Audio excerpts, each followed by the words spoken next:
Jane Eyre, an Autobiography, by Charlotte Brontë. Preface. A preface to the first edition of Jane Eyre being unnecessary, I gave none. This second edition demands a few words both of acknowledgement and miscellaneous remark.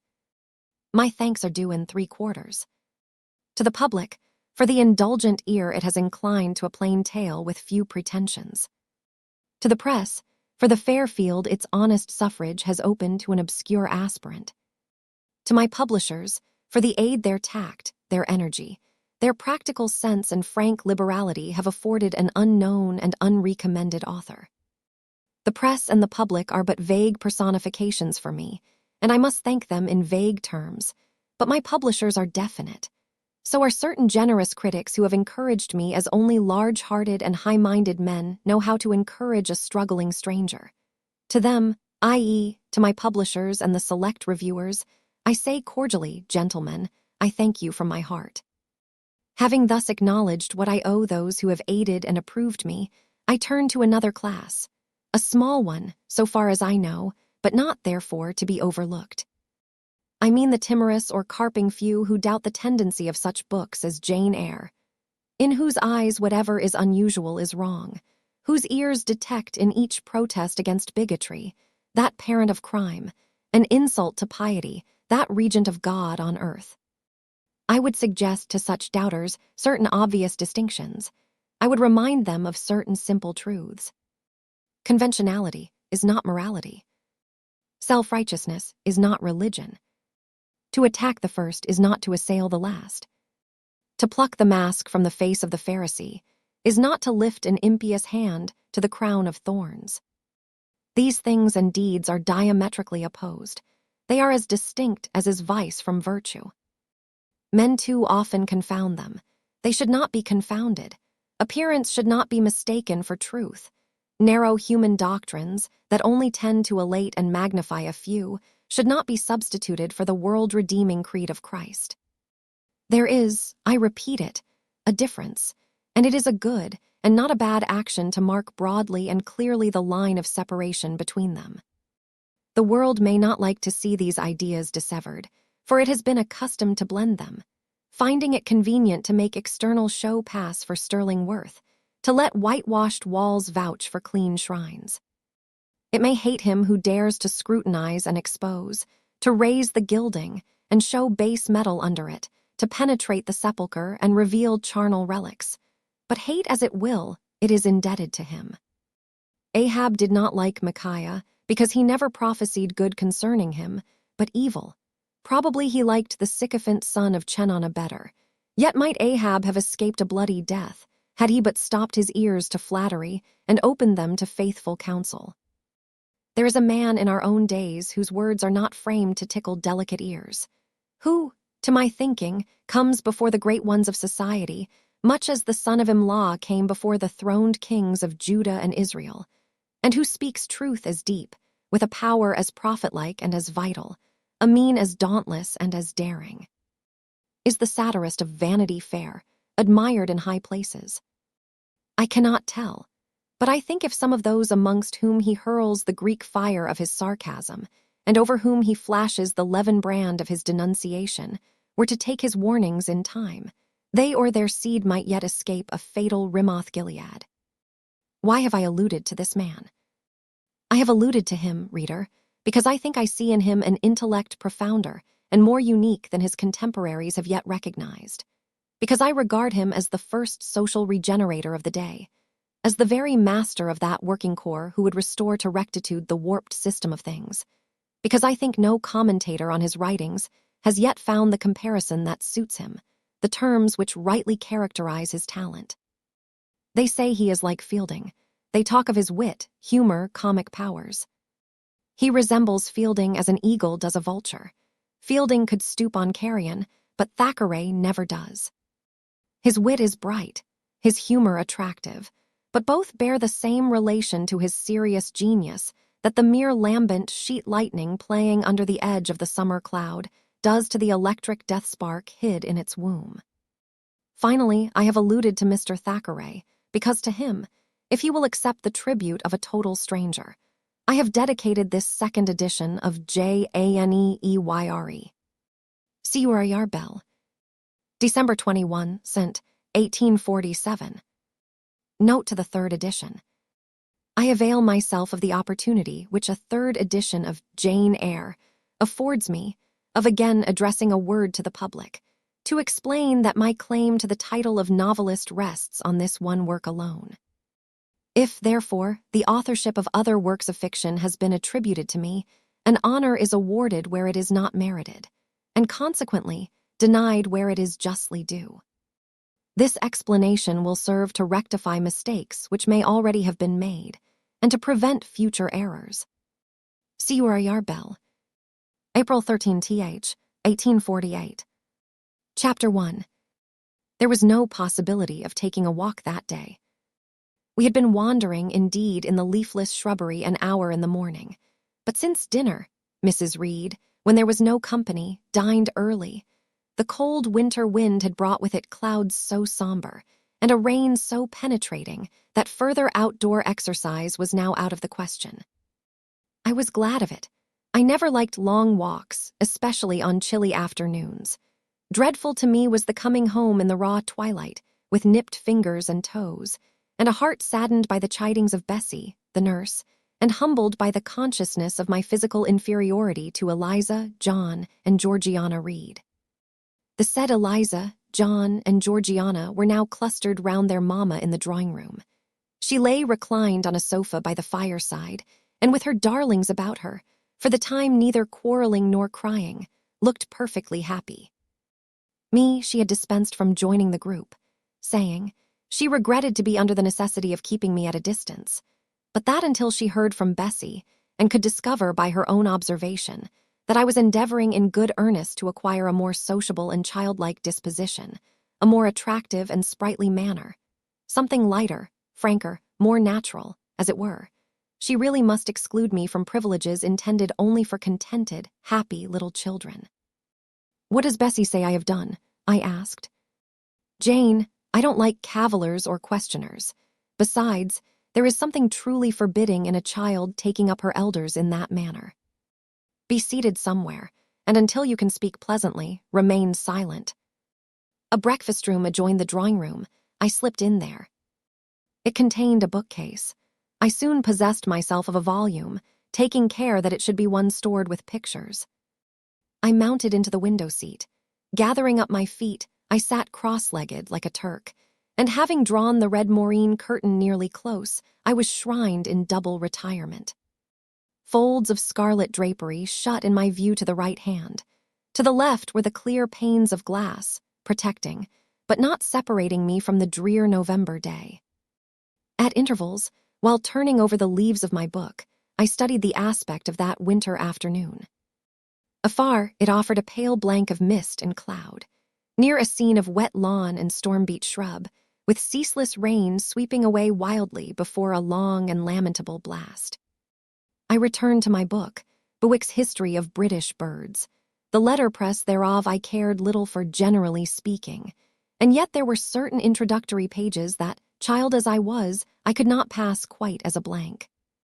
They were those which treat of the haunts of seafowl, of the solitary rocks and promontories by them only inhabited, of the coast of Norway, studded with isles from its southern extremity, the Lindness, or Naze, to the North Cape, where the northern ocean, in vast whirls, boils round the naked, melancholy isles of farthest Thule, and the Atlantic surge pours in among the stormy Hebrides.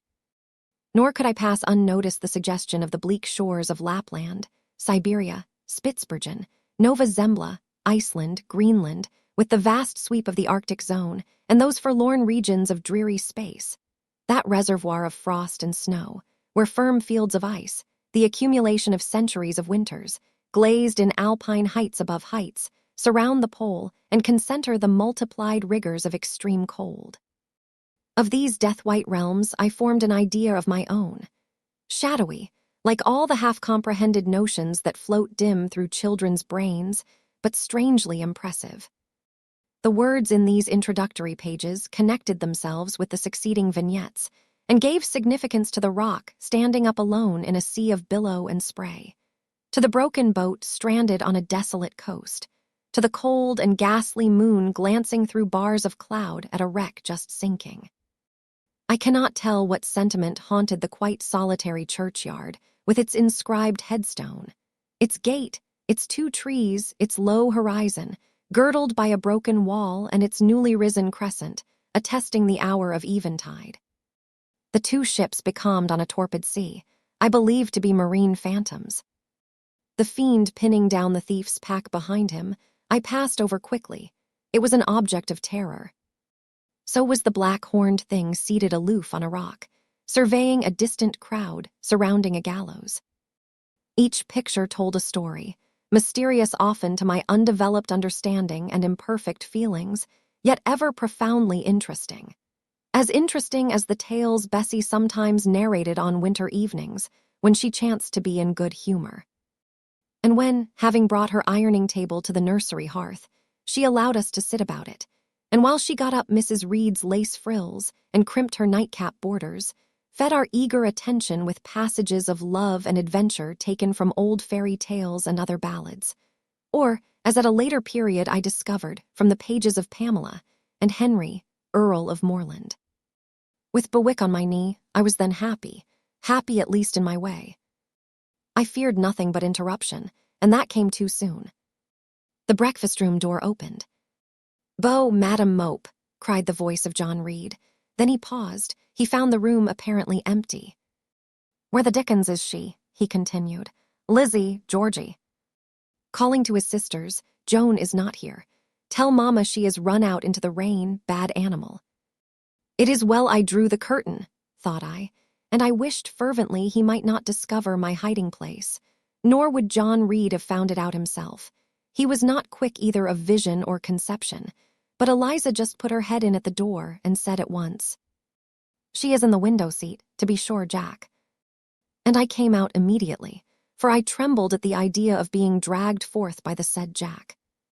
"What do you want?" I asked with awkward diffidence. "Say, what do you want, Master Reed?" was the answer. "I want you to come here," and seating himself in an armchair, he intimated by a gesture that I was to approach and stand before him. John Reed was a schoolboy of 14 years old, 4 years older than I, for I was but 10. Large and stout for his age, with a dingy and unwholesome skin, thick lineaments in a spacious visage, heavy limbs and large extremities. He gorged himself habitually at table, which made him bilious, and gave him a dim and bleared eye and flabby cheeks. He ought now to have been at school, but his mamma had taken him home for a month or 2, on account of his delicate health. Mr. Miles, the master, affirmed that he would do very well if he had fewer cakes and sweetmeats sent him from home. But the mother's heart turned from an opinion so harsh, and inclined rather to the more refined idea that John's sallowness was owing to over-application, and perhaps to pining after home. John had not much affection for his mother and sisters, and an antipathy to me. He bullied and punished me, not 2 or 3 times in the week, nor once or twice in the day, but continually. Every nerve I had feared him, and every morsel of flesh in my bones shrank when he came near. There were moments when I was bewildered by the terror he inspired, because I had no appeal whatever against either his menaces or his inflictions. The servants did not like to offend their young master by taking my part against him, and Mrs. Reed was blind and deaf on the subject. She never saw him strike or heard him abuse me, though he did both now and then in her very presence, more frequently, however, behind her back. Habitually obedient to John, I came up to his chair. He spent some 3 minutes in thrusting out his tongue at me as far as he could without damaging the roots. I knew he would soon strike, and while dreading the blow, I mused on the disgusting and ugly appearance of him who would presently deal it. I wonder if he read that notion in my face, for all at once, without speaking, he struck suddenly and strongly. I tottered, and on regaining my equilibrium retired back a step or 2 from his chair. "That is for your impudence in answering Mamma a while since," said he, "and for your sneaking way of getting behind curtains, and for the look you had in your eyes 2 minutes since, you rat." Accustomed to John Reed's abuse, I never had an idea of replying to it. My care was how to endure the blow which would certainly follow the insult. "What were you doing behind the curtain?" he asked. "I was reading." "Show the book." I returned to the window and fetched it thence. "You have no business to take our books. You are a dependent, Mama says. You have no money. Your father left you none. You ought to beg, and not to live here with gentlemen's children like us, and eat the same meals we do, and wear clothes at our mamma's expense. Now I'll teach you to rummage my bookshelves, for they are mine. All the house belongs to me, or will do in a few years. Go and stand by the door, out of the way of the mirror and the windows." I did so, not at first aware what was his intention, but when I saw him lift and poise the book and stand in act to hurl it, I instinctively started aside with a cry of alarm. Not soon enough, however. The volume was flung, it hit me, and I fell, striking my head against the door and cutting it. The cut bled, the pain was sharp. My terror had passed its climax, other feelings succeeded. "Wicked and cruel boy," I said. "You are like a murderer. You are like a slave driver. You are like the Roman emperors." I had read Goldsmith's History of Rome, and had formed my opinion of Nero, Caligula, and C. Also, I had drawn parallels in silence, which I never thought thus to have declared aloud. What, he cried. "Did she say that to me? Did you hear her, Eliza and Georgiana? When I tell Mama, but first." He ran headlong at me. I felt him grasp my hair and my shoulder. He had closed with a desperate thing. I really saw in him a tyrant, a murderer. I felt a drop or two of blood from my head trickle down my neck, and was sensible of somewhat pungent suffering. These sensations for the time predominated over fear, and I received him in frantic sort. I don't very well know what I did with my hands, but he called me Rat. Rat, and bellowed out aloud. Aid was near him. Eliza and Georgiana had run for Mrs. Reed, who was gone upstairs. She now came upon the scene, followed by Bessie and her maid Abbott. We were parted. I heard the words. "Dear, dear, what a fury to fly at Master John. Did ever anybody see such a picture of passion?" Then Mrs. Reed subjoined. "Take her away to the Red Room, and lock her in there." 4 hands were immediately laid upon me, and I was borne upstairs. Chapter 2. I resisted all the way. A new thing for me, and a circumstance which greatly strengthened the bad opinion Bessie and Miss Abbott were disposed to entertain of me. The fact is, I was a trifle beside myself, or rather out of myself, as the French would say. I was conscious that a moment's mutiny had already rendered me liable to strange penalties, and like any other rebel slave, I felt resolved, in my desperation, to go all lengths. "Hold her arms, Miss Abbott. She's like a mad cat." For shame, cried the lady's maid. "What shocking conduct, Miss Eyre, to strike a young gentleman, your benefactress's son." "Your young master." "Master? How is he my master? Am I a servant?" "No, you are less than a servant, for you do nothing for your keep. There, sit down, and think over your wickedness." They had got me by this time into the apartment indicated by Mrs. Reed, and had thrust me upon a stool. My impulse was to rise from it like a spring. Their 2 pair of hands arrested me instantly.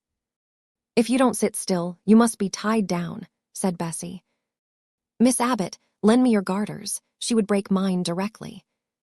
Miss Abbott turned to divest a stout leg of the necessary ligature. This preparation for bonds, and the additional ignominy it inferred, took a little of the excitement out of me. "Don't take them off," I cried. "I will not stir." In guarantee whereof, I attached myself to my seat by my hands. "Mind you don't," said Bessie, and when she had ascertained that I was really subsiding, she loosened her hold of me. Then she and Miss Abbott stood with folded arms, looking darkly and doubtfully on my face, as incredulous of my sanity. "She never did so before," at last said Bessie, turning to the Abigail. "But it was always in her," was the reply. "I've told Mrs. often my opinion about the child, and Mrs. agreed with me. She's an underhand little thing. I never saw a girl of her age with so much cover." Bessie answered not, but ere long, addressing me, she said, You ought to be aware, miss, that you are under obligations to Mrs. Reed. She keeps you. If she were to turn you off, you would have to go to the poorhouse." I had nothing to say to these words. They were not new to me. My very first recollections of existence included hints of the same kind. This reproach of my dependence had become a vague sing-song in my ear, very painful and crushing, but only half intelligible. Miss Abbott joined in. "And you ought not to think yourself on an equality with the Mrs. Reed and Master Reed, because Mrs. kindly allows you to be brought up with them. They will have a great deal of money, and you will have none. It is your place to be humble and to try to make yourself agreeable to them." "What we tell you is for your good," added Bessie, in no harsh voice. "You should try to be useful and pleasant, then, perhaps, you would have a home here. But if you become passionate and rude, Mrs. will send you away, I am sure." "Besides," said Miss Abbott, "God will punish her. He might strike her dead in the midst of her tantrums, and then where would she go?" "Come, Bessie, we will leave her. I wouldn't have her heart for anything. Say your prayers, Miss Eyre, when you are by yourself. For if you don't repent, something bad might be permitted to come down the chimney and fetch you away."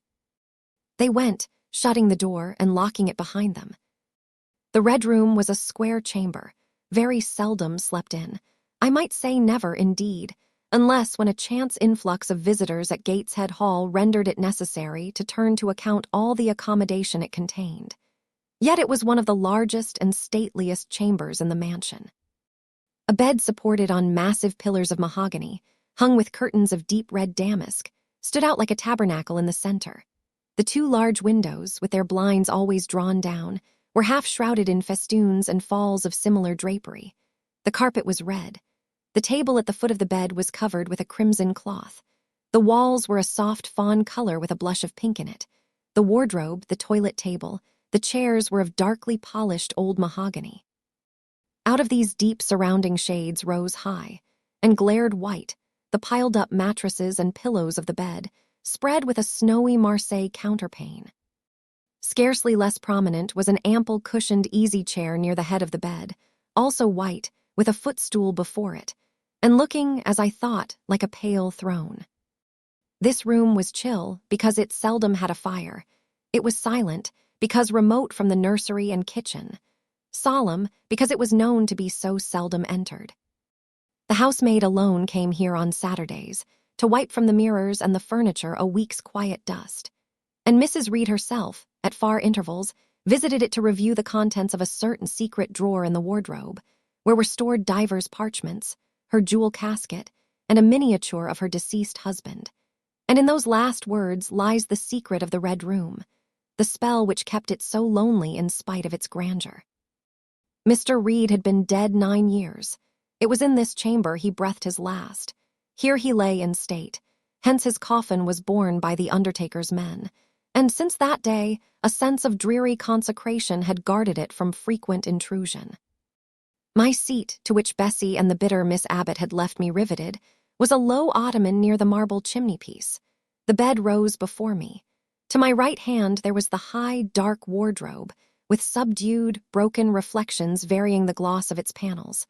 To my left were the muffled windows. A great looking-glass between them repeated the vacant majesty of the bed and room. I was not quite sure whether they had locked the door, and when I dared move, I got up and went to see. Alas, yes, no jail was ever more secure. Returning, I had to cross before the looking-glass. My fascinated glance involuntarily explored the depth it revealed. All looked colder and darker in that visionary hollow than in reality, and the strange little figure there gazing at me, with a white face and arms specking the gloom, and glittering eyes of fear moving where all else was still, had the effect of a real spirit. I thought it like one of the tiny phantoms, half fairy, half imp, Bessie's evening stories represented as coming out of lone, ferny dells in moors, and appearing before the eyes of belated travelers. I returned to my stool. Superstition was with me at that moment, but it was not yet her hour for complete victory. My blood was still warm. The mood of the revolted slave was still bracing me with its bitter vigor. I had to stem a rapid rush of retrospective thought before I quailed to the dismal present. All John Reed's violent tyrannies, all his sisters' proud indifference, all his mother's aversion, all the servants' partiality, turned up in my disturbed mind like a dark deposit in a turbid well. Why was I always suffering, always browbeaten, always accused, forever condemned? Why could I never please? Why was it useless to try to win anyone's favor? Eliza, who was headstrong and selfish, was respected. Georgiana, who had a spoiled temper, a very acrid spite, a captious and insolent carriage, was universally indulged. Her beauty, her pink cheeks and golden curls, seemed to give delight to all who looked at her, and to purchase indemnity for every fault. John no one thwarted, much less punished, though he twisted the necks of the pigeons, killed the little pea chicks, set the dogs at the sheep, stripped the hothouse vines of their fruit, and broke the buds off the choicest plants in the conservatory. He called his mother old girl, too, sometimes reviled her for her dark skin, similar to his own, bluntly disregarded her wishes, not unfrequently tore and spoiled her silk attire, and he was still her own darling. I dared commit no fault. I strove to fulfill every duty, and I was termed naughty and tiresome, sullen and sneaking, from morning to noon, and from noon to night. My head still ached and bled with the blow and fall I had received. No one had reproved John for wantonly striking me, and because I had turned against him to avert farther irrational violence, I was loaded with general opprobrium. Unjust, unjust, said my reason, forced by the agonizing stimulus into precocious though transitory power. And resolve, equally wrought up, instigated some strange expedient to achieve escape from insupportable oppression, as running away, or, if that could not be effected, never eating or drinking more and letting myself die. What a consternation of soul was mine that dreary afternoon! How all my brain was in tumult, and all my heart in insurrection. Yet in what darkness, what dense ignorance was the mental battle fought. I could not answer the ceaseless inward question, why I thus suffered. Now, at the distance of, I will not say how many years, I see it clearly. I was a discord in Gateshead Hall. I was like nobody there. I had nothing in harmony with Mrs. Reed or her children or her chosen vassalage. If they did not love me, in fact, as little did I love them. They were not bound to regard with affection a thing that could not sympathize with one amongst them, a heterogeneous thing, opposed to them in temperament, in capacity, in propensities, a useless thing, incapable of serving their interest or adding to their pleasure, a noxious thing, cherishing the germs of indignation at their treatment, of contempt of their judgment. I know that had I been a sanguine, brilliant, careless, exacting, handsome, romping child, though equally dependent and friendless, Mrs. Reed would have endured my presence more complacently. Her children would have entertained for me more of the cordiality of fellow feeling. The servants would have been less prone to make me the scapegoat of the nursery. Daylight began to forsake the Red Room. It was past 4 o'clock, and the beclouded afternoon was tending to drear twilight. I heard the rain still beating continuously on the staircase window, and the wind howling in the grove behind the hall. I grew by degrees cold as a stone, and then my courage sank. My habitual mood of humiliation, self-doubt, forlorn depression, fell damp on the embers of my decaying ire. All said I was wicked, and perhaps I might be so. What thought had I been but just conceiving of starving myself to death? That certainly was a crime, and was I fit to die? Or was the vault under the chancel of Gateshead Church an inviting bourne? In such vault, I had been told, did Mr. Reed lie buried, and led by this thought to recall his idea, I dwelt on it with gathering dread.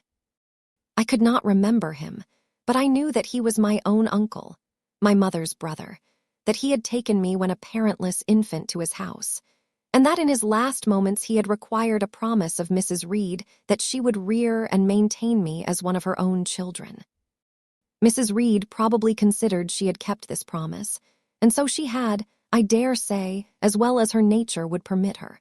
But how could she really like an interloper not of her race, and unconnected with her, after her husband's death, by any tie? It must have been most irksome to find herself bound by a hard-wrung pledge to stand in the stead of a parent to a strange child she could not love. and to see an uncongenial alien permanently intruded on her own family group. A singular notion dawned upon me. I doubted not, never doubted, that if Mr. Reed had been alive, he would have treated me kindly.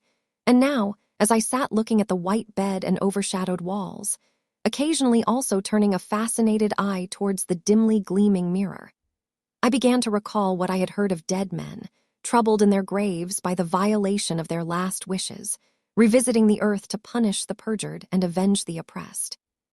And I thought Mr. Reed's spirit, harassed by the wrongs of his sister's child, might quit its abode, whether in the church vault or in the unknown world of the departed, and rise before me in this chamber.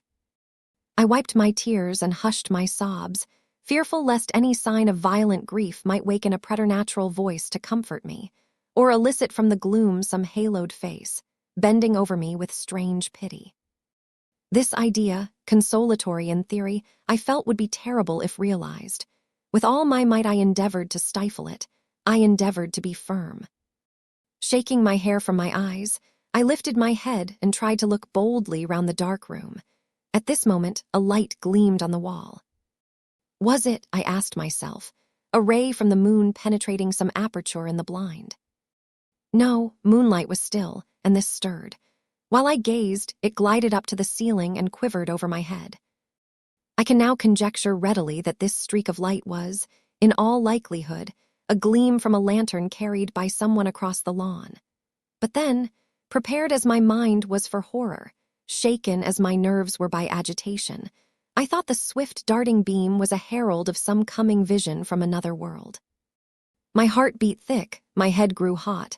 A sound filled my ears which I deemed the rushing of wings. Something seemed near me. I was oppressed, suffocated. Endurance broke down. I rushed to the door and shook the lock in desperate effort. Steps came running along the outer passage. The key turned. Bessie and Abbott entered. "Miss Eyre, are you ill?" said Bessie. "What a dreadful noise. It went quite through me," exclaimed Abbott. "Take me out. Let me go into the nursery," was my cry. "What for? Are you hurt?" "Have you seen something?" again demanded Bessie. "Oh, I saw a light, and I thought a ghost would come." I had now got hold of Bessie's hand, and she did not snatch it from me. "She has screamed out on purpose," declared Abbott in some disgust. "And what a scream! If she had been in great pain, one would have excused it, but she only wanted to bring us all here. I know her naughty tricks." "What is all this?" demanded another voice peremptorily, and Mrs. Reed came along the corridor, her cap flying wide, her gown rustling stormily. "Abbott and Bessie, I believe I gave orders that Jane Eyre should be left in the red room till I came to her myself."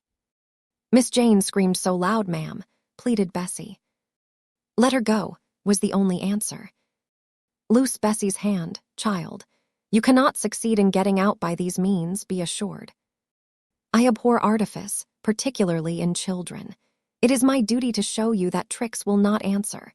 You will now stay here an hour longer, and it is only on condition of perfect submission and stillness that I shall liberate you then. Oh, aunt, have pity, forgive me. I cannot endure it. Let me be punished some other way. I shall be killed if—" "Silence, this violence is almost repulsive," and so, no doubt, she felt it. I was a precocious actress in her eyes. She sincerely looked on me as a compound of virulent passions, mean spirit, and dangerous duplicity. Bessie and Abbott having retreated, Mrs. Reed, impatient of my now frantic anguish and wild sobs, abruptly thrust me back and locked me in, without farther parley. I heard her sweeping away, and soon after she was gone, I suppose I had a species of fit. Unconsciousness closed the scene. Chapter 3. The next thing I remember is waking up with a feeling as if I had had a frightful nightmare, and seeing before me a terrible red glare, crossed with thick black bars. I heard voices, too, speaking with a hollow sound, and as if muffled by a rush of wind or water. Agitation, uncertainty, and an all-predominating sense of terror confused my faculties. Ere long, I became aware that someone was handling me, lifting me up and supporting me in a sitting posture, and that more tenderly than I had ever been raised or upheld before. I rested my head against a pillow or an arm and felt easy. In 5 minutes more, the cloud of bewilderment dissolved. I knew quite well that I was in my own bed and that the red glare was the nursery fire. It was night. A candle burnt on the table. Bessie stood at the bed foot with a basin in her hand, and a gentleman sat in a chair near my pillow, leaning over me. I felt an inexpressible relief, a soothing conviction of protection and security, when I knew that there was a stranger in the room, an individual not belonging to Gateshead and not related to Mrs. Reed. Turning from Bessie, though her presence was far less obnoxious to me than that of Abbott, for instance, would have been, I scrutinized the face of the gentleman. I knew him. It was Mr. Lloyd, an apothecary, sometimes called in by Mrs. Reed when the servants were ailing. For herself and the children she employed a physician. "Well, who am I?" he asked. I pronounced his name, offering him at the same time my hand. He took it, smiling and saying, "We shall do very well by and by." Then he laid me down, and addressing Bessie, charged her to be very careful that I was not disturbed during the night. Having given some further directions, and intimated that he should call again the next day, he departed. To my grief, I felt so sheltered and befriended while he sat in the chair near my pillow, and as he closed the door after him, all the room darkened and my heart again sank. Inexpressible sadness weighed it down. "Do you feel as if you should sleep, miss?" asked Bessie, rather softly. Scarcely dared I answer her, for I feared the next sentence might be rough. "I will try." "Would you like to drink, or could you eat anything?" "No, thank you, Bessie." "Then I think I shall go to bed, for it is past 12 o'clock, but you may call me if you want anything in the night." Wonderful civility, this. It emboldened me to ask a question. "Bessie, what is the matter with me? Am I ill?" "You fell sick, I suppose, in the red room with crying. You'll be better soon, no doubt." Bessie went into the housemaid's apartment, which was near. I heard her say, "Sarah, come and sleep with me in the nursery. I daren't for my life be alone with that poor child tonight. She might die. It's such a strange thing she should have that fit. I wonder if she saw anything." Mrs. was rather too hard. Sarah came back with her. They both went to bed. They were whispering together for half an hour before they fell asleep. I caught scraps of their conversation, from which I was able only too distinctly to infer the main subject discussed. Something passed her, all dressed in white, and vanished. A great black dog behind him, 3 loud raps on the chamber door, a light in the churchyard just over his grave, and see. At last both slept. The fire and the candle went out. For me, the watches of that long night passed in ghastly wakefulness. Ear, eye, and mind were alike strained by dread, such dread as children only can feel. No severe or prolonged bodily illness followed this incident of the Red Room. It only gave my nerves a shock of which I feel the reverberation to this day. Yes, Mrs. Reed, to you I owe some fearful pangs of mental suffering, but I ought to forgive you, for you knew not what you did. While rending my heartstrings, you thought you were only uprooting my bad propensities. Next day, by noon, I was up and dressed, and sat wrapped in a shawl by the nursery hearth. I felt physically weak and broken down, but my worse ailment was an unutterable wretchedness of mind, a wretchedness which kept drawing from me silent tears. No sooner had I wiped one salt drop from my cheek than another followed. Yet I thought I ought to have been happy, for none of the Reeds were there. They were all gone out in the carriage with their mamma. Abbott, too, was sewing in another room, and Bessie, as she moved hither and thither, putting away toys and arranging drawers, addressed to me every now and then a word of unwonted kindness. This state of things should have been to me a paradise of peace, accustomed as I was to a life of ceaseless reprimand and thankless fagging.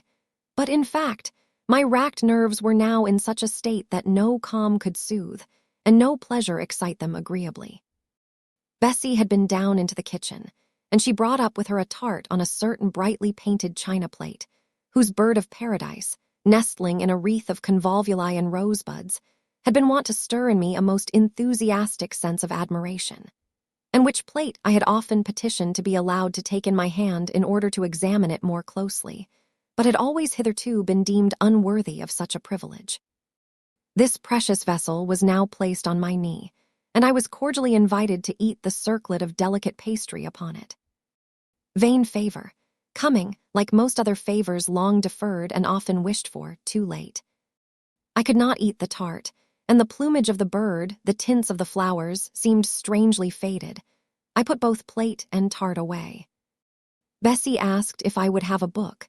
The word book acted as a transient stimulus, and I begged her to fetch Gulliver's Travels from the library. This book one had again, and again perused with delight. I considered it a narrative of facts, and discovered in it a vein of interest deeper than what I found in fairy tales. For as to the elves, having sought them in vain among foxglove leaves and bells, under mushrooms and beneath the ground ivy mantling old wall-nooks, I had at length made up my mind to the sad truth, that they were all gone out of England to some savage country where the woods were wilder and thicker, and the population more scant. Whereas, Lilliput and Brobdingnag being, in my creed, solid parts of the earth's surface, I doubted not that I might one day, by taking a long voyage, see with my own eyes the little fields, houses, and trees, the diminutive people, the tiny cows, sheep, and birds of the one realm, and the cornfields forest high, the mighty mastiffs, the monster cats, the tower-like men and women of the other. Yet when this cherished volume was now placed in my hand, when I turned over its leaves, and sought in its marvelous pictures the charm I had, till now, never failed to find, all was eerie and dreary. The giants were gaunt goblins, the pygmies malevolent and fearful imps, Gulliver a most desolate wanderer in most dread and dangerous regions. I closed the book, which I dared no longer peruse, and put it on the table, beside the untasted tart. Bessie had now finished dusting and tidying the room, and having washed her hands, she opened a certain little drawer, full of splendid shreds of silk and satin, and began making a new bonnet for Georgiana's doll. Meantime she sang. Her song was, "In the days when we went gypsying, a long time ago." I had often heard the song before, and always with lively delight, for Bessie had a sweet voice, at least I thought so. But now, though her voice was still sweet, I found in its melody an indescribable sadness. Sometimes, preoccupied with her work, she sang the refrain very low, very lingeringly. "A long time ago" came out like the saddest cadence of a funeral hymn. She passed into another ballad, this time a really doleful one. "My feet they are sore, and my limbs they are weary. Long is the way, and the mountains are wild. Soon will the twilight close moonless and dreary over the path of the poor orphan child. Why did they send me so far and so lonely, up where the moors spread and gray rocks are piled? Men are hard-hearted, and kind angels only watch o'er the steps of a poor orphan child. Yet distant and soft the night breeze is blowing, clouds there are none, and clear stars beam mild. God, in his mercy, protection is showing, comfort and hope to the poor orphan child. Even should I fall o'er the broken bridge passing, or stray in the marshes, by false lights beguiled, still will my Father, with promise and blessing, take to his bosom the poor orphan child. There is a thought that for strength should avail me, though both of shelter and kindred despoiled. Heaven is a home, and a rest will not fail me. God is a friend to the poor orphan child." "Come, Miss Jane, don't cry," said Bessie as she finished. She might as well have said to the fire, "Don't burn," but how could she divine the morbid suffering to which I was a prey? In the course of the morning Mr. Lloyd came again. "What, already up?" said he as he entered the nursery. "Well, nurse, how is she?" Bessie answered that I was doing very well. Then she ought to look more cheerful. "Come here, Miss Jane. Your name is Jane, is it not?" "Yes, Sir, Jane Eyre." "Well, you have been crying, Miss Jane Eyre. Can you tell me what about? Have you any pain?" "No, sir." "Oh, I dare say she is crying because she could not go out with Missus in the carriage," interposed Bessie. "Surely not. Why, she is too old for such pettishness." I thought so too, and my self-esteem being wounded by the false charge, I answered promptly, "I never cried for such a thing in my life. I hate going out in the carriage. I cry because I am miserable." "Oh, fie, miss," said Bessie.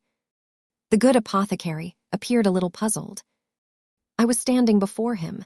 He fixed his eyes on me very steadily.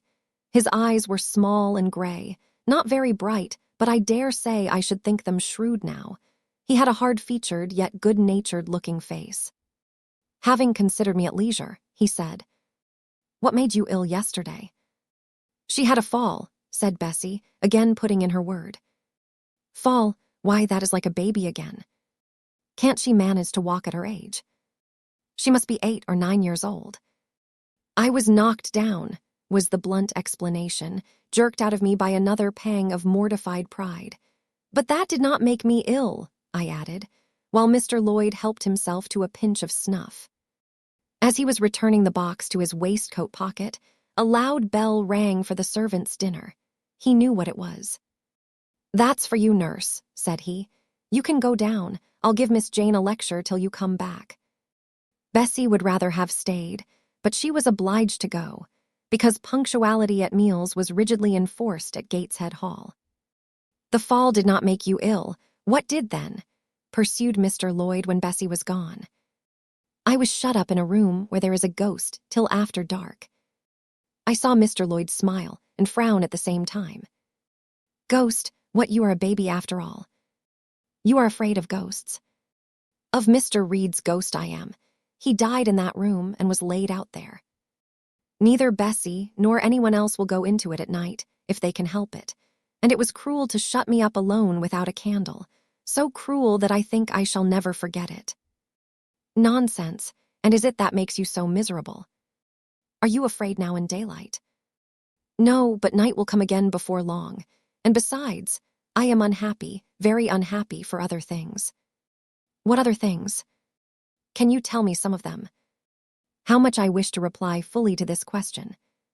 How difficult it was to frame any answer.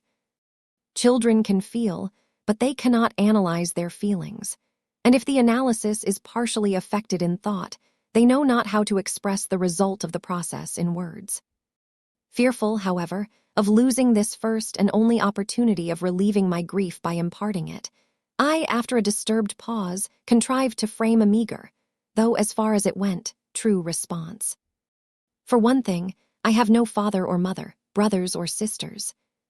"You have a kind aunt and cousins." Again I paused, then bunglingly announced, "But John Reed knocked me down, and my aunt shut me up in the Red Room." Mr. Lloyd a second time produced his snuff box. "Don't you think Gateshead Hall a very beautiful house?" asked he. "Are you not very thankful to have such a fine place to live at?" "It is not my house, sir, and Abbott says I have less right to be here than a servant." "Pooh, you can't be silly enough to wish to leave such a splendid place." "If I had anywhere else to go, I should be glad to leave it, but I can never get away from Gateshead till I am a woman." "Perhaps you may, who knows? Have you any relations besides Mrs. Reed?" "I think not, sir." "None belonging to your father?" "I don't know. I asked Aunt Reed once, and she said possibly I might have some poor, low relations called Eyre, but she knew nothing about them."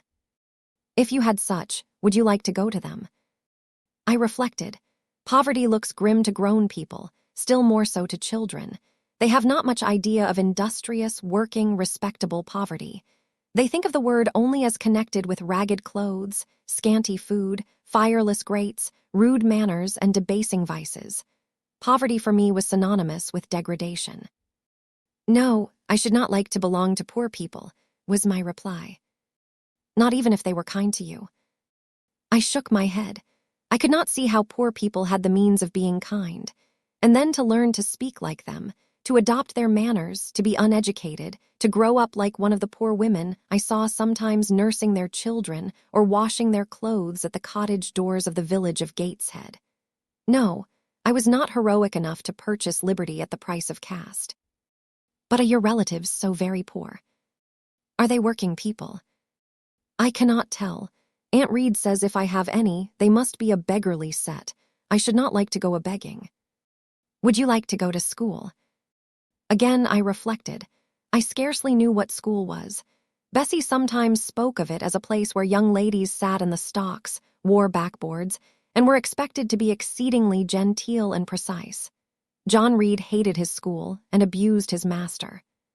But John Reed's tastes were no rule for mine, and if Bessie's accounts of school discipline, gathered from the young ladies of a family where she had lived before coming to Gateshead, were somewhat appalling, her details of certain accomplishments attained by these same young ladies were, I thought, equally attractive. She boasted of beautiful paintings of landscapes and flowers by them executed, of songs they could sing and pieces they could play, of purses they could net, of French books they could translate, till my spirit was moved to emulation as I listened. Besides, school would be a complete change. It implied a long journey, an entire separation from Gateshead, an entrance into a new life. I should indeed like to go to school, was the audible conclusion of my musings. Well, who knows what may happen, said Mr. Lloyd as he got up. The child ought to have change of air and scene, he added, speaking to himself. Nerves not in a good state. Bessie now returned. At the same moment the carriage was heard rolling up the gravel walk. Is that your mistress, nurse? Asked Mr. Lloyd. I should like to speak to her before I go. Bessie invited him to walk into the breakfast room and led the way out. In the interview which followed between him and Mrs. Reed, I presume, from after occurrences, that the apothecary ventured to recommend my being sent to school, and the recommendation was no doubt readily enough adopted. For as Abbot said, in discussing the subject with Bessie when both sat sewing in the nursery one night, after I was in bed, and as they thought asleep, Mrs. was, she dared say, glad enough to get rid of such a tiresome, ill-conditioned child who always looked as if she were watching everybody and scheming plots underhand. Abbot, I think, gave me credit for being a sort of infantine Guy Fawkes.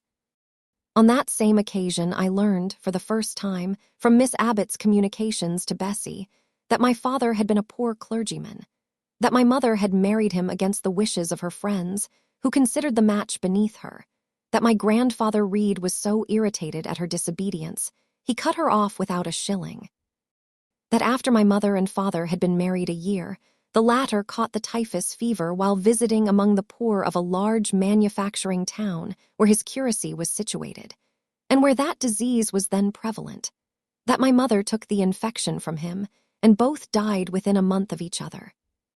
Bessie, when she heard this narrative, sighed and said, Poor Miss Jane is to be pitied too, Abbot. Yes, responded Abbot. If she were a nice, pretty child, one might compassionate her forlornness, but one really cannot care for such a little toad as that. Not a great deal, to be sure, agreed Bessie. At any rate, a beauty like Miss Georgiana would be more moving in the same condition. Yes, I dote on Miss Georgiana, cried the fervent Abbot. Little darling, with her long curls and her blue eyes and such a sweet color as she has, just as if she were painted. Bessie, I could fancy a Welsh rabbit for supper. So could I, with a roast onion. Come, we'll go down. They went. Chapter 4. From my discourse with Mr. Lloyd, and from the above-reported conference between Bessie and Abbot, I gathered enough of hope to suffice as a motive for wishing to get well. A change seemed near. I desired and waited it in silence. It tarried, however. Days and weeks passed. I had regained my normal state of health, but no new allusion was made to the subject over which I brooded. Mrs. Reed surveyed me at times with a severe eye, but seldom addressed me.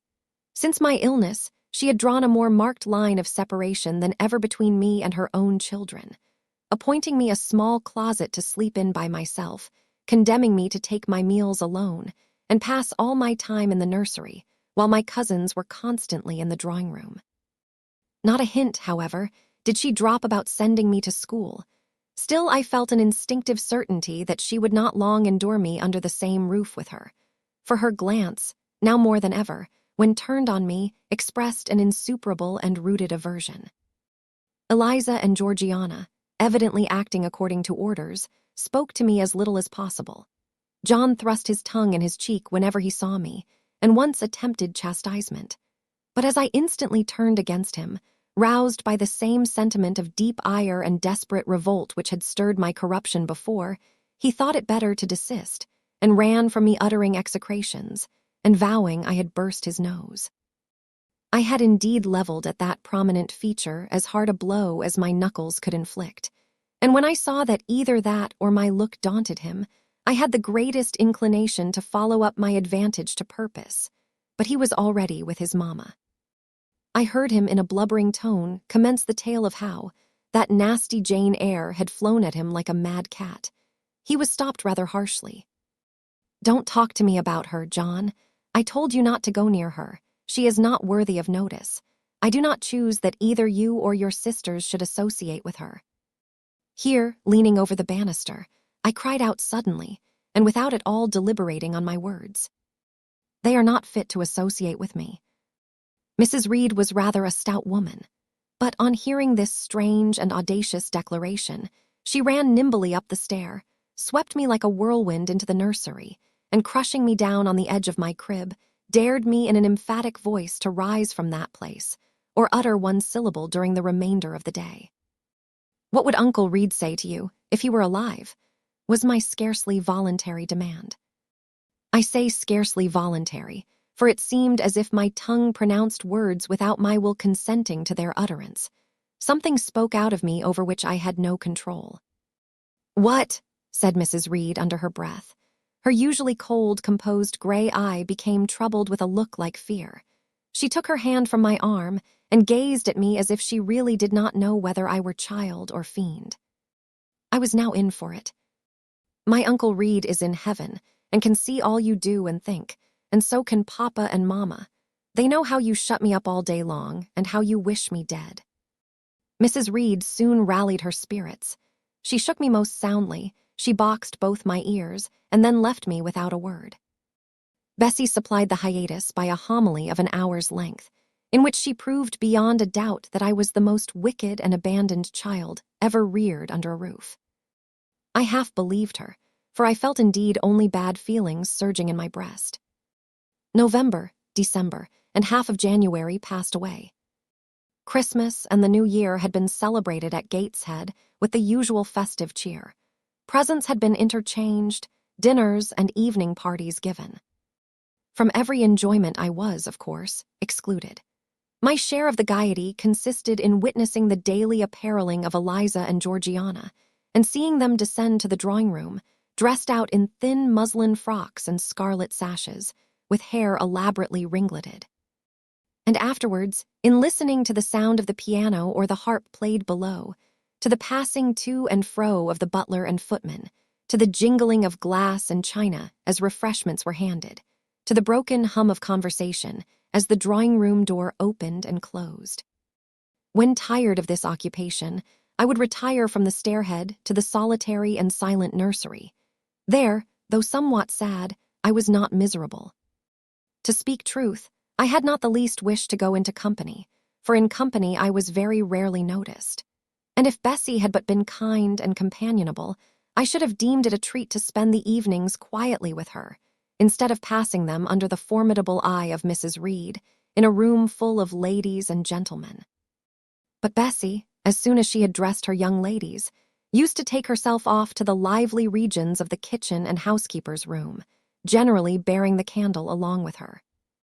I then sat with my doll on my knee till the fire got low, glancing round occasionally to make sure that nothing worse than myself haunted the shadowy room, and when the embers sank to a dull red, I undressed hastily, tugging at knots and strings as I best might, and sought shelter from cold and darkness in my crib. To this crib I always took my doll. Human beings must love something, and in the dearth of worthier objects of affection, I contrived to find a pleasure in loving and cherishing a faded graven image, shabby as a miniature scarecrow. It puzzles me now to remember with what absurd sincerity I doted on this little toy, half fancying it alive and capable of sensation. I could not sleep unless it was folded in my nightgown, and when it lay there safe and warm, I was comparatively happy, believing it to be happy likewise. Long did the hours seem while I waited the departure of the company, and listened for the sound of Bessie's step on the stairs. Sometimes she would come up in the interval to seek her thimble or her scissors, or perhaps to bring me something by way of supper, a bun or a cheesecake. Then she would sit on the bed while I ate it, and when I had finished, She would tuck the clothes round me, and twice she kissed me and said, "Good night, Miss Jane." When thus gentle, Bessie seemed to me the best, prettiest, kindest being in the world, and I wished most intensely that she would always be so pleasant and amiable, and never push me about, or scold, or task me unreasonably, as she was too often wont to do. Bessie Lee must, I think, have been a girl of good natural capacity, for she was smart in all she did, and had a remarkable knack of narrative. So, at least, I judge from the impression made on me by her nursery tales. She was pretty, too, if my recollections of her face and person are correct. I remember her as a slim young woman, with black hair, dark eyes, very nice features, and good, clear complexion. But she had a capricious and hasty temper, and indifferent ideas of principle or justice. Still, such as she was, I preferred her to anyone else at Gateshead Hall. It was the 15th of January, about 9 o'clock in the morning. Bessie was gone down to breakfast. My cousins had not yet been summoned to their mamma. Eliza was putting on her bonnet and warm garden coat to go and feed her poultry, an occupation of which she was fond, and not less so of selling the eggs to the housekeeper and hoarding up the money she thus obtained. She had a turn for traffic and a marked propensity for saving, shown not only in the vending of eggs and chickens, but also in driving hard bargains with the gardener about flower roots, seeds, and slips of plants, that functionary having orders from Mrs. Reed to buy of his young lady all the products of her parterre she wished to sell, and Eliza would have sold the hair off her head if she could have made a handsome profit thereby. As to her money, she first secreted it in odd corners, wrapped in a rag or an old curl paper, but some of these hoards having been discovered by the housemaid, Eliza, fearful of one day losing her valued treasure, consented to entrust it to her mother at a usurious rate of interest, 50 or 60%, which interest she exacted every quarter, keeping her accounts in a little book with anxious accuracy. Georgiana sat on a high stool, dressing her hair at the glass, and interweaving her curls with artificial flowers and faded feathers, of which she had found a store in a drawer in the attic. I was making my bed, having received strict orders from Bessie to get it arranged before she returned, for Bessie now frequently employed me as a sort of under-nursery maid, to tidy the room, dust the chairs, and see. Having spread the quilt and folded my night dress, I went to the window seat to put in order some picture books and doll's house furniture scattered there. An abrupt command from Georgiana to let her playthings alone, for the tiny chairs and mirrors, the fairy plates and cups were her property, stopped my proceedings. And then, for lack of other occupation, I fell to breathing on the frost flowers with which the window was fretted, and thus clearing a space in the glass through which I might look out on the grounds, where all was still and petrified under the influence of a hard frost. From this window were visible the porter's lodge and the carriage road, and just as I had dissolved so much of the silver-white foliage veiling the panes as left room to look out, I saw the gates thrown open and a carriage roll through. I watched it ascending the drive with indifference. Carriages often came to Gateshead, but none ever brought visitors in whom I was interested. It stopped in front of the house, the doorbell rang loudly, the newcomer was admitted. All this being nothing to me, my vacant attention soon found livelier attraction in the spectacle of a little hungry robin, which came and chirruped on the twigs of the leafless cherry tree nailed against the wall near the casement. The remains of my breakfast of bread and milk stood on the table, and having crumbled a morsel of roll, I was tugging at the sash to put out the crumbs on the windowsill, when Bessie came running upstairs into the nursery. "Miss Jane, take off your pinafore. What are you doing there? Have you washed your hands and face this morning?" I gave another tug before I answered, for I wanted the bird to be secure of its bread. The sash yielded. I scattered the crumbs, some on the stone sill, some on the cherry tree bough, then, closing the window, I replied, "No, Bessie, I have only just finished dusting." "Troublesome, careless child, and what are you doing now? You look quite red, as if you had been about some mischief. What were you opening the window for?" I was spared the trouble of answering, for Bessie seemed in too great a hurry to listen to explanations. She hauled me to the washstand, inflicted a merciless but happily brief scrub on my face and hands with soap, water, and a coarse towel. disciplined my head with a bristly brush, denuded me of my pinafore, and then hurrying me to the top of the stairs, bid me go down directly, as I was wanted in the breakfast room. I would have asked who wanted me. I would have demanded if Mrs. Reed was there, but Bessie was already gone and had closed the nursery door upon me. I slowly descended. For nearly 3 months, I had never been called to Mrs. Reed's presence. Restricted so long to the nursery, the breakfast, dining, and drawing rooms were become for me awful regions, on which it dismayed me to intrude. I now stood in the empty hall. Before me was the breakfast room door, and I stopped, intimidated and trembling. What a miserable little poltroon had fear, engendered of unjust punishment, made of me in those days. I feared to return to the nursery, and feared to go forward to the parlor. 10 minutes I stood in agitated hesitation. The vehement ringing of the breakfast room bell decided me. I must enter.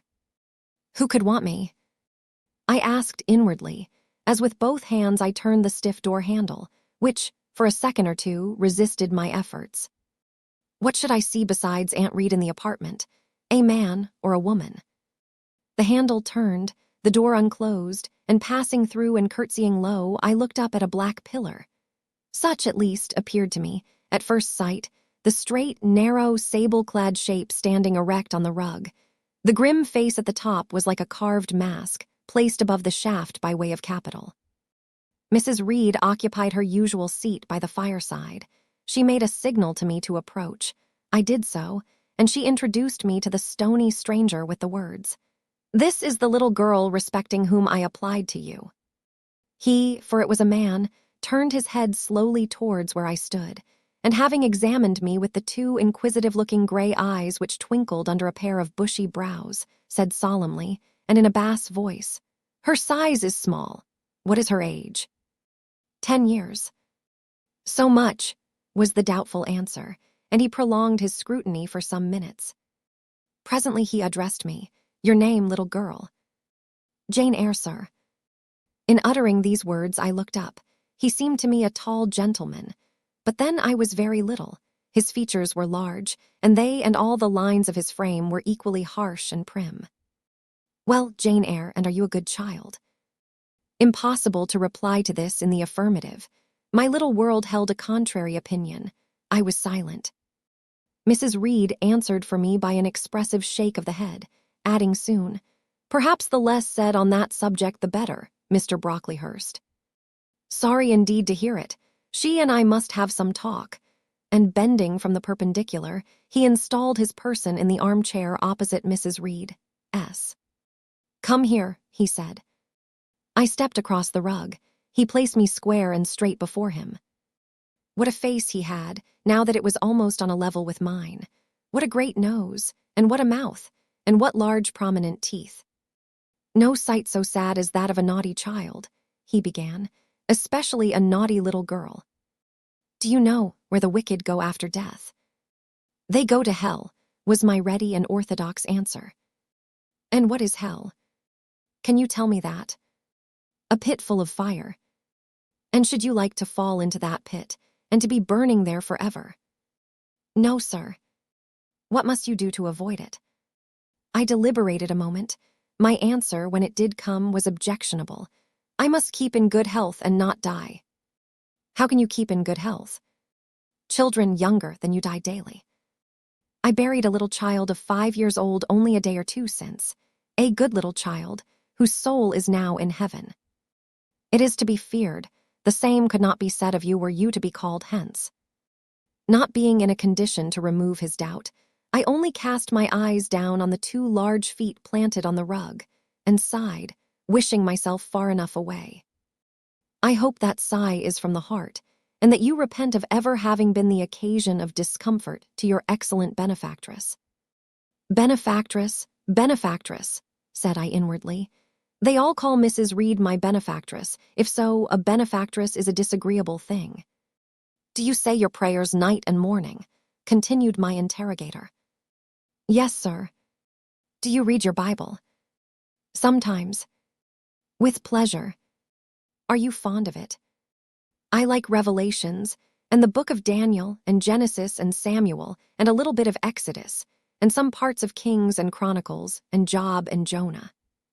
And the Psalms. I hope you like them. No, oh shocking. I have a little boy, younger than you, who knows 6 psalms by heart, and when you ask him which he would rather have, a gingerbread nut to eat or a verse of a psalm to learn, he says, "Oh, the verse of a psalm, angels sing psalms," says he. "I wish to be a little angel here below." He then gets 2 nuts in recompense for his infant piety. "Psalms are not interesting," I remarked. "That proves you have a wicked heart, and you must pray to God to change it, to give you a new and clean one, to take away your heart of stone and give you a heart of flesh." I was about to propound a question, touching the manner in which that operation of changing my heart was to be performed, when Mrs. Reed interposed, telling me to sit down. She then proceeded to carry on the conversation herself. "Mr. Brocklehurst, I believe I intimated in the letter which I wrote to you 3 weeks ago that this little girl has not quite the character and disposition I could wish.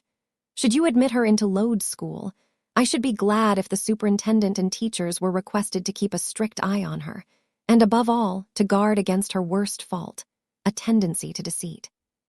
I mention this in your hearing, Jane, that you may not attempt to impose on Mr. Brocklehurst." Well might I dread, well might I dislike Mrs. Reed, for it was her nature to wound me cruelly.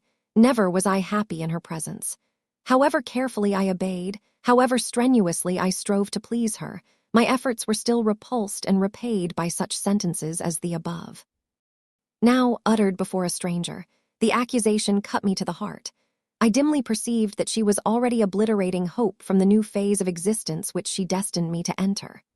I felt, though I could not have expressed the feeling, that she was sowing aversion and unkindness along my future path. I saw myself transformed under Mr. Brocklehurst's eye into an artful, noxious child, and what could I do to remedy the injury? Nothing, indeed, thought I, as I struggled to repress a sob, and hastily wiped away some tears, the impotent evidences of my anguish. "Deceit is, indeed, a sad fault in a child," said Mr. Brocklehurst.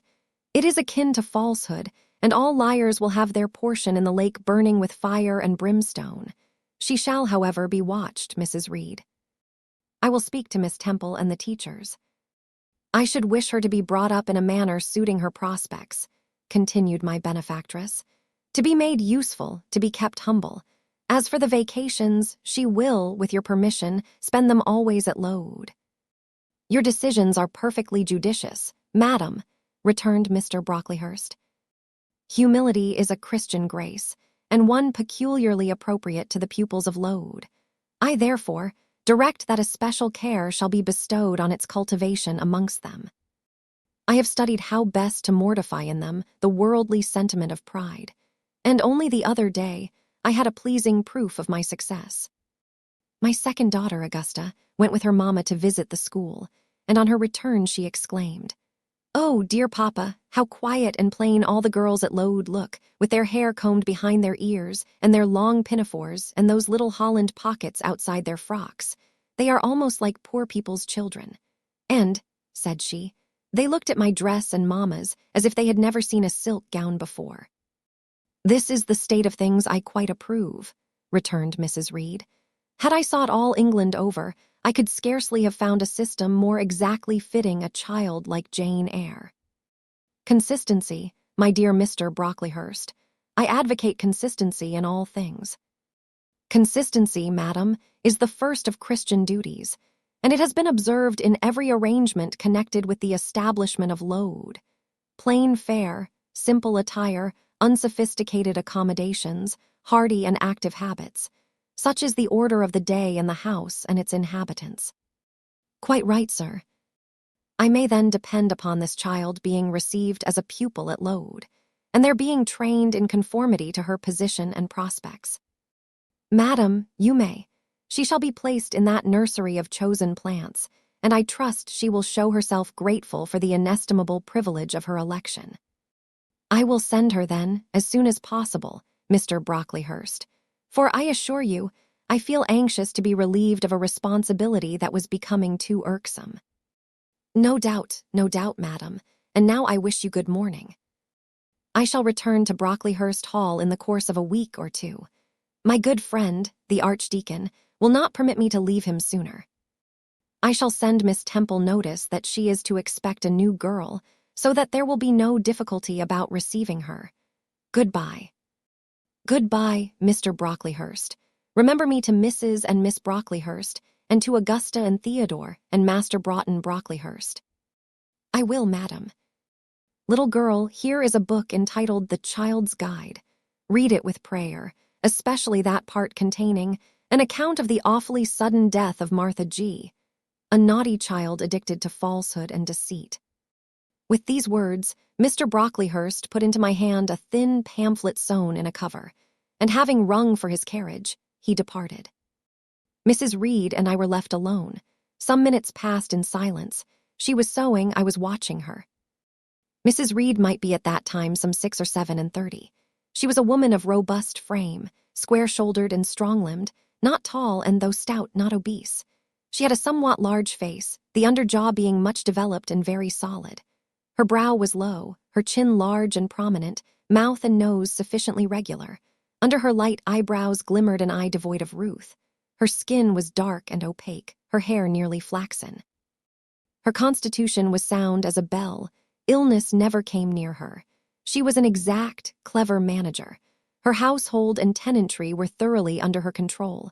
Her children only at times defied her authority and laughed it to scorn. She dressed well, and had a presence and port calculated to set off handsome attire. Sitting on a low stool, a few yards from her armchair, I examined her figure. I perused her features. In my hand, I held the tract containing the sudden death of the liar, to which narrative my attention had been pointed as to an appropriate warning. What had just passed? What Mrs. Reed had said concerning me to Mr. Brocklehurst? The whole tenor of their conversation was recent, raw, and stinging in my mind. I had felt every word as acutely as I had heard it plainly, and a passion of resentment fomented now within me. Mrs. Reed looked up from her work. Her eye settled on mine. Her fingers at the same time suspended their nimble movements. "Go out of the room, return to the nursery," was her mandate. My look or something else must have struck her as offensive, for she spoke with extreme though suppressed irritation. I got up, I went to the door. I came back again. I walked to the window, across the room, then close up to her. Speak I must. I had been trodden on severely and must turn, but how? What strength had I to dart retaliation at my antagonist? I gathered my energies and launched them in this blunt sentence. I am not deceitful. If I were, I should say I loved you, but I declare I do not love you. I dislike you the worst of anybody in the world except John Reed. And this book about the liar you may give to your girl, Georgiana, for it is she who tells lies, and not I. Mrs. Reed's hands still lay on her work inactive. Her eye of ice continued to dwell freezingly on mine. "What more have you to say?" she asked, rather in the tone in which a person might address an opponent of adult age than such as is ordinarily used to a child.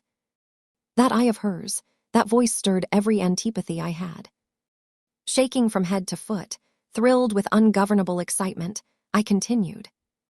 "I am glad you are no relation of mine. I will never call you aunt again as long as I live. I will never come to see you when I am grown up, and if anyone asks me how I liked you and how you treated me, I will say the very thought of you makes me sick, and that you treated me with miserable cruelty. How dare you affirm that, Jane Eyre? How dare I, Mrs. Reed?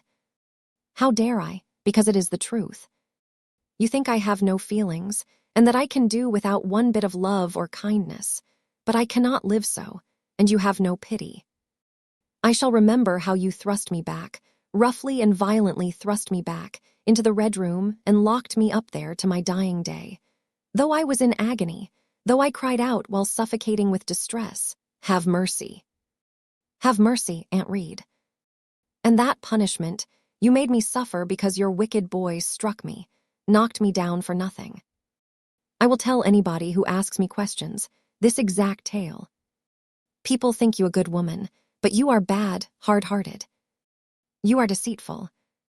Ere I had finished this reply, my soul began to expand, to exult with the strangest sense of freedom, of triumph I ever felt.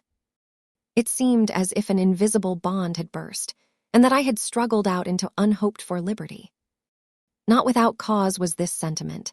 Mrs. Reed looked frightened. Her work had slipped from her knee. She was lifting up her hands, rocking herself to and fro, and even twisting her face as if she would cry. "Jane, you are under a mistake. What is the matter with you? Why do you tremble so violently? Would you like to drink some water?" "No, Mrs. Reed." "Is there anything else you wish for, Jane?" "I assure you, I desire to be your friend." "Not you. You told Mr. Brocklehurst I had a bad character, a deceitful disposition, and I'll let everybody at Lowood know what you are and what you have done." "Jane, you don't understand these things. Children must be corrected for their faults."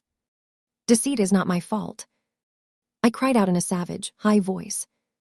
"But you are passionate, Jane, that you must allow. And now return to the nursery. There's a dear, and lie down a little." "I am not your dear. I cannot lie down. Send me to school soon, Mrs. Reed, for I hate to live here." "I will indeed send her to school soon," murmured Mrs. Reed sotto voce, and gathering up her work, she abruptly quitted the apartment. I was left there alone, winner of the field. It was the hardest battle I had fought, and the first victory I had gained. I stood a while on the rug, where Mr. Brocklehurst had stood, and I enjoyed my conqueror's solitude. First, I smiled to myself and felt elate, but this fierce pleasure subsided in me as fast as did the accelerated throb of my pulses. A child cannot quarrel with its elders, as I had done, cannot give its furious feelings uncontrolled play, as I had given mine, without experiencing afterwards the pang of remorse and the chill of reaction. A ridge of lighted heath, alive, glancing, devouring, would have been a meet emblem of my mind when I accused and menaced Mrs. Reed. The same ridge, black and blasted after the flames are dead, would have represented as meetly my subsequent condition, when half an hour's silence and reflection had shown me the madness of my conduct and the dreariness of my hated and hating position. Something of vengeance I had tasted for the first time, as aromatic wine it seemed, on swallowing, warm and racy. Its after flavor, metallic and corroding, gave me a sensation as if I had been poisoned. Willingly would I now have gone and asked Mrs. Reed's pardon, but I knew, partly from experience and partly from instinct, that was the way to make her repulse me with double scorn, thereby re-exciting every turbulent impulse of my nature. I would fain exercise some better faculty than that of fierce speaking, fain find nourishment for some less fiendish feeling than that of somber indignation. I took a book, some Arabian tales. I sat down and endeavored to read. I could make no sense of the subject. My own thoughts swam always between me and the page I had usually found fascinating. I opened the glass door in the breakfast room. The shrubbery was quite still. The black frost reigned, unbroken by sun or breeze, through the grounds. I covered my head and arms with the skirt of my frock, and went out to walk in a part of the plantation which was quite sequestrated. But I found no pleasure in the silent trees, the falling fir cones, the congealed relics of autumn, russet leaves, swept by past winds in heaps, and now stiffened together. I leaned against a gate, and looked into an empty field where no sheep were feeding, where the short grass was nipped and blanched. It was a very grey day, a most opaque sky, onding on snaw, canopied all. Thence flakes fell at intervals, which settled on the hard path and on the hoary lea without melting. I stood, a wretched child enough, whispering to myself over and over again, "What shall I do? What shall I do?" All at once I heard a clear voice call, "Miss Jane, where are you?" "Come to lunch." It was Bessie, I knew well enough, but I did not stir. Her light step came tripping down the path. "You naughty little thing," she said. "Why don't you come when you are called?" Bessie's presence, compared with the thoughts over which I had been brooding, seemed cheerful, even though, as usual, she was somewhat cross. The fact is, after my conflict with and victory over Mrs. Reed, I was not disposed to care much for the nursemaid's transitory anger, and I was disposed to bask in her youthful lightness of heart. I just put my 2 arms round her and said, "Come, Bessie, don't scold." The action was more frank and fearless than any I was habituated to indulge in. Somehow it pleased her. "You are a strange child, Miss Jane," she said, as she looked down at me. "A little roving, solitary thing, and you are going to school, I suppose." I nodded. "And won't you be sorry to leave poor Bessie?" "What does Bessie care for me?" "She is always scolding me." "Because you're such a queer, frightened, shy little thing. You should be bolder." "What, to get more knocks?" "Nonsense, but you are rather put upon, that's certain. My mother said, when she came to see me last week, that she would not like a little one of her own to be in your place. Now, come in, and I've some good news for you." "I don't think you have, Bessie." "Child, what do you mean? What sorrowful eyes you fix on me." "Well, but Mrs. and the young ladies and Master John are going out to tea this afternoon, and you shall have tea with me. I'll ask cook to bake you a little cake, and then you shall help me to look over your drawers, for I am soon to pack your trunk. Mrs. intends you to leave Gateshead in a day or two, and you shall choose what toys you like to take with you. Bessie, you must promise not to scold me any more till I go." "Well, I will, but mind you are a very good girl, and don't be afraid of me. Don't start when I chance to speak rather sharply. It's so provoking." "I don't think I shall ever be afraid of you again, Bessie, because I have got used to you, and I shall soon have another set of people to dread." "If you dread them, they'll dislike you." "As you do, Bessie." "I don't dislike you, miss. I believe I am fonder of you than of all the others." "You don't show it." "You little sharp thing, you've got quite a new way of talking. What makes you so venturesome and hearty?" "Why, I shall soon be away from you, and besides, I was going to say something about what had passed between me and Mrs. Reed, but on second thoughts, I considered it better to remain silent on that head." "And so you're glad to leave me?" "Not at all, Bessie. Indeed, just now I'm rather sorry." "Just now, and rather. How coolly my little lady says it. I dare say now, if I were to ask you for a kiss, you wouldn't give it me. You'd say you'd rather not." "I'll kiss you and welcome. Bend your head down." Bessie stooped, we mutually embraced, and I followed her into the house quite comforted. That afternoon lapsed in peace and harmony, and in the evening Bessie told me some of her most enchanting stories and sang me some of her sweetest songs. Even for me life had its gleams of sunshine. Chapter 5. 5 o'clock had hardly struck on the morning of the 19th of January, when Bessie brought a candle into my closet and found me already up and nearly dressed. I had risen half an hour before her entrance, and had washed my face, and put on my clothes by the light of a half-moon just setting, whose rays streamed through the narrow window near my crib. I was to leave Gateshead that day by a coach which passed the lodge gates at 6 a.m. Bessie was the only person yet risen. She had lit a fire in the nursery, where she now proceeded to make my breakfast. Few children can eat when excited with the thoughts of a journey, nor could I, Bessie, having pressed me in vain to take a few spoonfuls of the boiled milk and bread she had prepared for me, wrapped up some biscuits in a paper and put them into my bag. Then she helped me on with my pelisse and bonnet, and wrapping herself in a shawl, she and I left the nursery. As we passed Mrs. Reed's bedroom, she said, "Will you go in and bid Mrs. Good bye?" "No, Bessie.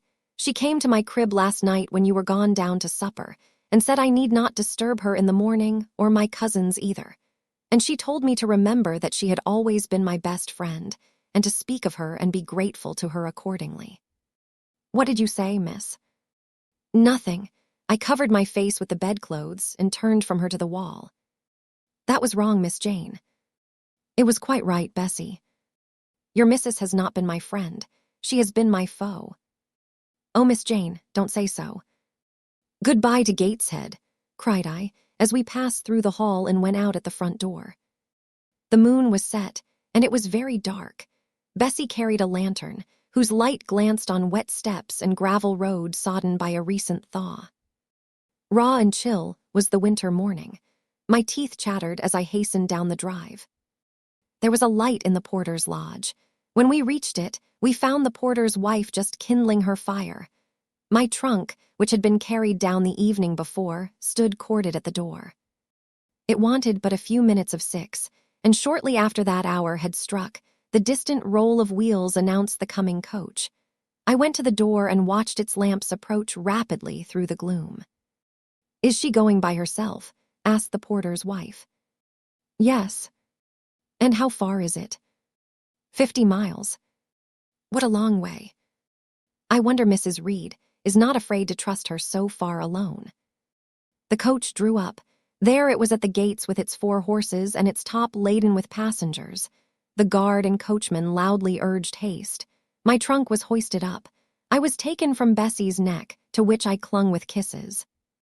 "Be sure and take good care of her," cried she to the guard, as he lifted me into the inside. "Aye, aye," was the answer. The door was slapped to, a voice exclaimed, "All right," and on we drove. Thus was I severed from Bessie and Gateshead, thus whirled away to unknown, and, as I then deemed, remote and mysterious regions. I remember but little of the journey. I only know that the day seemed to me of a preternatural length, and that we appeared to travel over hundreds of miles of road. We passed through several towns, and in one, a very large one, the coach stopped. The horses were taken out, and the passengers alighted to dine. I was carried into an inn, where the guard wanted me to have some dinner. But, as I had no appetite, he left me in an immense room with a fireplace at each end, a chandelier pendant from the ceiling, and a little red gallery high up against the wall filled with musical instruments. Here I walked about for a long time, feeling very strange and mortally apprehensive of someone coming in and kidnapping me. For I believed in kidnappers, their exploits having frequently figured in Bessie's fireside chronicles. At last the guard returned. Once more I was stowed away in the coach. My protector mounted his own seat, sounded his hollow horn, and away we rattled over the stony street of L. The afternoon came on wet and somewhat misty. As it waned into dusk, I began to feel that we were getting very far indeed from Gateshead. We ceased to pass through towns. The country changed. Great gray hills heaved up round the horizon.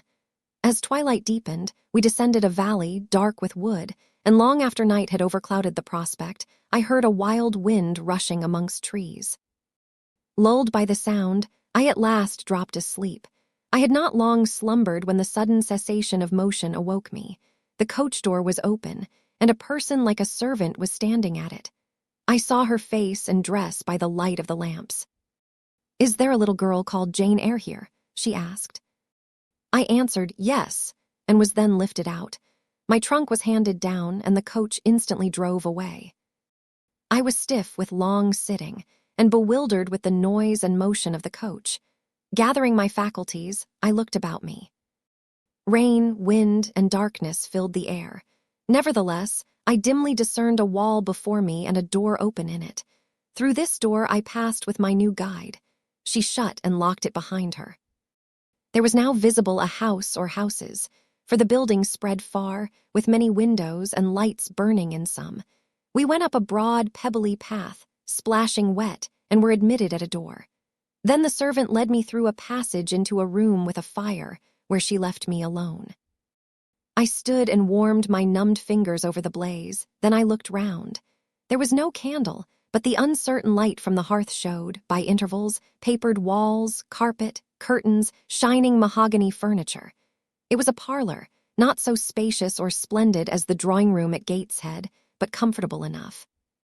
I was puzzling to make out the subject of a picture on the wall, when the door opened, and an individual carrying a light entered. Another followed close behind.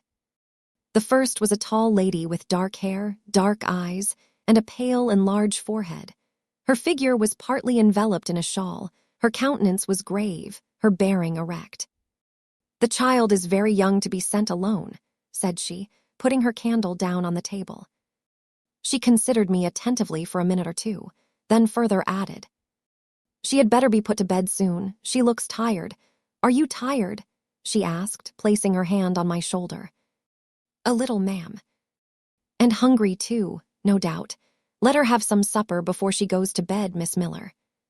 Is this the first time you have left your parents to come to school, my little girl?" I explained to her that I had no parents. She inquired how long they had been dead. Then how old I was, what was my name, whether I could read, write, and sew a little.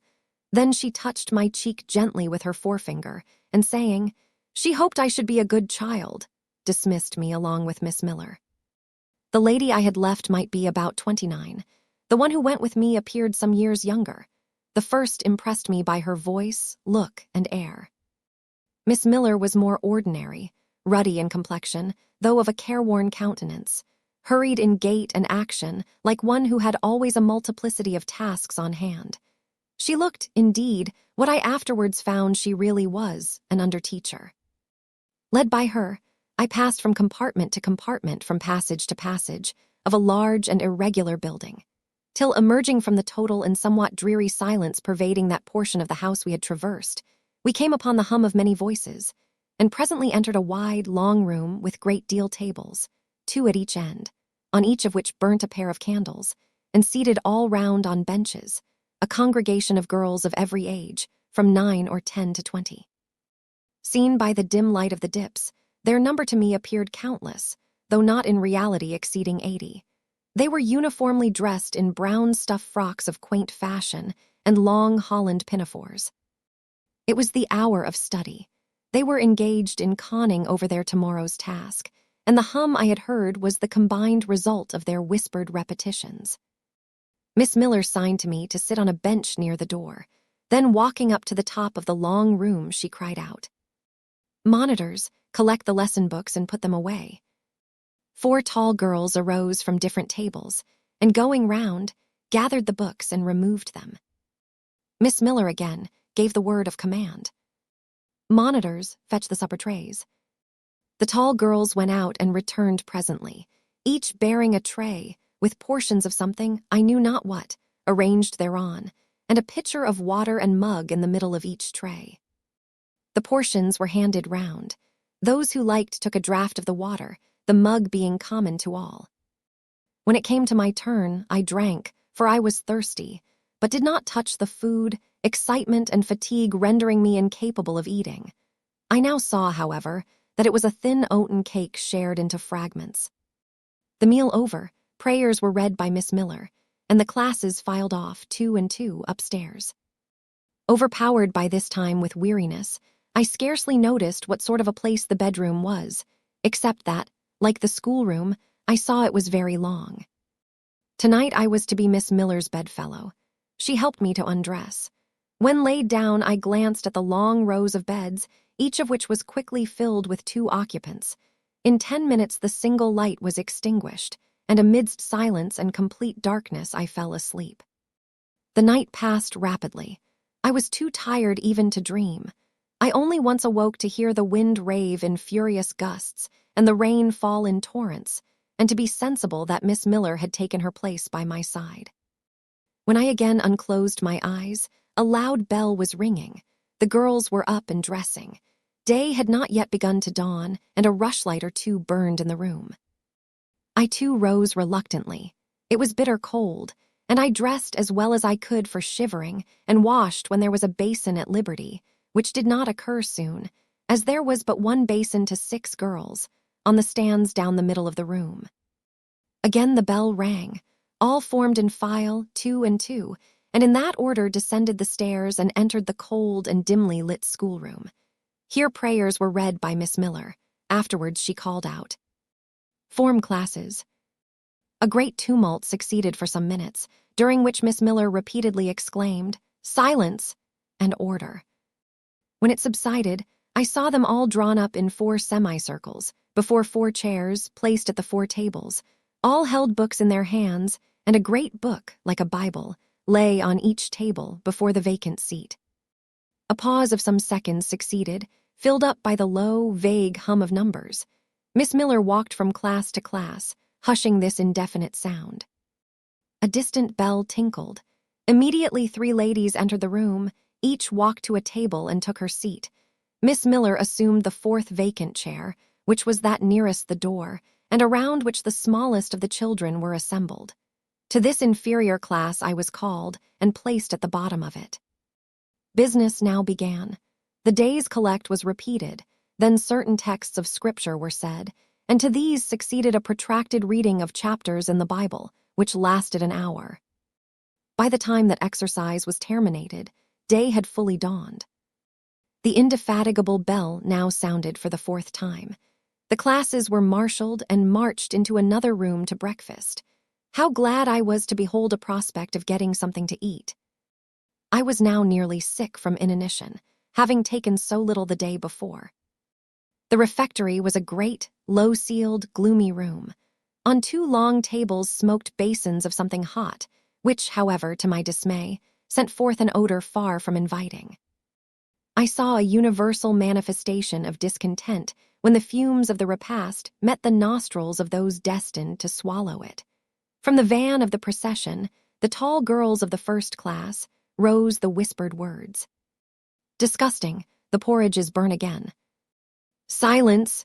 ejaculated a voice, not that of Miss Miller, but one of the upper teachers, a little and dark personage, smartly dressed, but of somewhat morose aspect, who installed herself at the top of one table, while a more buxom lady presided at the other. I looked in vain for her I had first seen the night before. She was not visible.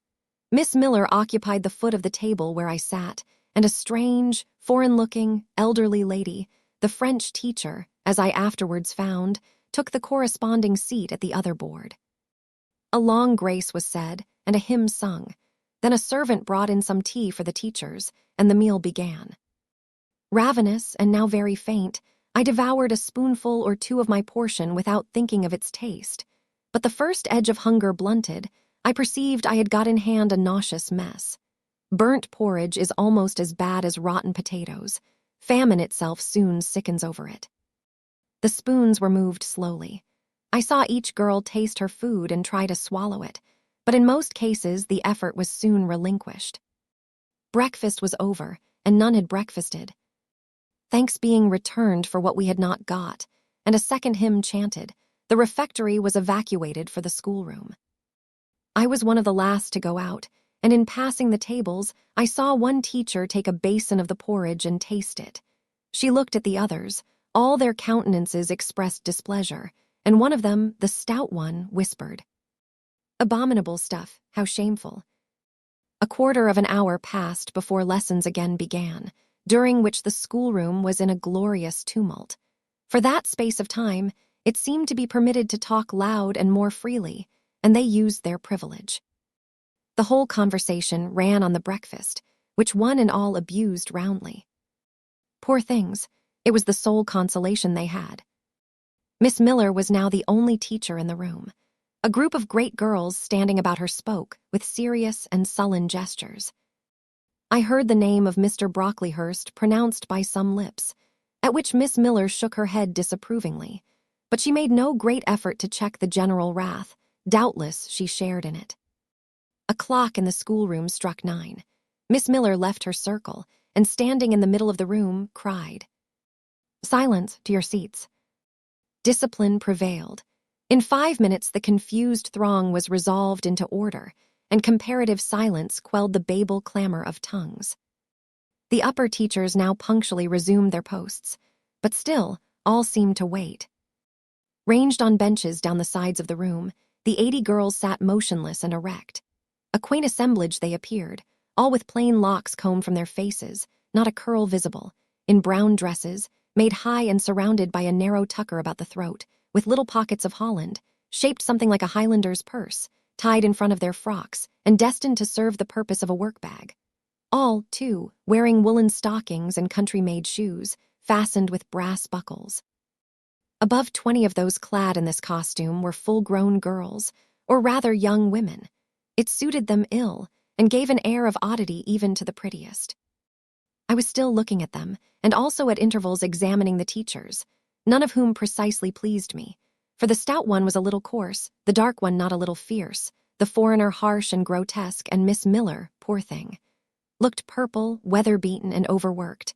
When, as my eye wandered from face to face, the whole school rose simultaneously, as if moved by a common spring. What was the matter? I had heard no order given. I was puzzled. Ere I had gathered my wits, the classes were again seated. But as all eyes were now turned to one point, Mine followed the general direction and encountered the personage who had received me last night. She stood at the bottom of the long room, on the hearth, for there was a fire at each end. She surveyed the 2 rows of girls silently and gravely. Miss Miller, approaching, seemed to ask her a question, and having received her answer, went back to her place and said aloud, "Monitor of the first class, fetch the globes." While the direction was being executed, the lady consulted moved slowly up the room. I suppose I have a considerable organ of veneration, for I retain yet the sense of admiring awe with which my eyes traced her steps. Seen now in broad daylight, she looked tall, fair, and shapely, brown eyes with a benignant light in their irids, and a fine penciling of long lashes round, relieved the whiteness of her large front. On each of her temples her hair, of a very dark brown, was clustered in round curls, according to the fashion of those times, when neither smooth bands nor long ringlets were in vogue. Her dress, also in the mode of the day, was of purple cloth, relieved by a sort of Spanish trimming of black velvet. A gold watches were not so common then as now, shone at her girdle. Let the reader add, to complete the picture, refined features, a complexion, if pale, clear, and a stately air and carriage, and he will have, at least, as clearly as words can give it, a correct idea of the exterior of Miss Temple, Maria Temple, as I afterwards saw the name written in a prayer book entrusted to me to carry to church. The superintendent of Lowood, for such was this lady, having taken her seat before a pair of globes placed on one of the tables, summoned the first class round her, and commenced giving a lesson on geography. The lower classes were called by the teachers. Repetitions in history, grammar, and went on for an hour. Writing and arithmetic succeeded, and music lessons were given by Miss Temple to some of the elder girls. The duration of each lesson was measured by the clock, which at last struck 12. The superintendent rose. "I have a word to address to the pupils," said she. The tumult of cessation from lessons was already breaking forth, but it sank at her voice. She went on. "You had this morning a breakfast which you could not eat. You must be hungry. I have ordered that a lunch of bread and cheese shall be served to all." The teachers looked at her with a sort of surprise. "It is to be done on my responsibility," she added, in an explanatory tone to them, and immediately afterwards left the room. The bread and cheese was presently brought in and distributed, to the high delight and refreshment of the whole school. The order was now given to the garden. Each put on a coarse straw bonnet, with strings of colored calico and a cloak of gray frieze. I was similarly equipped, and following the stream, I made my way into the open air. The garden was a wide enclosure, surrounded with walls so high as to exclude every glimpse of prospect. A covered veranda ran down one side, and broad walks bordered a middle space divided into scores of little beds. These beds were assigned as gardens for the pupils to cultivate, and each bed had an owner. When full of flowers, they would doubtless look pretty. But now, at the latter end of January, all was wintry blight and brown decay. I shuddered as I stood and looked round me. It was an inclement day for outdoor exercise, not positively rainy, but darkened by a drizzling yellow fog. All underfoot was still soaking wet with the floods of yesterday. The stronger among the girls ran about and engaged in active games, but sundry pale and thin ones herded together for shelter and warmth in the veranda. And amongst these, as the dense mist penetrated to their shivering frames, I heard frequently the sound of a hollow cough. As yet I had spoken to no one, nor did anybody seem to take notice of me. I stood lonely enough, but to that feeling of isolation I was accustomed. It did not oppress me much. I leant against a pillar of the veranda, drew my gray mantle close about me, and trying to forget the cold which nipped me without, and the unsatisfied hunger which gnawed me within, delivered myself up to the employment of watching and thinking. My reflections were too undefined and fragmentary to merit record. I hardly yet knew where I was. Gateshead and my past life seemed floated away to an immeasurable distance. The present was vague and strange, and of the future I could form no conjecture. I looked round the convent-like garden, and then up at the house, a large building, half of which seemed gray and old, the other half quite new. The new part, containing the schoolroom and dormitory, was lit by mullioned and latticed windows, which gave it a church-like aspect. A stone tablet over the door bore this inscription: LOWOOD Institution. This portion was rebuilt A.D. by Naomi Brocklehurst of Brocklehurst Hall in this county. Let your light so shine before men that they may see your good works and glorify your Father which is in heaven. St. Matt, v. 16. I read these words over and over again. I felt that an explanation belonged to them and was unable fully to penetrate their import.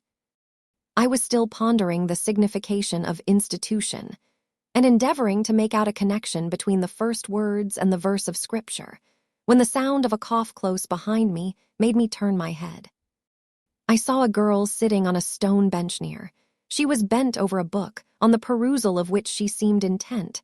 From where I stood, I could see the title. It was Rasselas, a name that struck me as strange and consequently attractive. In turning a leaf, she happened to look up, and I said to her directly, "Is your book interesting?" I had already formed the intention of asking her to lend it to me someday. "I like it," she answered, after a pause of a second or two, during which she examined me. "What is it about?" I continued. I hardly know where I found the hardihood thus to open a conversation with a stranger. The step was contrary to my nature and habits, but I think her occupation touched a chord of sympathy somewhere, for I too liked reading, though of a frivolous and childish kind. I could not digest or comprehend the serious or substantial. "You may look at it," replied the girl, offering me the book. I did so. A brief examination convinced me that the contents were less taking than the title. Rasselas looked dull to my trifling taste. I saw nothing about fairies, nothing about genii. No bright variety seemed spread over the closely printed pages. I returned it to her. She received it quietly, and without saying anything she was about to relapse into her former studious mood. Again, I ventured to disturb her. "Can you tell me what the writing on that stone over the door means? What is Lowood Institution? This house where you are come to live? And why do they call it institution? Is it in any way different from other schools?" "It is partly a charity school. You and I and all the rest of us are charity children." "I suppose you are an orphan. Are not either your father or your mother dead?" "Both died before I can remember." "Well, all the girls here have lost either one or both parents, and this is called an institution for educating orphans." "Do we pay no money? Do they keep us for nothing?" "We pay, or our friends pay, £15 a year for each." "Then why do they call us charity children?" "Because £15 is not enough for board and teaching, and the deficiency is supplied by subscription." "Who subscribes?" "Different benevolent-minded ladies and gentlemen in this neighborhood, and in London." "Who is Naomi Brocklehurst?" "The lady who built the new part of this house as that tablet records, and whose son overlooks and directs everything here." "Why?" "Because he is treasurer and manager of the establishment." "Then this house does not belong to that tall lady who wears a watch, and who said we were to have some bread and cheese?" "To Miss Temple? Oh, no." "I wish it did. She has to answer to Mr. Brocklehurst for all she does." "Mr. Brocklehurst buys all our food and all our clothes." "Does he live here?" "No, 2 miles off, at a large hall." "Is he a good man?" "He is a clergyman, and is said to do a great deal of good."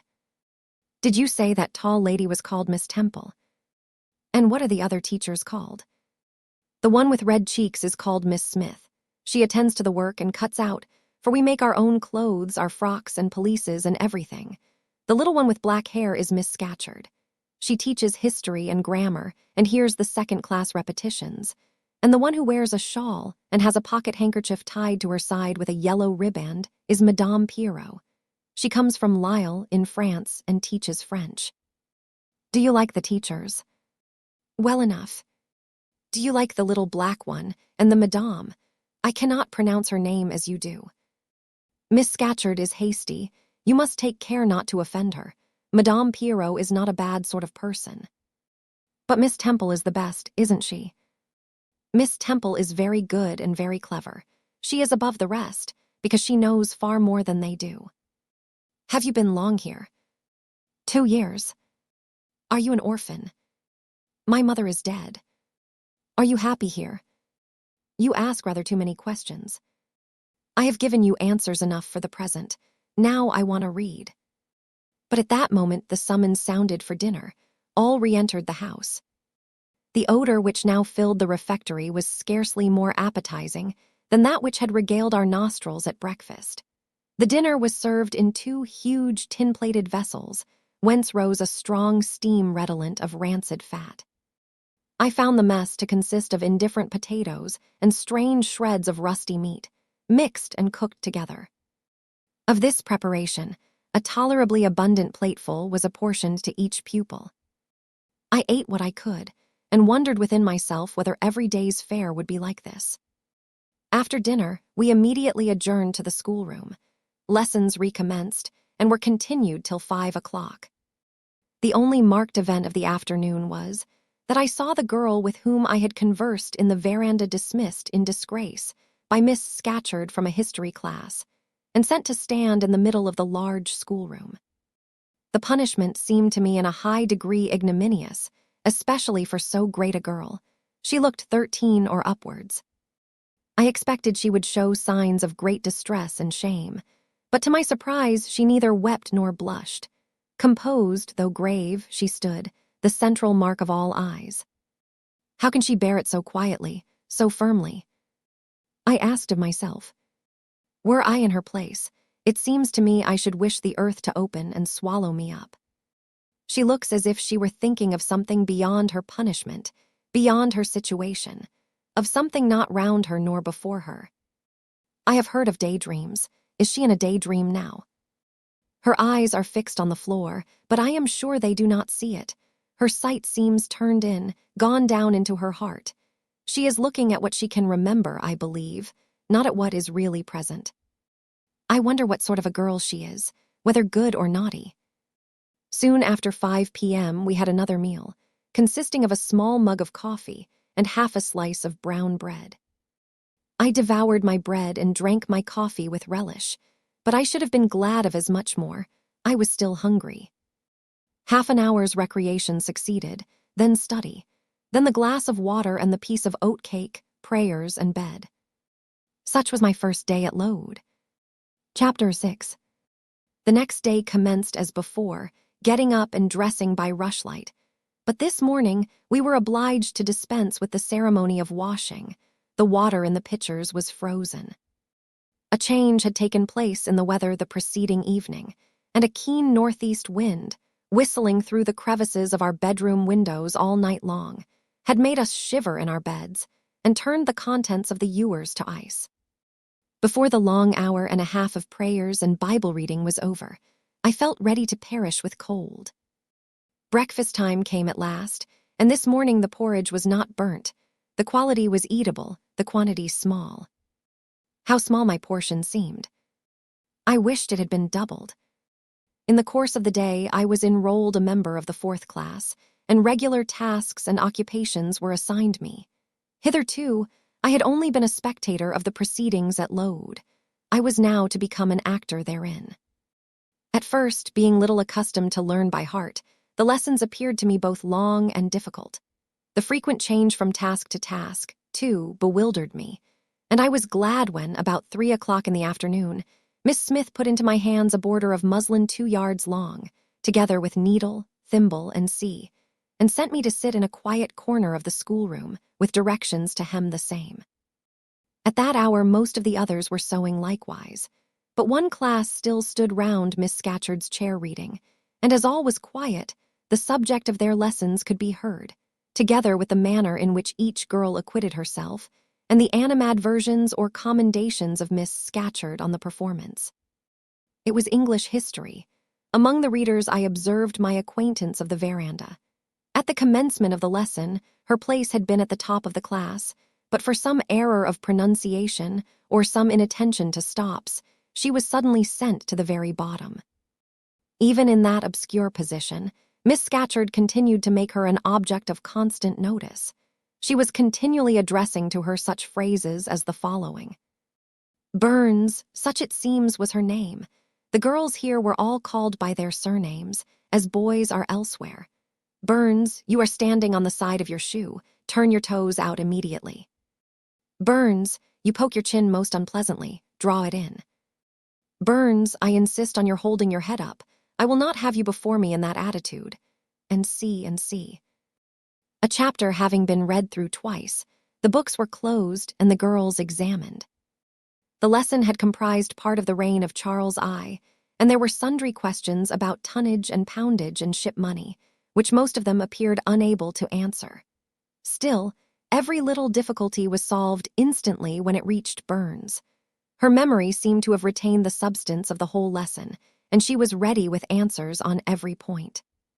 I kept expecting that Miss Scatcherd would praise her attention, but instead of that, she suddenly cried out, "You dirty, disagreeable girl, you have never cleaned your nails this morning." Burns made no answer. I wondered at her silence. Why, thought I, does she not explain that she could neither clean her nails nor wash her face, as the water was frozen? My attention was now called off by Miss Smith desiring me to hold a skein of thread. While she was winding it, she talked to me from time to time, asking whether I had ever been at school before, whether I could mark, stitch, knit, and see. Till she dismissed me, I could not pursue my observations on Miss Scatcherd's movements. When I returned to my seat, that lady was just delivering an order of which I did not catch the import. But Burns immediately left the class, and going into the small inner room where the books were kept, returned in half a minute, carrying in her hand a bundle of twigs tied together at one end. This ominous tool she presented to Miss Scatcherd with a respectful courtesy. Then she quietly, and without being told, unloosed her pinafore, and the teacher instantly and sharply inflicted on her neck a dozen strokes with the bunch of twigs. Not a tear rose to Burns' eye, and while I paused from my sewing, because my fingers quivered at this spectacle with a sentiment of unavailing and impotent anger, not a feature of her pensive face altered its ordinary expression. "Hardened girl," exclaimed Miss Scatcherd, "nothing can correct you of your slatternly habits. Carry the rod away." Burns obeyed. I looked at her narrowly as she emerged from the book closet.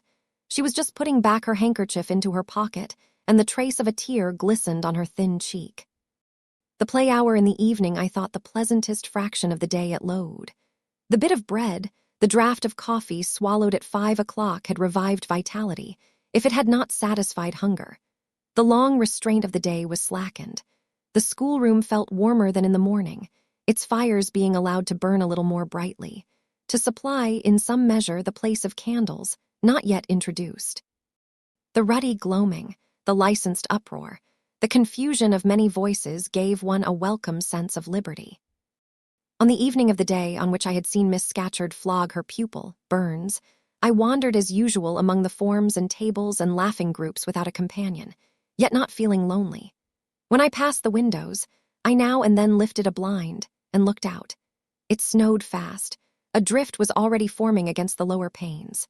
Putting my ear close to the window, I could distinguish from the gleeful tumult within the disconsolate moan of the wind outside.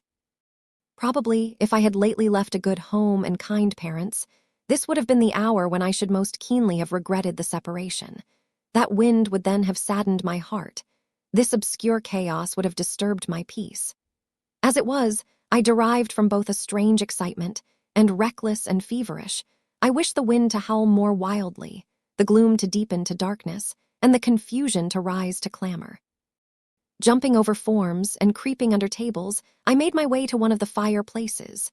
There, kneeling by the high wire fender, I found Burns, absorbed, silent, abstracted from all round her by the companionship of a book, which she read by the dim glare of the embers. "Is it still Rassella's?"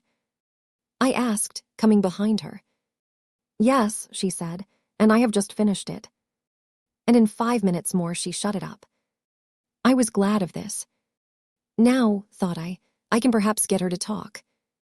I sat down by her on the floor. "What is your name besides Burns?" "Helen. Do you come a long way from here?"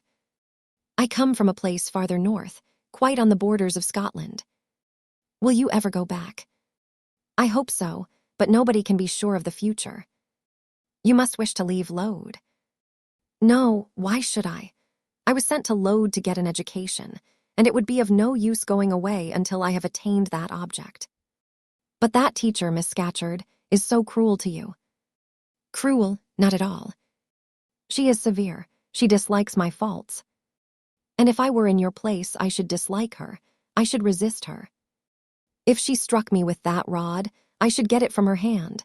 I should break it under her nose. Probably you would do nothing of the sort. But if you did, Mr. Brocklehurst would expel you from the school. That would be a great grief to your relations. It is far better to endure patiently a smart which nobody feels but yourself, than to commit a hasty action whose evil consequences will extend to all connected with you. And besides, the Bible bids us return good for evil. But then it seems disgraceful to be flogged, and to be sent to stand in the middle of a room full of people. And you are such a great girl. I am far younger than you, and I could not bear it. Yet it would be your duty to bear it, if you could not avoid it. It is weak and silly to say you cannot bear what it is your fate to be required to bear. I heard her with wonder. I could not comprehend this doctrine of endurance, and still less could I understand or sympathize with the forbearance she expressed for her chastiser. Still I felt that Helen Burns considered things by a light invisible to my eyes. I suspected she might be right and I wrong, but I would not ponder the matter deeply. Like Felix, I put it off to a more convenient season. You say you have faults, Helen. What are they? To me, you seem very good. Then learn from me not to judge by appearances. I am, as Miss Scatcherd said, slatternly. I seldom put and never keep things in order. I am careless. I forget rules.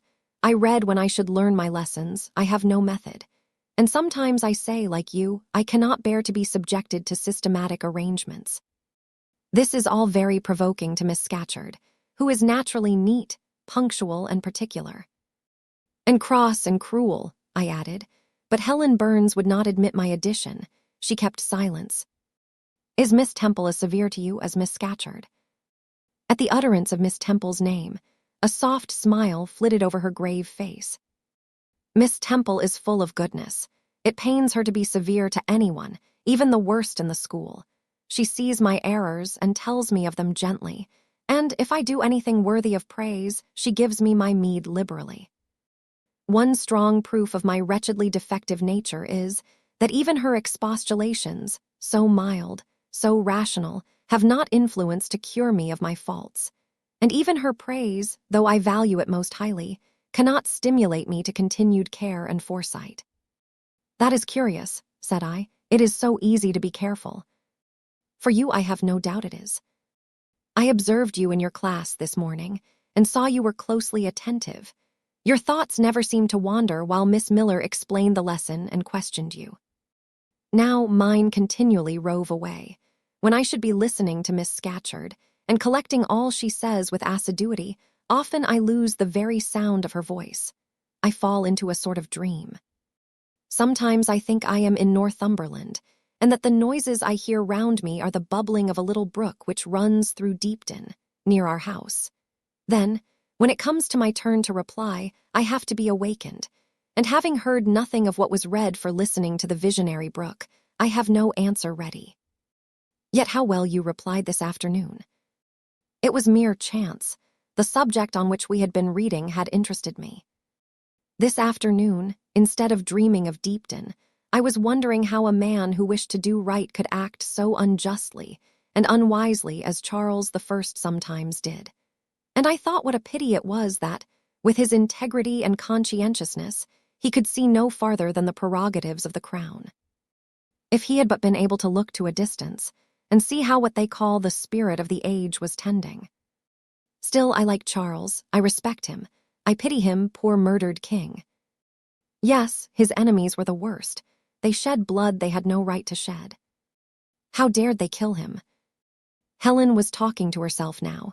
She had forgotten I could not very well understand her, that I was ignorant, or nearly so, of the subject she discussed. I recalled her to my level. And when Miss Temple teaches you, do your thoughts wander then? No, certainly, not often, because Miss Temple has generally something to say which is newer than my own reflections. Her language is singularly agreeable to me, and the information she communicates is often just what I wish to gain. Well then, with Miss Temple you are good. Yes, in a passive way.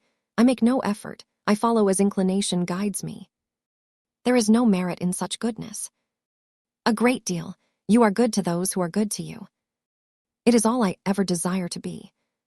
If people were always kind and obedient to those who are cruel and unjust, the wicked people would have it all their own way.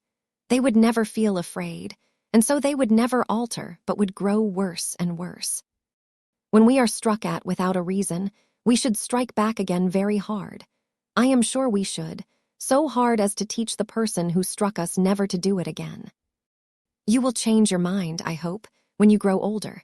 As yet you are but a little untaught girl. But I feel this, Helen.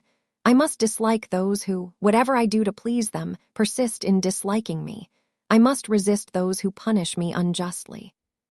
It is as natural as that I should love those who show me affection, or submit to punishment when I feel it is deserved.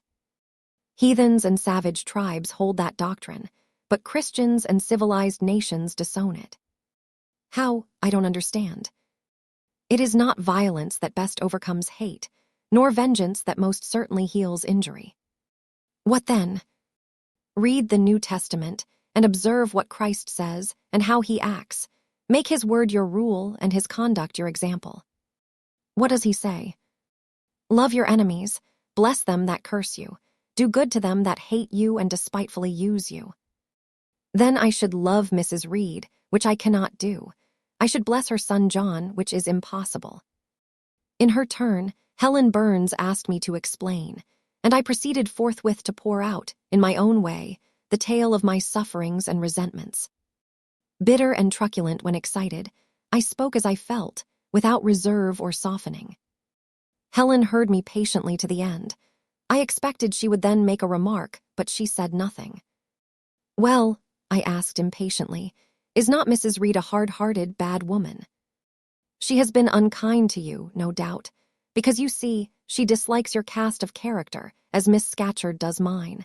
But how minutely you remember all she has done and said to you. What a singularly deep impression her injustice seems to have made on your heart. No ill usage so brands its record on my feelings. Would you not be happier if you tried to forget her severity, together with the passionate emotions it excited? Life appears to me too short to be spent in nursing animosity or registering wrongs. We are, and must be, one and all, burdened with faults in this world.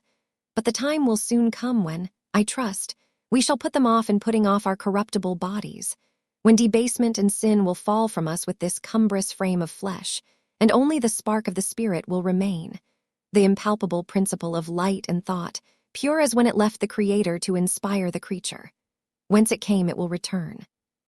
Perhaps again to be communicated to some being higher than man, perhaps to pass through gradations of glory, from the pale human soul to brighten to the seraph. Surely it will never, on the contrary, be suffered to degenerate from man to fiend. No, I cannot believe that. I hold another creed, which no one ever taught me and which I seldom mention, but in which I delight and to which I cling, for it extends hope to all. It makes eternity a rest, a mighty home, not a terror and an abyss. Besides, with this creed, I can so clearly distinguish between the criminal and his crime. I can so sincerely forgive the first while I abhor the last. With this creed, revenge never worries my heart, degradation never too deeply disgusts me, injustice never crushes me too low. I live in calm, looking to the end. Helen's head, always drooping, sank a little lower as she finished this sentence. I saw by her look she wished no longer to talk to me, but rather to converse with her own thoughts. She was not allowed much time for meditation. A monitor, a great rough girl, presently came up, exclaiming in a strong Cumberland accent, "Helen Burns, if you don't go and put your drawer in order and fold up your work this minute, I'll tell Miss Scatcherd to come and look at it." Helen sighed as her reverie fled, and getting up, obeyed the monitor without reply as without delay. Chapter 7. My first quarter at Lowood seemed an age, and not the golden age either. It comprised an irksome struggle with difficulties in habituating myself to new rules and unwanted tasks. The fear of failure in these points harassed me worse than the physical hardships of my lot, though these were no trifles. During January, February, and part of March, the deep snows, and after their melting, the almost impassable roads, prevented our stirring beyond the garden walls, except to go to church. But within these limits, we had to pass an hour every day in the open air. Our clothing was insufficient to protect us from the severe cold. We had no boots. The snow got into our shoes and melted there. Our ungloved hands became numbed and covered with chilblains, as were our feet. I remember well the distracting irritation I endured from this cause every evening when my feet inflamed, and the torture of thrusting the swelled, raw, and stiff toes into my shoes in the morning. Then the scanty supply of food was distressing. With the keen appetites of growing children, we had scarcely sufficient to keep alive a delicate invalid. From this deficiency of nourishment resulted an abuse, which pressed hardly on the younger pupils. Whenever the famished great girls had an opportunity, they would coax or menace the little ones out of their portion. Many a time I have shared between two claimants the precious morsel of brown bread distributed at tea time, and after relinquishing to a third half the contents of my mug of coffee, I have swallowed the remainder with an accompaniment of secret tears, forced from me by the exigency of hunger. Sundays were dreary days in that wintry season. We had to walk 2 miles to Brocklebridge Church, where our patron officiated. We set out cold. We arrived at church colder. During the morning service, we became almost paralyzed. It was too far to return to dinner, and an allowance of cold meat and bread, in the same penurious proportion observed in our ordinary meals, was served round between the services. At the close of the afternoon service, we returned by an exposed and hilly road, where the bitter winter wind, blowing over a range of snowy summits to the north, almost flayed the skin from our faces. I can remember Miss Temple walking lightly and rapidly along our drooping line, her plaid cloak, which the frosty wind fluttered, gathered close about her, and encouraging us by precept and example to keep up our spirits and march forward, as she said, like stalwart soldiers. The other teachers, poor things, were generally themselves too much dejected to attempt the task of cheering others. How we longed for the light and heat of a blazing fire when we got back. But to the little ones at least, this was denied. Each hearth in the schoolroom was immediately surrounded by a double row of great girls, and behind them the younger children crouched in groups, wrapping their starved arms in their pinafores. A little solace came at tea time, in the shape of a double ration of bread, a whole, instead of a half, slice, with the delicious addition of a thin scrape of butter. It was the hebdomadal treat to which we all looked forward from Sabbath to Sabbath. I generally contrived to reserve a moiety of this bounteous repast for myself, but the remainder I was invariably obliged to part with. The Sunday evening was spent in repeating, by heart, the church catechism and the 5th, 6th, and 7th chapters of St. Matthew, and in listening to a long sermon read by Miss Miller, whose irrepressible yawns attested her weariness. A frequent interlude of these performances was the enactment of the part of Eutychus by some half-dozen of little girls, who, overpowered with sleep, would fall down, if not out of the 3rd loft, yet off the 4th form and be taken up half dead. The remedy was to thrust them forward into the center of the schoolroom and oblige them to stand there till the sermon was finished. Sometimes their feet failed them, and they sank together in a heap. They were then propped up with the monitors, high stools. I have not yet alluded to the visits of Mr. Brocklehurst, and indeed that gentleman was from home during the greater part of the 1st month after my arrival, perhaps prolonging his stay with his friend the Archdeacon. His absence was a relief to me.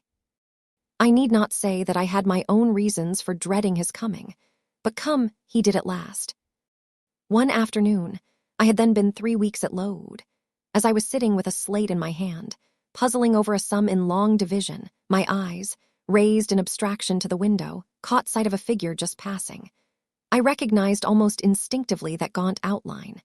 And when, 2 minutes after, all the school, teachers included, rose en masse, it was not necessary for me to look up in order to ascertain whose entrance they thus greeted. A long stride measured the schoolroom, and presently beside Miss Temple, who herself had risen, stood the same black column which had frowned on me so ominously from the hearthrug of Gateshead. I now glanced sideways at this piece of architecture. Yes, I was right. It was Mr. Brocklehurst, buttoned up in a surtout and looking longer, narrower, and more rigid than ever. I had my own reasons for being dismayed at this apparition. Too well I remembered the perfidious hints given by Mrs. Reed about my disposition, and the promise pledged by Mr. Brocklehurst to apprise Miss Temple and the teachers of my vicious nature. All along I had been dreading the fulfillment of this promise. I had been looking out daily for the coming man, whose information respecting my past life and conversation was to brand me as a bad child forever. Now there he was. He stood at Miss Temple's side. He was speaking low in her ear. I did not doubt he was making disclosures of my villainy, and I watched her eye with painful anxiety, expecting every moment to see its dark orb turn on me a glance of repugnance and contempt. I listened too, and as I happened to be seated quite at the top of the room, I caught most of what he said. Its import relieved me from immediate apprehension. I suppose, Miss Temple, the thread I bought at Loughton will do. It struck me that it would be just of the quality for the calico chemises, and I sorted the needles to match. You may tell Miss Smith that I forgot to make a memorandum of the darning needles, but she shall have some papers sent in next week, and she is not, on any account, to give out more than one at a time to each pupil. If they have more, they are apt to be careless and lose them. And, oh, ma'am, I wish the woolen stockings were better looked to. When I was here last, I went into the kitchen garden and examined the clothes drying on the line. There was a quantity of black hose in a very bad state of repair. From the size of the holes in them, I was sure they had not been well mended from time to time. He paused. "Your directions shall be attended to, sir," said Miss Temple. "And, ma'am," he continued, "the laundress tells me some of the girls have 2 clean tuckers in the week. It is too much. The rules limit them to 1. I think I can explain that circumstance, sir. Agnes and Catherine Johnstone were invited to take tea with some friends at Loughton last Thursday, and I gave them leave to put on clean tuckers for the occasion." Mr. Brocklehurst nodded. "Well, for once it may pass, but please not to let the circumstance occur too often. And there is another thing which surprised me. I find, in settling accounts with the housekeeper, that a lunch, consisting of bread and cheese, has twice been served out to the girls during the past fortnight. How is this? I looked over the regulations, and I find no such meal as lunch mentioned. Who introduced this innovation, and by what authority?" "I must be responsible for the circumstance, sir," replied Miss Temple. "The breakfast was so ill prepared that the pupils could not possibly eat it, and I dared not allow them to remain fasting till dinner time. Madam, allow me an instant. You are aware that my plan in bringing up these girls is not to accustom them to habits of luxury and indulgence, but to render them hardy, patient, self-denying.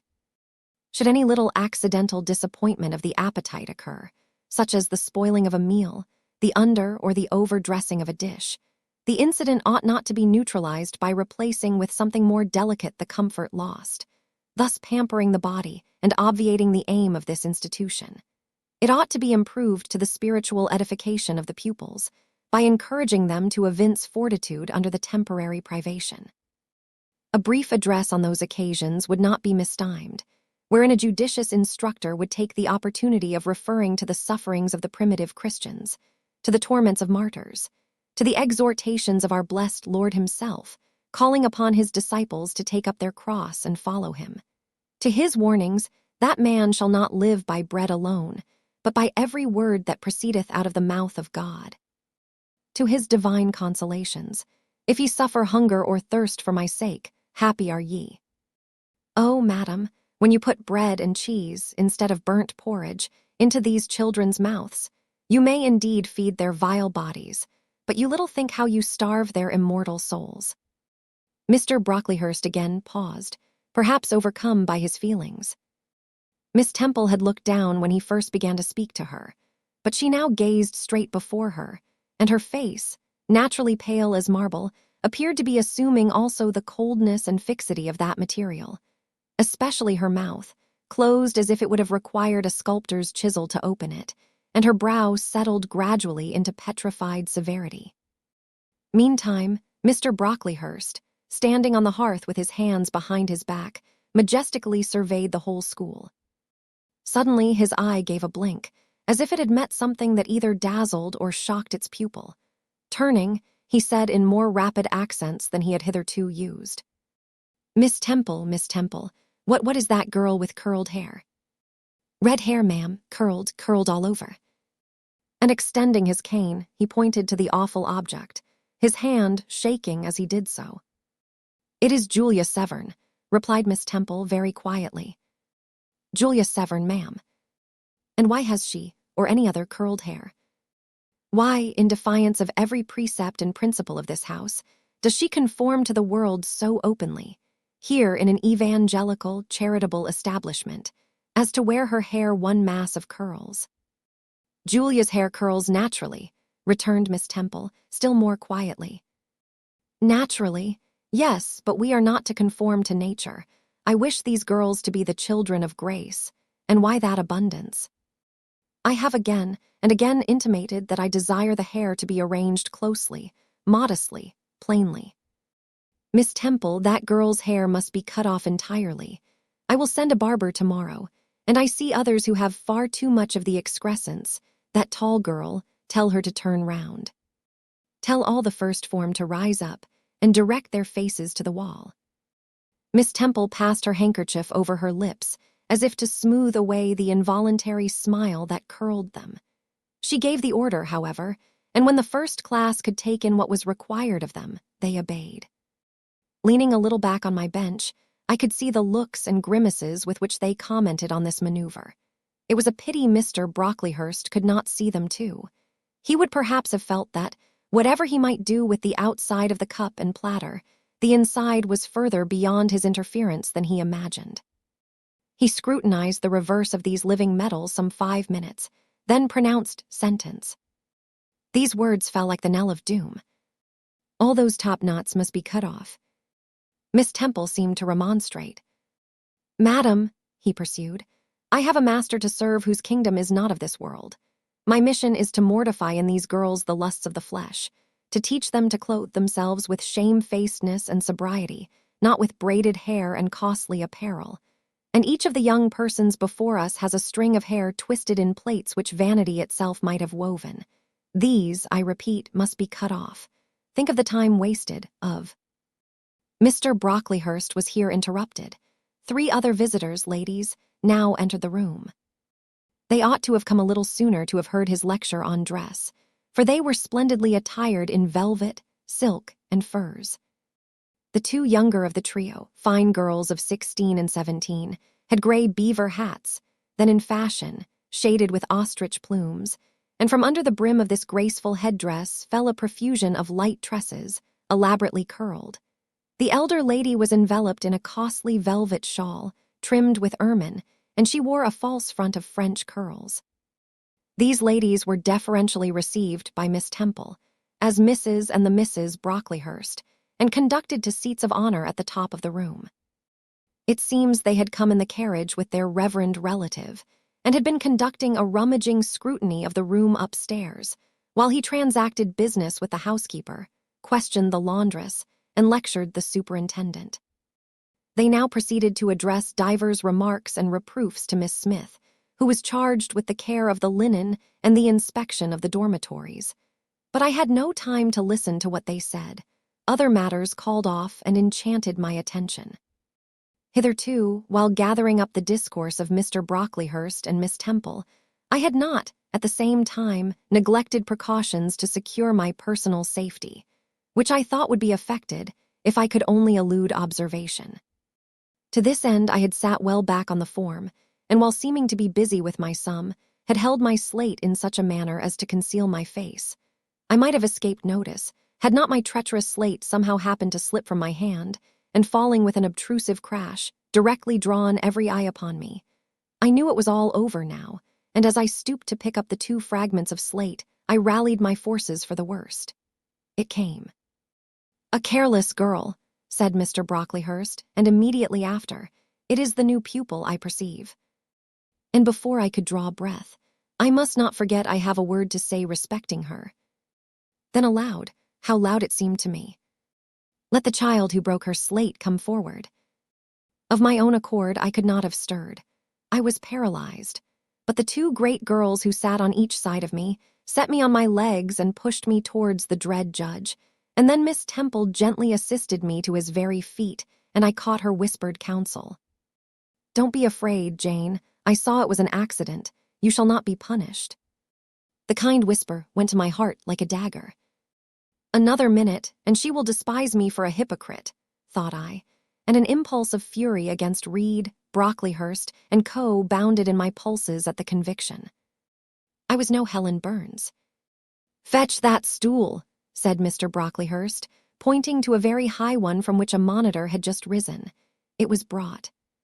"Place the child upon it." And I was placed there, by whom I don't know. I was in no condition to note particulars. I was only aware that they had hoisted me up to the height of Mr. Brocklehurst's nose, that he was within a yard of me, and that a spread of shot orange and purple silk pelisses and a cloud of silvery plumage extended and waved below me. Mr. Brocklehurst hemmed. "Ladies," said he, turning to his family, "Miss Temple, teachers, and children, you all see this girl." Of course they did, for I felt their eyes directed like burning glasses against my scorched skin. "You see she is yet young. You observe she possesses the ordinary form of childhood. God has graciously given her the shape that he has given to all of us. No signal deformity points her out as a marked character. Who would think that the evil one had already found a servant and agent in her? Yet such, I grieve to say, is the case." A pause in which I began to steady the palsy of my nerves, and to feel that the Rubicon was passed, and that the trial, no longer to be shirked, must be firmly sustained. "My dear children," pursued the black marble clergyman, with pathos, "this is a sad, a melancholy occasion, for it becomes my duty to warn you that this girl, who might be one of God's own lambs, is a little castaway, not a member of the true flock, but evidently an interloper and an alien. You must be on your guard against her. You must shun her example. If necessary, avoid her company, exclude her from your sports, and shut her out from your converse. Teachers, you must watch her. Keep your eyes on her movements. Weigh well her words, scrutinize her actions, punish her body to save her soul. If indeed such salvation be possible, for my tongue falters while I tell it, this girl, this child, the native of a Christian land, worse than many a little heathen who says its prayers to Brahma and kneels before Juggernaut, this girl is a liar." Now came a pause of 10 minutes, during which I, by this time in perfect possession of my wits, observed all the female Brocklehursts produce their pocket handkerchiefs and apply them to their optics, while the elderly lady swayed herself to and fro, and the 2 younger ones whispered, "How shocking!" Mr. Brocklehurst resumed. "This I learned from her benefactress, from the pious and charitable lady who adopted her in her orphan state, reared her as her own daughter, and whose kindness, whose generosity the unhappy girl repaid by an ingratitude so bad, so dreadful, that at last her excellent patroness was obliged to separate her from her own young ones, fearful lest her vicious example should contaminate their purity. She has sent her here to be healed, even as the Jews of old sent their disease to the troubled pool of Bethesda. And, teachers, superintendent, I beg of you not to allow the waters to stagnate round her." With this sublime conclusion, Mr. Brocklehurst adjusted the top button of his surtout, muttered something to his family, who rose, bowed to Miss Temple, and then all the great people sailed in state from the room. Turning at the door, my judge said, "Let her stand half an hour longer on that stool, and let no one speak to her during the remainder of the day." There was I, then, mounted aloft. I, who had said I could not bear the shame of standing on my natural feet in the middle of the room, was now exposed to general view on a pedestal of infamy.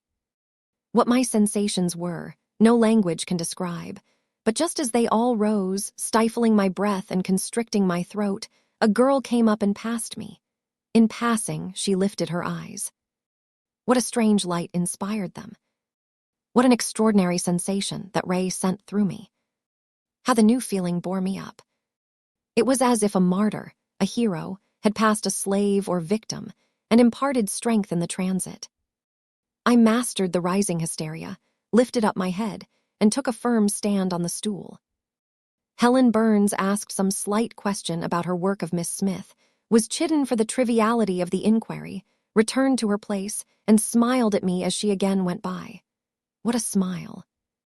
I remember it now, and I know that it was the effluence of fine intellect, of true courage. It lit up her marked lineaments, her thin face, her sunken gray eye, like a reflection from the aspect of an angel. Yet at that moment, Helen Burns wore on her arm the untidy badge. Scarcely an hour ago I had heard her condemned by Miss Scatcherd to a dinner of bread and water on the morrow, because she had blotted an exercise in copying it out. Such is the imperfect nature of man. Such spots are there on the disk of the clearest planet, and eyes like Miss Scatcherd's can only see those minute defects and are blind to the full brightness of the orb. Chapter 8. Ere the half-hour ended, 5 o'clock struck. School was dismissed, and all were gone into the refectory to tea. I now ventured to descend. It was deep dusk. I retired into a corner and sat down on the floor. The spell by which I had been so far supported began to dissolve.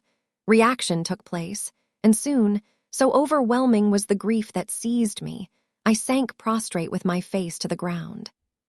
Now I wept. Helen Burns was not here. Nothing sustained me. Left to myself, I abandoned myself, and my tears watered the boards. I had meant to be so good, and to do so much at Lowood, to make so many friends, to earn respect and win affection. Already I had made visible progress. That very morning I had reached the head of my class. Miss Miller had praised me warmly. Miss Temple had smiled approbation. She had promised to teach me drawing and to let me learn French if I continued to make similar improvement 2 months longer. And then I was well received by my fellow pupils, treated as an equal by those of my own age, and not molested by any. Now, here I lay again crushed and trodden on, and could I ever rise more? Never, I thought, and ardently I wished to die.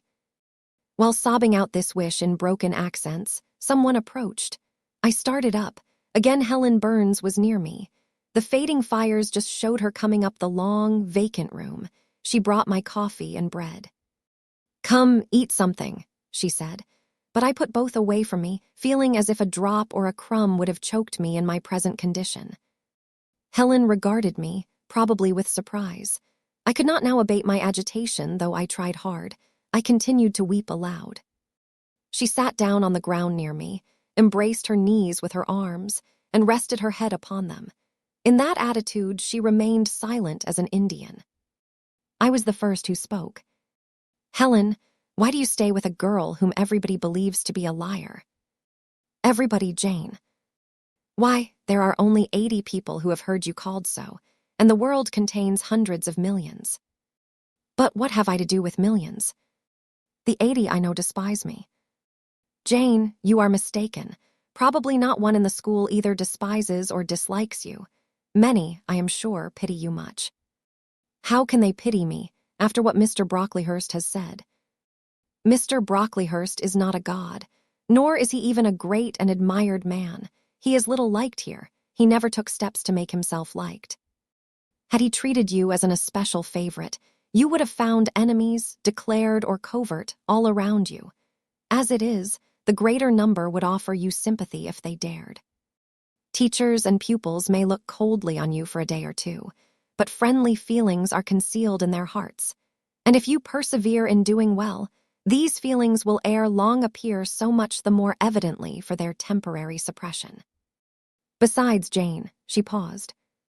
"Well, Helen," said I, putting my hand into hers. She chafed my fingers gently to warm them and went on.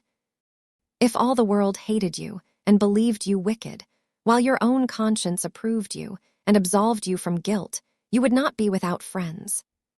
No, I know I should think well of myself, but that is not enough. If others don't love me, I would rather die than live. I cannot bear to be solitary and hated, Helen. Look here, to gain some real affection from you, or Miss Temple, or any other whom I truly love, I would willingly submit to have the bone of my arm broken, or to let a bull toss me, or to stand behind a kicking horse, and let it dash its hoof at my chest. Hush, Jane. You think too much of the love of human beings. You are too impulsive, too vehement. The sovereign hand that created your frame and put life into it has provided you with other resources than your feeble self, or than creatures feeble as you. Besides this earth, and besides the race of men, there is an invisible world and a kingdom of spirits. That world is round us, for it is everywhere, and those spirits watch us, for they are commissioned to guard us. And if we were dying in pain and shame, if scorn smote us on all sides, and hatred crushed us, angels see our tortures, recognize our innocence, if innocent we be. As I know you are of this charge which Mr. Brocklehurst has weakly and pompously repeated at second-hand from Mrs. Reed. For I read a sincere nature in your ardent eyes, and on your clear front, and God waits only the separation of spirit from flesh to crown us with a full reward. Why, then, should we ever sink overwhelmed with distress, when life is so soon over, and death is so certain an entrance to happiness, to glory? I was silent. Helen had calmed me, but in the tranquility she imparted there was an alloy of inexpressible sadness. I felt the impression of woe as she spoke, but I could not tell whence it came. And when, having done speaking, she breathed a little fast and coughed a short cough, I momentarily forgot my own sorrows to yield to a vague concern for her. Resting my head on Helen's shoulder, I put my arms round her waist. She drew me to her, and we reposed in silence. We had not sat long thus, when another person came in. Some heavy clouds, swept from the sky by a rising wind, had left the moon bare, and her light, streaming in through a window near, shone full both on us and on the approaching figure, which we at once recognized as Miss Temple. "I came on purpose to find you, Jane Eyre," said she. "I want you in my room, and as Helen Burns is with you, she may come too." We went. Following the superintendent's guidance, we had to thread some intricate passages and mount a staircase before we reached her apartment. It contained a good fire and looked cheerful. Miss Temple told Helen Burns to be seated in a low armchair on one side of the hearth, and herself taking another, she called me to her side. "Is it all over?" she asked, looking down at my face. "Have you cried your grief away?" "I am afraid I never shall do that." "Why?" "Because I have been wrongly accused, and you, ma'am, and everybody else will now think me wicked." "We shall think you what you prove yourself to be, my child. Continue to act as a good girl, and you will satisfy us." "Shall I, Miss Temple?" "You will," said she, passing her arm round me. "And now tell me, who is the lady whom Mr. Brocklehurst called your benefactress?" "Mrs. Reed, my uncle's wife." "My uncle is dead, and he left me to her care." "Did she not, then, adopt you of her own accord?" "No, ma'am. She was sorry to have to do it. But my uncle, as I have often heard the servants say, got her to promise before he died that she would always keep me." "Well now, Jane, you know, or at least I will tell you, that when a criminal is accused, he is always allowed to speak in his own defense. You have been charged with falsehood. Defend yourself to me as well as you can. Say whatever your memory suggests is true, but add nothing and exaggerate nothing." I resolved, in the depth of my heart, that I would be most moderate, most correct, and having reflected a few minutes in order to arrange coherently what I had to say, I told her all the story of my sad childhood. Exhausted by emotion, my language was more subdued than it generally was when it developed that sad theme, and mindful of Helen's warnings against the indulgence of resentment, I infused into the narrative far less of gall and wormhood than ordinary. Thus restrained and simplified, it sounded more credible. I felt as I went on that Miss Temple fully believed me. In the course of the tale, I had mentioned Mr. Lloyd as having come to see me after the fit, for I never forgot the, to me, frightful episode of the Red Room, in detailing which, my excitement was sure, in some degree, to break bounds. for nothing could soften in my recollection the spasm of agony which clutched my heart when Mrs. Reed spurned my wild supplication for pardon and locked me a second time in the dark and haunted chamber. I had finished. Miss Temple regarded me a few minutes in silence. She then said, "I know something of Mr. Lloyd. I shall write to him. If his reply agrees with your statement, you shall be publicly cleared from every imputation. To me, Jane, you are clear now." She kissed me, and still keeping me at her side, where I was well contented to stand, for I derived a child's pleasure from the contemplation of her face, her dress, her one or two ornaments, her white forehead, her clustered and shining curls, and beaming dark eyes. She proceeded to address Helen Burns. "How are you tonight, Helen? Have you coughed much today?" "Not quite so much, I think, ma'am." "And the pain in your chest?" "It is a little better." Miss Temple got up, took her hand and examined her pulse. Then she returned to her own seat. As she resumed it, I heard her sigh low. She was pensive a few minutes, then rousing herself, she said cheerfully, "But you too are my visitors tonight. I must treat you as such." She rang her bell. "Barbara," she said to the servant who answered it, "I have not yet had tea. Bring the tray and place cups for these two young ladies." And a tray was soon brought. How pretty, to my eyes, did the china cups and bright teapot look, placed on the little round table near the fire. How fragrant was the steam of the beverage and the scent of the toast, of which, however, I, to my dismay, for I was beginning to be hungry, discerned only a very small portion. Miss Temple discerned it too.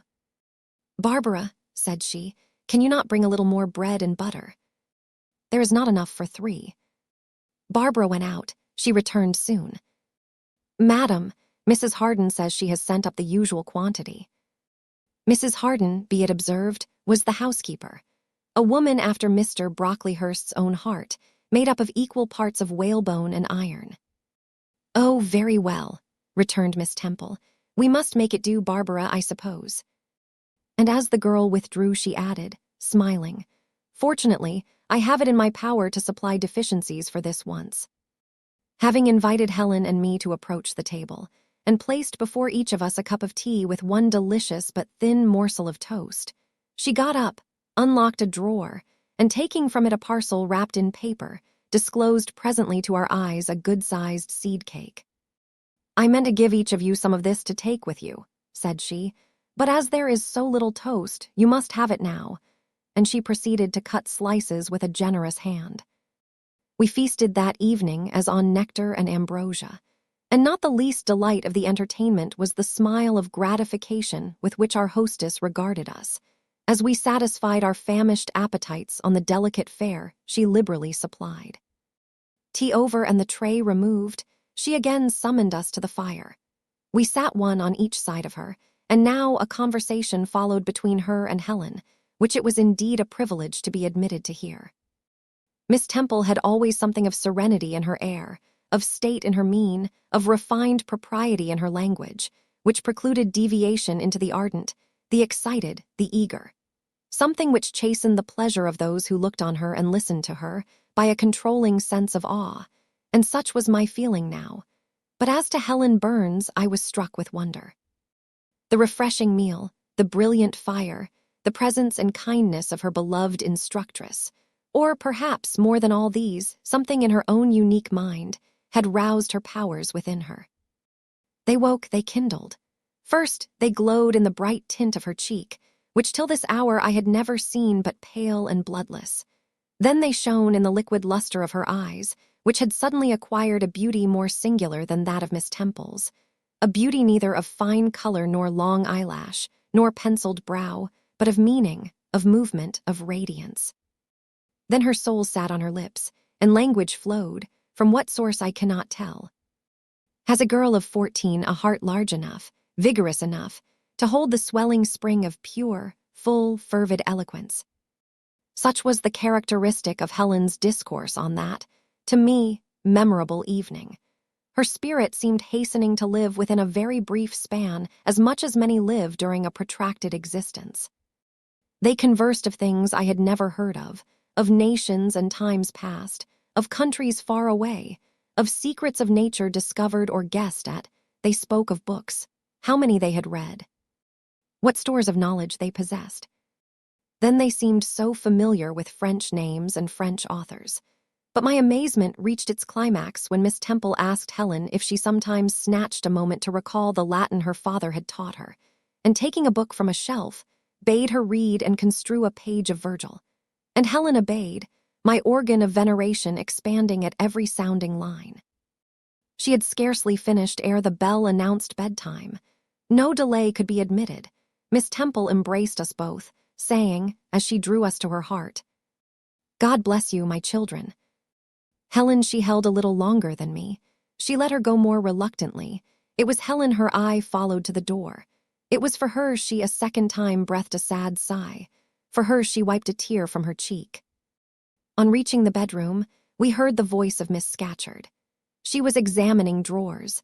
She had just pulled out Helen Burns' S, and when we entered, Helen was greeted with a sharp reprimand and told that tomorrow she should have half a dozen of untidily folded articles pinned to her shoulder. "My things were indeed in shameful disorder," murmured Helen to me in a low voice. "I intended to have arranged them, but I forgot." Next morning, Miss Scatcherd wrote in conspicuous characters on a piece of pasteboard the word slattern, and bound it like a phylactery round Helen's large, mild, intelligent, and benign-looking forehead. She wore it till evening, patient, unresentful, regarding it as a deserved punishment. The moment Miss Scatcherd withdrew after afternoon school, I ran to Helen, tore it off, and thrust it into the fire. The fury of which she was incapable had been burning in my soul all day, and tears, hot and large, had continually been scalding my cheek, for the spectacle of her sad resignation gave me an intolerable pain at the heart. About a week subsequently to the incidents above narrated, Miss Temple, who had written to Mr. Lloyd, received his answer. It appeared that what he said went to corroborate my account. Miss Temple, having assembled the whole school, announced that inquiry had been made into the charges alleged against Jane Eyre, and that she was most happy to be able to pronounce her completely cleared from every imputation. The teachers then shook hands with me and kissed me, and a murmur of pleasure ran through the ranks of my companions. Thus relieved of a grievous load, I from that hour set to work afresh, resolved to pioneer my way through every difficulty. I toiled hard, and my success was proportionate to my efforts. My memory, not naturally tenacious, improved with practice. Exercise sharpened my wits. In a few weeks I was promoted to a higher class. In less than 2 months I was allowed to commence French and drawing. I learned the first 2 tenses of the verb être, and sketched my first cottage, whose walls, by the by, outrivaled in slope those of the Leaning Tower of Pisa, on the same day. That night, on going to bed, I forgot to prepare in imagination the Barmecide supper of hot roast potatoes, or white bread and new milk, with which I was wont to amuse my inward cravings. I feasted instead on the spectacle of ideal drawings, which I saw in the dark, all the work of my own hands. Freely penciled houses and trees, picturesque rocks and ruins, cape-like groups of cattle, sweet paintings of butterflies hovering over unblown roses, of birds picking at ripe cherries, of wrens' nests enclosing pearl-like eggs, wreathed about with young ivy sprays. I examined, too, in thought, the possibility of my ever being able to translate currently a certain little French story which Madame Pierrot had that day shown me. Nor was that problem solved to my satisfaction ere I fell sweetly asleep. Well has Solomon said, "Better is a dinner of herbs where love is, than a stalled ox and hatred therewith." I would not now have exchanged Lowood with all its privations for Gateshead and its daily luxuries. Chapter 9. But the privations, or rather the hardships, of Lowood lessened. Spring drew on. She was indeed already come. The frosts of winter had ceased. Its snows were melted, its cutting winds ameliorated. My wretched feet, flayed and swollen to lameness by the sharp air of January, began to heal and subside under the gentler breathings of April. The nights and mornings no longer by their Canadian temperature froze the very blood in our veins. We could now endure the play hour passed in the garden. Sometimes on a sunny day it began even to be pleasant and genial, and a greenness grew over those brown beds, which, freshening daily, suggested the thought that hope traversed them at night and left each morning brighter traces of her steps. Flowers peeped out amongst the leaves, snowdrops, crocuses, purple auriculas, and golden-eyed pansies. On Thursday afternoons, half-holidays, we now took walks and found still sweeter flowers opening by the wayside, under the hedges. I discovered, too, that a great pleasure, an enjoyment which the horizon only bounded, lay all outside the high and spike-guarded walls of our garden. This pleasure consisted in prospect of noble summits girdling a great hill hollow, rich in verdure and shadow, in a bright beck, full of dark stones and sparkling eddies. How different had this scene looked when I viewed it laid out beneath the iron sky of winter, stiffened in frost, shrouded with snow. When mists as chill as death wandered to the impulse of east winds along those purple peaks, and rolled down ing and home till they blended with the frozen fog of the beck. That beck itself was then a torrent, turbid and curbless. It tore asunder the wood and sent a raving sound through the air, often thickened with wild rain or whirling sleet. And for the forest on its banks, that showed only ranks of skeletons. April advanced to May. A bright, serene May it was, days of blue sky, placid sunshine, and soft western or southern gales filled up its duration. And now vegetation matured with vigor. Lowood shook loose its tresses. It became all green, all flowery. Its great elm, ash, and oak skeletons were restored to majestic life. Woodland plants sprang up profusely in its recesses. Unnumbered varieties of moss filled its hollows, and it made a strange ground sunshine out of the wealth of its wild primrose plants. I have seen their pale gold gleam in overshadowed spots like scatterings of the sweetest luster. All this I enjoyed often and fully, free, unwatched, and almost alone. For this unwanted liberty and pleasure there was a cause, to which it now becomes my task to advert. Have I not described a pleasant site for a dwelling, when I speak of it as bosomed in hill and wood, and rising from the verge of a stream? Assuredly, pleasant enough, but whether healthy or not is another question. That forest dell, where Lowood lay, was the cradle of fog and fog-bred pestilence, which, quickening with the quickening spring, crept into the orphan asylum, breathed typhus through its crowded schoolroom and dormitory, and ere May arrived, transformed the seminary into an hospital. Semi-starvation and neglected colds had predisposed most of the pupils to receive infection. 45 out of the 80 girls lay ill at one time. Classes were broken up, rules relaxed. The few who continued well were allowed almost unlimited license, because the medical attendant insisted on the necessity of frequent exercise to keep them in health, and had it been otherwise, no one had leisure to watch or restrain them. Miss Temple's whole attention was absorbed by the patients. She lived in the sick room, never quitting it except to snatch a few hours' rest at night. The teachers were fully occupied with packing up and making other necessary preparations for the departure of those girls, who were fortunate enough to have friends and relations able and willing to remove them from the seat of contagion. Many, already smitten, went home only to die. Some died at the school and were buried quietly and quickly, the nature of the malady forbidding delay.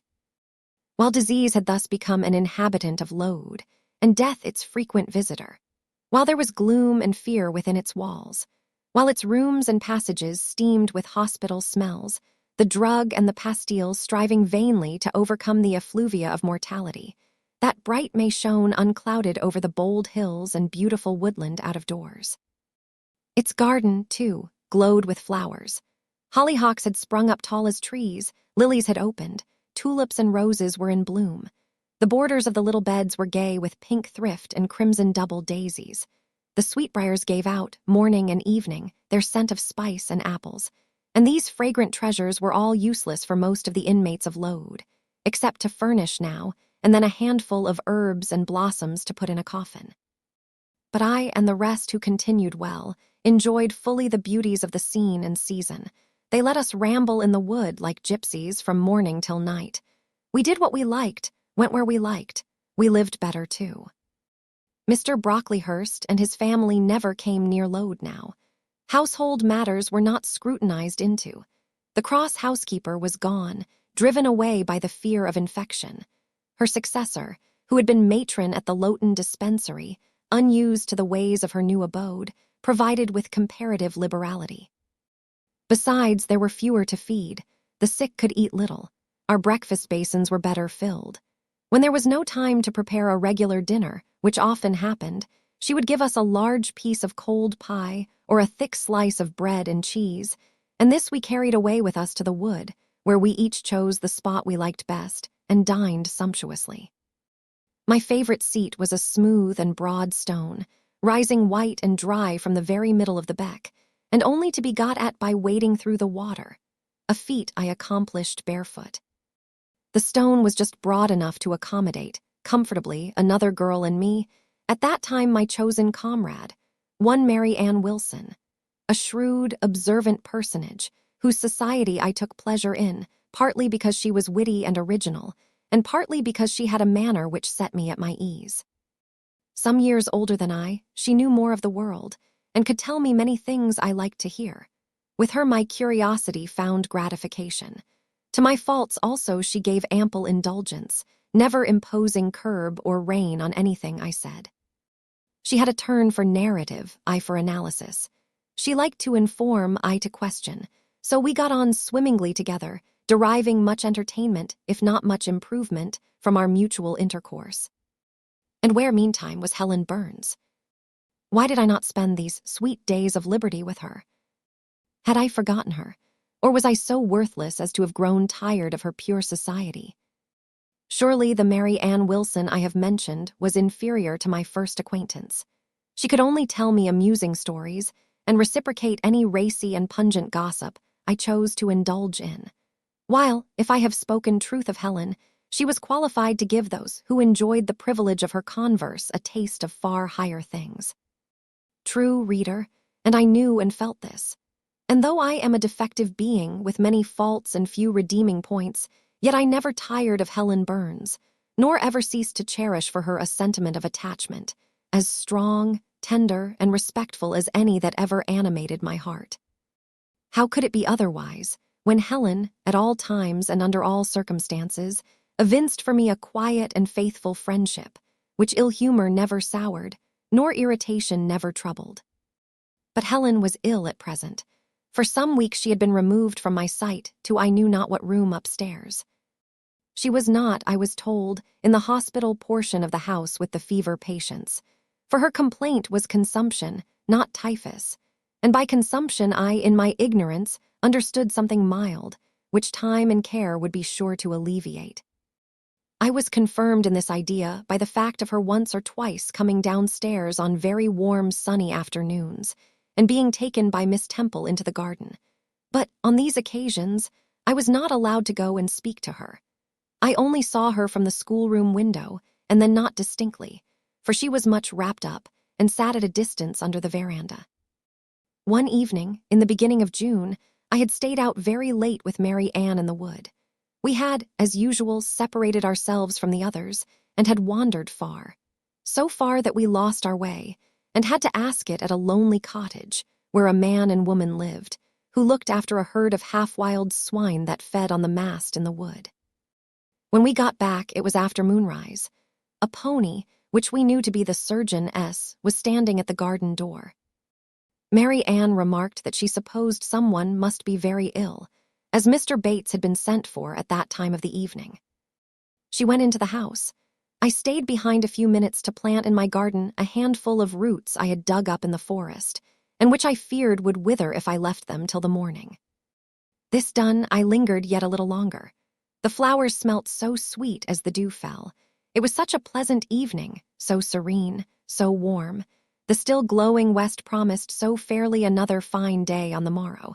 The moon rose with such majesty in the grave east. I was noting these things and enjoying them as a child might, when it entered my mind as it had never done before. How sad to be lying now on a sick bed, and to be in danger of dying. This world is pleasant. It would be dreary to be called from it, and to have to go who knows where. And then my mind made its first earnest effort to comprehend what had been infused into it concerning heaven and hell. And for the first time it recoiled, baffled, and for the first time glancing behind on each side, and before it saw all round an unfathomed gulf. It felt the one point where it stood, the present. All the rest was formless cloud and vacant depth, and it shuddered at the thought of tottering and plunging amid that chaos. While pondering this new idea, I heard the front door open. Mr. Bates came out, and with him was a nurse. After she had seen him mount his horse and depart, she was about to close the door, but I ran up to her. "How is Helen Burns?" "Very poorly," was the answer. "Is it her Mr. Bates has been to see?" "Yes." "And what does he say about her?" "He says she'll not be here long." This phrase, uttered in my hearing yesterday, would have only conveyed the notion that she was about to be removed to Northumberland, to her own home. I should not have suspected that it meant she was dying, but I knew instantly now. It opened clear on my comprehension that Helen Burns was numbering her last days in this world, and that she was going to be taken to the region of spirits, if such region there were. I experienced a shock of horror, then a strong thrill of grief, then a desire, a necessity to see her, and I asked in what room she lay. "She is in Miss Temple's room," said the nurse. "May I go up and speak to her?" "Oh no, child. It is not likely, and now it is time for you to come in. You'll catch the fever if you stop out when the dew is falling." The nurse closed the front door. I went in by the side entrance which led to the schoolroom. I was just in time. It was 9 o'clock, and Miss Miller was calling the pupils to go to bed. It might be 2 hours later, probably near 11, when I, not having been able to fall asleep, and deeming from the perfect silence of the dormitory that my companions were all wrapped in profound repose, rose softly, put on my frock over my night dress, and without shoes, crept from the apartment and set off in quest of Miss Temple's room. It was quite at the other end of the house, but I knew my way, and the light of the unclouded summer moon, entering here and there at passage windows, enabled me to find it without difficulty. An odor of camphor and burnt vinegar warned me when I came near the fever room, and I passed its door quickly, fearful lest the nurse who sat up all night should hear me. I dreaded being discovered and sent back, for I must see Helen. I must embrace her before she died. I must give her one last kiss, exchange with her one last word. Having descended a staircase, traversed a portion of the house below, and succeeded in opening and shutting, without noise, 2 doors, I reached another flight of steps. These I mounted, and then just opposite to me was Miss Temple's room.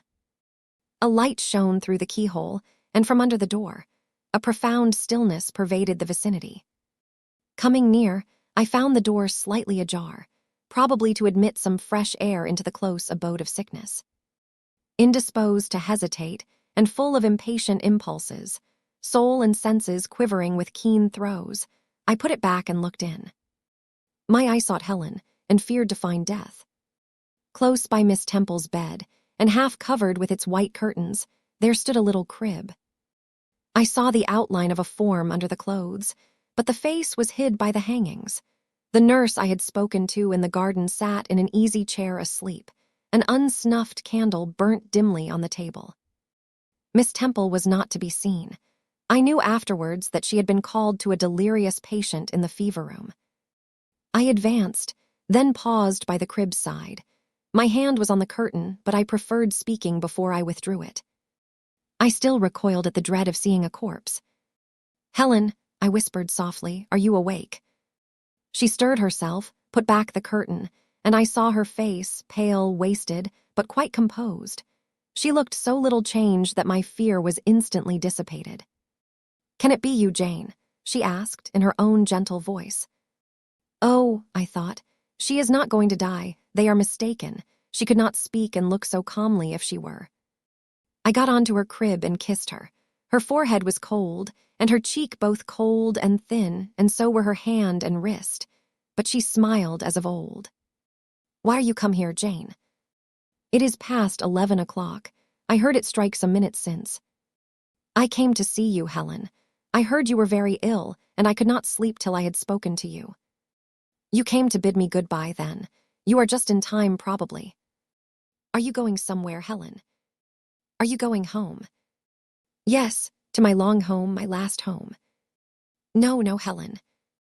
I stopped, distressed. While I tried to devour my tears, a fit of coughing seized Helen.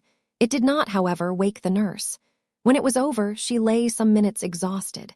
Then she whispered, "Jane, your little feet are bare. Lie down and cover yourself with my quilt." I did so. She put her arm over me, and I nestled close to her. After a long silence, she resumed, still whispering, "I am very happy, Jane, and when you hear that I am dead, you must be sure and not grieve. There is nothing to grieve about. We all must die one day, and the illness which is removing me is not painful. It is gentle and gradual. My mind is at rest. I leave no one to regret me much. I have only a father, and he is lately married and will not miss me. By dying young, I shall escape great sufferings. I had not qualities or talents to make my way very well in the world. I should have been continually at fault. But where are you going to, Helen? Can you see? Do you know? I believe, I have faith, I am going to God. Where is God? What is God? My Maker and yours, who will never destroy what he created. I rely implicitly on his power and confide wholly in his goodness. I count the hours till that eventful one arrives which shall restore me to him, reveal him to me. You are sure then, Helen, that there is such a place as heaven, and that our souls can get to it when we die. I am sure there is a future state. I believe God is good. I can resign my immortal part to him without any misgiving. God is my Father, God is my friend. I love him, I believe he loves me. And shall I see you again, Helen, when I die?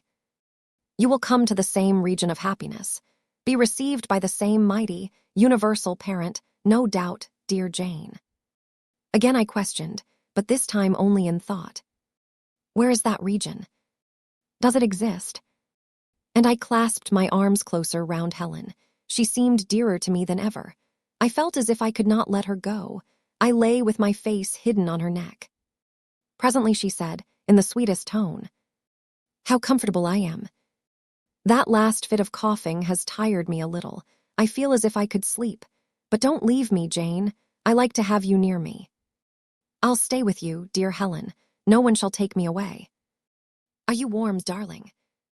Good night, Jane. Good night, Helen." She kissed me and I her, and we both soon slumbered. When I awoke, it was day. An unusual movement roused me. I looked up. I was in somebody's arms. The nurse held me. She was carrying me through the passage back to the dormitory. I was not reprimanded for leaving my bed. People had something else to think about. No explanation was afforded then to my many questions. But a day or two afterwards, I learned that Miss Temple, on returning to her own room at dawn, had found me laid in the little crib, my face against Helen Burns's shoulder, my arms round her neck. I was asleep, and Helen was dead. Her grave is in Unabridged churchyard. For 15 years after her death, it was only covered by a grassy mound. But now a gray marble tablet marks the spot, inscribed with her name and the word Resurgam. Chapter 10. Hitherto, I have recorded in detail the events of my insignificant existence. To the first 10 years of my life, I have given almost as many chapters. But this is not to be a regular autobiography. I am only bound to invoke memory where I know her responses will possess some degree of interest. Therefore, I now pass a space of 8 years almost in silence. A few lines only are necessary to keep up the links of connection. When the typhus fever had fulfilled its mission of devastation at Lowood, it gradually disappeared from thence, but not till its virulence and the number of its victims had drawn public attention on the school. Inquiry was made into the origin of the scourge, and by degrees, various facts came out which excited public indignation in a high degree. The unhealthy nature of the site, the quantity and quality of the children's food, the brackish, fetid water used in its preparation, the pupils' wretched clothing and accommodations, all these things were discovered, and the discovery produced a result mortifying to Mr. Brocklehurst, but beneficial to the institution. Several wealthy and benevolent individuals in the county subscribed largely for the erection of a more convenient building in a better situation, New regulations were made, improvements in diet and clothing introduced. The funds of the school were entrusted to the management of a committee. Mr. Brocklehurst, who, from his wealth and family connections, could not be overlooked, still retained the post of treasurer. But he was aided in the discharge of his duties by gentlemen of rather more enlarged and sympathizing minds. His office of inspector, too, was shared by those who knew how to combine reason with strictness, comfort with economy, compassion with uprightness. The school, thus improved, became in time a truly useful and noble institution. I remained an inmate of its walls, after its regeneration, for 8 years, 6 as pupil and 2 as teacher, and in both capacities I bear my testimony to its value and importance. During these 8 years my life was uniform, but not unhappy because it was not inactive. I had the means of an excellent education placed within my reach, a fondness for some of my studies, and a desire to excel in all, together with a great delight in pleasing my teachers, especially such as I loved, urged me on. I availed myself fully of the advantages offered me. In time, I rose to be the first girl of the first class. Then I was invested with the office of teacher, which I discharged with zeal for 2 years, but at the end of that time I altered. Miss Temple, through all changes, had thus far continued superintendent of the seminary. To her instruction I owed the best part of my acquirements. Her friendship and society had been my continual solace. She had stood me in the stead of mother, governess, and, latterly, companion. At this period she married, removed with her husband, a clergyman, an excellent man, almost worthy of such a wife, to a distant county, and consequently was lost to me. From the day she left, I was no longer the same. With her was gone every settled feeling, every association that had made Lowood in some degree a home to me. I had imbibed from her something of her nature and much of her habits, more harmonious thoughts. What seemed better regulated feelings had become the inmates of my mind. I had given in allegiance to duty and order. I was quiet. I believed I was content. To the eyes of others, usually even to my own, I appeared a disciplined and subdued character. But destiny, in the shape of the Rev. Mr. Nasmyth, came between me and Miss Temple. I saw her in her traveling dress step into a post-chaise shortly after the marriage ceremony. I watched the chaise mount the hill and disappear beyond its brow, and then retired to my own room, and there spent in solitude the greatest part of the half-holiday granted in honor of the occasion. I walked about the chamber most of the time. I imagined myself only to be regretting my loss and thinking how to repair it. But when my reflections were concluded, and I looked up and found that the afternoon was gone, and evening far advanced, another discovery dawned on me, namely, that in the interval I had undergone a transforming process. That my mind had put off all it had borrowed of Miss Temple, or rather that she had taken with her the serene atmosphere I had been breathing in her vicinity, and that now I was left in my natural element and beginning to feel the stirring of old emotions. It did not seem as if a prop were withdrawn, but rather as if a motive were gone. It was not the power to be tranquil which had failed me, but the reason for tranquility was no more. My world had for some years been in Lowood. My experience had been of its rules and systems. Now I remembered that the real world was wide, and that a varied field of hopes and fears, of sensations and excitements, awaited those who had courage to go forth into its expanse, to seek real knowledge of life amidst its perils. I went to my window, opened it, and looked out. There were the 2 wings of the building. There was the garden. There were the skirts of Lowood. There was the hilly horizon. My eye passed all other objects to rest on those most remote, the blue peaks. It was those I longed to surmount. All within their boundary of rock and heath seemed prison ground, exile limits. I traced the white road winding round the base of one mountain and vanishing in a gorge between 2. How I longed to follow it farther. I recalled the time when I had traveled that very road in a coach. I remembered descending that hill at twilight. An age seemed to have elapsed since the day which brought me first to Lowood, and I had never quitted it since. My vacations had all been spent at school. Mrs. Reed had never sent for me to Gateshead. Neither she nor any of her family had ever been to visit me. I had had no communication by letter or message with the outer world. School rules, school duties, school habits and notions, and voices, and faces, and phrases, and costumes, and preferences, and antipathies. Such was what I knew of existence. And now I felt that it was not enough. I tired of the routine of 8 years in one afternoon. I desired liberty. For liberty I gasped. For liberty I uttered a prayer. It seemed scattered on the wind than faintly blowing. I abandoned it and framed a humbler supplication. For change, stimulus. That petition, too, seemed swept off into vague space. Then, I cried, half desperate, grant me at least a new servitude. Here a bell, ringing the hour of supper, called me downstairs. I was not free to resume the interrupted chain of my reflections till bedtime.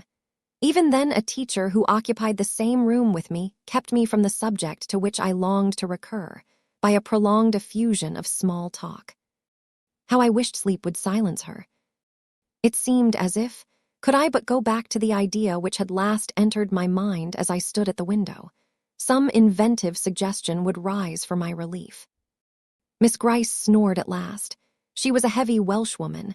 Until now, her habitual nasal strains had never been regarded by me in any other light than as a nuisance. Tonight I hailed the first deep notes with satisfaction. I was debarrassed of interruption. My half-effaced thought instantly revived. A new servitude.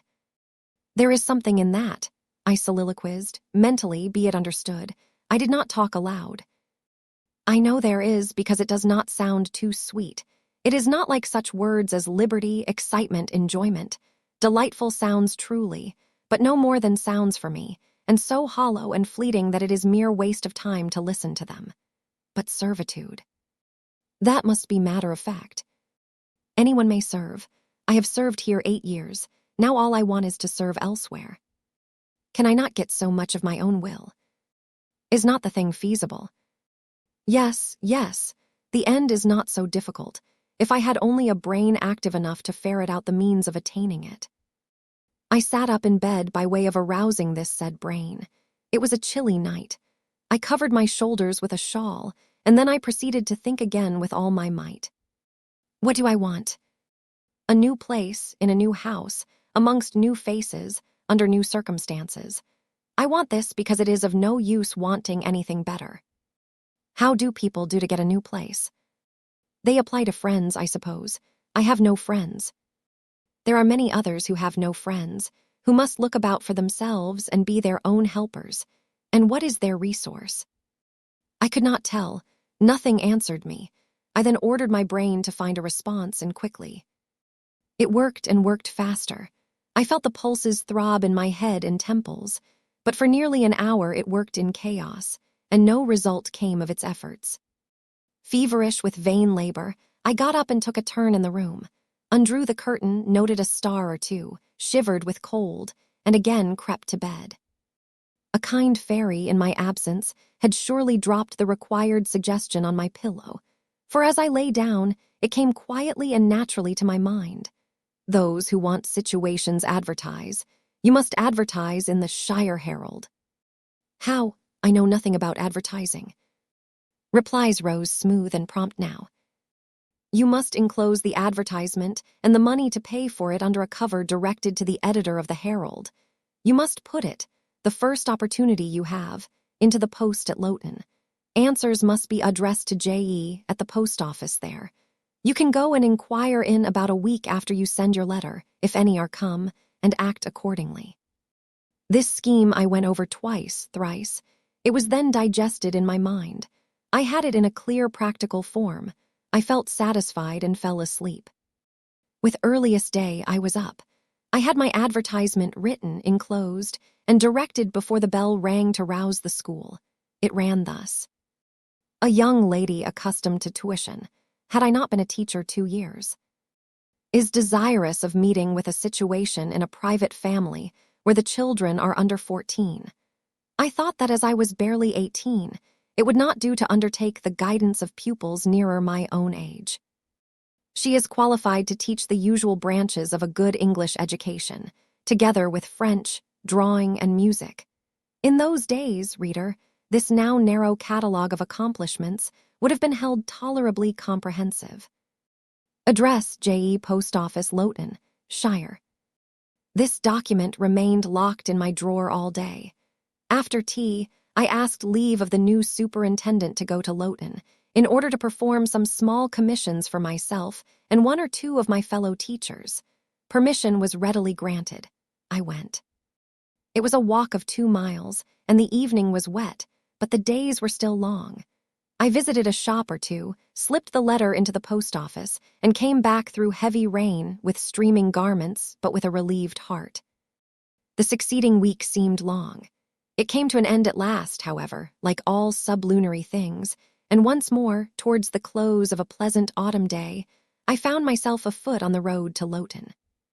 A picturesque track it was, by the way, lying along the side of the beck and through the sweetest curves of the dale. But that day I thought more of the letters that might or might not be awaiting me at the little burg whither I was bound than of the charms of lea and water. My ostensible errand on this occasion was to get measured for a pair of shoes, so I discharged that business first, and when it was done, I stepped across the clean and quiet little street from the shoemaker S to the post office. It was kept by an old dame who wore horn spectacles on her nose and black mittens on her hands. "Are there any letters for J.E.?" I asked. She peered at me over her spectacles, and then she opened a drawer and fumbled among its contents for a long time, so long that my hopes began to falter. At last, having held a document before her glasses for nearly 5 minutes, she presented it across the counter, accompanying the act by another inquisitive and mistrustful glance. It was for J.E. "Is there only one?" I demanded. "There are no more," said she, and I put it in my pocket and turned my face homeward. I could not open it then. Rules obliged me to be back by 8, and it was already 7:30. Various duties awaited me on my arrival. I had to sit with the girls during their hour of study. Then it was my turn to read prayers, to see them to bed. Afterwards, I supped with the other teachers. Even when we finally retired for the night, the inevitable Miss Gryce was still my companion. We had only a short end of candle in our candlestick, and I dreaded lest she should talk till it was all burnt out. Fortunately, however, the heavy supper she had eaten produced a soporific effect. She was already snoring before I had finished undressing. There still remained an inch of candle. I now took out my letter. The seal was an initial F. I broke it. The contents were brief. "If J.E., who advertised in the Shire Herald of last Thursday, possesses the acquirements mentioned, and if she is in a position to give satisfactory references as to character and competency, a situation can be offered her where there is but one pupil, a little girl, under 10 years of age, and where the salary is £30 per annum. J.E. is requested to send references, name, address, and all particulars to the direction. Mrs. Fairfax, Thornfield near Millcote, Shire." I examined the document long. The writing was old-fashioned and rather uncertain, like that of an elderly lady. This circumstance was satisfactory. A private fear had haunted me that in thus acting for myself and by my own guidance, I ran the risk of getting into some scrape, and above all things, I wished the result of my endeavors to be respectable, proper, en règle. I now felt that an elderly lady was no bad ingredient in the business I had on hand. Mrs. Fairfax. I saw her in a black gown and widow's cap, frigid, perhaps, but not uncivil, a model of elderly English respectability. Thornfield, that doubtless was the name of her house, a neat, orderly spot, I was sure, though I failed in my efforts to conceive a correct plan of the premises. Millcote, Shire. I brushed up my recollections of the map of England. Yes, I saw it, both the Shire and the town. Shire was 70 miles nearer London than the remote county where I now resided. That was a recommendation to me. I longed to go where there was life and movement. Millcote was a large manufacturing town on the banks of the Eyre. A busy place enough, doubtless. So much the better. It would be a complete change at least. Not that my fancy was much captivated by the idea of long chimneys and clouds of smoke. But, I argued, Thornfield will, probably, be a good way from the town. Here the socket of the candle dropped, and the wick went out. Next day, new steps were to be taken. My plans could no longer be confined to my own breast. I must impart them in order to achieve their success. Having sought and obtained an audience of the superintendent during the noontide recreation, I told her I had a prospect of getting a new situation where the salary would be double what I now received, for at Lowood I only got £15 per annum, and requested she would break the matter for me to Mr. Brocklehurst or some of the committee, and ascertain whether they would permit me to mention them as references. She obligingly consented to act as mediatrix in the matter. The next day she laid the affair before Mr. Brocklehurst, who said that Mrs. Reed must be written to, as she was my natural guardian. A note was accordingly addressed to that lady, who returned for answer that I might do as I pleased. She had long relinquished all interference in my affairs. This note went the round of the committee, and at last, after what appeared to me most tedious delay, formal leave was given me to better my condition if I could, and an assurance added that as I had always conducted myself well, both as teacher and pupil at Lowood, a testimonial of character and capacity, signed by the inspectors of that institution, should forthwith be furnished me. This testimonial I accordingly received in about a month, forwarded a copy of it to Mrs. Fairfax, and got that lady's reply, stating that she was satisfied, and fixing that day fortnight as the period for my assuming the post of governess in her house. I now busied myself in preparations. The fortnight passed rapidly. I had not a very large wardrobe, though it was adequate to my wants, and the last day sufficed to pack my trunk, the same I had brought with me 8 years ago from Gateshead. The box was corded, the card nailed on.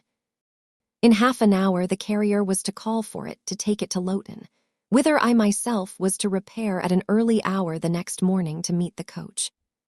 I had brushed my black stuff traveling dress, prepared my bonnet, gloves, and muff, sought in all my drawers to see that no article was left behind, and now having nothing more to do, I sat down and tried to rest. I could not. Though I had been on foot all day, I could not now repose an instant. I was too much excited. A phase of my life was closing tonight, a new one opening tomorrow. Impossible to slumber in the interval. I must watch feverishly while the change was being accomplished. "Miss," said a servant who met me in the lobby, where I was wandering like a troubled spirit, "a person below wishes to see you." The carrier, no doubt, I thought, and ran downstairs without inquiry. I was passing the back parlor or teacher's sitting room, the door of which was half open, to go to the kitchen, when someone ran out. "It's her, I am sure. I could have told her anywhere," cried the individual who stopped my progress and took my hand. I looked. I saw a woman attired like a well-dressed servant, matronly, yet still young, very good-looking, with black hair and eyes, and lively complexion. "Well, who is it?" she asked, in a voice and with a smile I half recognized. "You've not quite forgotten me, I think, Miss Jane." In another second I was embracing and kissing her rapturously. "Bessie, Bessie." "Bessie," that was all I said, whereat she half laughed, half cried, and we both went into the parlor. By the fire stood a little fellow of 3 years old, in plaid frock and trousers. "That is my little boy," said Bessie directly. "Then you are married, Bessie?" "Yes, nearly 5 years since, to Robert Levin, the coachman, and I've a little girl besides Bobby there that I've christened Jane." "And you don't live at Gateshead?" "I live at the lodge. The old porter has left." "Well, and how do they all get on?" "Tell me everything about them, Bessie, but sit down first, and Bobby, come and sit on my knee, will you?" But Bobby preferred sidling over to his mother. "You're not grown so very tall, Miss Jane, nor so very stout," continued Mrs. Levin. "I dare say they've not kept you too well at school. Miss Reed is the head and shoulders taller than you are, and Miss Georgiana would make 2 of you in breadth." "Georgiana is handsome, I suppose, Bessie?" "Very. She went up to London last winter with her mamma, and there everybody admired her, and a young lord fell in love with her, but his relations were against the match, and what do you think? He and Miss Georgiana made it up to run away, but they were found out and stopped. It was Miss Reed that found them out. I believe she was envious. And now she and her sister lead a cat and dog life together. They are always quarreling. Well, and what of John Reed? Oh, he is not doing so well as his mama could wish. He went to college and he got plucked, I think they call it. And then his uncles wanted him to be a barrister and study the law. But he is such a dissipated young man, they will never make much of him, I think. What does he look like? He is very tall. Some people call him a fine-looking young man, but he has such thick lips. And Mrs. Reed. Mrs. looks stout and well enough in the face, but I think she's not quite easy in her mind. Mr. John's conduct does not please her. He spends a deal of money. Did she send you here, Bessie? No, indeed. But I have long wanted to see you, and when I heard that there had been a letter from you, and that you were going to another part of the country, I thought I'd just set off and get a look at you before you were quite out of my reach. I am afraid you are disappointed in me, Bessie. I said this laughing. I perceived that Bessie's glance, though it expressed regard, did in no shape denote admiration. No, Miss Jane, not exactly. You are genteel enough. You look like a lady, and it is as much as ever I expected of you. You were no beauty as a child. I smiled at Bessie's frank answer. I felt that it was correct, but I confess I was not quite indifferent to its import. At 18, most people wish to please, and the conviction that they have not an exterior likely to second that desire brings anything but gratification. I dare say you are clever, though, continued Bessie, by way of solace. What can you do? Can you play on the piano? A little.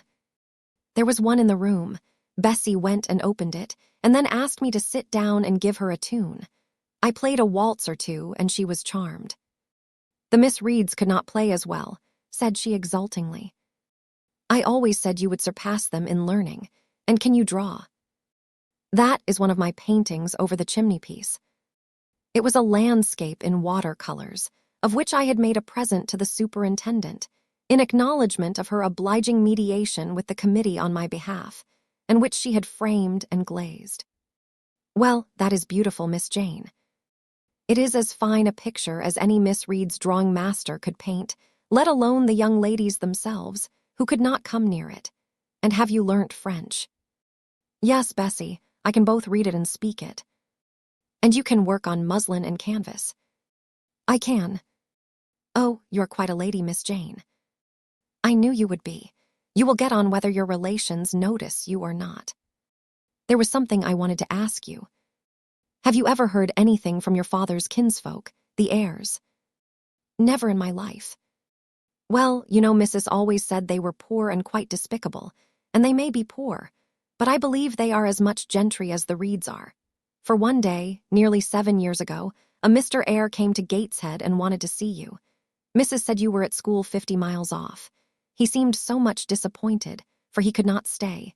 He was going on a voyage to a foreign country, and the ship was to sail from London in a day or two. He looked quite a gentleman, and I believe he was your father's brother. What foreign country was he going to, Bessie? An island thousands of miles off, where they make wine. The butler did tell me. Madeira, I suggested. Yes, that is it. That is the very word. So he went. Yes, he did not stay many minutes in the house. Mrs. was very high with him. She called him afterwards a sneaking tradesman. My Robert believes he was a wine merchant. Very likely, I returned, or perhaps clerk or agent to a wine merchant. Bessie and I conversed about old times an hour longer, and then she was obliged to leave me. I saw her again for a few minutes the next morning at Loughton, while I was waiting for the coach. We parted finally at the door of the Brocklehurst Arms there. Each went her separate way.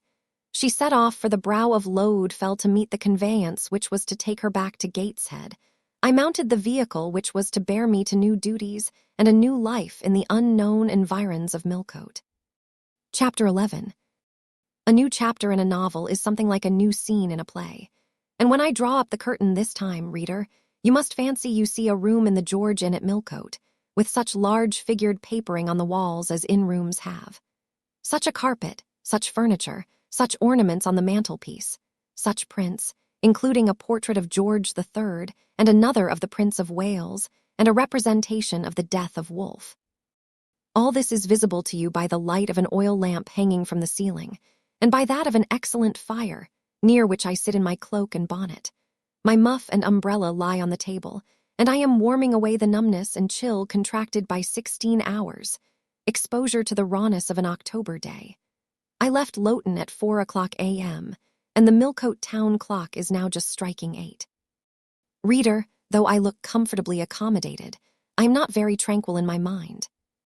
I thought when the coach stopped here, there would be someone to meet me. I looked anxiously round as I descended the wooden steps, the boots placed for my convenience, expecting to hear my name pronounced, and to see some description of carriage waiting to convey me to Thornfield. Nothing of the sort was visible, and when I asked a waiter if anyone had been to inquire after a Miss Eyre, I was answered in the negative.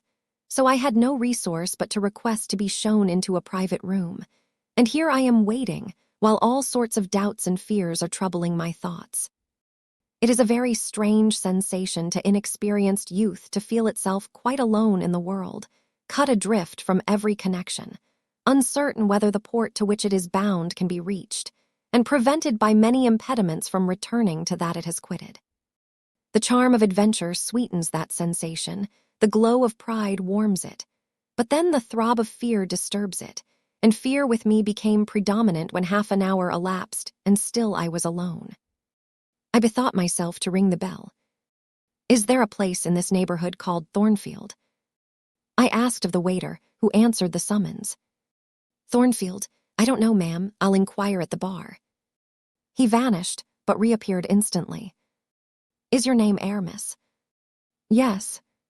Person here waiting for you. I jumped up, took my muff and umbrella, and hastened into the inn passage. A man was standing by the open door, and in the lamplit street I dimly saw a one-horse conveyance. This will be your luggage, I suppose, said the man rather abruptly when he saw me, pointing to my trunk in the passage. Yes. He hoisted it onto the vehicle, which was a sort of car, and then I got in. Before he shut me up, I asked him how far it was to Thornfield. A matter of 6 miles. How long shall we be before we get there? Happen an hour and a half. He fastened the car door, climbed to his own seat outside, and we set off. Our progress was leisurely, and gave me ample time to reflect. I was content to be at length so near the end of my journey, and as I leaned back in the comfortable though not elegant conveyance, I meditated much at my ease. I suppose, thought I, judging from the plainness of the servant and carriage, Mrs. Fairfax is not a very dashing person. So much the better. I never lived amongst fine people but once, and I was very miserable with them. I wonder if she lives alone except this little girl. If so, and if she is in any degree amiable, I shall surely be able to get on with her. I will do my best. It is a pity that doing one's best does not always answer. At Lowood, indeed, I took that resolution, kept it, and succeeded in pleasing. But with Mrs. Reed, I remember my best was always spurned with scorn. I pray God Mrs. Fairfax may not turn out a second Mrs. Reed, but if she does, I am not bound to stay with her. Let the worst come to the worst, I can advertise again. How far are we on our road now, I wonder? I let down the window and looked out. Millcote was behind us. Judging by the number of its lights, it seemed a place of considerable magnitude, much larger than Loughton. We were now, as far as I could see, on a sort of common, but there were houses scattered all over the district. I felt we were in a different region to Lowood, more populous, less picturesque, more stirring, less romantic. The roads were heavy, the night misty. My conductor let his horse walk all the way, and the hour and a half extended, I verily believe, to 2 hours. At last he turned in his seat and said, "You're known so far fro, Thornfield now." Again I looked out. We were passing a church. I saw its low, broad tower against the sky, and its bell was tolling a quarter. I saw a narrow galaxy of lights, too, on a hillside, marking a village or hamlet. About 10 minutes after, the driver got down and opened a pair of gates. We passed through, and they clashed to behind us. We now slowly ascended a drive and came upon the long front of a house. Candlelight gleamed from one curtained bow window. All the rest were dark. The car stopped at the front door. It was opened by a maidservant. I alighted and went in. "Will you walk this way, ma'am?" said the girl, and I followed her across a square hall with high doors all round. She ushered me into a room whose double illumination of fire and candle at first dazzled me, contrasting as it did with the darkness to which my eyes had been for 2 hours inured. When I could see, however, a cozy and agreeable picture presented itself to my view. A snug small room, a round table by a cheerful fire, an armchair high-backed and old-fashioned, wherein sat the neatest imaginable little elderly lady, in widow's cap, black silk gown, and snowy muslin apron, exactly like what I had fancied Mrs. Fairfax, only less stately and milder looking. She was occupied in knitting. A large cat sat demurely at her feet. Nothing, in short, was wanting to complete the beau ideal of domestic comfort. A more reassuring introduction for a new governess could scarcely be conceived. There was no grandeur to overwhelm, no stateliness to embarrass. And then, as I entered, the old lady got up and promptly and kindly came forward to meet me. "How do you do, my dear? I am afraid you have had a tedious ride. John drives so slowly. You must be cold, come to the fire." "Mrs. Fairfax, I suppose," said I. "Yes, you are right. Do sit down." She conducted me to her own chair, and then began to remove my shawl and untie my bonnet strings. I begged she would not give herself so much trouble. "Oh, it is no trouble. I dare say your own hands are almost numbed with cold. Lee, make a little hot negus and cut a sandwich or two. Here are the keys of the storeroom." And she produced from her pocket a most housewifely bunch of keys and delivered them to the servant. "Now then, draw nearer to the fire," she continued. "You've brought your luggage with you, haven't you, my dear?" "Yes, ma'am." "I'll see it carried into your room," she said, and bustled out. She treats me like a visitor, thought I. I little expected such a reception. I anticipated only coldness and stiffness. This is not like what I have heard of the treatment of governesses, but I must not exult too soon. She returned, with her own hands cleared her knitting apparatus and a book or two from the table, to make room for the tray which Lee now brought, and then herself handed me the refreshments. I felt rather confused at being the object of more attention than I had ever before received, and that, too, shown by my employer and superior. But as she did not herself seem to consider she was doing anything out of her place, I thought it better to take her civilities quietly. "Shall I have the pleasure of seeing Miss Fairfax tonight?" I asked, when I had partaken of what she offered me. "What did you say, my dear?" "I am a little deaf," returned the good lady, approaching her ear to my mouth. I repeated the question more distinctly. "Miss Fairfax? Oh, you mean Miss Varens." "Varens is the name of your future pupil." "Indeed, then she is not your daughter." "No, I have no family." I should have followed up my first inquiry by asking in what way Miss Varens was connected with her, but I recollected it was not polite to ask too many questions. Besides, I was sure to hear in time. "I am so glad," she continued, as she sat down opposite to me and took the cat on her knee. "I am so glad you are come. It will be quite pleasant living here now with a companion." To be sure, it is pleasant at any time, for Thornfield is a fine old hall, rather neglected of late years perhaps, but still it is a respectable place. Yet you know, in wintertime one feels dreary quite alone in the best quarters. I say alone. Lee is a nice girl, to be sure, and John and his wife are very decent people. But then you see they are only servants, and one can't converse with them on terms of equality. One must keep them at due distance, for fear of losing one's authority. I'm sure last winter it was a very severe one, if you recollect, and when it did not snow, it rained and blew. Not a creature but the butcher and postman came to the house, from November till February, and I really got quite melancholy with sitting night after night alone.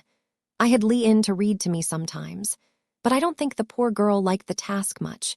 She felt it confining. In spring and summer one got on better. Sunshine and long days make such a difference. And then, just at the commencement of this autumn, little Adela Varens came and her nurse. A child makes a house alive all at once, and now you are here I shall be quite gay. My heart really warmed to the worthy lady as I heard her talk, and I drew my chair a little nearer to her, and expressed my sincere wish that she might find my company as agreeable as she anticipated. "But I'll not keep you sitting up late tonight," said she. "It is on the stroke of 12 now, and you have been traveling all day. You must feel tired. If you have got your feet well warmed, I'll show you your bedroom. I've had the room next to mine prepared for you. It is only a small apartment, but I thought you would like it better than one of the large front chambers. To be sure they have finer furniture, but they are so dreary and solitary, I never sleep in them myself." I thanked her for her considerate choice, and as I really felt fatigued with my long journey, expressed my readiness to retire. She took her candle, and I followed her from the room. First she went to see if the hall door was fastened. Having taken the key from the lock, she led the way upstairs. The steps and banisters were of oak. The staircase window was high and latticed. Both it and the long gallery into which the bedroom doors opened looked as if they belonged to a church rather than a house. A very chill and vault-like air pervaded the stairs and gallery, suggesting cheerless ideas of space and solitude. And I was glad, when finally ushered into my chamber, to find it of small dimensions and furnished in ordinary modern style. When Mrs. Fairfax had bidden me a kind good night, and I had fastened my door, gazed leisurely round, and in some measure effaced the eerie impression made by that wide hall, that dark and spacious staircase, and that long, cold gallery by the livelier aspect of my little room, I remembered that, after a day of bodily fatigue and mental anxiety, I was now at last in safe haven.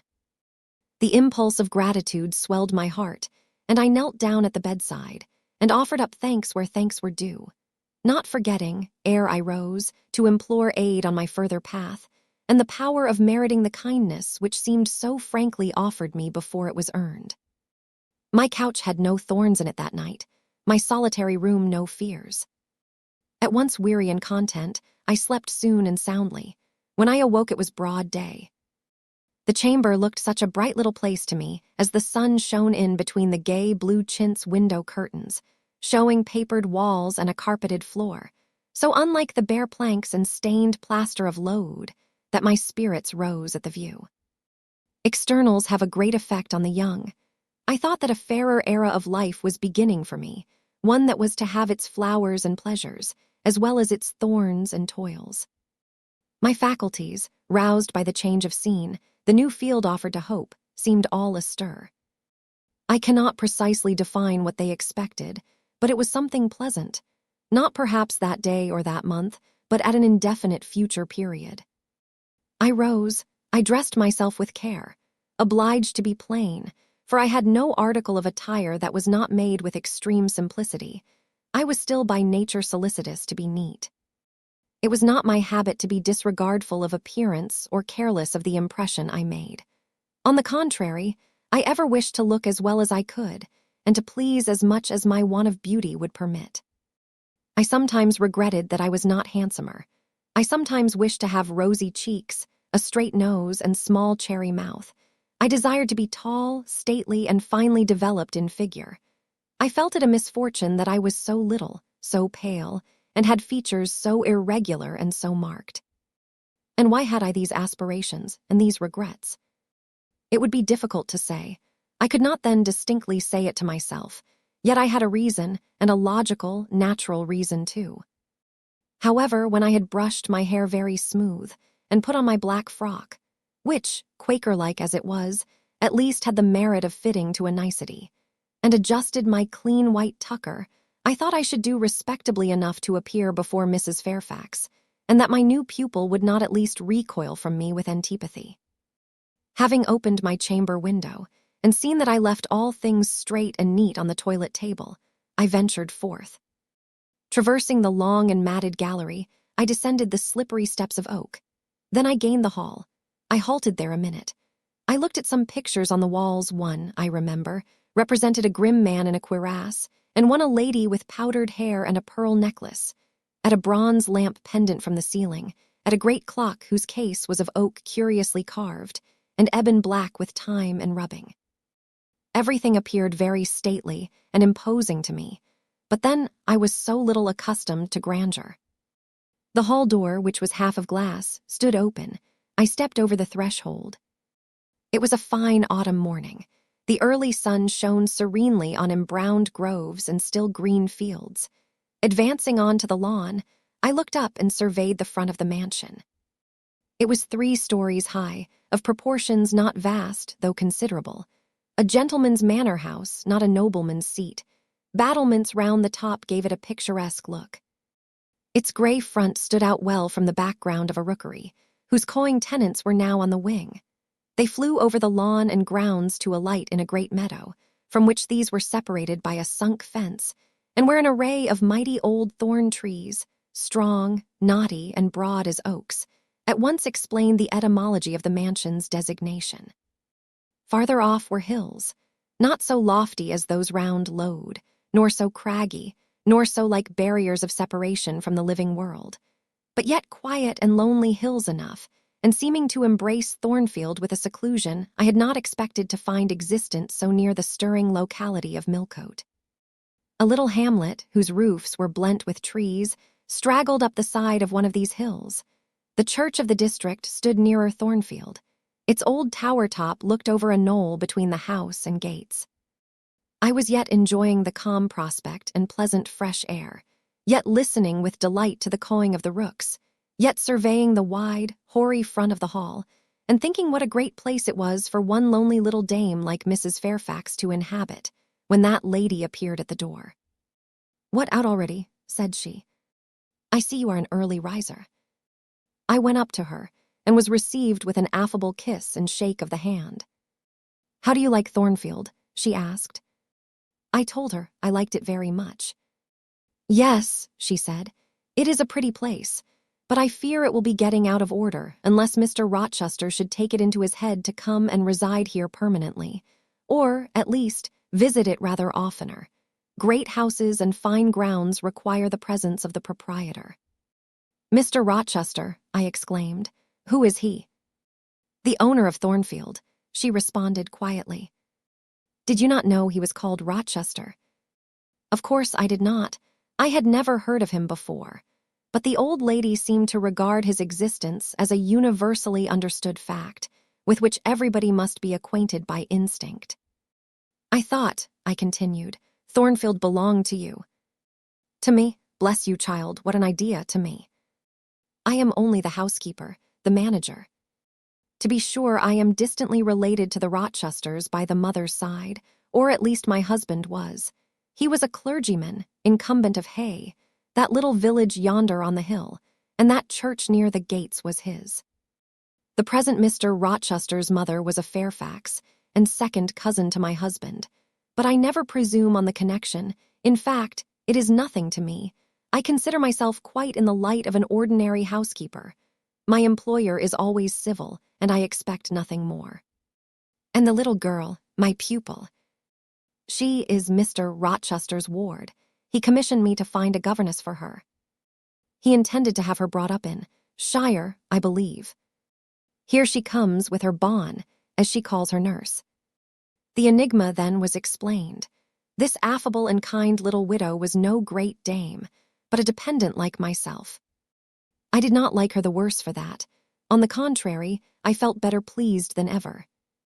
The equality between her and me was real, not the mere result of condescension on her part. So much the better, my position was all the freer. As I was meditating on this discovery, a little girl, followed by her attendant, came running up the lawn. I looked at my pupil, who did not at first appear to notice me. She was quite a child, perhaps 7 or 8 years old, slightly built, with a pale, small-featured face, and a redundancy of hair falling in curls to her waist. "Good morning, Miss Adela," said Mrs. Fairfax. "Come and speak to the lady who is to teach you, and to make you a clever woman some day." She approached. "C'est là ma gouvernante," said she, pointing to me and addressing her nurse, who answered. "Mais oui, certainement. Are they foreigners?" I inquired, amazed at hearing the French language. The nurse is a foreigner, and Adela was born on the continent, and, I believe, never left it till within 6 months ago. When she first came here, she could speak no English. Now she can make shift to talk it a little. I don't understand her, she mixes it so with French, but you will make out her meaning very well, I dare say. Fortunately, I had had the advantage of being taught French by a French lady. And as I had always made a point of conversing with Madame Pirot as often as I could, and had besides, during the last 7 years, learnt a portion of French by heart daily, applying myself to take pains with my accent, and imitating as closely as possible the pronunciation of my teacher, I had acquired a certain degree of readiness and correctness in the language, and was not likely to be much at a loss with Mademoiselle Adela. She came and shook hands with me when she heard that I was her governess, and as I led her in to breakfast, I addressed some phrases to her in her own tongue. She replied briefly at first, but after we were seated at the table, and she had examined me some 10 minutes with her large hazel eyes, she suddenly commenced chattering fluently. "Ah," cried she in French, "you speak my language as well as Mr. Rochester does. I can talk to you as I can to him, and so can Sophie. She will be glad. Nobody here understands her. Madame Fairfax is all English. Sophie is my nurse. She came with me over the sea in a great ship with a chimney that smoked. How it did smoke. And I was sick, and so was Sophie, and so was Mr. Rochester.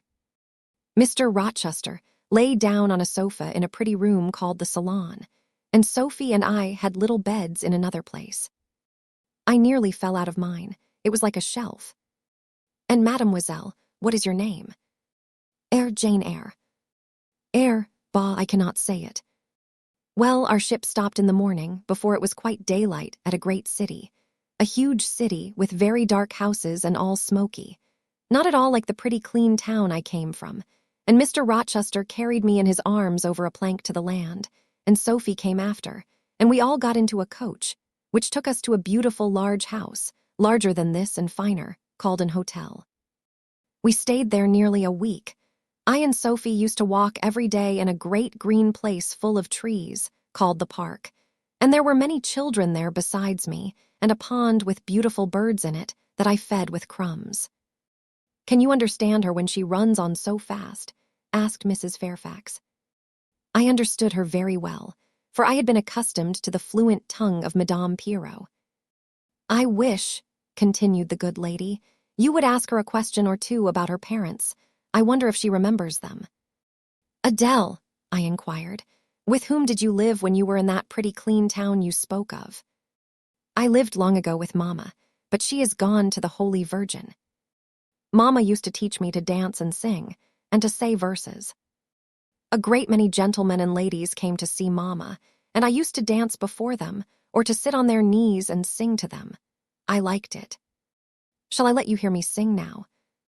She had finished her breakfast, so I permitted her to give a specimen of her accomplishments. Descending from her chair, she came and placed herself on my knee. Then, folding her little hands demurely before her, shaking back her curls and lifting her eyes to the ceiling, she commenced singing a song from some opera.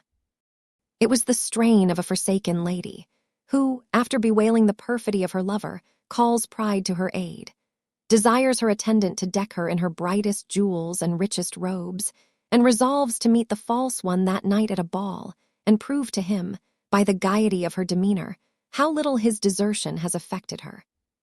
The subject seemed strangely chosen for an infant singer, but I suppose the point of the exhibition lay in hearing the notes of love and jealousy warbled with the lisp of childhood, and in very bad taste that point was, at least I thought so. Adele sang the canzonet tunefully enough, and with the naivete of her age. This achieved, she jumped from my knee and said, "Now, mademoiselle, I will repeat you some poetry." Assuming an attitude, she began, La Ligue des Rats, Fable de La Fontaine. She then declaimed the little piece with an attention to punctuation and emphasis, a flexibility of voice and an appropriateness of gesture, very unusual indeed at her age, and which proved she had been carefully trained. Was it your mamma who taught you that piece? I asked. Yes, and she just used to say it in this way. Qu'avez-vous donc? Luidit unde ces rats, parles. She made me lift my hand, so, to remind me to raise my voice at the question. Now shall I dance for you? No, that will do. But after your mamma went to the Holy Virgin, as you say, with whom did you live then? With Madame Frederick and her husband. She took care of me, but she is nothing related to me. I think she is poor, for she had not so fine a house as mamma. I was not long there. Mr. Rochester asked me if I would like to go and live with him in England, and I said yes. For I knew Mr. Rochester before I knew Madame Frederick, and he was always kind to me and gave me pretty dresses and toys. But you see he has not kept his word, for he has brought me to England, and now he has gone back again himself, and I never see him. After breakfast, Adele and I withdrew to the library, which room, it appears, Mr. Rochester had directed should be used as the schoolroom. Most of the books were locked up behind glass doors, but there was one bookcase left open containing everything that could be needed in the way of elementary works, and several volumes of light literature, poetry, biography, travels, a few romances, and sea. I suppose he had considered that these were all the governess would require for her private perusal, and, indeed, they contented me amply for the present. Compared with the scanty pickings I had now and then been able to glean at Lowood, they seemed to offer an abundant harvest of entertainment and information. In this room, too, there was a cabinet piano, quite new and of superior tone, also an easel for painting and a pair of globes. I found my pupil sufficiently docile, though disinclined to apply. She had not been used to regular occupation of any kind. I felt it would be injudicious to confine her too much at first, so, when I had talked to her a great deal and got her to learn a little, and when the morning had advanced to noon, I allowed her to return to her nurse. I then proposed to occupy myself till dinner time in drawing some little sketches for her use. As I was going upstairs to fetch my portfolio and pencils, Mrs. Fairfax called to me. "Your morning school hours are over now, I suppose," said she. She was in a room the folding doors of which stood open. I went in when she addressed me. It was a large, stately apartment, with purple chairs and curtains, a turkey carpet, walnut-paneled walls, one vast window rich in stained glass, and a lofty ceiling, nobly molded. Mrs. Fairfax was dusting some vases of fine purple spar, which stood on a sideboard. "What a beautiful room!" I exclaimed as I looked round, for I had never before seen any half so imposing. "Yes, this is the dining room.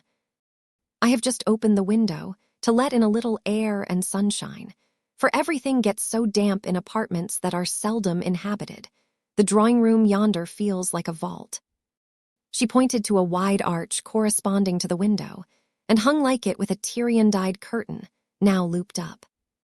Mounting to it by two broad steps, and looking through, I thought I caught a glimpse of a fairy place, so bright to my novice eyes appeared the view beyond. Yet it was merely a very pretty drawing room, and within it a boudoir, both spread with white carpets, on which seemed laid brilliant garlands of flowers, both sealed with snowy moldings of white grapes and vine leaves, beneath which glowed in rich contrast crimson couches and ottomans, while the ornaments on the pale Parian mantelpiece were of sparkling Bohemian glass, ruby red, and between the windows, large mirrors repeated the general blending of snow and fire. "In what order you keep these rooms, Mrs. Fairfax?" said I. "No dust, no canvas coverings. Except that the air feels chilly, one would think they were inhabited daily." "Why, Miss Eyre, though Mr. Rochester's visits here are rare, they are always sudden and unexpected. And as I observed that it put him out to find everything swathed up, and to have a bustle of arrangement on his arrival, I thought it best to keep the rooms in readiness." "Is Mr. Rochester an exacting, fastidious sort of man?"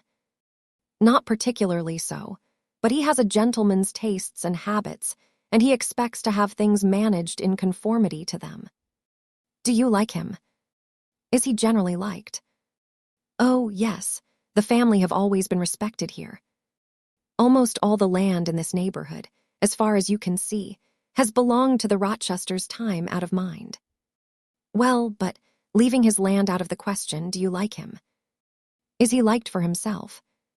I have no cause to do otherwise than like him, and I believe he is considered a just and liberal landlord by his tenants, but he has never lived much amongst them.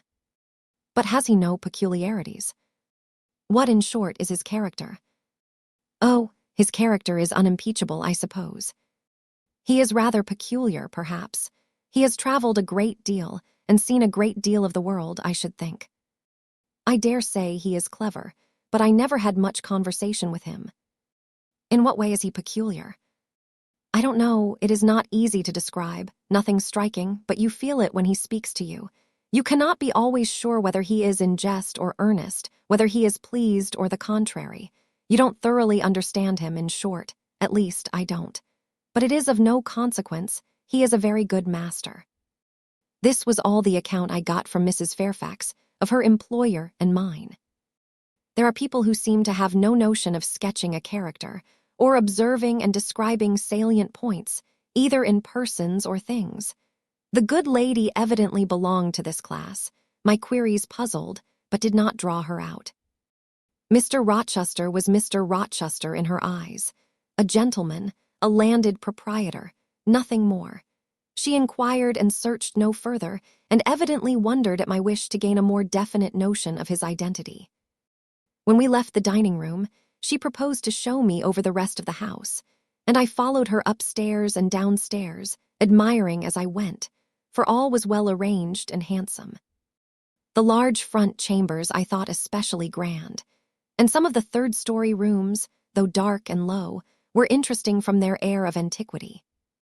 The furniture once appropriated to the lower apartments had from time to time been removed here, as fashions changed, and the imperfect light entering by their narrow casement showed bedsteads of 100 years old, chests in oak or walnut, looking, with their strange carvings of palm branches and cherubs, heads, like types of the Hebrew ark, rows of venerable chairs, high-backed and narrow. Stools still more antiquated, on whose cushioned tops were yet apparent traces of half-effaced embroideries, wrought by fingers that for 2 generations had been coffin dust. All these relics gave to the third story of Thornfield Hall the aspect of a home of the past, a shrine of memory. I liked the hush, the gloom, the quaintness of these retreats in the day, but I by no means coveted a night's repose on one of those wide and heavy beds, shut in, some of them with doors of oak, shaded, others with wrought Old English hangings crusted with thick work, portraying effigies of strange flowers and stranger birds and strangest human beings, all which would have looked strange, indeed, by the pallid gleam of moonlight. "Do the servants sleep in these rooms?" I asked. "No, they occupy a range of smaller apartments to the back. No one ever sleeps here. One would almost say that, if there were a ghost at Thornfield Hall, this would be its haunt." "So I think, you have no ghost, then?" "None that I ever heard of," returned Mrs. Fairfax, smiling. "Nor any traditions of one, no legends or ghost stories?" "I believe not. And yet it is said the Rochesters have been rather a violent than a quiet race in their time. Perhaps, though, that is the reason they rest tranquilly in their graves now." "Yes, after life's fitful fever they sleep well," I muttered. "Where are you going now, Mrs. Fairfax?" For she was moving away. "On to the Leads. Will you come and see the view from thence?" I followed still, up a very narrow staircase to the attics, and thence by a ladder and through a trapdoor to the roof of the hall. I was now on a level with the crow colony, and could see into their nests.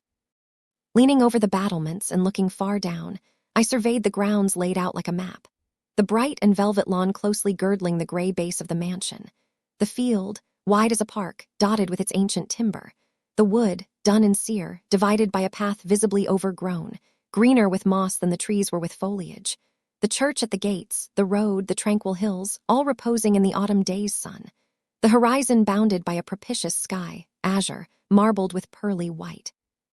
No feature in the scene was extraordinary, but all was pleasing. When I turned from it and repassed the trapdoor, I could scarcely see my way down the ladder. The attic seemed black as a vault compared with that arch of blue air to which I had been looking up, and to that sunlit scene of grove, pasture, and green hill, of which the hall was the center, and over which I had been gazing with delight. Mrs. Fairfax stayed behind a moment to fasten the trapdoor. I, by dint of groping, found the outlet from the attic and proceeded to descend the narrow garret staircase. I lingered in the long passage to which this led, separating the front and back rooms of the third story. Narrow, low, and dim, with only one little window at the far end, and looking with its 2 rows of small black doors all shut, like a corridor in some Bluebeard's castle. While I paced softly on, the last sound I expected to hear in so still a region, a laugh, struck my ear. It was a curious laugh, distinct, formal, mirthless. I stopped. The sound ceased only for an instant. It began again, louder, for at first, though distinct, it was very low. It passed off in a clamorous peal that seemed to wake an echo in every lonely chamber, though it originated but in one, and I could have pointed out the door whence the accents issued. "Mrs. Fairfax." I called out, for I now heard her descending the great stairs. "Did you hear that loud laugh? Who is it?" "Some of the servants, very likely," she answered. "Perhaps Grace Poole." "Did you hear it?" I again inquired. "Yes, plainly. I often hear her. She sews in one of these rooms. Sometimes Lee is with her. They are frequently noisy together." The laugh was repeated in its low, syllabic tone, and terminated in an odd murmur. "Grace!" exclaimed Mrs. Fairfax. I really did not expect any Grace to answer, for the laugh was as tragic, as preternatural a laugh as any I ever heard, and but that it was high noon, and that no circumstance of ghostliness accompanied the curious cachinnation, but that neither scene nor season favored fear, I should have been superstitiously afraid. However, the event showed me I was a fool for entertaining a sense, even of surprise. The door nearest me opened, and a servant came out, a woman of between 30 and 40, a set, square-made figure, red-haired, and with a hard, plain face. Any apparition less romantic or less ghostly could scarcely be conceived. "Too much noise, Grace," said Mrs. Fairfax. "Remember directions." Grace curtsied silently and went in. "She is a person we have to sew and assist Lee in her housemaid's work," continued the widow. "Not altogether unobjectionable in some points, but she does well enough. By the by, how have you got on with your new pupil this morning?" The conversation, thus turned on Adele, continued till we reached the light and cheerful region below. Adele came running to meet us in the hall, exclaiming, "Mesdames, vous êtes servies," adding, "J'ai bien fait moi." We found dinner ready, and waiting for us in Mrs. Fairfax's room. Chapter 12. The promise of a smooth career, which my first calm introduction to Thornfield Hall seemed to pledge, was not belied on a longer acquaintance with the place and its inmates. Mrs. Fairfax turned out to be what she appeared, a placid-tempered, kind-natured woman of competent education and average intelligence. My pupil was a lively child who had been spoilt and indulged, and therefore was sometimes wayward. But as she was committed entirely to my care, and no injudicious interference from any quarter ever thwarted my plans for her improvement, she soon forgot her little freaks and became obedient and teachable. She had no great talents, no marked traits of character, no peculiar development of feeling or taste which raised her 1 inch above the ordinary level of childhood, but neither had she any deficiency or vice which sunk her below it. She made reasonable progress, entertained for me a vivacious, though perhaps not very profound, affection, and by her simplicity, gay prattle, and efforts to please, inspired me, in return, with a degree of attachment sufficient to make us both content in each other's society. This, par parentheses, will be thought cool language by persons who entertain solemn doctrines about the angelic nature of children, and the duty of those charged with their education to conceive for them an idolatrous devotion. But I am not writing to flatter parental egotism, to echo cant, or prop up humbug. I am merely telling the truth. I felt a conscientious solicitude for Adele's welfare and progress, and a quiet liking for her little self, just as I cherished towards Mrs. Fairfax a thankfulness for her kindness, and a pleasure in her society proportionate to the tranquil regard she had for me, and the moderation of her mind and character.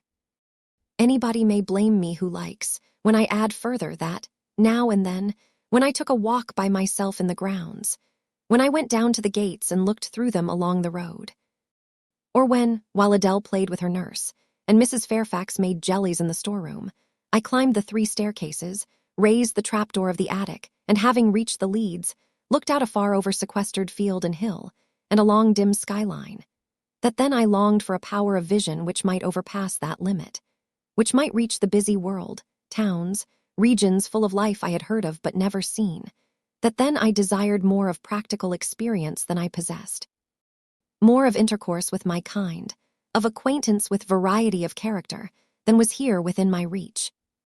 I valued what was good in Mrs. Fairfax, and what was good in Adele, but I believed in the existence of other and more vivid kinds of goodness, and what I believed in I wished to behold.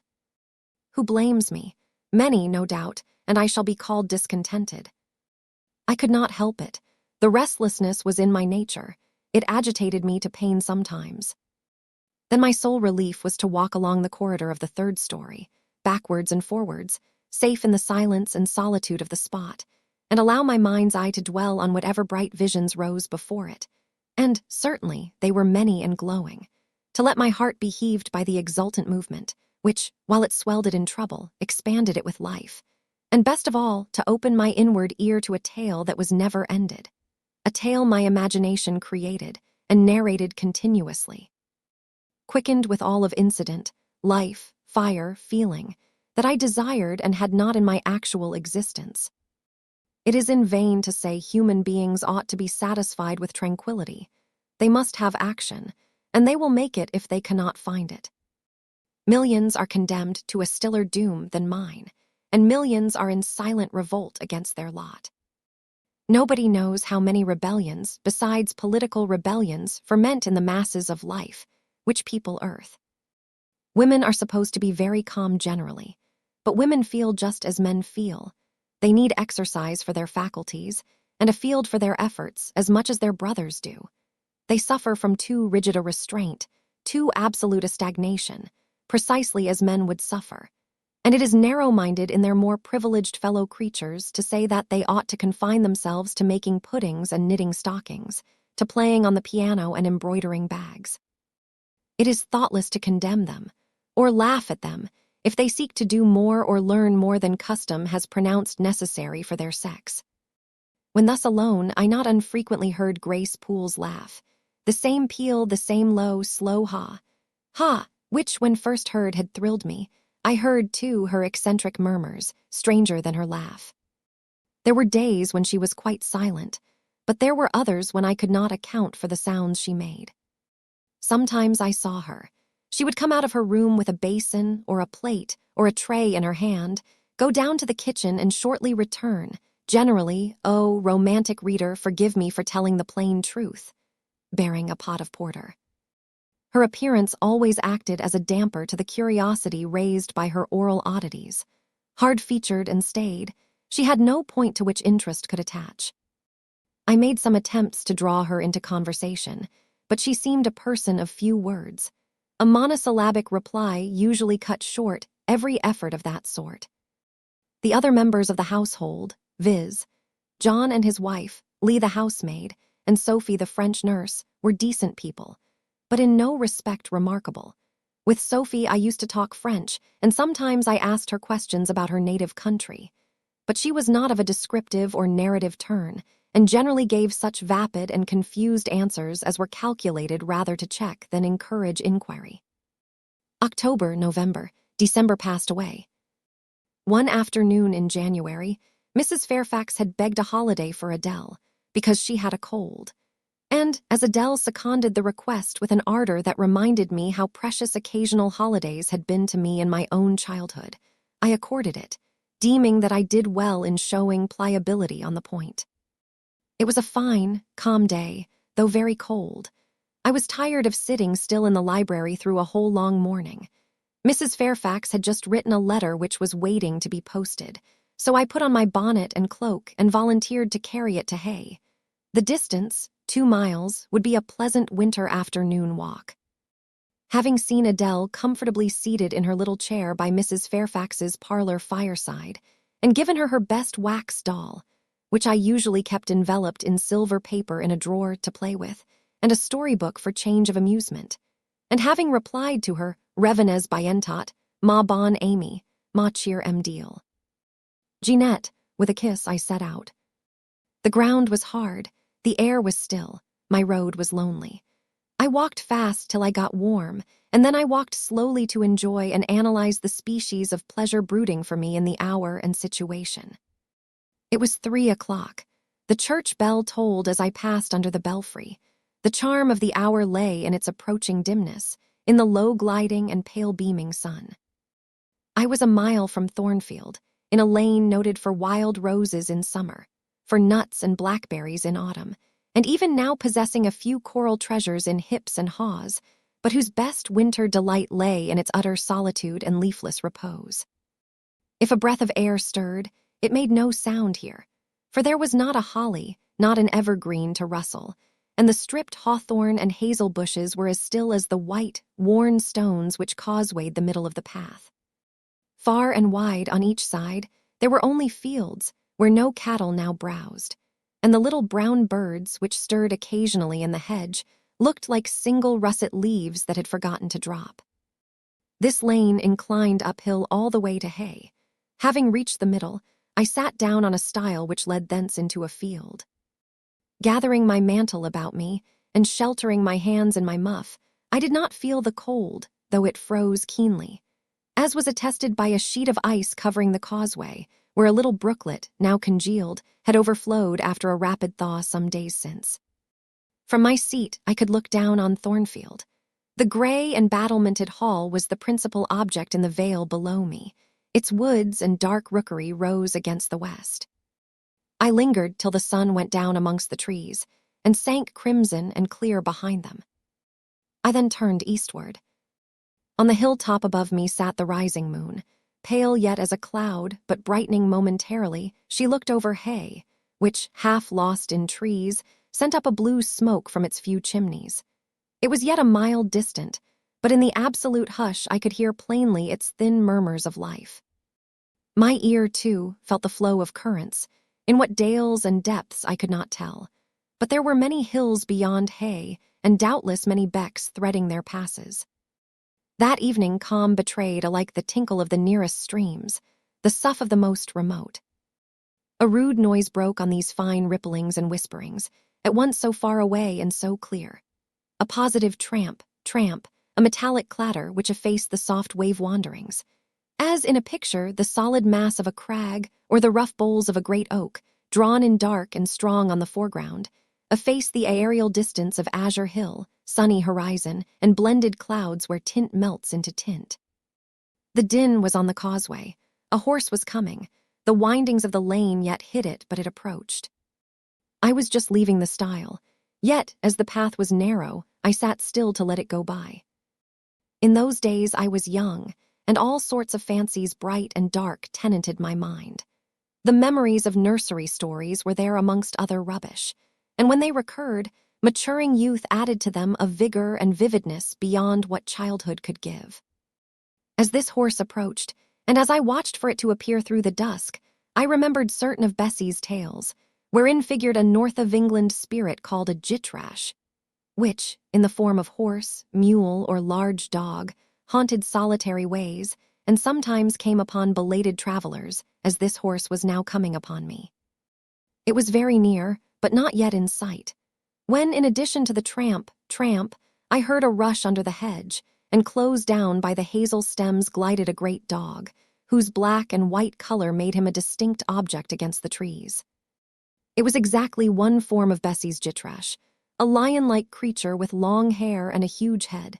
It passed me, however, quietly enough, not staying to look up, with strange pretercanine eyes in my face, as I half expected it would. The horse followed, a tall steed, and on its back a rider. The man, the human being, broke the spell at once. Nothing ever rode the jitrash. It was always alone, and goblins, to my notions, though they might tenant the dumb carcasses of beasts, could scarce covet shelter in the commonplace human form. No jitrash was this, only a traveler taking the short cut to Millcote. He passed and I went on, a few steps and I turned, a sliding sound and an exclamation of what the deuce is to do now, and a clattering tumble arrested my attention. Man and horse were down. They had slipped on the sheet of ice which glazed the causeway. The dog came bounding back, and seeing his master in a predicament, and hearing the horse groan, barked till the evening hills echoed the sound, which was deep in proportion to his magnitude. He snuffed round the prostrate group, and then he ran up to me. It was all he could do. There was no other help at hand to summon. I obeyed him, and walked down to the traveler, by this time struggling himself free of his steed. His efforts were so vigorous, I thought he could not be much hurt, but I asked him the question. "Are you injured, sir?" I think he was swearing, but am not certain. However, he was pronouncing some formula which prevented him from replying to me directly. "Can I do anything?" I asked again. "You must just stand on one side," he answered as he rose, first to his knees and then to his feet. I did, whereupon began a heaving, stamping, clattering process, accompanied by a barking and baying which removed me effectually some yards' distance. But I would not be driven quite away till I saw the event. This was finally fortunate. The horse was re-established, and the dog was silenced with a down pilot. The traveler now, stooping, felt his foot and leg, as if trying whether they were sound. Apparently something ailed them, for he halted to the stile whence I had just risen and sat down. I was in the mood for being useful, or at least officious, I think, for I now drew near him again. "If you are hurt, and want help, sir, I can fetch someone either from Thornfield Hall or from Hay." "Thank you, I shall do. I have no broken bones, only a sprain." And again he stood up and tried his foot, but the result extorted an involuntary "ugh." Something of daylight still lingered, and the moon was waxing bright. I could see him plainly. His figure was enveloped in a riding cloak, fur-collared and steel-clasped. Its details were not apparent, but I traced the general points of middle height and considerable breadth of chest. He had a dark face, with stern features and a heavy brow. His eyes and gathered eyebrows looked ireful and thwarted just now. He was past youth, but had not reached middle age. Perhaps he might be 35. I felt no fear of him, and but little shyness. Had he been a handsome, heroic-looking young gentleman, I should not have dared to stand thus questioning him against his will, and offering my services unasked. I had hardly ever seen a handsome youth, never in my life spoken to one. I had a theoretical reverence and homage for beauty, elegance, gallantry, fascination. But had I met those qualities incarnate in masculine shape, I should have known instinctively that they neither had nor could have sympathy with anything in me, and should have shunned them as one would fire, lightning, or anything else that is bright but antipathetic.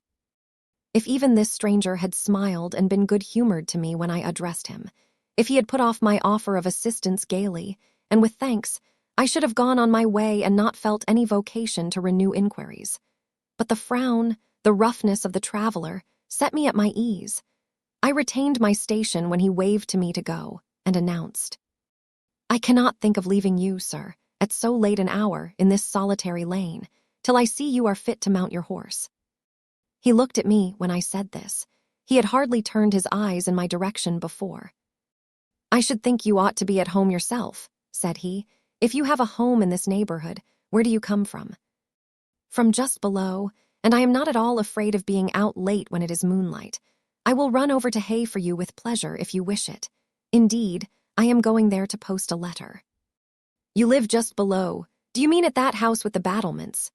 Pointing to Thornfield Hall, on which the moon cast a hoary gleam, bringing it out distinct and pale from the woods that, by contrast with the western sky, now seemed one mass of shadow.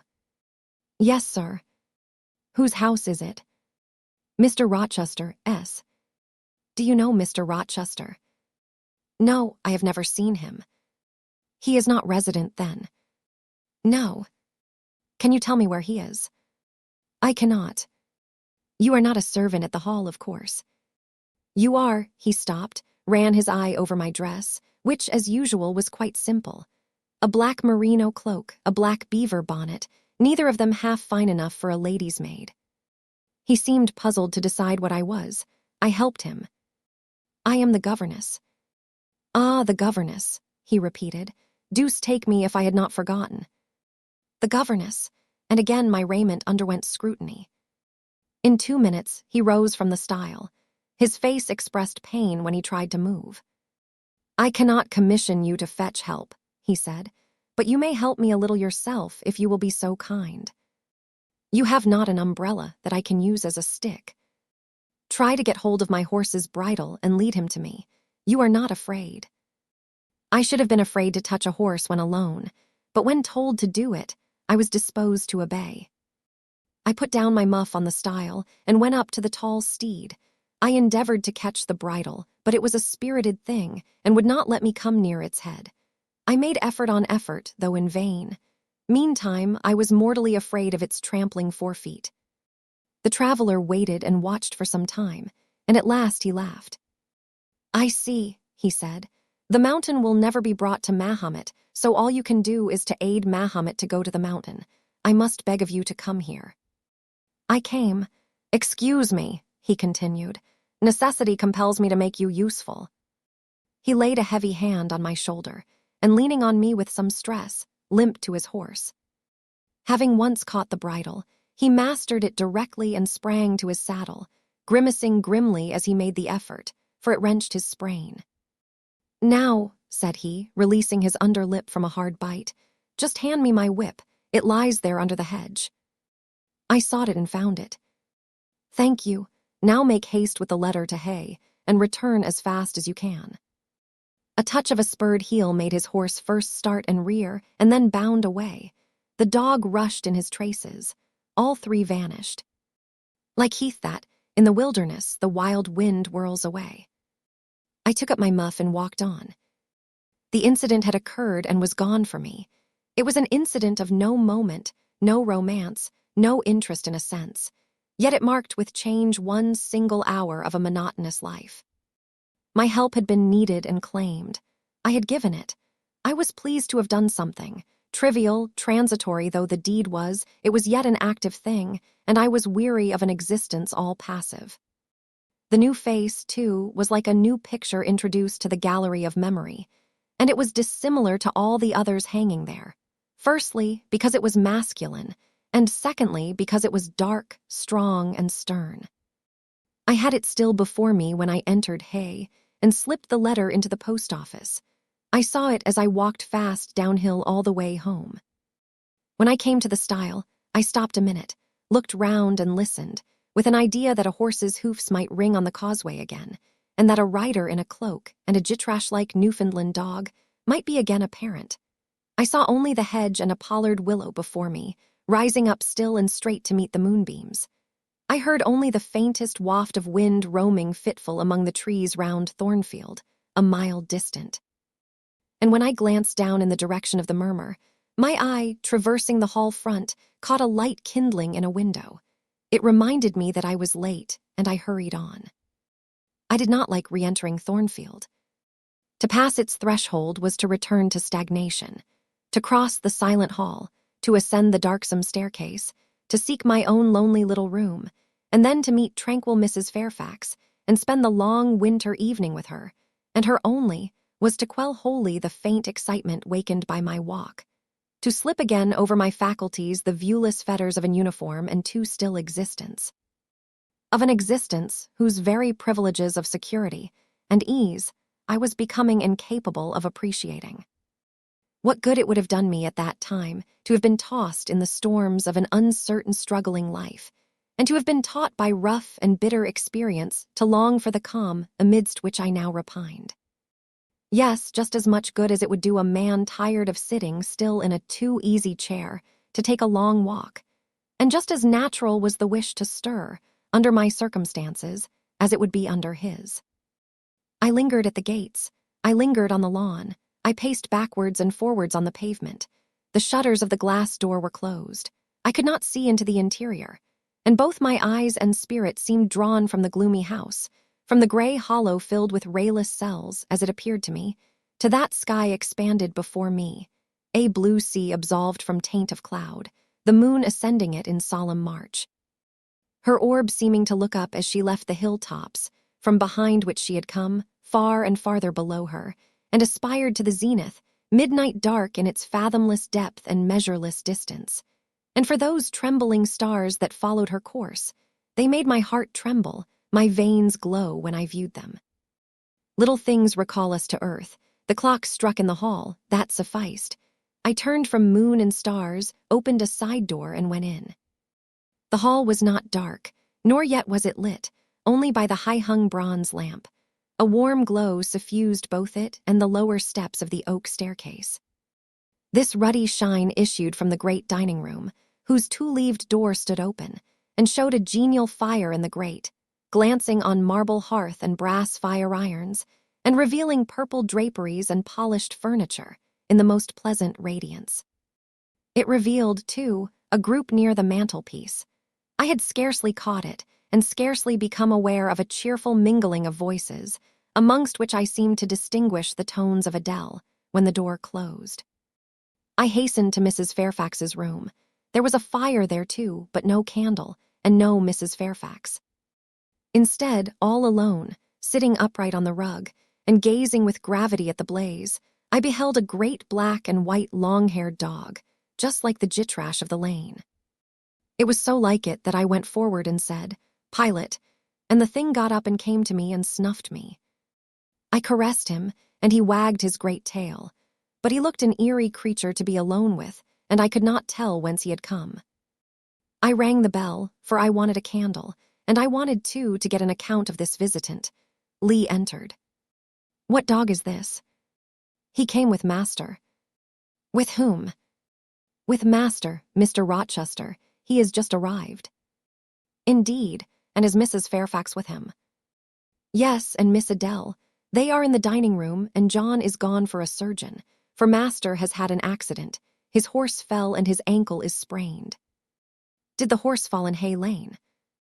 "Yes, coming downhill. It slipped on some ice." "Ah, bring me a candle, will you, Lee?"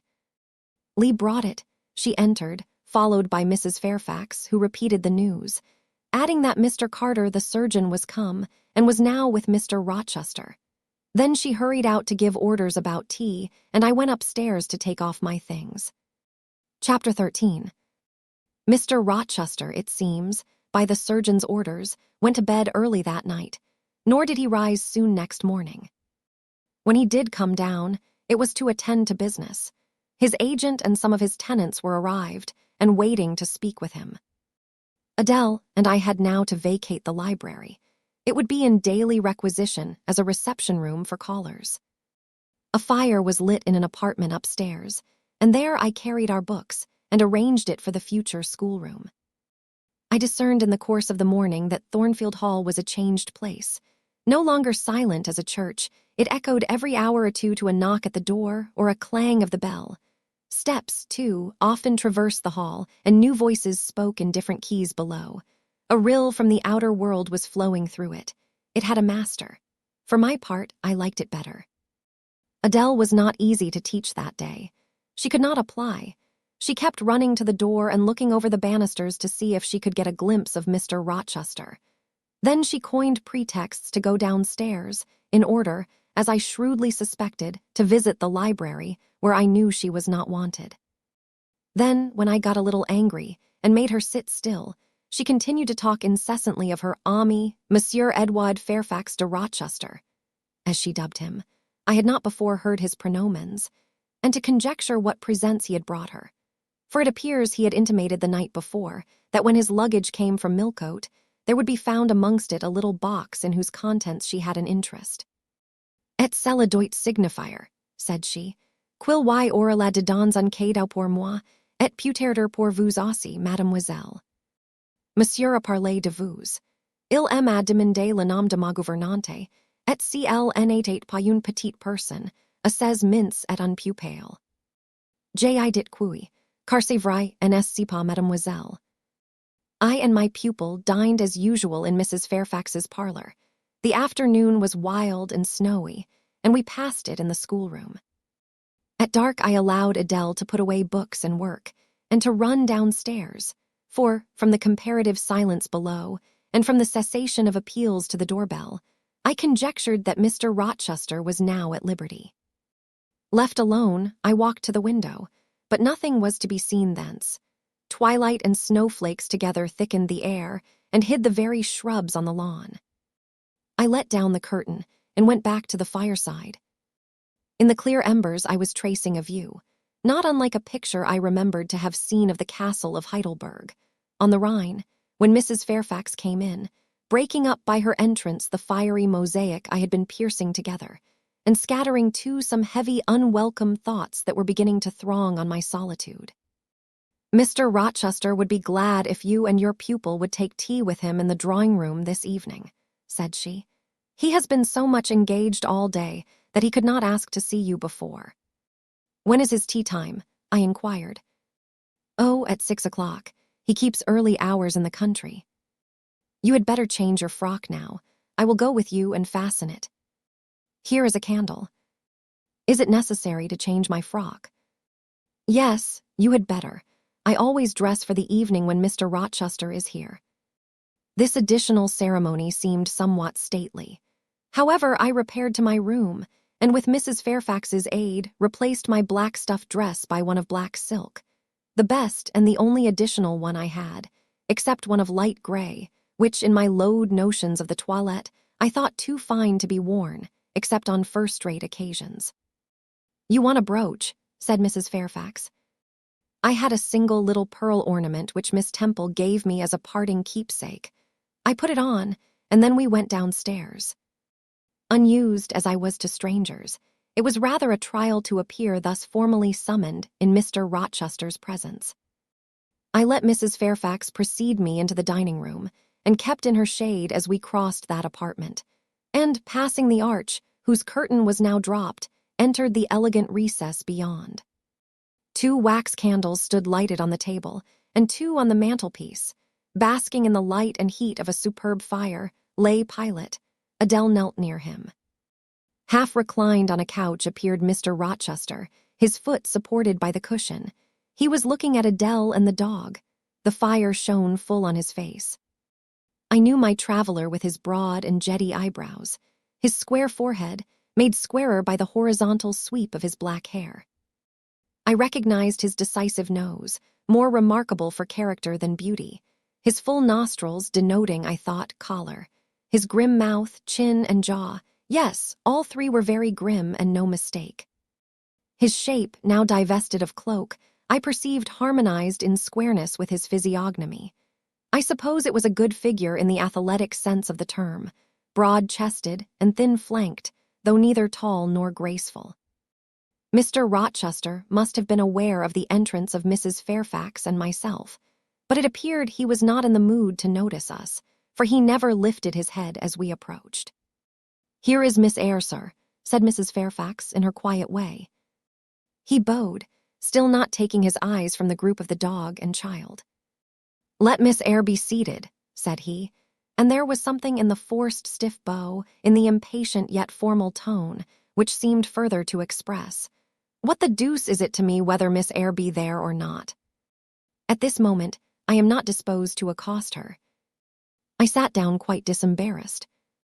A reception of finished politeness would probably have confused me. I could not have returned or repaid it by answering grace and elegance on my part, but harsh caprice laid me under no obligation. On the contrary, a decent quiescence, under the freak of manner, gave me the advantage. Besides, the eccentricity of the proceeding was piquant.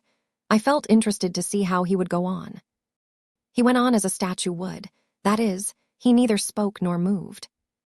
Mrs. Fairfax seemed to think it necessary that someone should be amiable, and she began to talk. Kindly, as usual, and as usual rather trite, she condoled with him on the pressure of business he had had all day, on the annoyance it must have been to him with that painful sprain. Then she commended his patience and perseverance in going through with it. "Madam, I should like some tea," was the sole rejoinder she got.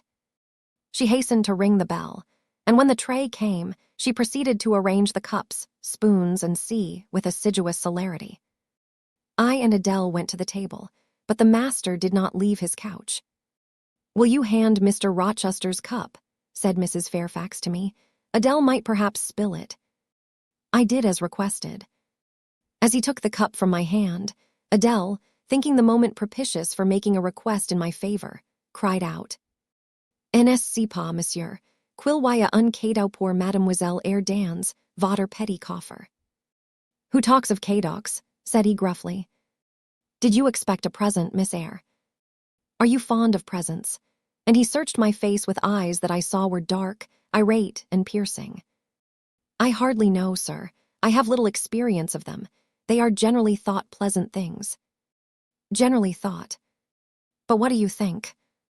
"I should be obliged to take time, sir, before I could give you an answer worthy of your acceptance. A present has many faces to it, has it not? And one should consider all before pronouncing an opinion as to its nature. Miss Eyre, you are not so unsophisticated as Adele. She demands a cadeau, clamorously, the moment she sees me. You beat about the bush. Because I have less confidence in my deserts than Adele has. She can prefer the claim of old acquaintance, and the right, too, of custom, for she says you have always been in the habit of giving her playthings. But if I had to make out a case, I should be puzzled, since I am a stranger, and have done nothing to entitle me to an acknowledgement." "Oh, don't fall back on over-modesty. I have examined Adele, and find you have taken great pains with her. She is not bright, she has no talents, yet in a short time she has made much improvement. Sir, you have now given me my cadeau. I am obliged to you. It is the meed teachers most covet praise of their pupils' progress." "Humph," said Mr. Rochester, and he took his tea in silence.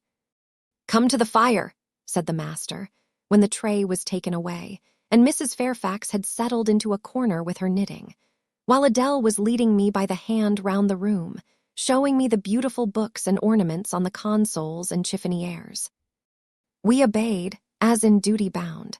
Adele wanted to take a seat on my knee, but she was ordered to amuse herself with Pilot. "You have been resident in my house 3 months." "Yes, sir." "And you came from?" "From Lowood School in Shire." "Ah, a charitable concern. How long were you there?" 8 years. 8 years. You must be tenacious of life.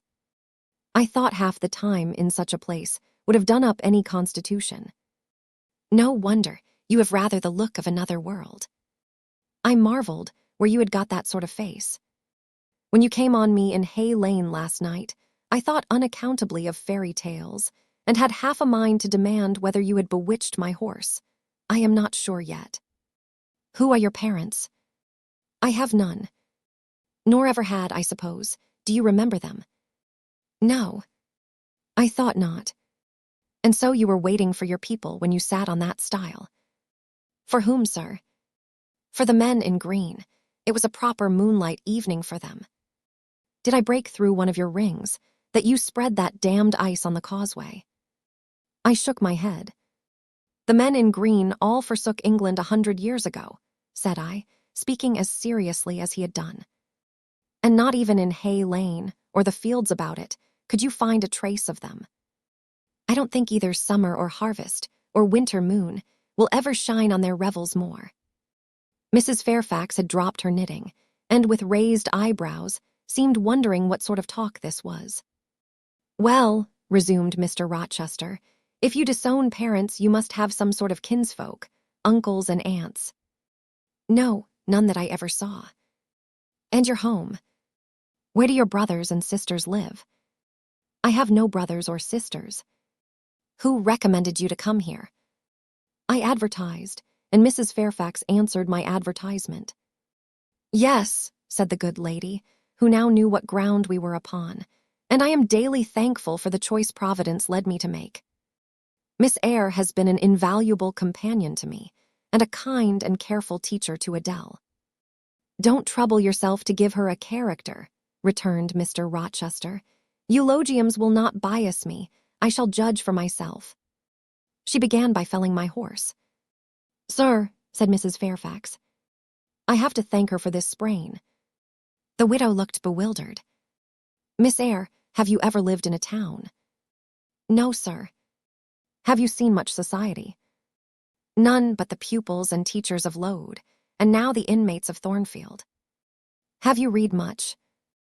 Only such books as came in my way, and they have not been numerous or very learned.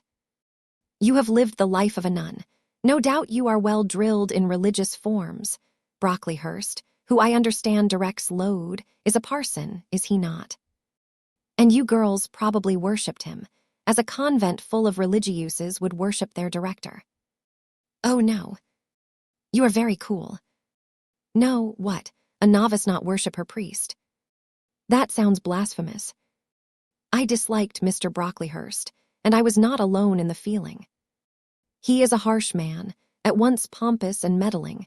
He cut off our hair, and for economy's sake bought us bad needles and thread, with which we could hardly sew. That was very false economy, remarked Mrs. Fairfax, who now again caught the drift of the dialogue. And was that the head in front of his offending? Demanded Mr. Rochester. He starved us when he had the sole superintendence of the provision department, before the committee was appointed. And he bored us with long lectures once a week, and with evening readings from books of his own inditing, about sudden deaths and judgments, which made us afraid to go to bed. What age were you when you went to Lowood? About 10. And you stayed there 8 years. You are now, then, 18. I assented. Arithmetic, you see, is useful. Without its aid, I should hardly have been able to guess your age. It is a point difficult to fix, where the features and countenance are so much at variance, as in your case. And now what did you learn at Lowood? Can you play? A little. Of course, that is the established answer. Go into the library, I mean, if you please. Excuse my tone of command. I am used to say, do this, and it is done. I cannot alter my customary habits for one new inmate. Go, then, into the library, take a candle with you, leave the door open, sit down to the piano, and play a tune. I departed, obeying his directions. Enough, he called out in a few minutes. You play a little, I see, like any other English schoolgirl, perhaps rather better than some, but not well. I closed the piano and returned. Mr. Rochester continued. Adele showed me some sketches this morning, which she said were yours. I don't know whether they were entirely of your doing. Probably a master aided you. No, indeed, I interjected. Oh, that pricks pride. Well, fetch me your portfolio, if you can vouch for its contents being original. But don't pass your word unless you are certain. I can recognize patchwork. Then I will say nothing, and you shall judge for yourself, sir. I brought the portfolio from the library.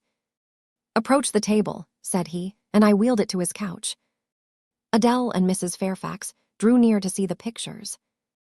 No crowding, said Mr. Rochester. Take the drawings from my hand as I finish with them, but don't push your faces up to mine.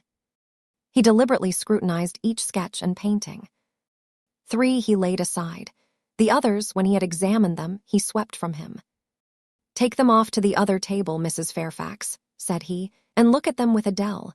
You, glancing at me, resume your seat and answer my questions.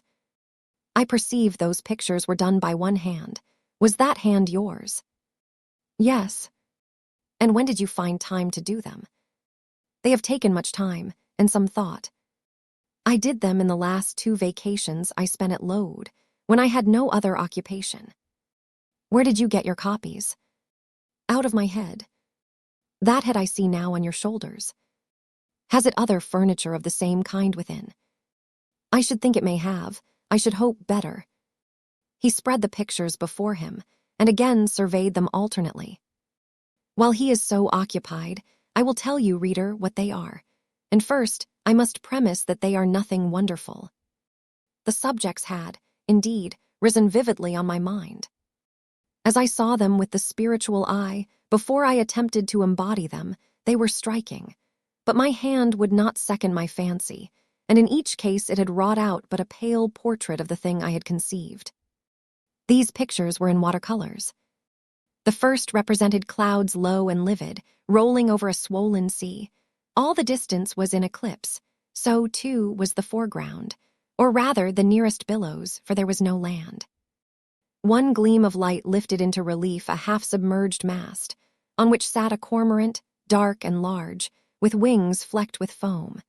Its beak held a gold bracelet set with gems. that I had touched with as brilliant tints as my palette could yield, and as glittering distinctness as my pencil could impart.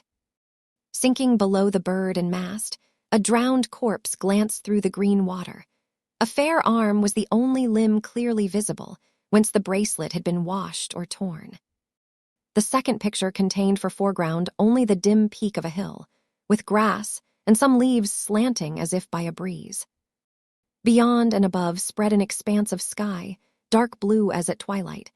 Rising into the sky was a woman's shape to the bust, portrayed in tints as dusk and soft as I could combine. The dim forehead was crowned with a star. The lineaments below were seen as through the suffusion of vapor. The eyes shone dark and wild. The hair streamed shadowy, like a beamless cloud torn by storm or by electric travail. On the neck lay a pale reflection like moonlight. The same faint luster touched the train of thin clouds from which rose and bowed this vision of the evening star. The third showed the pinnacle of an iceberg, piercing a polar winter sky. A muster of northern lights reared their dim lances, close serried, along the horizon. Throwing these into distance, rose in the foreground a head, a colossal head, inclined towards the iceberg and resting against it. Two thin hands, joined under the forehead, and supporting it, drew up before the lower features a sable veil. A brow quite bloodless, white as bone, and an eye hollow and fixed, blank of meaning but for the glassiness of despair, alone were visible. Above the temples, amidst wreathed turban folds of black drapery, vague in its character and consistency as cloud, gleamed a ring of white flame, gemmed with sparkles of a more lurid tinge. This pale crescent was the likeness of a kingly crown.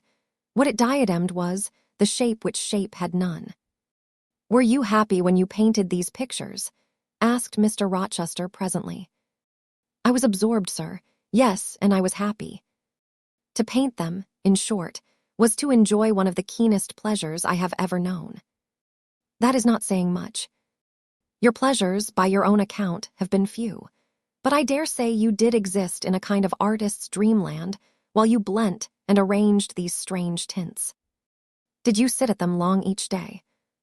"I had nothing else to do, because it was the vacation, and I sat at them from morning till noon, and from noon till night.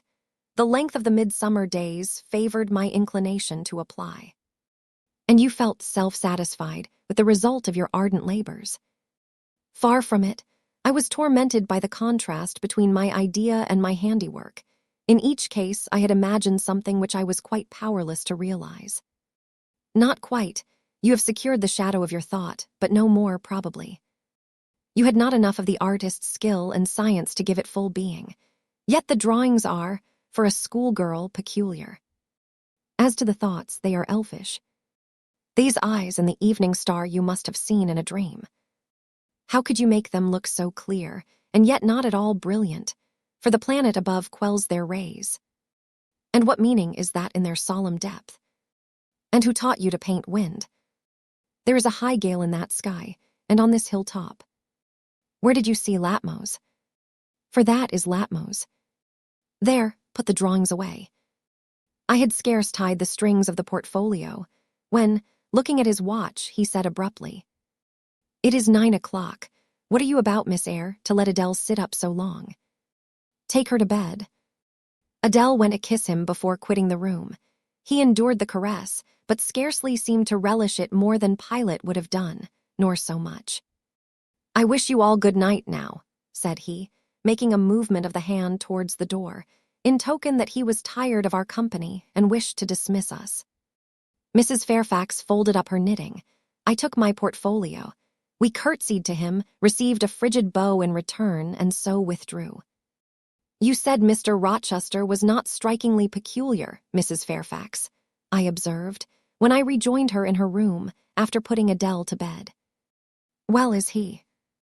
"I think so. He is very changeful and abrupt." "True, no doubt he may appear so to a stranger, but I am so accustomed to his manner, I never think of it.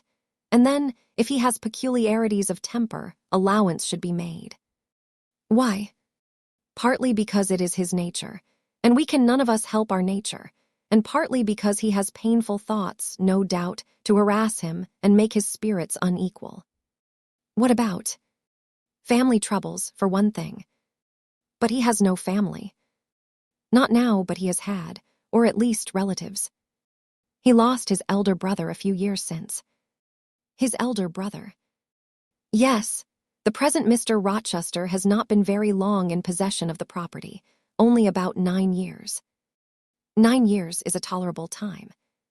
Was he so very fond of his brother as to be still inconsolable for his loss? Why, no, perhaps not. I believe there were some misunderstandings between them. Mr. Roland Rochester was not quite just to Mr. Edward, and perhaps he prejudiced his father against him. The old gentleman was fond of money and anxious to keep the family estate together. He did not like to diminish the property by division, and yet he was anxious that Mr. Edward should have wealth, too, to keep up the consequence of the name. And soon after he was of age, some steps were taken that were not quite fair and made a great deal of mischief. Old Mr. Rochester and Mr. Roland combined to bring Mr. Edward into what he considered a painful position, for the sake of making his fortune. What the precise nature of that position was I never clearly knew, but his spirit could not brook what he had to suffer in it. He is not very forgiving. He broke with his family, and now for many years he has led an unsettled kind of life. I don't think he has ever been resident at Thornfield for a fortnight together, since the death of his brother without a will left him master of the estate. And indeed, no wonder he shuns the old place. Why should he shun it? Perhaps he thinks it gloomy. The answer was evasive. I should have liked something clearer, but Mrs. Fairfax either could not, or would not, give me more explicit information of the origin and nature of Mr. Rochester's trials. She averred they were a mystery to herself, and that what she knew was chiefly from conjecture. It was evident, indeed, that she wished me to drop the subject, which I did accordingly. Chapter 14. For several subsequent days, I saw little of Mr. Rochester. In the mornings, he seemed much engaged with business, and, in the afternoon, gentlemen from Millcote or the neighborhood called, and sometimes stayed to dine with him. When his sprain was well enough to admit of horse exercise, he rode out a good deal, probably to return these visits, as he generally did not come back till late at night. During this interval, even Adele was seldom sent for to his presence, and all my acquaintance with him was confined to an occasional rencontre in the hall, on the stairs, or in the gallery, when he would sometimes pass me haughtily and coldly, just acknowledging my presence by a distant nod or a cool glance, and sometimes bow and smile with gentlemanlike affability. His changes of mood did not offend me, because I saw that I had nothing to do with their alternation. The ebb and flow depended on causes quite disconnected with me. One day he had had company to dinner and had sent for my portfolio, in order, doubtless, to exhibit its contents. The gentleman went away early to attend a public meeting at Millcote, as Mrs. Fairfax informed me, but the night being wet and inclement, Mr. Rochester did not accompany them. Soon after they were gone, he rang the bell. A message came that I and Adele were to go downstairs. I brushed Adele's hair and made her neat, and having ascertained that I was myself in my usual Quaker trim, where there was nothing to retouch, all being too close and plain, braided locks included, to admit of disarrangement, we descended, Adele wondering whether the petty coffer was at length come, for, owing to some mistake, its arrival had hitherto been delayed. She was gratified. There it stood, a little carton, on the table when we entered the dining room. She appeared to know it by instinct. Ma boit," exclaimed she, running towards it. "Yes, there is your boit at last. Take it into a corner, you genuine daughter of Paris, and amuse yourself with disemboweling it," said the deep and rather sarcastic voice of Mr. Rochester, proceeding from the depths of an immense easy-chair at the fireside. "And mind," he continued, "don't bother me with any details of the anatomical process or any notice of the condition of the entrails. Let your operation be conducted in silence. Tinstoy tranquil, infant, comprenses-tu." Adele seemed scarcely to need the warning. She had already retired to a sofa with her treasure, and was busy untying the cord which secured the lid. Having removed this impediment and lifted certain silvery envelopes of tissue paper, she merely exclaimed, "Oh, Seal, que c'est beau," and then remained absorbed in ecstatic contemplation. "Is Miss Eyre there?" now demanded the master, half rising from his seat to look round to the door, near which I still stood. "Ah, well, come forward, be seated here." He drew a chair near his own. "I am not fond of the prattle of children," he continued, "for, old bachelor as I am, I have no pleasant associations connected with their lisp. It would be intolerable to me to pass a whole evening tete-a-tete with a brat. Don't draw that chair farther off, Miss Eyre. Sit down exactly where I placed it, if you please, that is. Confound these civilities. I continually forget them. Nor do I particularly affect simple-minded old ladies. By the by, I must have mine in mind. It won't do to neglect her. She is a Fairfax, or wed to one, and blood is said to be thicker than water." He rang and dispatched an invitation to Mrs. Fairfax, who soon arrived, knitting basket in hand. "Good evening, madam. I sent to you for a charitable purpose. I have forbidden Adele to talk to me about her presence, and she is bursting with repletion. Have the goodness to serve her as auditress and interlocutress. It will be one of the most benevolent acts you ever performed." Adele, indeed, no sooner saw Mrs. Fairfax than she summoned her to her sofa, and there quickly filled her lap with the porcelain, the ivory, the waxen contents of her boit, pouring out, meantime, explanations and raptures in such broken English as she was mistress of. "Now I have performed the part of a good host," pursued Mr. Rochester, "put my guests into the way of amusing each other, I ought to be at liberty to attend to my own pleasure. Miss Eyre, draw your chair still a little farther forward. You are yet too far back. I cannot see you without disturbing my position in this comfortable chair, which I have no mind to do." I did as I was bid, though I would much rather have remained somewhat in the shade. But Mr. Rochester had such a direct way of giving orders, it seemed a matter of course to obey him promptly. We were, as I have said, in the dining room. The lustre, which had been lit for dinner, filled the room with a festal breadth of light. The large fire was all red and clear. The purple curtains hung rich and ample before the lofty window and loftier arch. Everything was still, save the subdued chat of Adele, she dared not speak loud, and filling up each pause, the beating of winter rain against the panes. Mr. Rochester, as he sat in his damask-covered chair, looked different to what I had seen him look before. Not quite so stern, much less gloomy.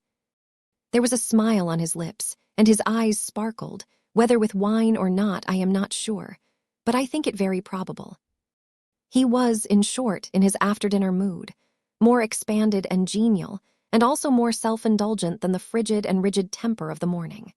Still he looked preciously grim, cushioning his massive head against the swelling back of his chair, and receiving the light of the fire on his granite-hewn features, and in his great, dark eyes. For he had great, dark eyes and very fine eyes, too, not without a certain change in their depth sometimes, which, if it was not softness, reminded you, at least, of that feeling. He had been looking 2 minutes at the fire, and I had been looking the same length of time at him, when, turning suddenly, he caught my gaze fastened on his physiognomy. "You examine me, Miss Eyre," said he. "Do you think me handsome?"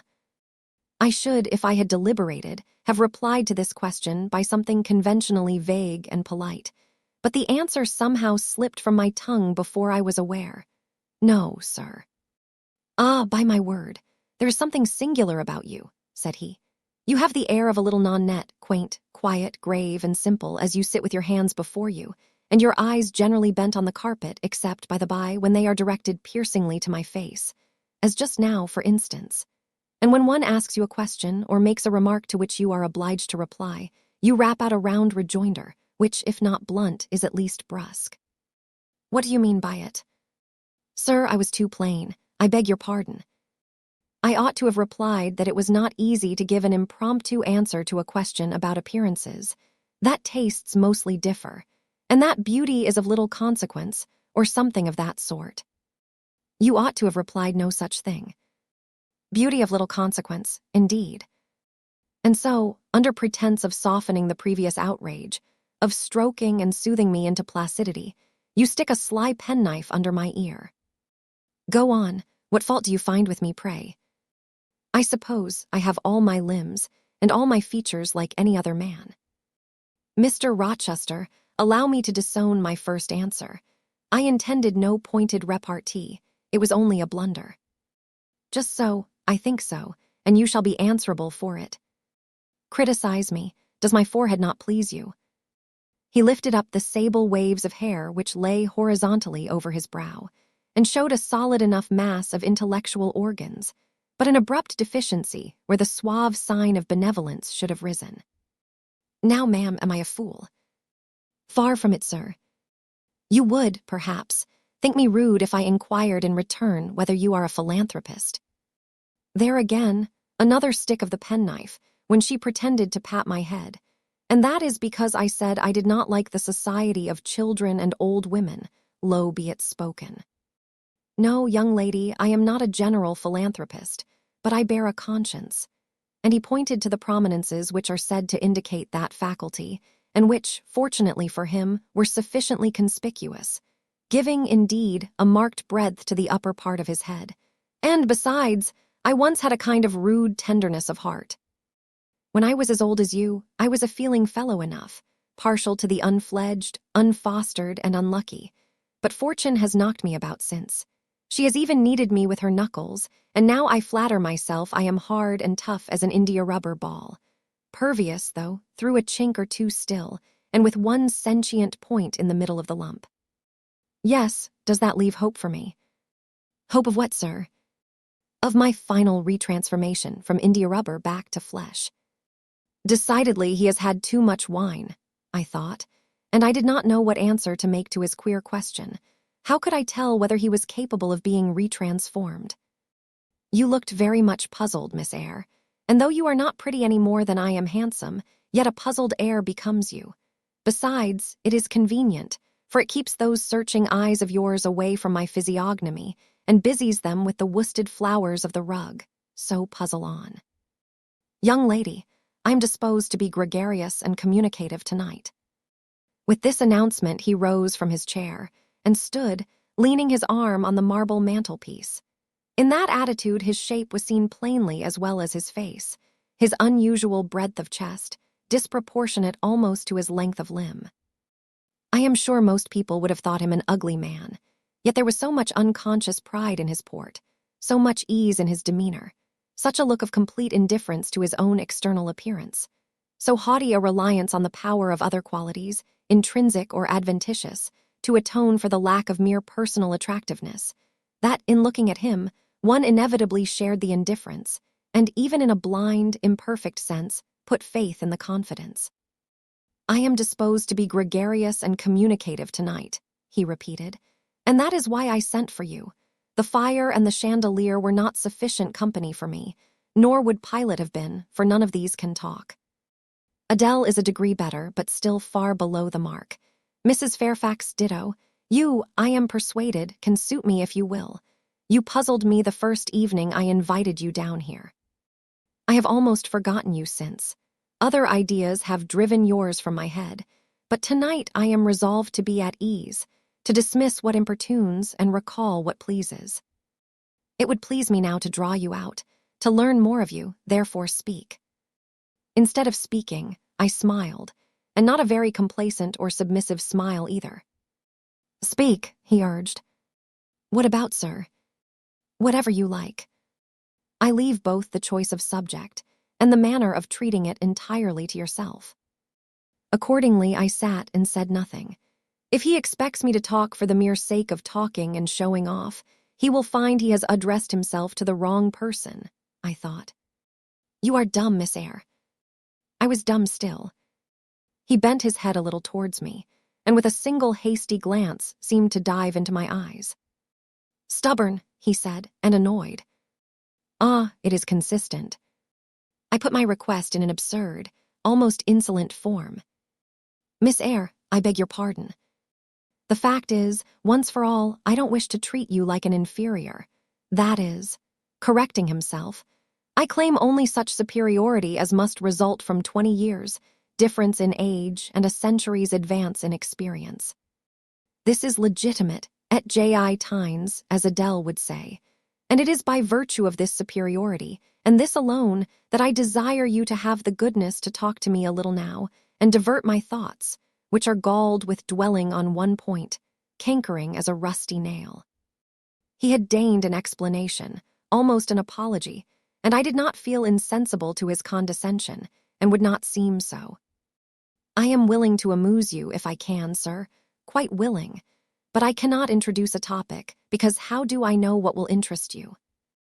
Ask me questions, and I will do my best to answer them. Then, in the first place, do you agree with me that I have a right to be a little masterful, abrupt, perhaps exacting, sometimes, on the grounds I stated, namely, that I am old enough to be your father, and that I have battled through a varied experience with many men of many nations, and roamed over half the globe, while you have lived quietly with one set of people in one house? Do as you please, sir. That is no answer, or rather it is a very irritating, because a very evasive one. Reply clearly. I don't think, sir, you have a right to command me, merely because you are older than I, or because you have seen more of the world than I have. Your claim to superiority depends on the use you have made of your time and experience. Humph, promptly spoken. But I won't allow that, seeing that it would never suit my case, as I have made an indifferent, not to say a bad, use of both advantages. Leaving superiority out of the question, then, you must still agree to receive my orders now and then, without being piqued or hurt by the tone of command. Will you? I smiled. I thought to myself, Mr. Rochester is peculiar. He seems to forget that he pays me £30 per annum for receiving his orders. The smile is very well, said he, catching instantly the passing expression. But speak too.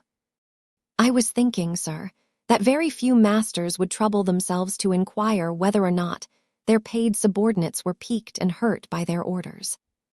Paid subordinates? What, you are my paid subordinate, are you? Oh yes, I had forgotten the salary. Well then, on that mercenary ground, will you agree to let me hector a little? No, sir, not on that ground, but on the ground that you did forget it, and that you care whether or not a dependent is comfortable in his dependency, I agree heartily. And will you consent to dispense with a great many conventional forms and phrases, without thinking that the omission arises from insolence?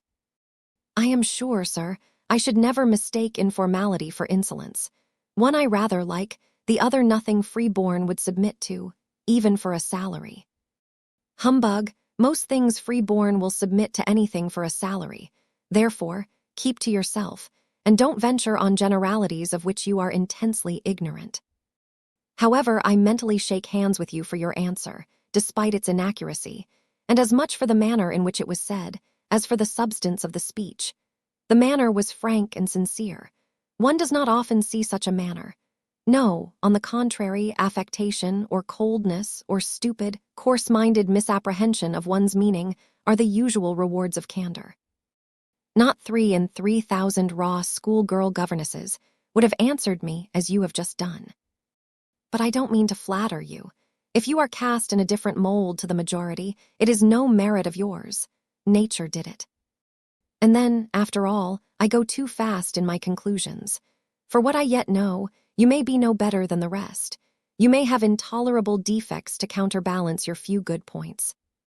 And so may you, I thought. My eye met his as the idea crossed my mind. He seemed to read the glance, answering as if its import had been spoken as well as imagined. Yes, you are right, said he. I have plenty of faults of my own. I know it, and I don't wish to palliate them, I assure you. God wot I need not be too severe about others. I have a past existence, a series of deeds, a color of life to contemplate within my own breast, which might well call my sneers and censures from my neighbors to myself. I started, or rather, for like other defaulters, I like to lay half the blame on ill fortune and adverse circumstances, was thrust on to a wrong tack at the age of 21, and have never recovered the right course since. But I might have been very different. I might have been as good as you, wiser, almost as stainless. I envy you your peace of mind. your clean conscience, your unpolluted memory. Little girl, a memory without blot or contamination must be an exquisite treasure, an inexhaustible source of pure refreshment, is it not? How was your memory when you were 18, sir? All right then, limpid, salubrious. No gush of bilge water had turned it to fetid puddle. I was your equal at 18, quite your equal. Nature meant me to be, on the whole, a good man, Miss Eyre, one of the better kind, and you see I am not so. You would say you don't see it. At least I flatter myself I read as much in your eye. Beware, by the by, what you express with that organ. I am quick at interpreting its language. Then take my word for it. I am not a villain. You are not to suppose that, not to attribute to me any such bad eminence.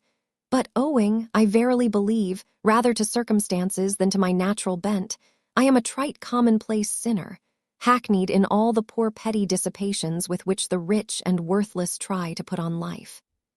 Do you wonder that I avow this to you?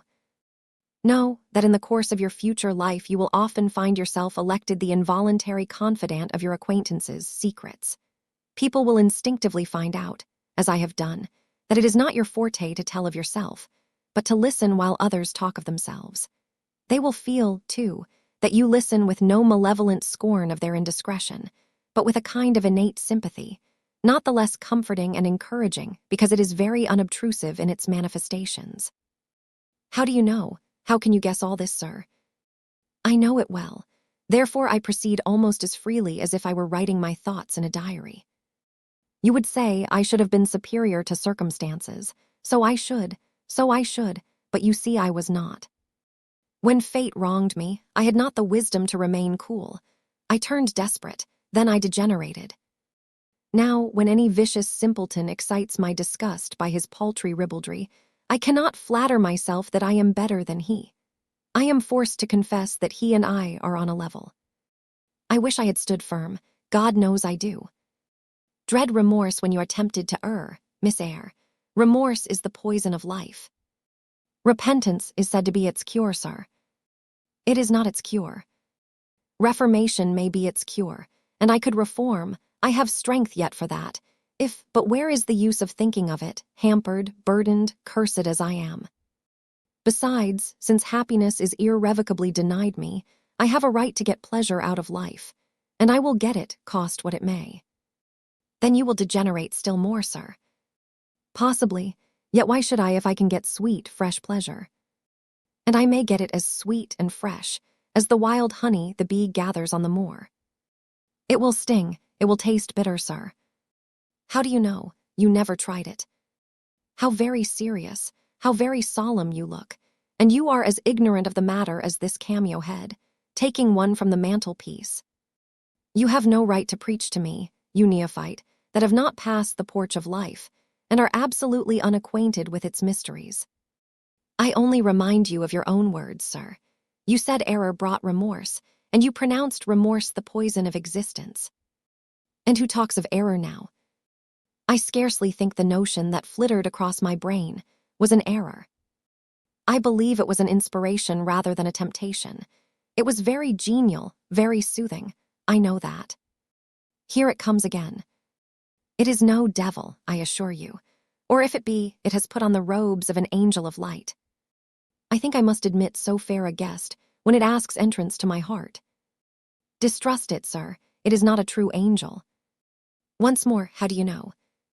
By what instinct do you pretend to distinguish between a fallen seraph of the abyss and a messenger from the eternal throne, between a guide and a seducer? I judged by your countenance, sir, which was troubled when you said the suggestion had returned upon you. I feel sure it will work you more misery if you listen to it. Not at all. It bears the most gracious message in the world. For the rest, you are not my conscience keeper, so don't make yourself uneasy. Here, come in, bonny wanderer. He said this as if he spoke to a vision, viewless to any eye but his own. Then, folding his arms, which he had half extended on his chest, he seemed to enclose in their embrace the invisible being.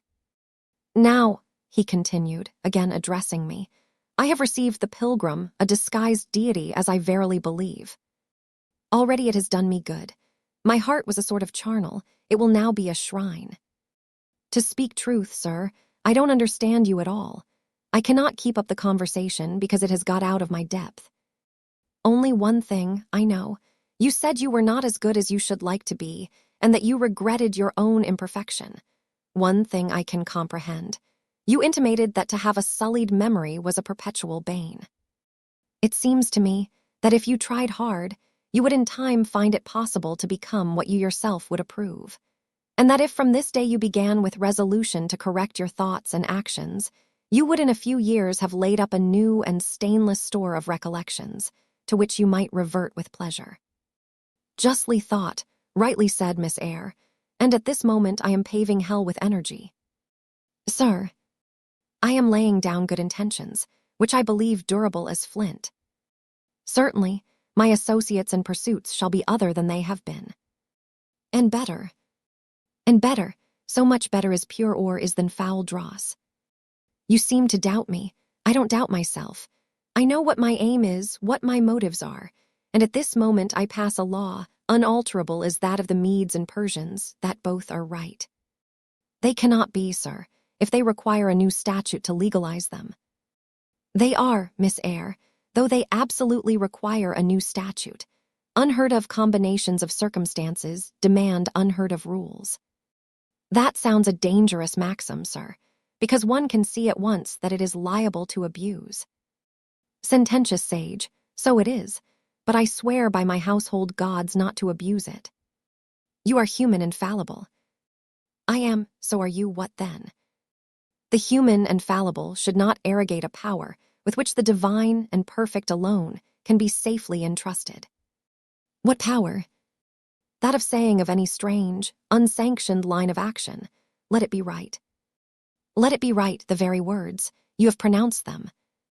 May it be right, then, I said, as I rose, deeming it useless to continue a discourse which was all darkness to me, and besides, sensible that the character of my interlocutor was beyond my penetration, at least beyond its present reach, and feeling the uncertainty, the vague sense of insecurity which accompanies a conviction of ignorance. Where are you going? To put Adele to bed.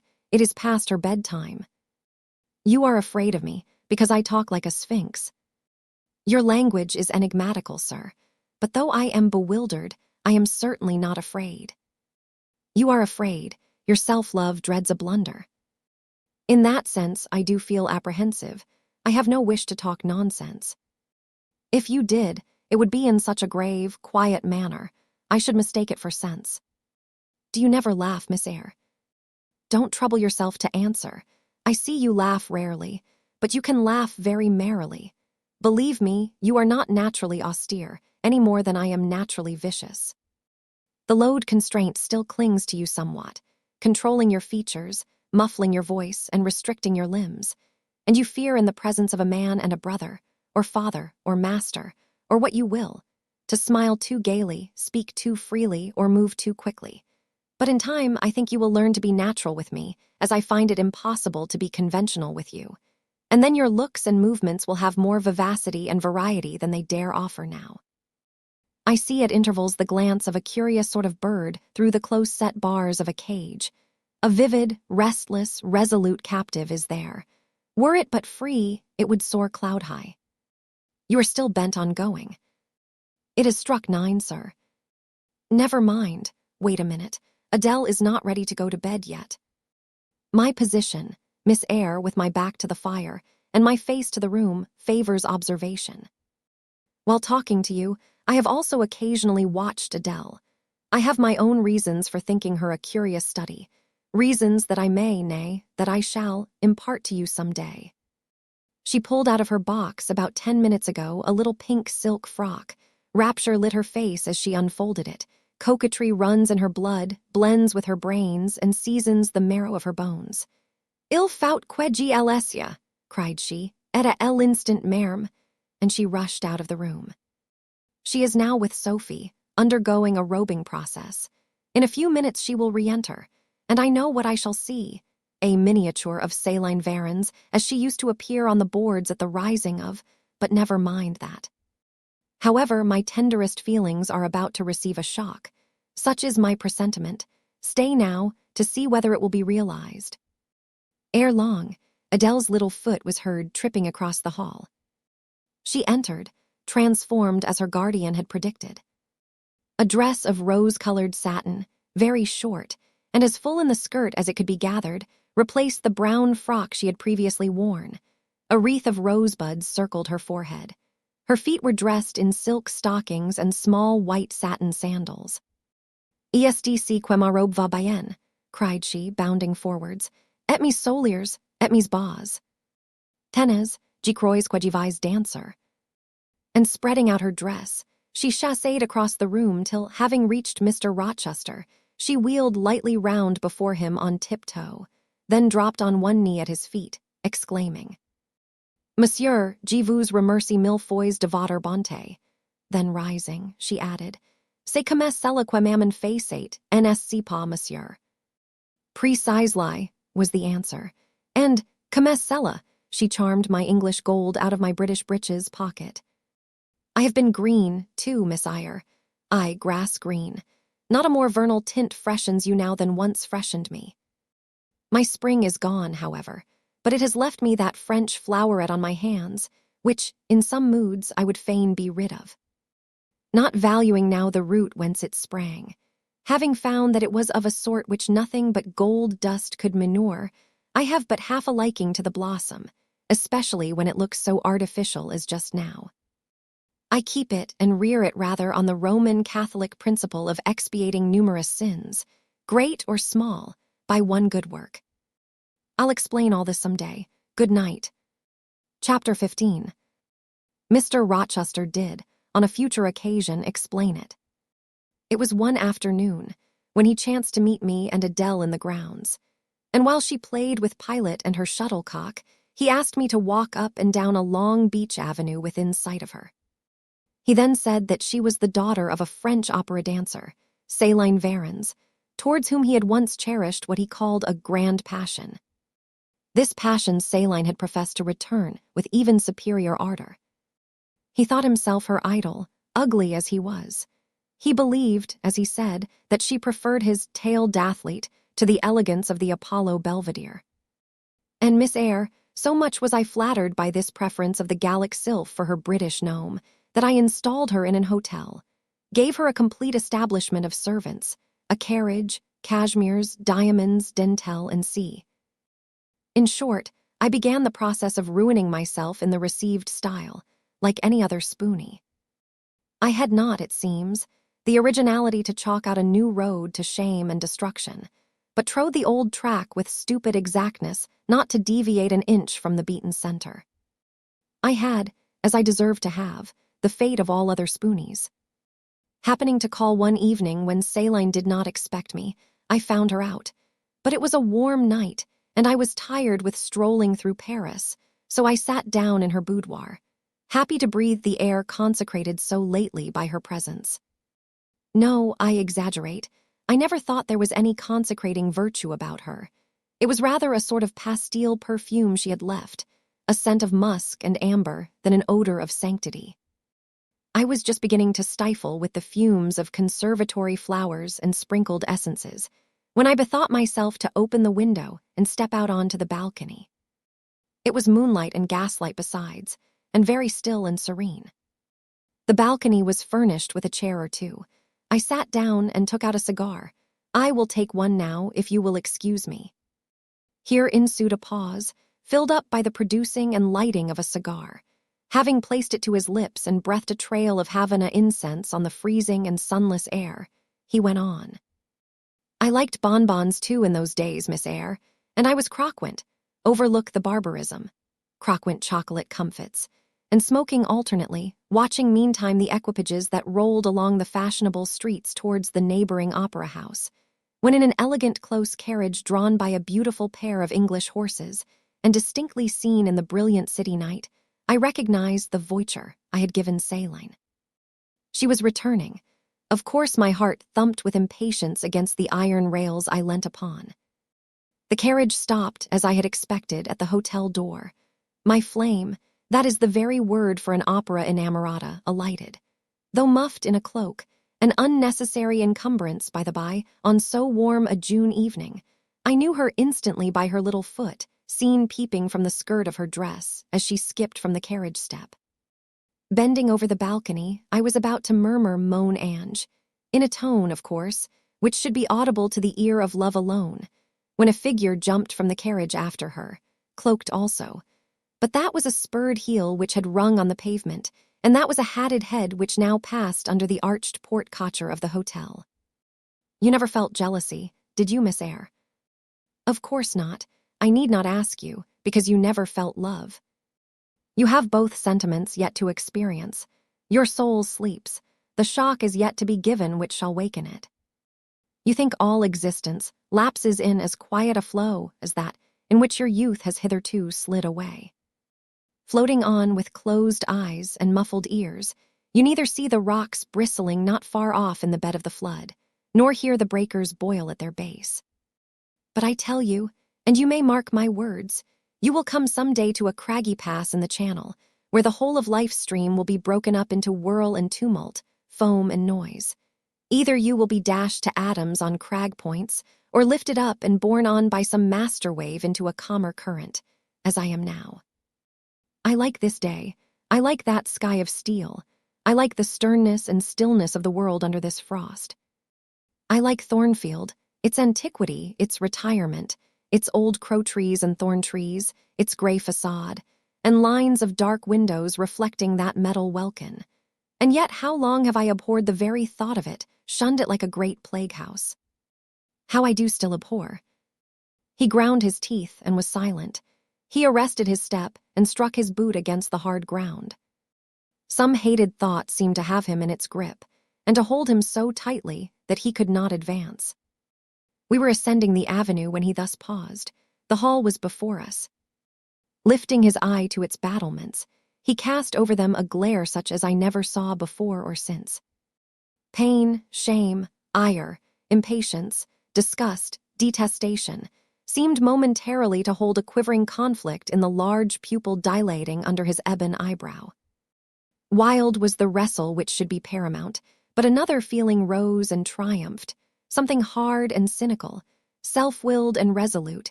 It settled his passion and petrified his countenance. He went on. During the moment, I was silent, Miss Eyre. I was arranging a point with my destiny. She stood there by that beech trunk, a hag like one of those who appeared to Macbeth on the heath of Forres. You like Thornfield, she said, lifting her finger, and then she wrote in the air a memento, which ran in lurid hieroglyphics all along the house front, between the upper and lower row of windows. Like it if you can. Like it if you dare. I will like it, said I. I dare like it. And, he subjoined moodily, I will keep my word. I will break obstacles to happiness, to goodness, yes, goodness. I wish to be a better man than I have been, than I am.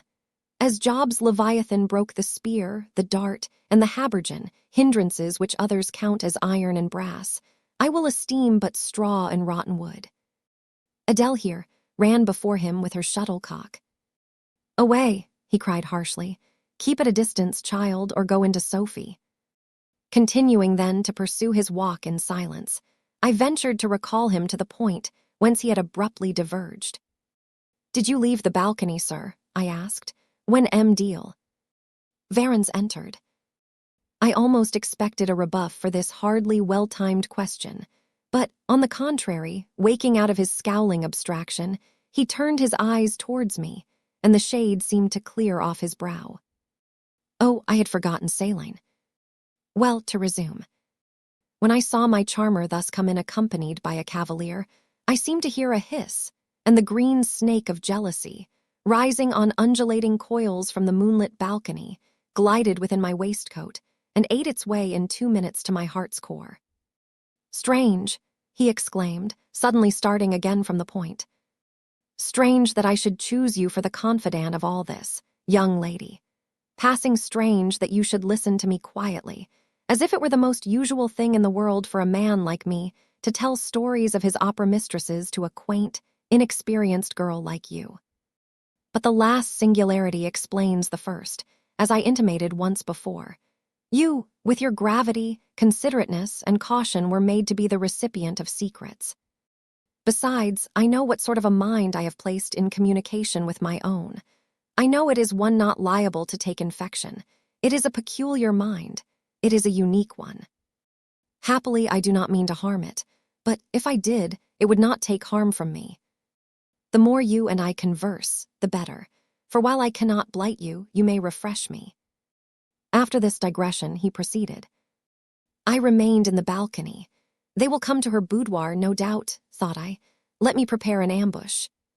So putting my hand in through the open window, I drew the curtain over it, leaving only an opening through which I could take observations. Then I closed the casement, all but a chink just wide enough to furnish an outlet to lovers' whispered vows. Then I stole back to my chair, and as I resumed it, the pair came in. My eye was quickly at the aperture. Celine's chambermaid entered, lit a lamp, left it on the table, and withdrew. The couple were thus revealed to me clearly. Both removed their cloaks, and there was the Varens, shining in satin and jewels, my gifts, of course, and there was her companion in an officer's uniform, and I knew him for a young roué of a vicomte, a brainless and vicious youth whom I had sometimes met in society, and had never thought of hating because I despised him so absolutely. On recognizing him, the fang of the snake jealousy was instantly broken, because at the same moment my love for Celine sank under an extinguisher. A woman who could betray me for such a rival was not worth contending for. She deserved only scorn, less, however, than I, who had been her dupe. They began to talk. Their conversation eased me completely. Frivolous, mercenary, heartless, and senseless, it was rather calculated to weary than enrage a listener. A card of mine lay on the table. This being perceived, brought my name under discussion. Neither of them possessed energy or wit to belabor me soundly, but they insulted me as coarsely as they could in their little way. Especially Celine, who even waxed rather brilliant on my personal defects, deformities she termed them.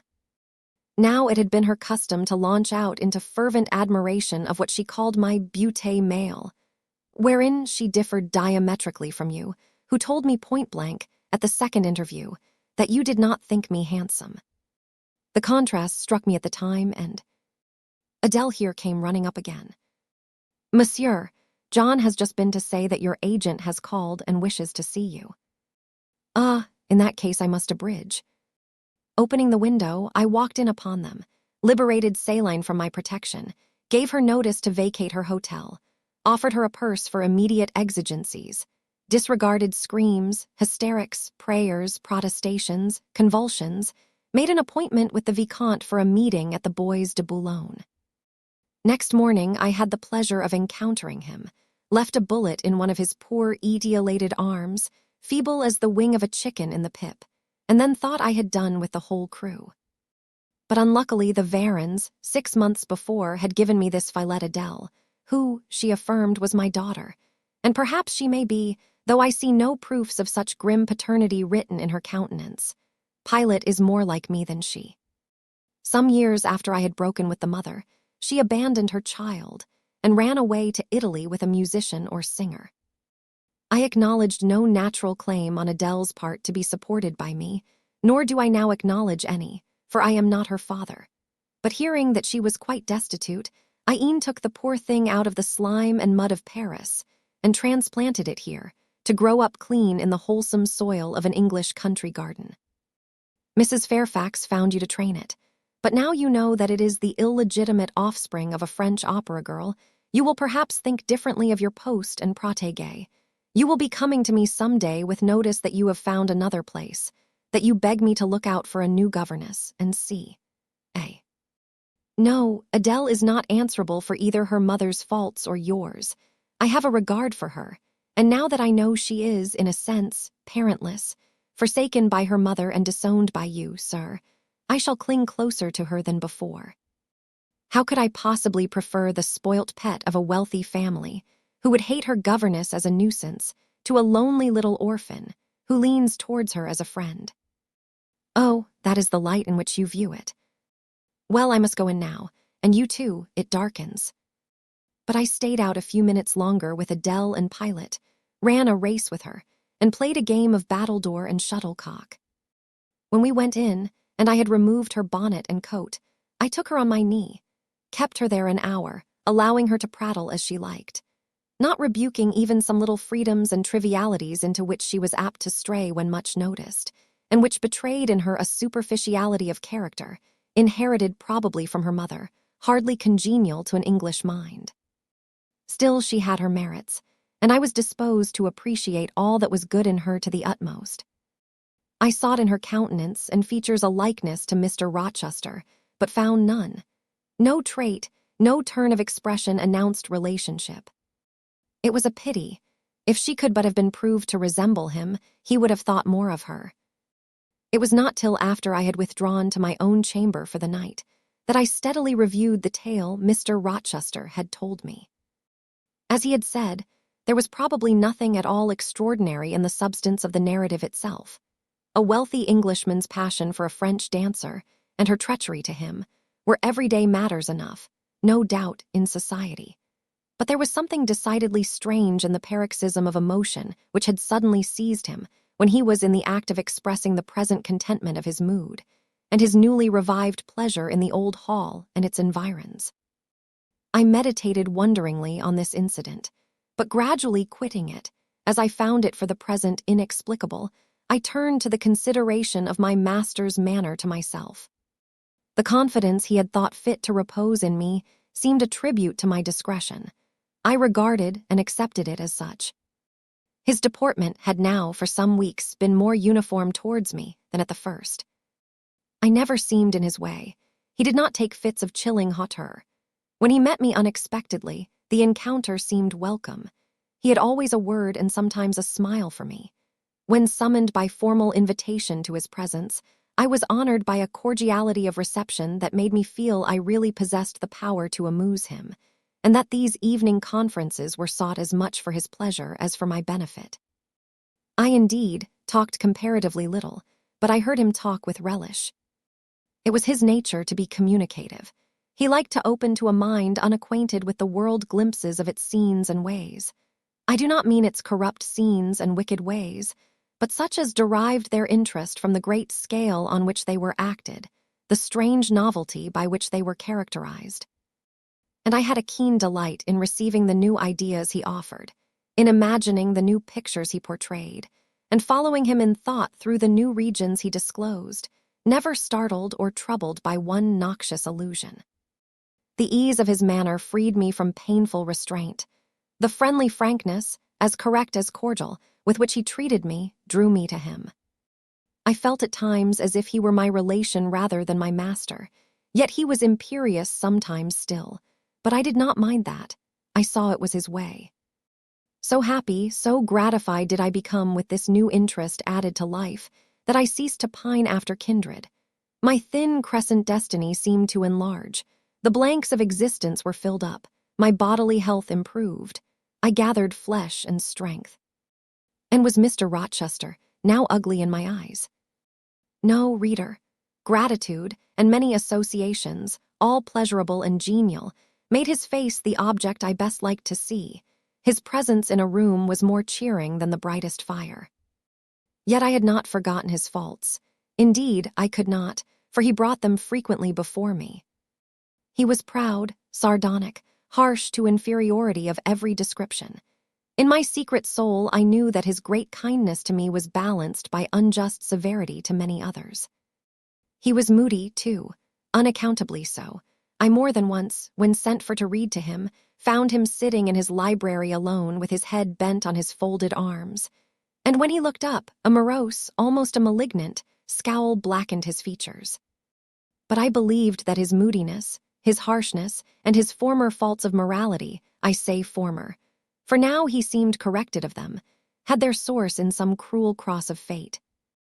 I believed he was naturally a man of better tendencies, higher principles, and purer tastes than such as circumstances had developed, education instilled, or destiny encouraged.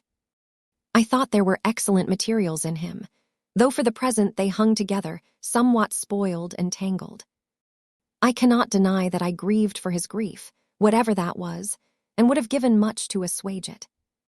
Though I had now extinguished my candle and was laid down in bed, I could not sleep for thinking of his look when he paused in the avenue and told how his destiny had risen up before him and dared him to be happy at Thornfield.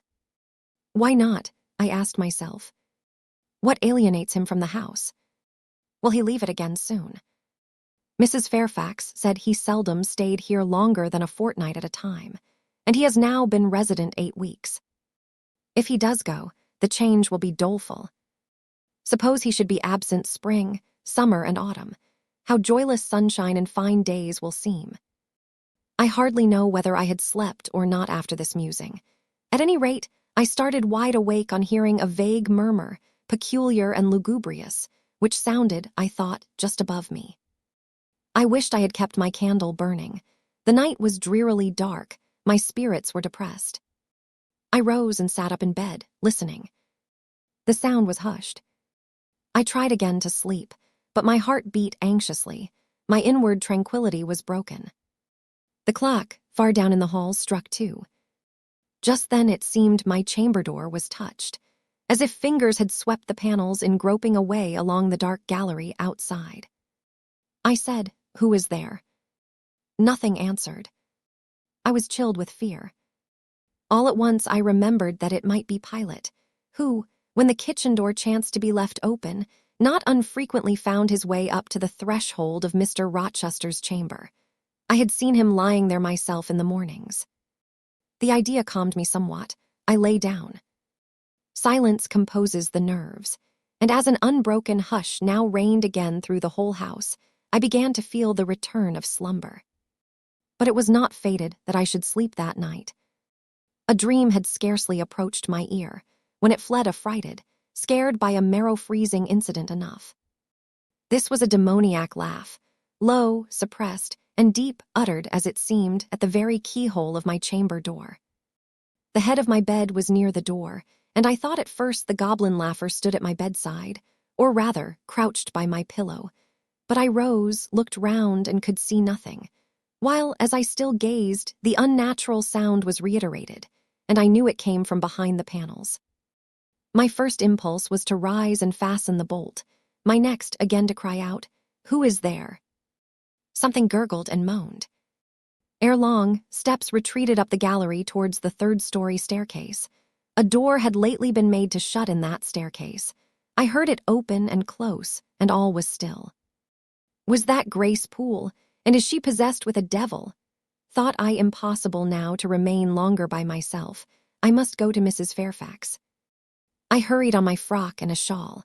I withdrew the bolt and opened the door with a trembling hand. There was a candle burning just outside, and on the matting in the gallery.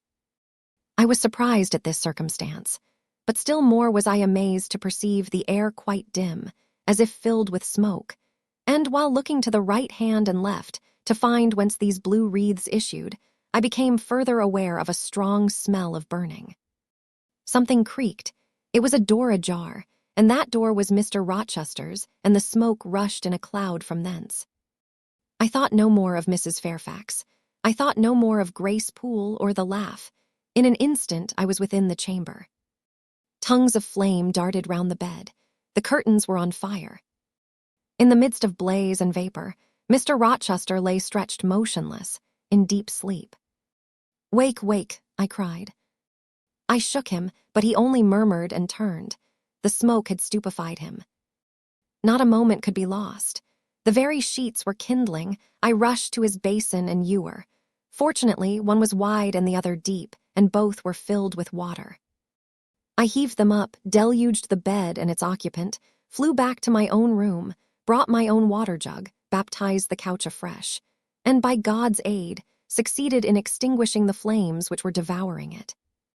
The hiss of the quenched element, the breakage of a pitcher which I flung from my hand when I had emptied it, and above all, the splash of the shower bath I had liberally bestowed, roused Mr. Rochester at last. Though it was now dark, I knew he was awake, because I heard him fulminating strange anathemas at finding himself lying in a pool of water. "Is there a flood?" he cried. "No, sir," I answered, "but there has been a fire. Get up, do. You are quenched now. I will fetch you a candle."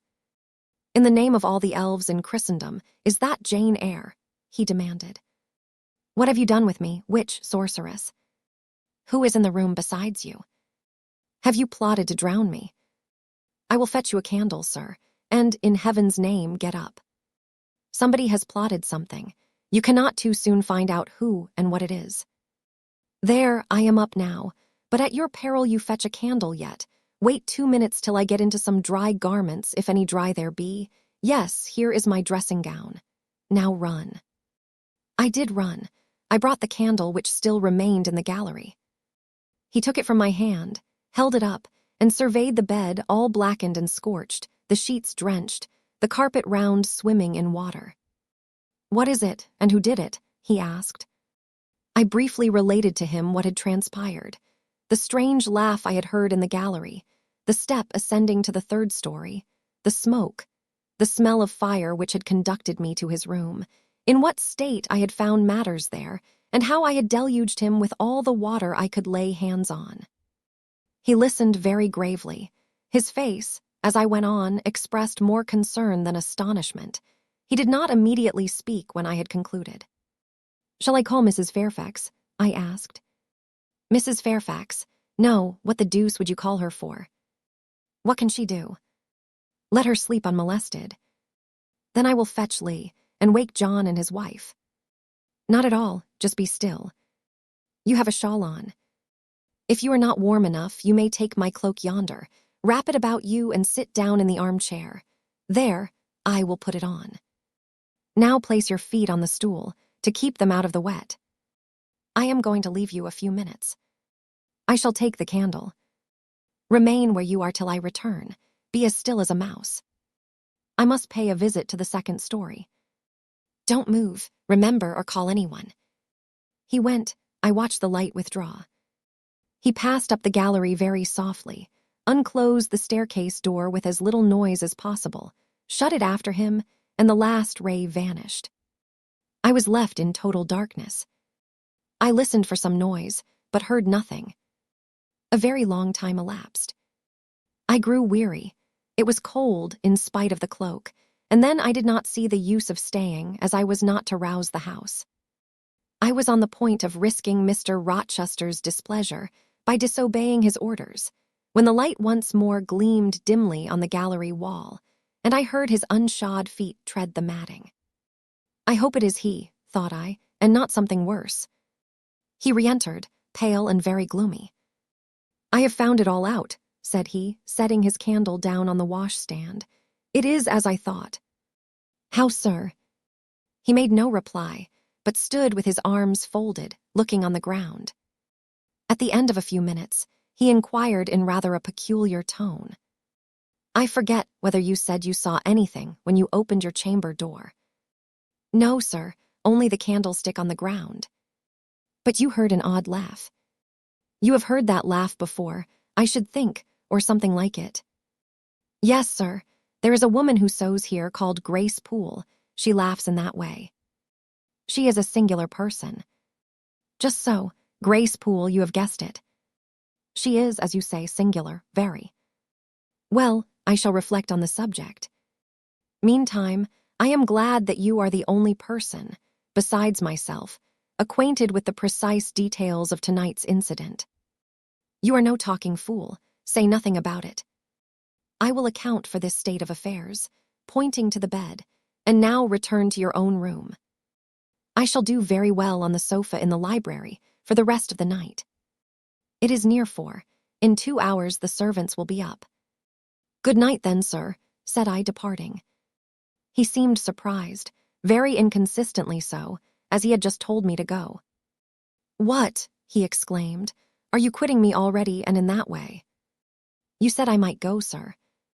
But not without taking leave, not without a word or two of acknowledgement and goodwill, not, in short, in that brief, dry fashion.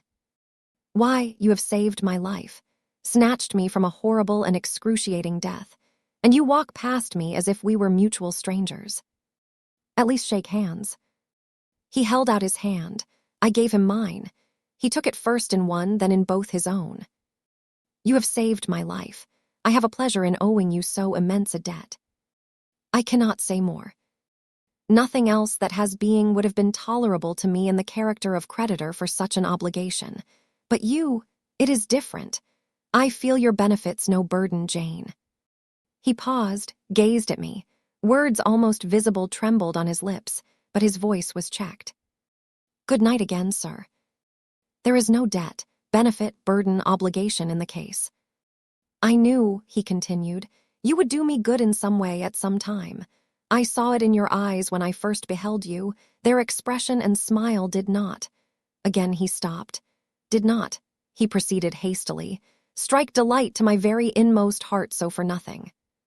People talk of natural sympathies. I have heard of good genii. There are grains of truth in the wildest fable. My cherished preserver, good night." Strange energy was in his voice, strange fire in his look. "I am glad I happened to be awake," I said, and then I was going. "What, you will go?" "I am cold, sir." "Cold, yes, and standing in a pool." "Go then, Jane, go." But he still retained my hand, and I could not free it. I bethought myself of an expedient. "I think I hear Mrs. Fairfax move, sir," said I. "Well, leave me." He relaxed his fingers, and I was gone. I regained my couch, but never thought of sleep. Till morning dawned, I was tossed on a buoyant but unquiet sea, where billows of trouble rolled under surges of joy. I thought sometimes I saw beyond its wild waters a shore, sweet as the hills of Beulah, and now and then a freshening gale, wakened by hope, bore my spirit triumphantly towards the bourne. But I could not reach it, even in fancy. A counteracting breeze blew off land and continually drove me back. Sense would resist delirium. Judgment would warn passion. Too feverish to rest, I rose as soon as day dawned. Chapter 16. I both wished and feared to see Mr. Rochester on the day which followed this sleepless night. I wanted to hear his voice again, yet feared to meet his eye. During the early part of the morning, I momentarily expected his coming. He was not in the frequent habit of entering the schoolroom, but he did step in for a few minutes sometimes, and I had the impression that he was sure to visit it that day. But the morning passed just as usual. Nothing happened to interrupt the quiet course of Adele's studies. Only soon after breakfast, I heard some bustle in the neighborhood of Mr. Rochester's chamber, Mrs. Fairfax's voice, and Lee's, and the cook's, that is, John's wife, and even John's own gruff tones. There were exclamations of, "What a mercy master was not burnt in his bed." It is always dangerous to keep a candle lit at night. How providential that he had presence of mind to think of the water jug. I wonder he waked nobody. It is to be hoped he will not take cold with sleeping on the library sofa. And see. To much confabulation succeeded a sound of scrubbing and setting to rights. And when I passed the room, in going downstairs to dinner, I saw through the open door that all was again restored to complete order. Only the bed was stripped of its hangings. Lee stood up in the window seat, rubbing the panes of glass dimmed with smoke. I was about to address her, for I wished to know what account had been given of the affair. But, on advancing, I saw a second person in the chamber, a woman sitting on a chair by the bedside and sewing rings to new curtains. That woman was no other than Grace Poole. There she sat, staid and taciturn-looking as usual in her brown stuff gown, her check apron, white handkerchief, and cap. She was intent on her work, in which her whole thoughts seemed absorbed.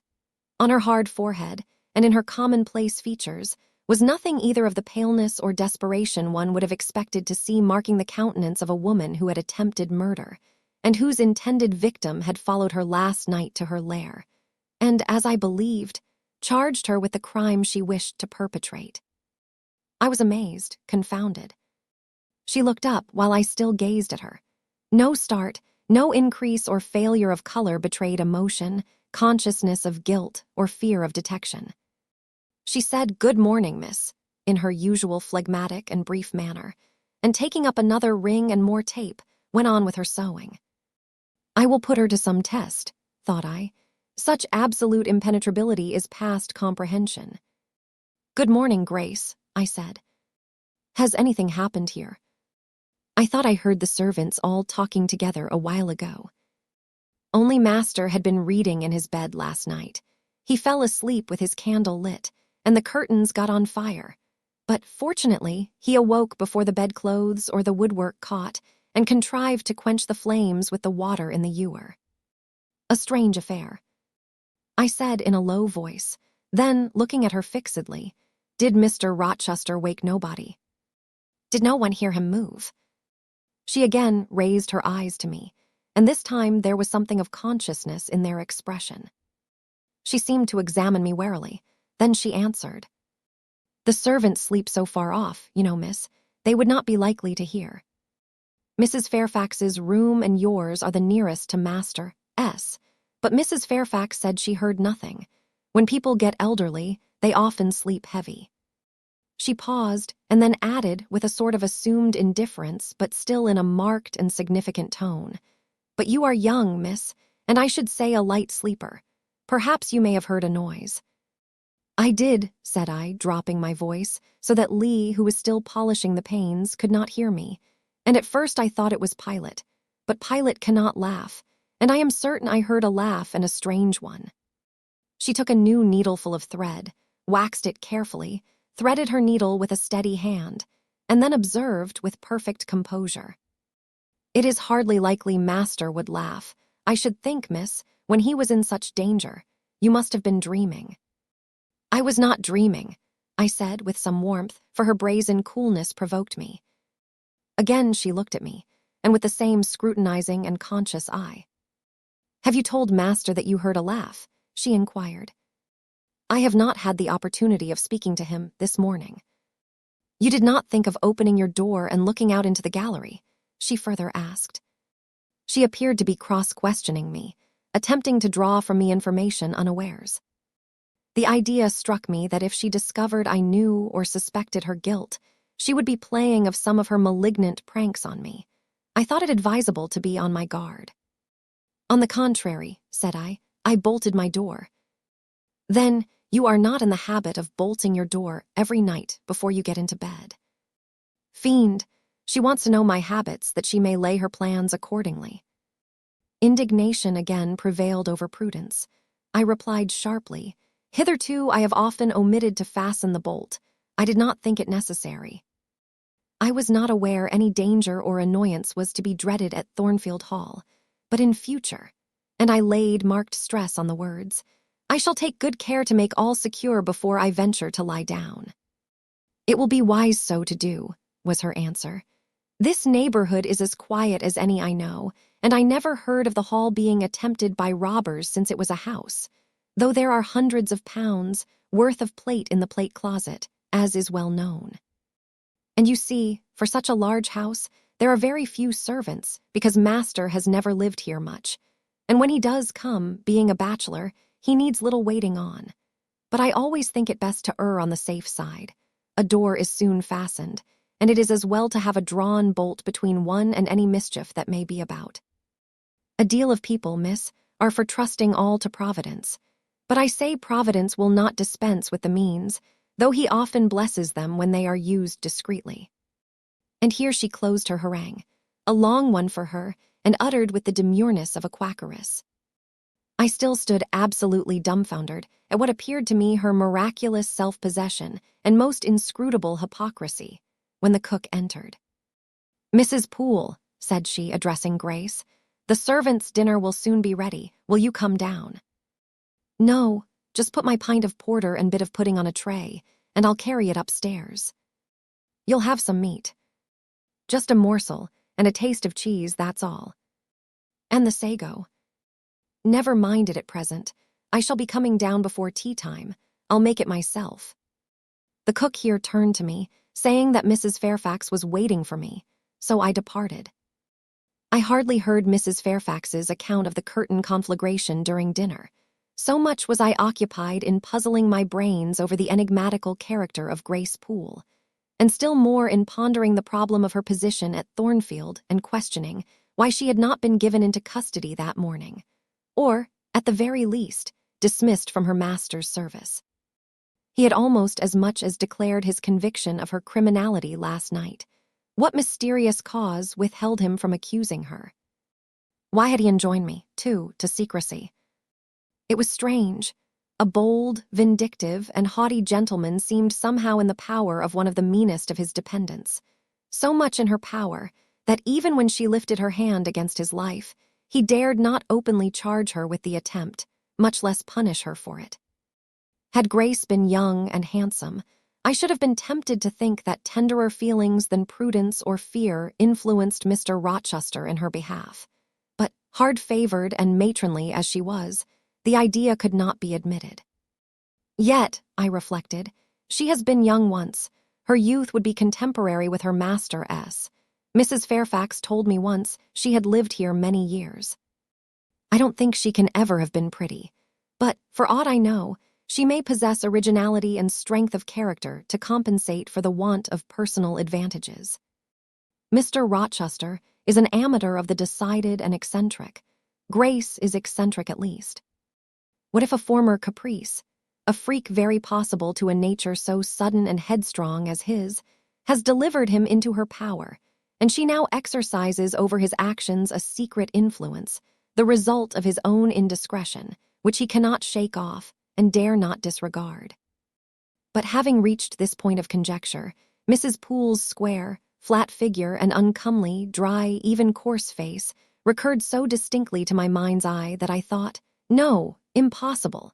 My supposition cannot be correct. Yet, suggested the secret voice which talks to us in our own hearts, you are not beautiful either, and perhaps Mr. Rochester approves you. At any rate, you have often felt as if he did, and last night, remember his words, remember his look, remember his voice. I well remembered all. Language, glance, and tone seemed at the moment vividly renewed. I was now in the schoolroom. Adele was drawing. I bent over her and directed her pencil. She looked up with a sort of start. "Qu'avez-vous, mademoiselle?" said she. "Vos doigts tremblant comme la fuel, et vos joues sont rouges. Mais rouges comme des cerises." I am hot, Adele, with stooping. She went on sketching. I went on thinking. I hastened to drive from my mind the hateful notion I had been conceiving respecting Grace Poole. It disgusted me. I compared myself with her, and found we were different. Bessie Levin had said I was quite a lady, and she spoke truth. I was a lady. And now I looked much better than I did when Bessie saw me. I had more color and more flesh, more life, more vivacity, because I had brighter hopes and keener enjoyments. "Evening approaches," said I, as I looked towards the window. I have never heard Mr. Rochester's voice or step in the house today, but surely I shall see him before night. I feared the meeting in the morning. Now I desire it, because expectation has been so long baffled that it is grown impatient. When dusk actually closed, and when Adele left me to go and play in the nursery with Sophie, I did most keenly desire it. I listened for the bell to ring below. I listened for Lee coming up with a message. I fancied sometimes I heard Mr. Rochester's own tread, and I turned to the door, expecting it to open and admit him. The door remained shut. Darkness only came in through the window. Still it was not late. He often sent for me at 7 and 8 o'clock, and it was yet but 6. Surely I should not be wholly disappointed tonight, when I had so many things to say to him. I wanted again to introduce the subject of Grace Poole, and to hear what he would answer. I wanted to ask him plainly if he really believed it was she who had made last night's hideous attempt, and if so, why he kept her wickedness a secret. It little mattered whether my curiosity irritated him. I knew the pleasure of vexing and soothing him by turns. It was one I chiefly delighted in, and a sure instinct always prevented me from going too far. Beyond the verge of provocation I never ventured. On the extreme brink I liked well to try my skill. Retaining every minute form of respect, every propriety of my station, I could still meet him in argument without fear or uneasy restraint. This suited both him and me. A tread creaked on the stairs at last. Lee made her appearance, but it was only to intimate that tea was ready in Mrs. Fairfax's room. Thither I repaired, glad at least to go downstairs, for that brought me, I imagined, nearer to Mr. Rochester's presence. "You must want your tea," said the good lady as I joined her. "You ate so little at dinner." I am afraid, she continued. You are not well today. You look flushed and feverish. Oh, quite well. I never felt better. Then you must prove it by evincing a good appetite. Will you fill the teapot while I knit off this needle? Having completed her task, she rose to draw down the blind, which she had hitherto kept up, by way, I suppose, of making the most of daylight, though dusk was now fast deepening into total obscurity. It is fair tonight, said she, as she looked through the panes. Though not starlight, Mr. Rochester has, on the whole, had a favorable day for his journey. Journey? Is Mr. Rochester gone anywhere? I did not know he was out. Oh, he set off the moment he had breakfasted. He is gone to the Lees, Mr. Eshton's place, 10 miles on the other side Millcote. I believe there is quite a party assembled there. Lord Ingram, Sir George Lynn, Colonel Dent, and others. Do you expect him back tonight? No, nor tomorrow either. I should think he is very likely to stay a week or more.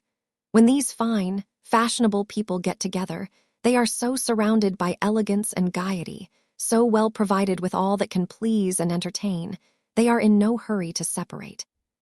Gentlemen especially are often in request on such occasions, and Mr. Rochester is so talented and so lively in society that I believe he is a general favorite. The ladies are very fond of him, though you would not think his appearance calculated to recommend him particularly in their eyes.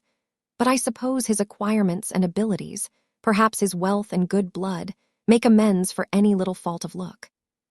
Are there ladies at the Lees? There are Mrs. Eshton and her 3 daughters, very elegant young ladies indeed, and there are the Honorable Blanche and Mary Ingram, most beautiful women, I suppose. Indeed, I have seen Blanche 6 or 7 years since, when she was a girl of 18. She came here to a Christmas ball and party Mr. Rochester gave. You should have seen the dining room that day. How richly it was decorated, how brilliantly lit up. I should think there were 50 ladies and gentlemen present, all of the first county families, and Miss Ingram was considered the belle of the evening. You saw her, you say, Mrs. Fairfax. What was she like? Yes, I saw her. The dining-room doors were thrown open, and, as it was Christmas time, the servants were allowed to assemble in the hall to hear some of the ladies sing and play. Mr. Rochester would have me to come in, and I sat down in a quiet corner and watched them. I never saw a more splendid scene. The ladies were magnificently dressed. Most of them, at least most of the younger ones, looked handsome, but Miss Ingram was certainly the queen. And what was she like? Tall, fine bust, sloping shoulders, long, graceful neck, olive complexion, dark and clear, noble features, eyes rather like Mr. Rochester's, large and black and as brilliant as her jewels. And then she had such a fine head of hair, raven black and so becomingly arranged, a crown of thick plaits behind, and in front the longest, the glossiest curls I ever saw. She was dressed in pure white. An amber-colored scarf was passed over her shoulder and across her breast, tied at the side, and descending in long, fringed ends below her knee. She wore an amber-colored flower, too, in her hair. It contrasted well with the jetty mass of her curls. She was greatly admired, of course. Yes, indeed, and not only for her beauty, but for her accomplishments. She was one of the ladies who sang. A gentleman accompanied her on the piano. She and Mr. Rochester sang a duet. Mr. Rochester. I was not aware he could sing. Oh, he has a fine bass voice and an excellent taste for music. And Miss Ingram, what sort of a voice had she? A very rich and powerful one. She sang delightfully. It was a treat to listen to her, and she played afterwards. I am no judge of music, but Mr. Rochester is, and I heard him say her execution was remarkably good. And this beautiful and accomplished lady, she is not yet married. It appears not. I fancy neither she nor her sister have very large fortunes. Old Lord Ingram's estates were chiefly entailed, and the eldest son came in for everything almost. But I wonder no wealthy nobleman or gentleman has taken a fancy to her. Mr. Rochester, for instance. He is rich, is he not? Oh, yes. But you see there is a considerable difference in age. Mr. Rochester is nearly 40, she is but 25. What of that? More unequal matches are made every day. True, yet I should scarcely fancy Mr. Rochester would entertain an idea of the sort. But you eat nothing. You have scarcely tasted since you began tea. No, I am too thirsty to eat. Will you let me have another cup?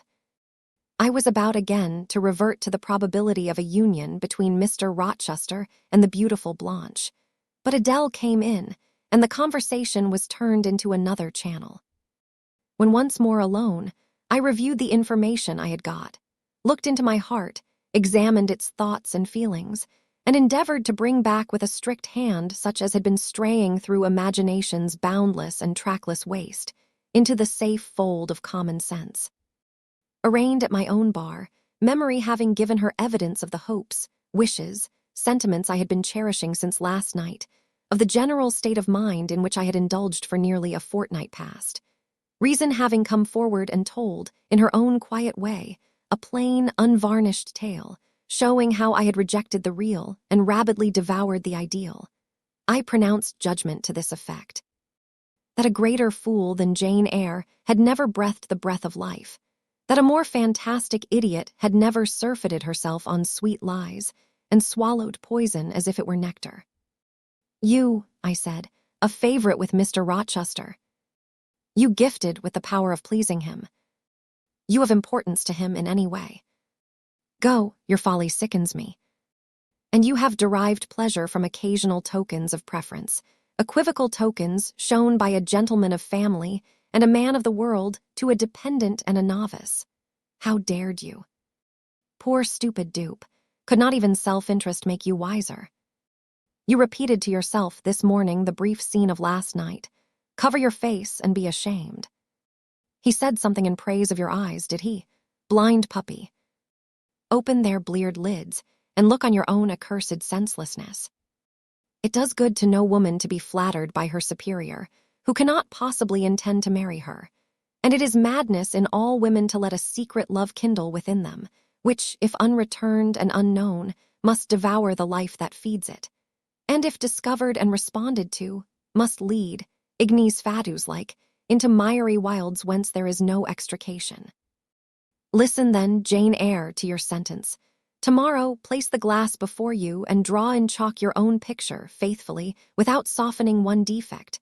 Omit no harsh line, smooth away no displeasing irregularity. Write under it, portrait of a governess, disconnected, poor, and plain. Afterwards, take a piece of smooth ivory. You have one prepared in your drawing box. Take your palette, mix your freshest, finest, clearest tints.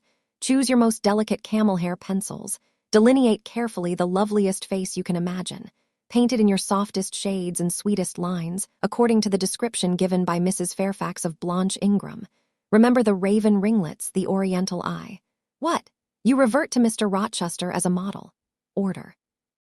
No snivel, no sentiment, no regret. I will endure only sense and resolution. Recall the august yet harmonious lineaments, the Grecian neck and bust. Let the round and dazzling arm be visible, and the delicate hand. Omit neither diamond ring nor gold bracelet. Portray faithfully the attire, aerial lace and glistening satin, graceful scarf and golden rose. Call it Blanche, an accomplished lady of rank. Whenever, in future, you should chance to fancy Mr. Rochester thinks well of you, take out these two pictures and compare them. Say, Mr. Rochester might probably win that noble lady's love if he chose to strive for it. Is it likely he would waste a serious thought on this indigent and insignificant plebeian? I'll do it, I resolved, and having framed this determination, I grew calm and fell asleep. I kept my word. An hour or two sufficed to sketch my own portrait in crayons, and in less than a fortnight, I had completed an ivory miniature of an imaginary Blanche Ingram. It looked a lovely face enough, and when compared with the real head in chalk, the contrast was as great as self-control could desire. I derived benefit from the task. It had kept my head and hands employed, and had given force and fixedness to the new impressions I wished to stamp indelibly on my heart. Ere long, I had reason to congratulate myself on the course of wholesome discipline to which I had thus forced my feelings to submit. Thanks to it, I was able to meet subsequent occurrences with a decent calm, which, had they found me unprepared, I should probably have been unequal to maintain, even externally. Chapter 17. A week passed, and no news arrived of Mr. Rochester. 10 days, and still he did not come. Mrs. Fairfax said she should not be surprised if he were to go straight from the Leas to London, and thence to the Continent, and not show his face again at Thornfield for a year to come. He had not unfrequently quitted it in a manner quite as abrupt and unexpected. When I heard this, I was beginning to feel a strange chill and failing at the heart. I was actually permitting myself to experience a sickening sense of disappointment, but rallying my wits and recollecting my principles, I at once called my sensations to order, and it was wonderful how I got over the temporary blunder, how I cleared up the mistake of supposing Mr. Rochester's movements a matter in which I had any cause to take a vital interest. Not that I humbled myself by a slavish notion of inferiority.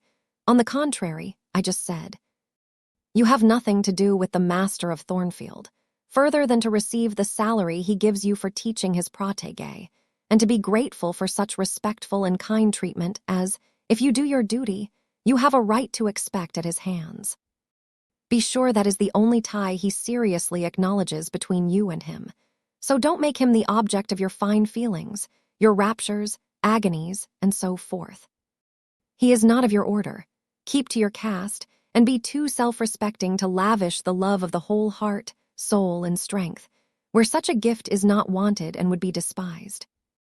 I went on with my day's business tranquilly, but ever and anon vague suggestions kept wandering across my brain of reasons why I should quit Thornfield, and I kept involuntarily framing advertisements and pondering conjectures about new situations.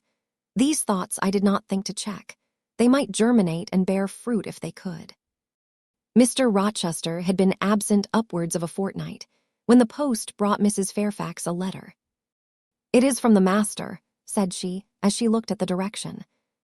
"Now, I suppose, we shall know whether we are to expect his return or not." And while she broke the seal and perused the document, I went on taking my coffee. We were at breakfast. It was hot, and I attributed to that circumstance a fiery glow which suddenly rose to my face. Why my hand shook, and why I involuntarily spilt half the contents of my cup into my saucer, I did not choose to consider. "Well, I sometimes think we are too quiet, but we run a chance of being busy enough now, for a little while at least," said Mrs. Fairfax, still holding the note before her spectacles. Ere I permitted myself to request an explanation, I tied the string of Adele's pinafore, which happened to be loose.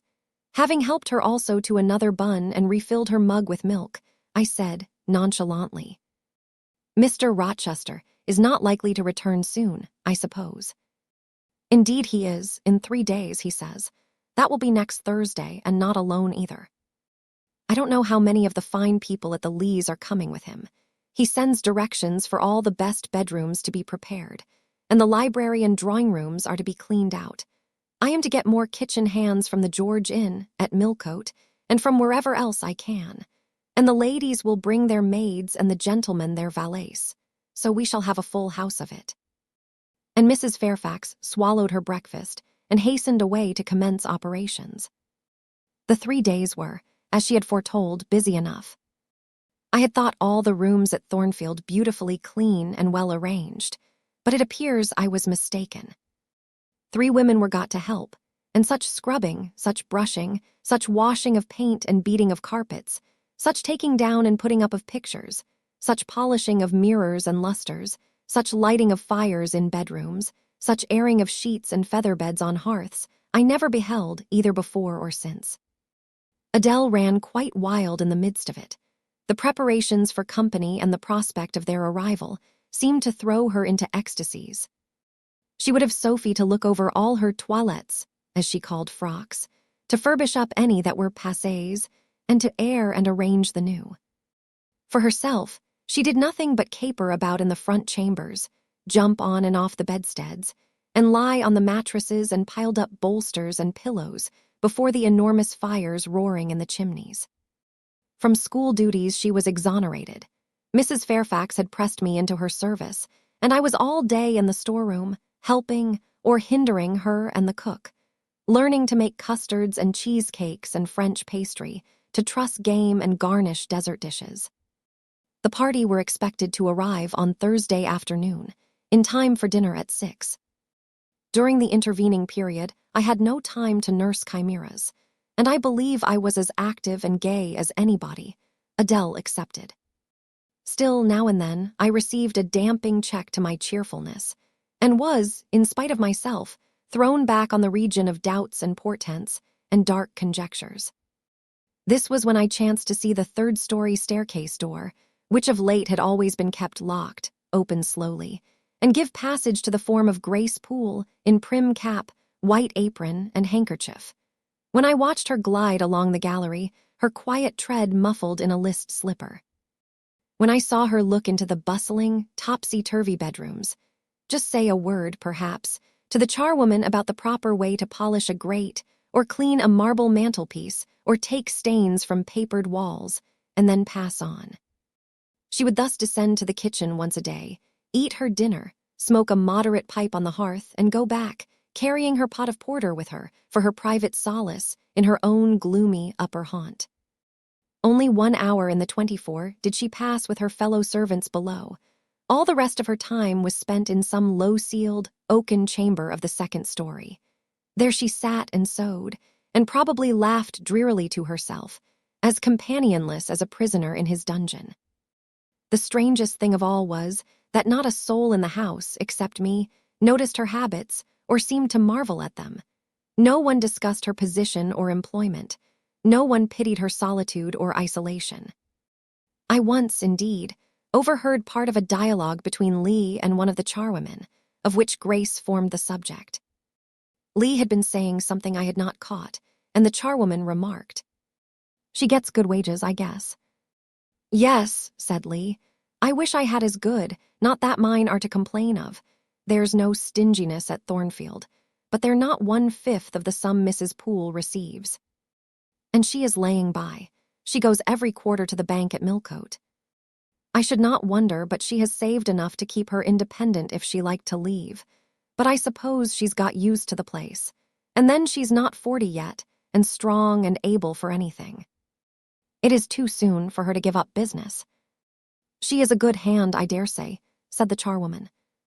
"Ah, she understands what she has to do. Nobody better," rejoined Lee significantly. "And it is not every one could fill her shoes, not for all the money she gets." "That it is not," was the reply. "I wonder whether the master—" The charwoman was going on, but here Lee turned and perceived me, and she instantly gave her companion a nudge. "Doesn't she know?" I heard the woman whisper. Lee shook her head, and the conversation was of course dropped. All I had gathered from it amounted to this, that there was a mystery at Thornfield, and that from participation in that mystery I was purposely excluded. Thursday came. All work had been completed the previous evening. Carpets were laid down, bed hangings festooned, radiant white counterpanes spread, toilet tables arranged, furniture rubbed, flowers piled in vases. Both chambers and saloons looked as fresh and bright as hands could make them. The hall, too, was scoured, and the great carved clock, as well as the steps and banisters of the staircase, were polished to the brightness of glass. In the dining room, the sideboard flashed resplendent with plate. In the drawing room and boudoir, vases of exotics bloomed on all sides. Afternoon arrived. Mrs. Fairfax assumed her best black satin gown, her gloves, and her gold watch, for it was her part to receive the company, to conduct the ladies to their rooms and see. Adele, too, would be dressed, though I thought she had little chance of being introduced to the party that day at least. However, to please her, I allowed Sophie to apparel her in one of her short, full muslin frocks. For myself, I had no need to make any change. I should not be called upon to quit my sanctum of the schoolroom, for a sanctum it was now become to me, a very pleasant refuge in time of trouble. It had been a mild, serene spring day, one of those days which, towards the end of March or the beginning of April, rise shining over the earth as heralds of summer. It was drawing to an end now, but the evening was even warm, and I sat at work in the schoolroom with the window open. "It gets late," said Mrs. Fairfax, entering in rustling state. "I am glad I ordered dinner an hour after the time Mr. Rochester mentioned, for it is past 6 now. I have sent John down to the gates to see if there is anything on the road. One can see a long way from thence in the direction of Millcote." She went to the window. "Here he is," said she. "Well, John," leaning out, "any news?" "They're coming, ma'am," was the answer. "They'll be here in 10 minutes. Adele flew to the window. I followed, taking care to stand on one side, so that, screened by the curtain, I could see without being seen. The 10 minutes John had given seemed very long, but at last wheels were heard. 4 equestrians galloped up the drive, and after them came 2 open carriages. Fluttering veils and waving plumes filled the vehicles. 2 of the cavaliers were young, dashing-looking gentlemen. The third was Mr. Rochester, on his black horse, Messer, pilot bounding before him. At his side rode a lady, and he and she were the first of the party. Her purple riding habit almost swept the ground. Her veil streamed long on the breeze. Mingling with its transparent folds, and gleaming through them, shone rich raven ringlets. "Miss Ingram!" exclaimed Mrs. Fairfax, and away she hurried to her post below. The cavalcade, following the sweep of the drive, quickly turned the angle of the house, and I lost sight of it. Adele now petitioned to go down, but I took her on my knee and gave her to understand that she must not on any account think of venturing in sight of the ladies, either now or at any other time, unless expressly sent for. That Mr. Rochester would be very angry, and see.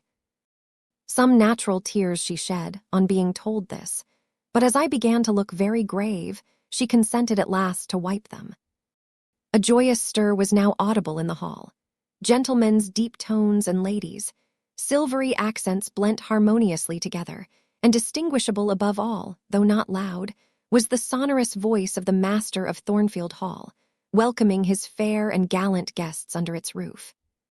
Then light steps ascended the stairs, and there was a tripping through the gallery, and soft, cheerful laughs, and opening and closing doors, and for a time a hush. "Elle's changent de toilettes," said Adele, who, listening attentively, had followed every movement, and she sighed. "Chez mammon," said she, "quand il y avait du monde, je le suivais part out, au salon at allures chambers. Souvent je regardais les femmes de chambre coiffer et habeler les dames, et si amusant. Comme cela on apprend." "Don't you feel hungry, Adele?" "Mais oui, mademoiselle. Voilà 5 ou 6 heures que nous en avons pas mangé." "Well now, while the ladies are in their rooms, I will venture down and get you something to eat." And issuing from my asylum with precaution, I sought a back stairs which conducted directly to the kitchen. All in that region was fire and commotion. The soup and fish were in the last stage of projection, and the cook hung over her crucibles in a frame of mind and body threatening spontaneous combustion. In the servants' hall 2 coachmen and 3 gentlemen stood or sat round the fire. The Abigails, I suppose, were upstairs with their mistresses. The new servants that had been hired from Millcote were bustling about everywhere. Threading this chaos, I at last reached the larder. There I took possession of a cold chicken, a roll of bread, some tarts, a plate or 2, and a knife and fork. With this booty I made a hasty retreat. I had regained the gallery, and was just shutting the back door behind me, when an accelerated hum warned me that the ladies were about to issue from their chambers. I could not proceed to the schoolroom without passing some of their doors, and running the risk of being surprised with my cargo of victuallage. So I stood still at this end, which, being windowless, was dark, quite dark now, for the sun was set and twilight gathering. Presently the chambers gave up their fair tenants one after another. Each came out gaily and airily, with dress that gleamed lustrous through the dusk. For a moment they stood grouped together at the other extremity of the gallery, conversing in a key of sweet, subdued vivacity. They then descended the staircase almost as noiselessly as a bright mist rolls down a hill. Their collective appearance had left on me an impression of high-born elegance, such as I had never before received. I found Adele peeping through the schoolroom door, which she held ajar. "What beautiful ladies," cried she in English. "Oh, I wish I might go to them. Do you think Mr. Rochester will send for us by and by, after dinner?" "No, indeed, I don't. Mr. Rochester has something else to think about." "Never mind the ladies tonight. Perhaps you will see them tomorrow. Here is your dinner." She was really hungry, so the chicken and tarts served to divert her attention for a time. It was well I secured this forage, or both she, I, and Sophie, to whom I conveyed a share of our repast, would have run a chance of getting no dinner at all. Everyone downstairs was too much engaged to think of us. The dessert was not carried out till after 9, and at 10 footmen were still running to and fro with trays and coffee cups. I allowed Adele to sit up much later than usual, for she declared she could not possibly go to sleep while the doors kept opening and shutting below, and people bustling about. Besides, she added, a message might possibly come from Mr. Rochester when she was undressed. Et alors quel dommage. I told her stories as long as she would listen to them, and then, for a change, I took her out into the gallery. The hall lamp was now lit, and it amused her to look over the balustrade and watch the servants passing backwards and forwards. When the evening was far advanced, a sound of music issued from the drawing-room, whither the piano had been removed. Adele and I sat down on the top step of the stairs to listen. Presently a voice blent with the rich tones of the instrument. It was a lady who sang, and very sweet her notes were. The solo over, a duet followed, and then a glee. A joyous conversational murmur filled up the intervals. I listened long. Suddenly I discovered that my ear was wholly intent on analyzing the mingled sounds and trying to discriminate amidst the confusion of accents those of Mr. Rochester. And when it caught them, which it soon did, it found a further task in framing the tones, rendered by distance inarticulate, into words. The clock struck 11. I looked at Adele, whose head leant against my shoulder. Her eyes were waxing heavy, so I took her up in my arms and carried her off to bed. It was near 1, before the gentlemen and ladies sought their chambers. The next day was as fine as its predecessor.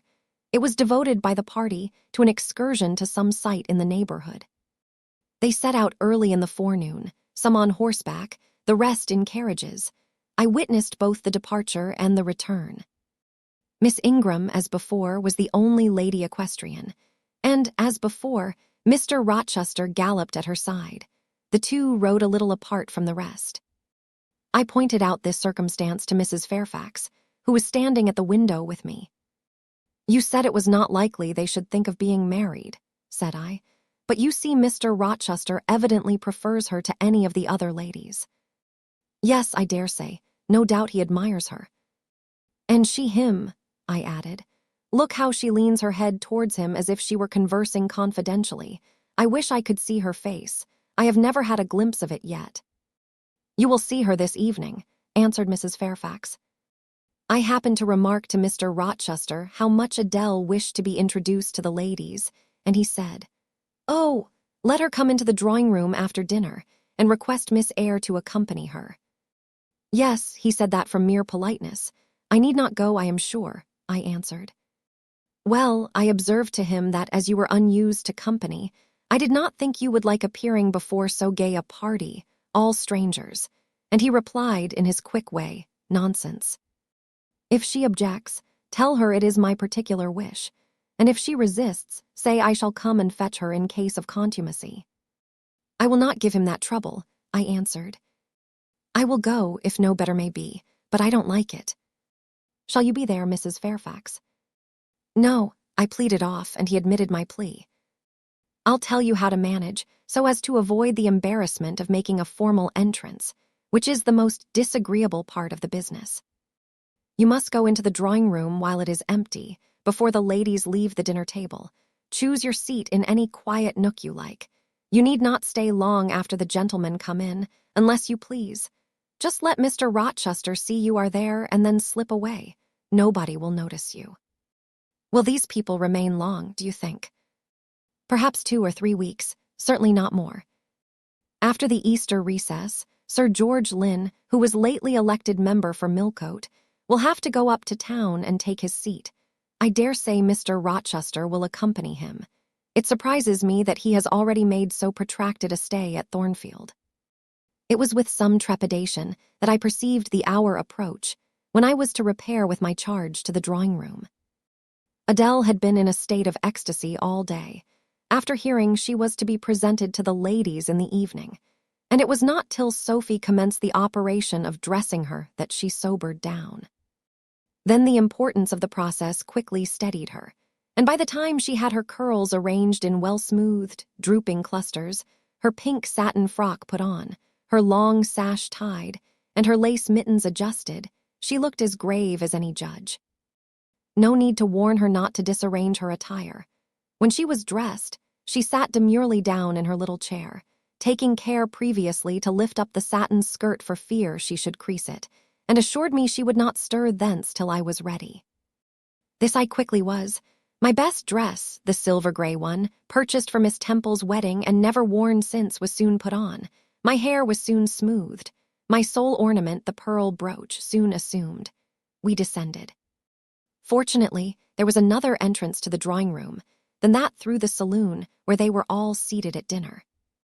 We found the apartment vacant, a large fire burning silently on the marble hearth, and wax candles shining in bright solitude, amid the exquisite flowers with which the tables were adorned.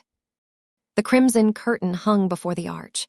Slight as was the separation this drapery formed from the party in the adjoining saloon, they spoke in so low a key that nothing of their conversation could be distinguished beyond a soothing murmur.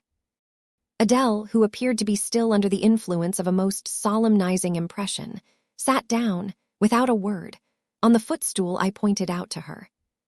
I retired to a window seat, and taking a book from a table near, endeavored to read. Adele brought her stool to my feet. Ere long she touched my knee. "What is it, Adele?"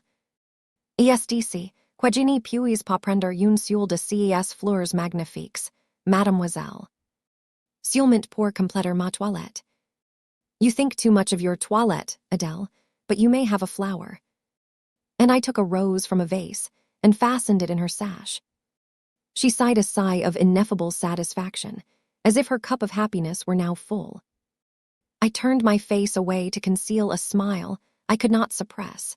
There was something ludicrous as well as painful in the little Parisienne's earnest and innate devotion to matters of dress. A soft sound of rising now became audible. The curtain was swept back from the arch. Through it appeared the dining room, with its lit luster pouring down light on the silver and glass of a magnificent dessert service covering a long table. A band of ladies stood in the opening. They entered, and the curtain fell behind them. There were but 8, yet somehow, as they flocked in, they gave the impression of a much larger number. Some of them were very tall, many were dressed in white, and all had a sweeping amplitude of array that seemed to magnify their persons as a mist magnifies the moon. I rose and curtsied to them. 1 or 2 bent their heads in return, the others only stared at me. They dispersed about the room, reminding me, by the lightness and buoyancy of their movements, of a flock of white plumy birds. Some of them threw themselves in half-reclining positions on the sofas and ottomans. Some bent over the tables and examined the flowers and books. The rest gathered in a group round the fire. All talked in a low but clear tone which seemed habitual to them. I knew their names afterwards, and may as well mention them now. First, there was Mrs. Eshton and 2 of her daughters. She had evidently been a handsome woman, and was well preserved still. Of her daughters, the eldest, Amy, was rather little. Naive and childlike in face and manner, and piquant in form, her white muslin dress and blue sash became her well. The second, Louisa, was taller and more elegant in figure, with a very pretty face, of that order the French term minois chiffonné. Both sisters were fair as lilies. Lady Lynn was a large and stout personage of about 40, very erect, very haughty-looking, richly dressed in a satin robe of changeful sheen. Her dark hair shone glossily under the shade of an azure plume, and within the circlet of a band of gems. Mrs. Colonel Dent was less showy, but I thought more ladylike. She had a slight figure, a pale, gentle face and fair hair. Her black satin dress, her scarf of rich foreign lace, and her pearl ornaments pleased me better than the rainbow radiance of the titled dame. But the three most distinguished, partly, perhaps, because the tallest figures of the band, were the Dowager Lady Ingram and her daughters, Blanche and Mary. They were all three of the loftiest stature of women. The dowager might be between 40 and 50. Her shape was still fine. Her hair, by candlelight at least, still black. Her teeth, too, were still apparently perfect. Most people would have termed her a splendid woman of her age, and so she was, no doubt, physically speaking. But then there was an expression of almost insupportable haughtiness in her bearing and countenance. She had Roman features and a double chin, disappearing into a throat like a pillar. These features appeared to me not only inflated and darkened, but even furrowed with pride. And the chin was sustained by the same principle, in a position of almost preternatural erectness. She had, likewise, a fierce and a hard eye. It reminded me of Mrs. Reed's. She mouthed her words in speaking. Her voice was deep, its inflections very pompous, very dogmatical, very intolerable, in short. A crimson velvet robe, and a shawl turban of some gold-wrought Indian fabric, invested her, I suppose she thought, with a truly imperial dignity. Blanche and Mary were of equal stature, straight and tall as poplars. Mary was too slim for her height, but Blanche was molded like a Diane. I regarded her, of course, with special interest. First, I wished to see whether her appearance accorded with Mrs. Fairfax's description. Secondly, whether it at all resembled the fancy miniature I had painted of her. And thirdly, it will out, whether it were such as I should fancy likely to suit Mr. Rochester's taste. As far as person went, she answered point for point, both to my picture and Mrs. Fairfax's description. The noble bust, the sloping shoulders, the graceful neck, the dark eyes and black ringlets were all there. But her face. Her face was like her mother S., a youthful unfurrowed likeness, the same low brow, the same high features, the same pride. It was not, however, so saturnine a pride. She laughed continually. Her laugh was satirical, and so was the habitual expression of her arched and haughty lip. Genius is said to be self-conscious. I cannot tell whether Miss Ingram was a genius, but she was self-conscious, remarkably self-conscious indeed. She entered into a discourse on botany with the gentle Mrs. Dent. It seemed Mrs. Dent had not studied that science, though, as she said, she liked flowers, especially wild ones. Miss Ingram had, and she ran over its vocabulary with an air. I presently perceived she was, what is vernacularly termed, trailing Mrs. Dent. That is, playing on her ignorance. Her trail might be clever, but it was decidedly not good-natured. She played, her execution was brilliant. She sang, her voice was fine, she talked French apart to her mamma, and she talked it well, with fluency and with a good accent. Mary had a milder and more open countenance than Blanche, softer features too, and a skin some shades fairer. Miss Ingram was dark as a Spaniard. But Mary was deficient in life. Her face lacked expression, her eye luster. She had nothing to say, and having once taken her seat, remained fixed like a statue in its niche. The sisters were both attired in spotless white. And did I now think Miss Ingram such a choice as Mr. Rochester would be likely to make? I could not tell. I did not know his taste in female beauty. If he liked the majestic, she was the very type of majesty. Then she was accomplished, sprightly. Most gentlemen would admire her, I thought, and that he did admire her, I already seemed to have obtained proof. To remove the last shade of doubt, it remained but to see them together. You are not to suppose, reader, that Adele has all this time been sitting motionless on the stool at my feet. No. When the ladies entered, she rose, advanced to meet them, made a stately reverence, and said with gravity, "Bonjour, mesdames." And Miss Ingram had looked down at her with a mocking air, and exclaimed, "Oh, what a little puppet." Lady Lynn had remarked, "It is Mr. Rochester's ward, I suppose, the little French girl he was speaking of." Mrs. Dent had kindly taken her hand and given her a kiss. Amy and Louisa Eshton had cried out simultaneously. What a love of a child. And then they had called her to a sofa, where she now sat, ensconced between them, chattering alternately in French and broken English, absorbing not only the young lady's attention, but that of Mrs. Eshton and Lady Lynn, and getting spoilt to her heart's content. At last coffee is brought in, and the gentlemen are summoned. I sit in the shade. If any shade there be in this brilliantly lit apartment, the window curtain half hides me. Again the arch yawns. They come. The collective appearance of the gentlemen, like that of the ladies, is very imposing. They are all costumed in black. Most of them are tall, some young. Henry and Frederick Lynn are very dashing sparks indeed, and Colonel Dent is a fine soldierly man.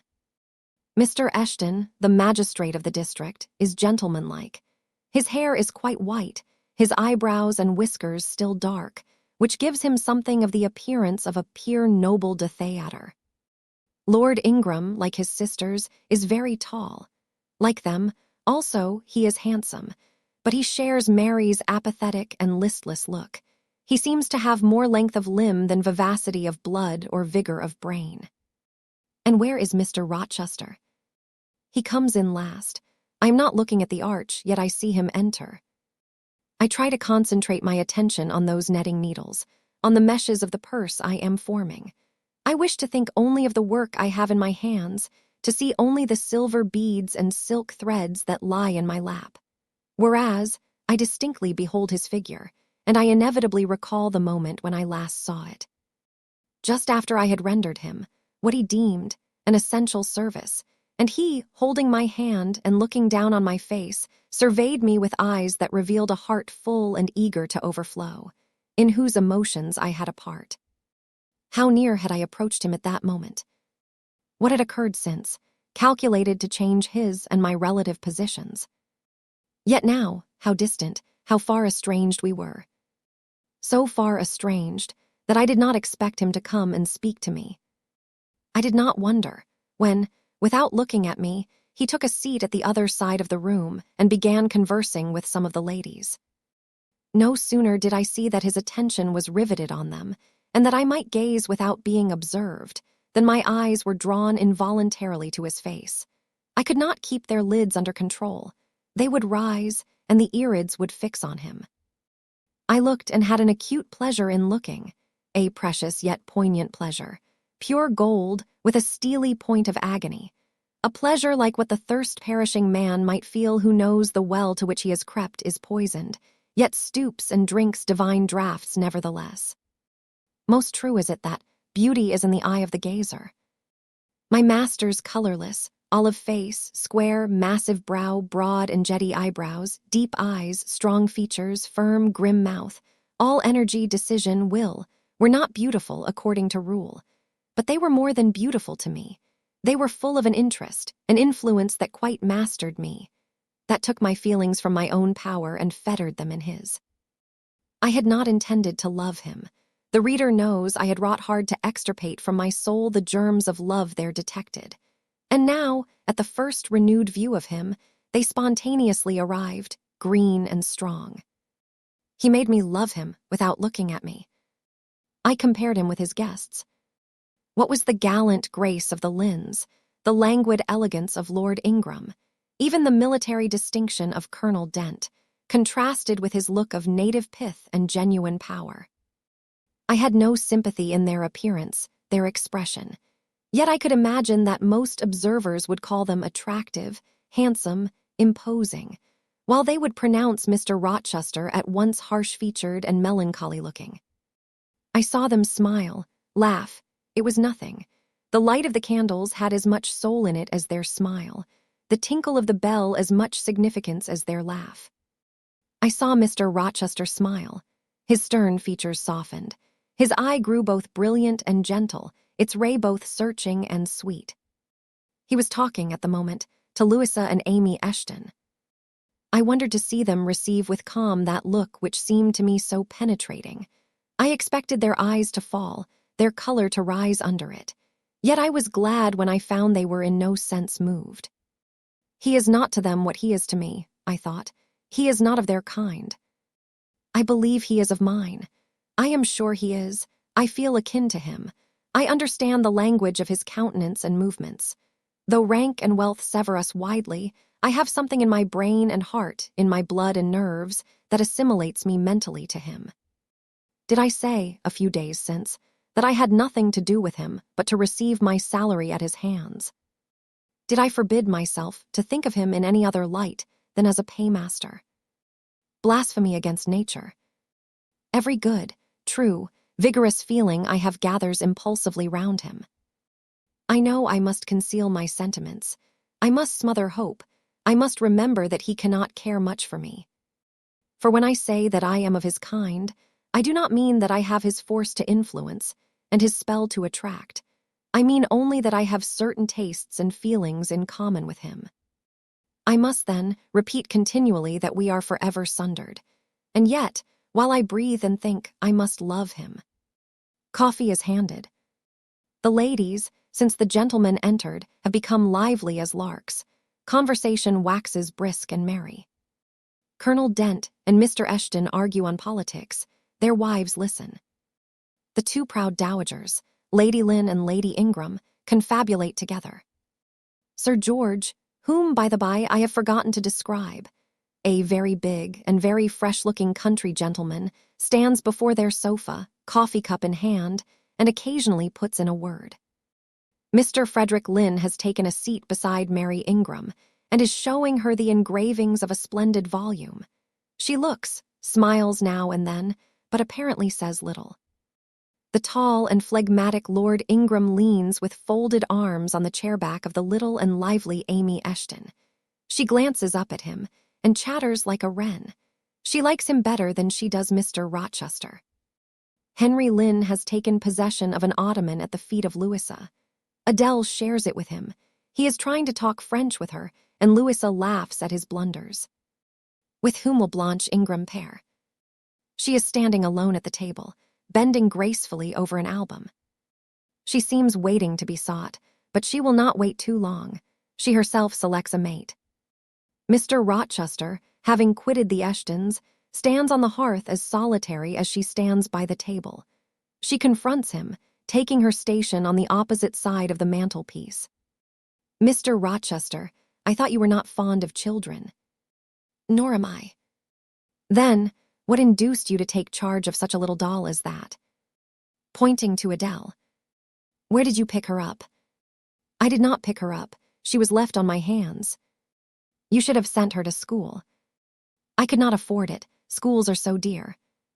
Why, I suppose you have a governess for her. I saw a person with her just now. Is she gone? Oh, no. There she is still, behind the window curtain. You pay her, of course. I should think it quite as expensive, more so, for you have them both to keep in addition. I feared, or should I say, hoped, the allusion to me would make Mr. Rochester glance my way, and I involuntarily shrank farther into the shade, but he never turned his eyes. I have not considered the subject, said he indifferently, looking straight before him. No, you men never do consider economy and common sense.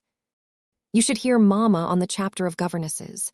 Mary and I have had, I should think, a dozen at least in our day, half of them detestable and the rest ridiculous and all incubi, were they not, Mamma? Did you speak my own?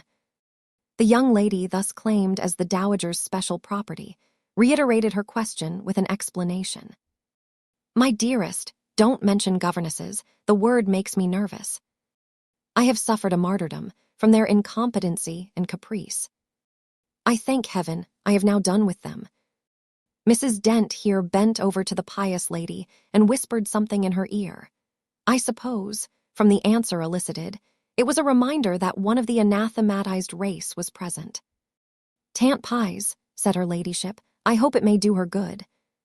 Then, in a lower tone, but still loud enough for me to hear, I noticed her. I am a judge of physiognomy, and in hers I see all the faults of her class. What are they, madam?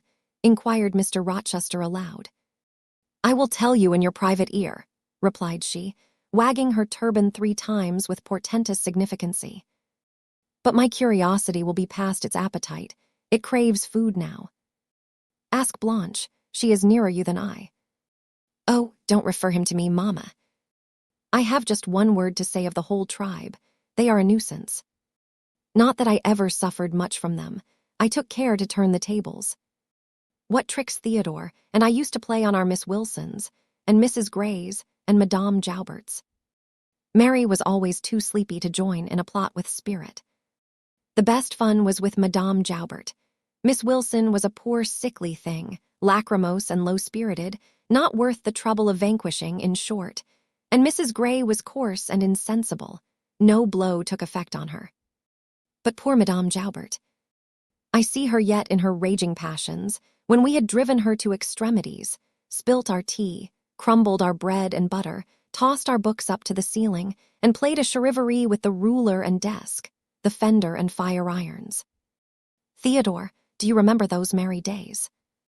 Yas, to be sure I do, drawled Lord Ingram, and the poor old stick used to cry out, "Oh, you villain's childs." And then we sermonized her on the presumption of attempting to teach such clever blades as we were, when she was herself so ignorant. We did, and Tito, you know, I helped you in prosecuting, or persecuting, your tutor way-faced Mr. Vining, the parson in the pip, as we used to call him. He and Miss Wilson took the liberty of falling in love with each other. At least Tito and I thought so. We surprised sundry tender glances and sighs which we interpreted as tokens of la belle passion. And I promise you the public soon had the benefit of our discovery. We employed it as a sort of lever to hoist our dead weights from the house. Dear Mamma, there, as soon as she got an inkling of the business, found out that it was of an immoral tendency. Did you not, my lady mother? Certainly, my best. And I was quite right. Depend on that. There are 1,000 reasons why liaisons between governesses and tutors should never be tolerated a moment in any well-regulated house. Firstly, oh, gracious Mamma, spare us the enumeration. Oh, Reste, we all know them. Danger of bad example to innocence of childhood. Distractions and consequent neglect of duty on the part of the attached, mutual alliance and reliance, confidence thence resulting, insolence accompanying, mutiny and general blow-up. Am I right, Baroness Ingram of Ingram Park? My lily flower, you're right now as always. Then no more need be said. Change the subject. Amy Eshton, not hearing or not heeding this dictum, joined in with her soft, infantine tone. Louisa and I used to quiz our governess too, but she was such a good creature, she would bear anything. Nothing put her out. She was never cross with us, was she, Louisa? No, never. We might do what we pleased, ransack her desk and her workbox and turn her drawers inside out, and she was so good-natured, she would give us anything we asked for. I suppose now, said Miss Ingram, curling her lip sarcastically, we shall have an abstract of the memoirs of all the governesses extant. In order to avert such a visitation, I again move the introduction of a new topic. Mr. Rochester, do you second my motion? Madam, I support you on this point as on every other. Then on me be the onus of bringing it forward. Signor Eduardo, are you in voice tonight? Donna Bianca, if you command it, I will be. Then, Signor, I lay on you my sovereign behest to furbish up your lungs and other vocal organs, as they will be wanted on my royal service. Who would not be the Rizzio of so divine a Mary? A fig for Rizzio, cried she, tossing her head with all its curls as she moved to the piano. It is my opinion the fiddler David must have been an insipid sort of fellow. I like Black Bothwell better. To my mind, a man is nothing without a spice of the devil in him. And history may say what it will of James Hepburn, but I have a notion. He was just the sort of wild, fierce, bandit hero whom I could have consented to gift with my hand. Gentlemen, you hear. Now which of you most resembles Bothwell? Cried Mr. Rochester. I should say the preference lies with you, responded Colonel Dent. On my honor, I am much obliged to you, was the reply. Miss Ingram, who had now seated herself with proud grace at the piano, spreading out her snowy robes in queenly amplitude, commenced a brilliant prelude, talking meantime. She appeared to be on her high horse tonight. Both her words and her air seemed intended to excite not only the admiration, but the amazement of her auditors. She was evidently bent on striking them as something very dashing and daring indeed. "Oh, I am so sick of the young men of the present day," exclaimed she, rattling away at the instrument. "Poor, puny things, not fit to stir a step beyond Papa's park gates, nor to go even so far without Mama's permission and guardianship. Creatures so absorbed in care about their pretty faces, and their white hands, and their small feet, as if a man had anything to do with beauty. As if loveliness were not the special prerogative of woman, her legitimate appanage and heritage. I grant an ugly woman is a blot on the fair face of creation, but as to the gentlemen, let them be solicitous to possess only strength and valor. Let their motto be, hunt, shoot, and fight. The rest is not worth a fillip. Such should be my device, were I a man. Whenever I marry," she continued after a pause which none interrupted, "I am resolved my husband shall not be a rival, but a foil to me.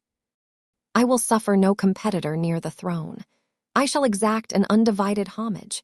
His devotions shall not be shared between me and the shape he sees in his mirror. Mr. Rochester, now sing, and I will play for you." "I am all obedience," was the response. "Here then is a corsair song. Know that I dote on corsairs, and for that reason sing it con spirito." Commands from Miss Ingram's lips would put spirit into a mug of milk and water. "Take care, then.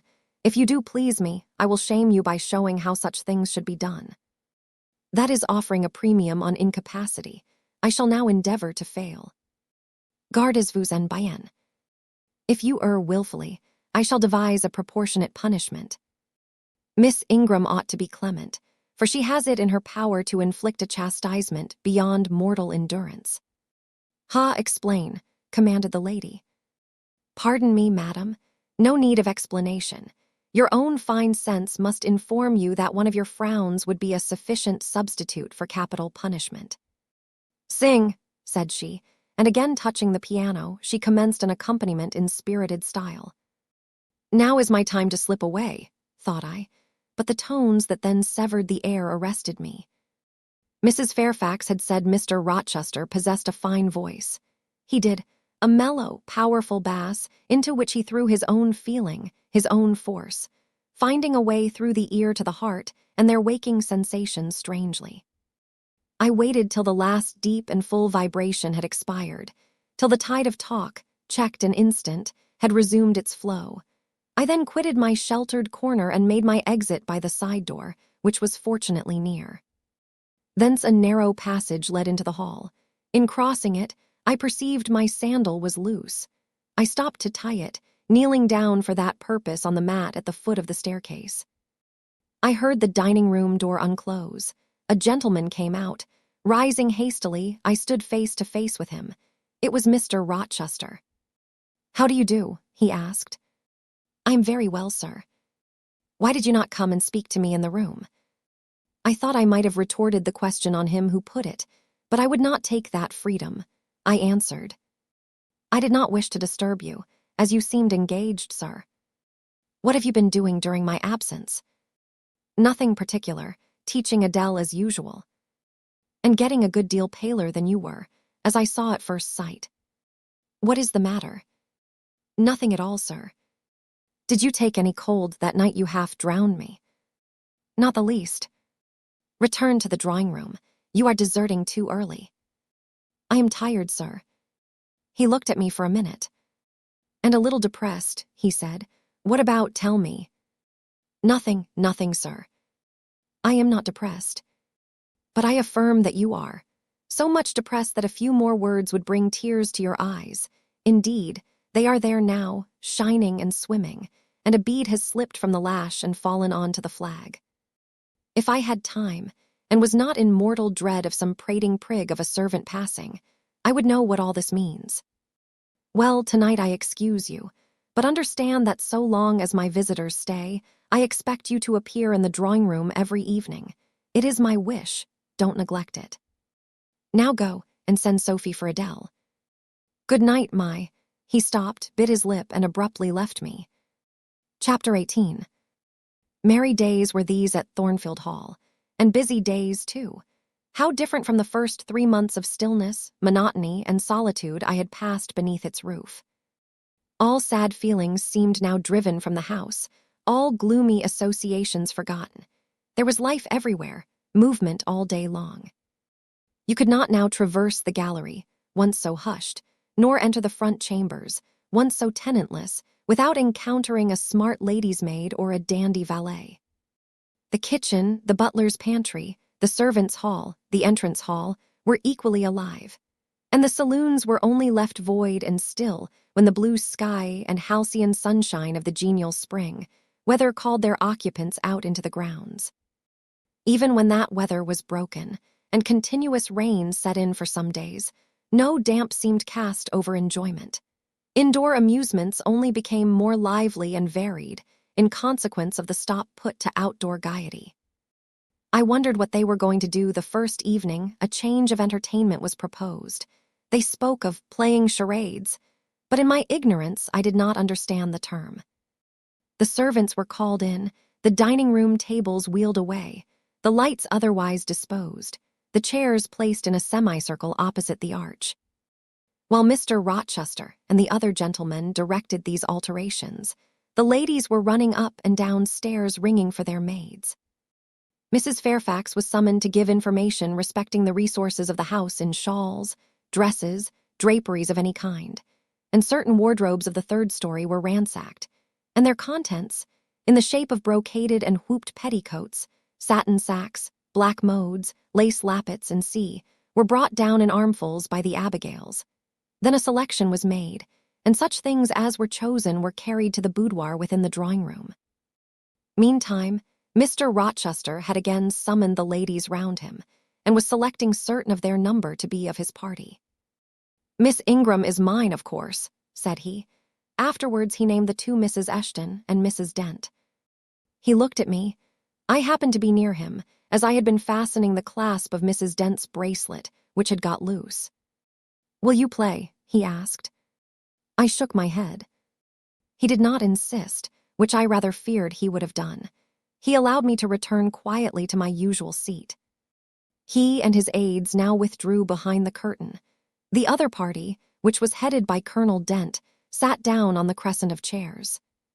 One of the gentlemen, Mr. Eshton, observing me, seemed to propose that I should be asked to join them, but Lady Ingram instantly negatived the notion. "No," I heard her say, "she looks too stupid for any game of the sort." Ere long a bell tinkled, and the curtain drew up. Within the arch, the bulky figure of Sir George Lynn, whom Mr. Rochester had likewise chosen, was seen enveloped in a white sheet. Before him, on a table, lay open a large book, and at his side stood Amy Eshton, draped in Mr. Rochester's cloak and holding a book in her hand. Somebody unseen rang the bell merrily. Then Adele, who had insisted on being one of her guardian's party, bounded forward, scattering round her the contents of a basket of flowers she carried on her arm. Then appeared the magnificent figure of Miss Ingram, clad in white, a long veil on her head, and a wreath of roses round her brow. By her side walked Mr. Rochester, and together they drew near the table. They knelt, while Mrs. Dent and Louisa Eshton, dressed also in white, took up their stations behind them. A ceremony followed, in dumb show, in which it was easy to recognize the pantomime of a marriage. At its termination, Colonel Dent and his party consulted in whispers for 2 minutes. Then the colonel called out, "Bride!" Mr. Rochester bowed, and the curtain fell. A considerable interval elapsed before it again rose. Its second rising displayed a more elaborately prepared scene than the last.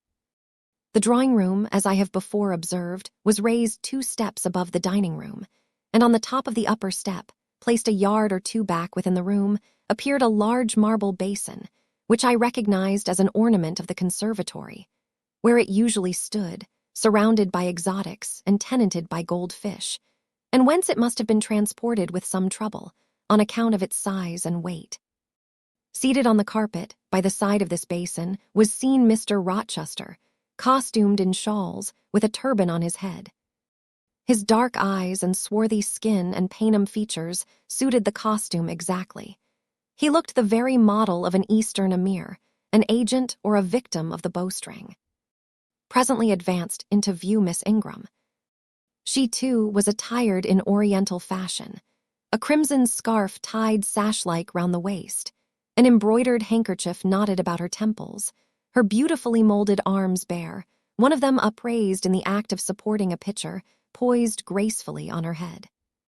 Both her cast of form and feature, her complexion and her general air, suggested the idea of some Israelitish princess of the patriarchal days, and such was doubtless the character she intended to represent. She approached the basin and bent over it as if to fill her pitcher. She again lifted it to her head. The personage on the well-brink now seemed to accost her, to make some request. She hasted, let down her pitcher on her hand, and gave him to drink. From the bosom of his robe, he then produced a casket, opened it, and showed magnificent bracelets and earrings. She acted astonishment and admiration. Kneeling, he laid the treasure at her feet. Incredulity and delight were expressed by her looks and gestures. The stranger fastened the bracelets on her arms and the rings in her ears. It was Eliezer and Rebecca. The camels only were wanting. The divining party again laid their heads together. Apparently they could not agree about the word or syllable the scene illustrated. Colonel Dent, their spokesman, demanded the tableau of the whole, whereupon the curtain again descended. On its third rising, only a portion of the drawing-room was disclosed, the rest being concealed by a screen, hung with some sort of dark and coarse drapery. The marble basin was removed. In its place stood a deal table and a kitchen chair. These objects were visible by a very dim light proceeding from a horn lantern, the wax candles being all extinguished. Amidst this sordid scene sat a man with his clenched hands resting on his knees and his eyes bent on the ground. I knew Mr. Rochester, though the begrimed face, the disordered dress, his coat hanging loose from one arm, as if it had been almost torn from his back in a scuffle, the desperate and scowling countenance, the rough, bristling hair might well have disguised him. As he moved, a chain clanked. To his wrists were attached fetters. "Bridewell," exclaimed Colonel Dent, and the charade was solved. A sufficient interval having elapsed for the performers to resume their ordinary costume, they re-entered the dining room. Mr. Rochester led in Miss Ingram. She was complimenting him on his acting. "Do you know," said she, "that, of the three characters, I liked you in the last best. Oh, had you but lived a few years earlier, what a gallant gentleman highwayman you would have made." "Is all the soot washed from my face?" he asked, turning it towards her. "Alas, yes, the more's the pity. Nothing could be more becoming to your complexion than that ruffian's rouge. You would like a hero of the road, then?" An English hero of the road would be the next best thing to an Italian bandit, and that could only be surpassed by a Levantan pirate. "Well, whatever I am, remember you are my wife. We were married an hour since, in the presence of all these witnesses." She giggled, and her color rose. "Now, Dent," continued Mr. Rochester, "it is your turn." And as the other party withdrew, he and his band took the vacated seats. Miss Ingram placed herself at her leader's right hand. The other diviners filled the chairs on each side of him and her. I did not now watch the actors. I no longer waited with interest for the curtain to rise. My attention was absorbed by the spectators. My eyes, erewhile fixed on the arch, were now irresistibly attracted to the semicircle of chairs. What charade Colonel Dent and his party played, what word they chose, how they acquitted themselves, I no longer remember. But I still see the consultation which followed each scene. One see Mr. Rochester turn to Miss Ingram, and Miss Ingram to him. I see her incline her head towards him, till the jetty curls almost touch his shoulder and wave against his cheek. I hear their mutual whisperings. I recall their interchanged glances. And something even of the feeling roused by the spectacle returns in memory at this moment. I have told you, reader, that I had learnt to love Mr. Rochester. I could not unlove him now, merely because I found that he had ceased to notice me, because I might pass hours in his presence, and he would never once turn his eyes in my direction, because I saw all his attentions appropriated by a great lady, who scorned to touch me with the hem of her robes as she passed. Who, if ever her dark and imperious eye fell on me by chance, would withdraw it instantly as from an object too mean to merit observation. I could not unlove him, because I felt sure he would soon marry this very lady, because I read daily in her a proud security in his intentions respecting her, because I witnessed hourly in him a style of courtship which, if careless and choosing rather to be sought than to seek, was yet, in its very carelessness, captivating, and in its very pride, irresistible. There was nothing to cool or banish love in these circumstances, though much to create despair. Much, too, you will think, reader, to engender jealousy. If a woman in my position could presume to be jealous of a woman in Miss Ingram's. But I was not jealous, or very rarely. The nature of the pain I suffered could not be explained by that word. Miss Ingram was a mark beneath jealousy. She was too inferior to excite the feeling. Pardon the seeming paradox, I mean what I say.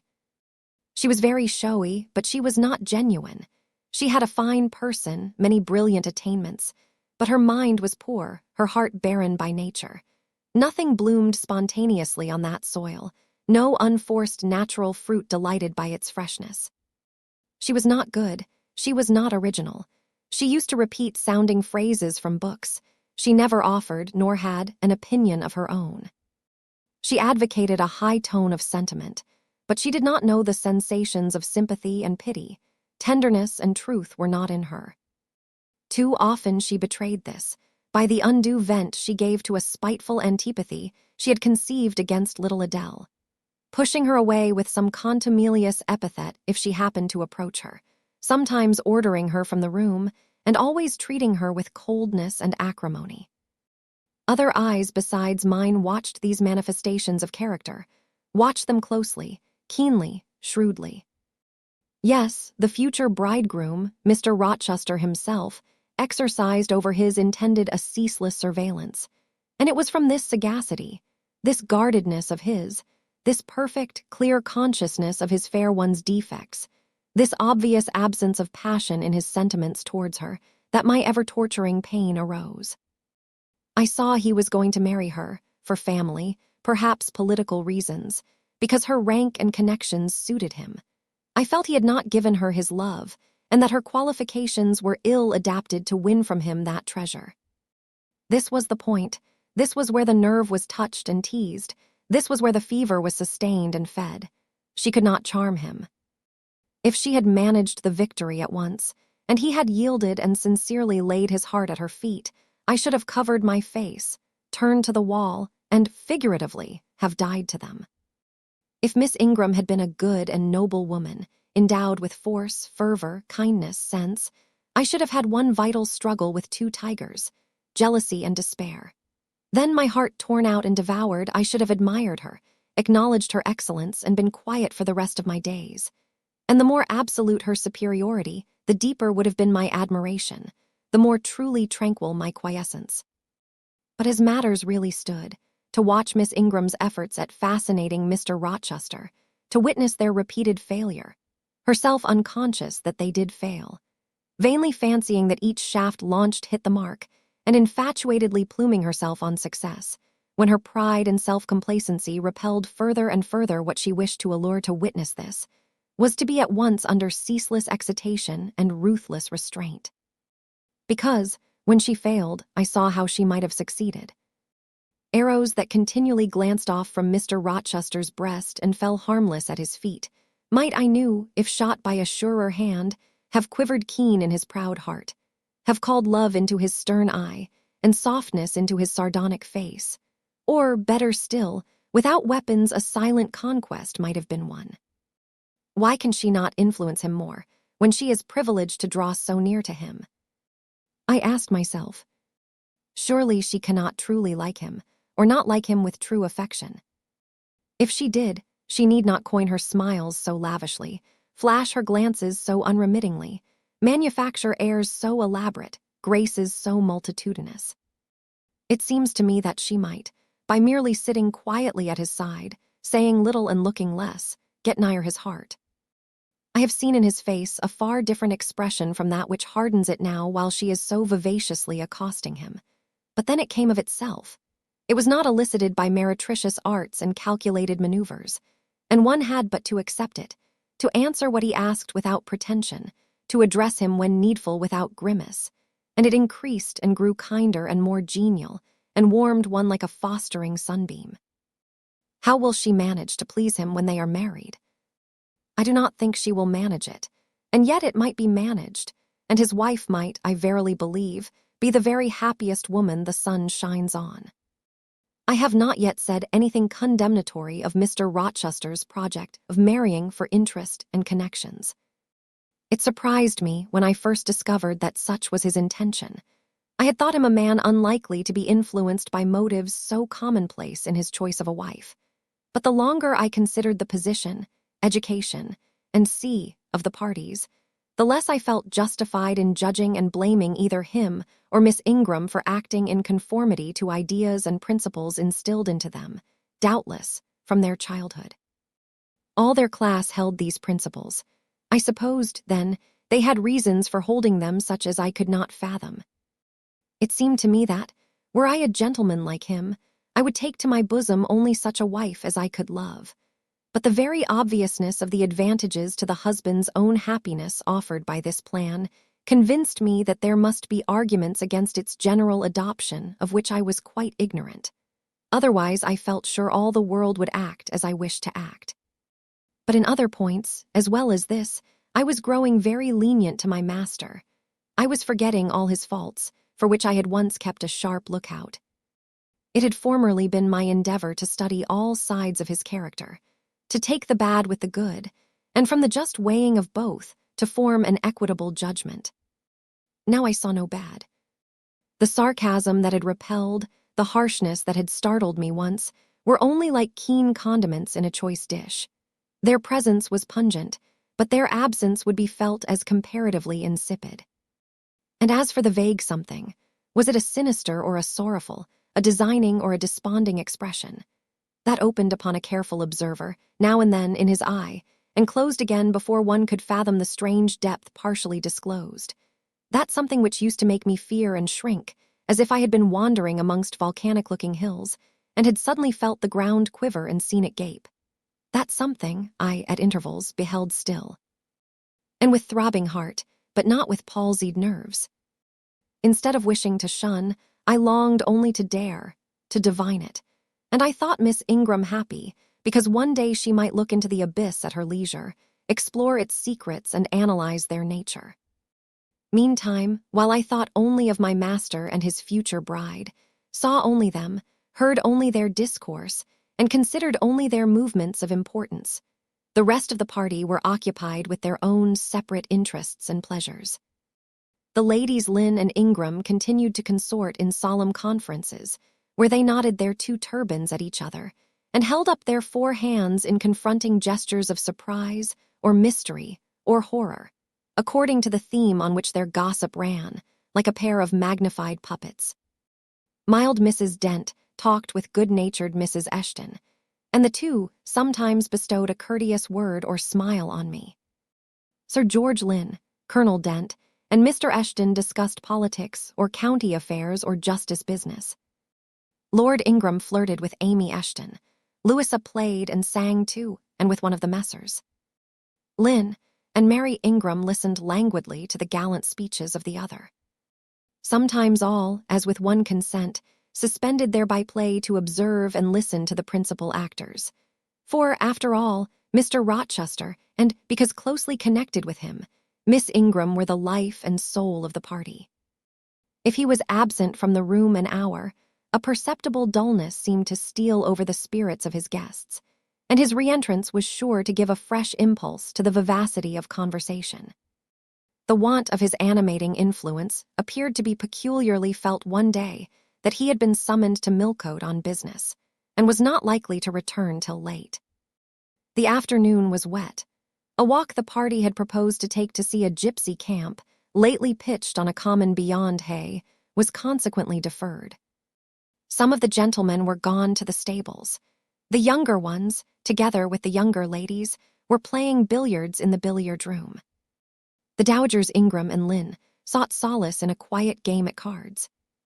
Blanche Ingram, after having repelled, by supercilious taciturnity, some efforts of Mrs. Dent and Mrs. Eshton to draw her into conversation, had first murmured over some sentimental tunes and airs on the piano, and then, having fetched a novel from the library, had flung herself in haughty listlessness on a sofa, and prepared to beguile, by the spell of fiction, the tedious hours of absence. The room and the house were silent. Only now and then the merriment of the billiard players was heard from above. It was verging on dusk, and the clock had already given warning of the hour to dress for dinner, when little Adele, who knelt by me in the drawing-room window-seat, suddenly exclaimed, "Voilà, Monsieur Rochester, qui revient." I turned, and Miss Ingram darted forwards from her sofa. The others, too, looked up from their several occupations, for at the same time a crunching of wheels and a splashing tramp of horse hoofs became audible on the wet gravel. A postchaise was approaching. "What can possess him to come home in that style?" said Miss Ingram. "He rode Messer, the black horse, did he not, when he went out, and Pilot was with him? What has he done with the animals?" As she said this, she approached her tall person and ample garments so near the window that I was obliged to bend back almost to the breaking of my spine. In her eagerness she did not observe me at first, but when she did, she curled her lip and moved to another casement. The postchaise stopped, the driver rang the doorbell, and a gentleman alighted attired in traveling garb. But it was not Mr. Rochester. It was a tall, fashionable-looking man, a stranger. "How provoking," exclaimed Miss Ingram. "You tiresome monkey." Apostrophizing Adele, "Who perched you up in the window to give false intelligence?" And she cast on me an angry glance, as if I were in fault. Some parleying was audible in the hall, and soon the newcomer entered. He bowed to Lady Ingram, as deeming her the eldest lady present. "It appears I come at an inopportune time, madam," said he, "when my friend, Mr. Rochester, is from home, but I arrive from a very long journey, and I think I may presume so far on old and intimate acquaintance as to install myself here till he returns." His manner was polite. His accent in speaking struck me as being somewhat unusual, not precisely foreign, but still not altogether English. His age might be about Mr. Rochester's, between 30 and 40. His complexion was singularly sallow. Otherwise he was a fine-looking man, at first sight especially. On closer examination, you detected something in his face that displeased, or rather that failed to please. His features were regular but too relaxed. His eye was large and well cut, but the life looking out of it was a tame, vacant life, at least so I thought. The sound of the dressing bell dispersed the party. It was not till after dinner that I saw him again. He then seemed quite at his ease.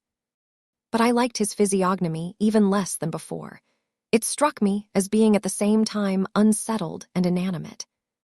His eye wandered, and had no meaning in its wandering. This gave him an odd look, such as I never remembered to have seen. For a handsome and not an unamiable-looking man, he repelled me exceedingly. There was no power in that smooth-skinned face of a full oval shape, no firmness in that aquiline nose and small cherry mouth. There was no thought on the low, even forehead, no command in that blank, brown eye. As I sat in my usual nook, and looked at him with the light of the girandoles on the mantelpiece beaming full over him, for he occupied an armchair drawn close to the fire, and kept shrinking still nearer. As if he were cold, I compared him with Mr. Rochester.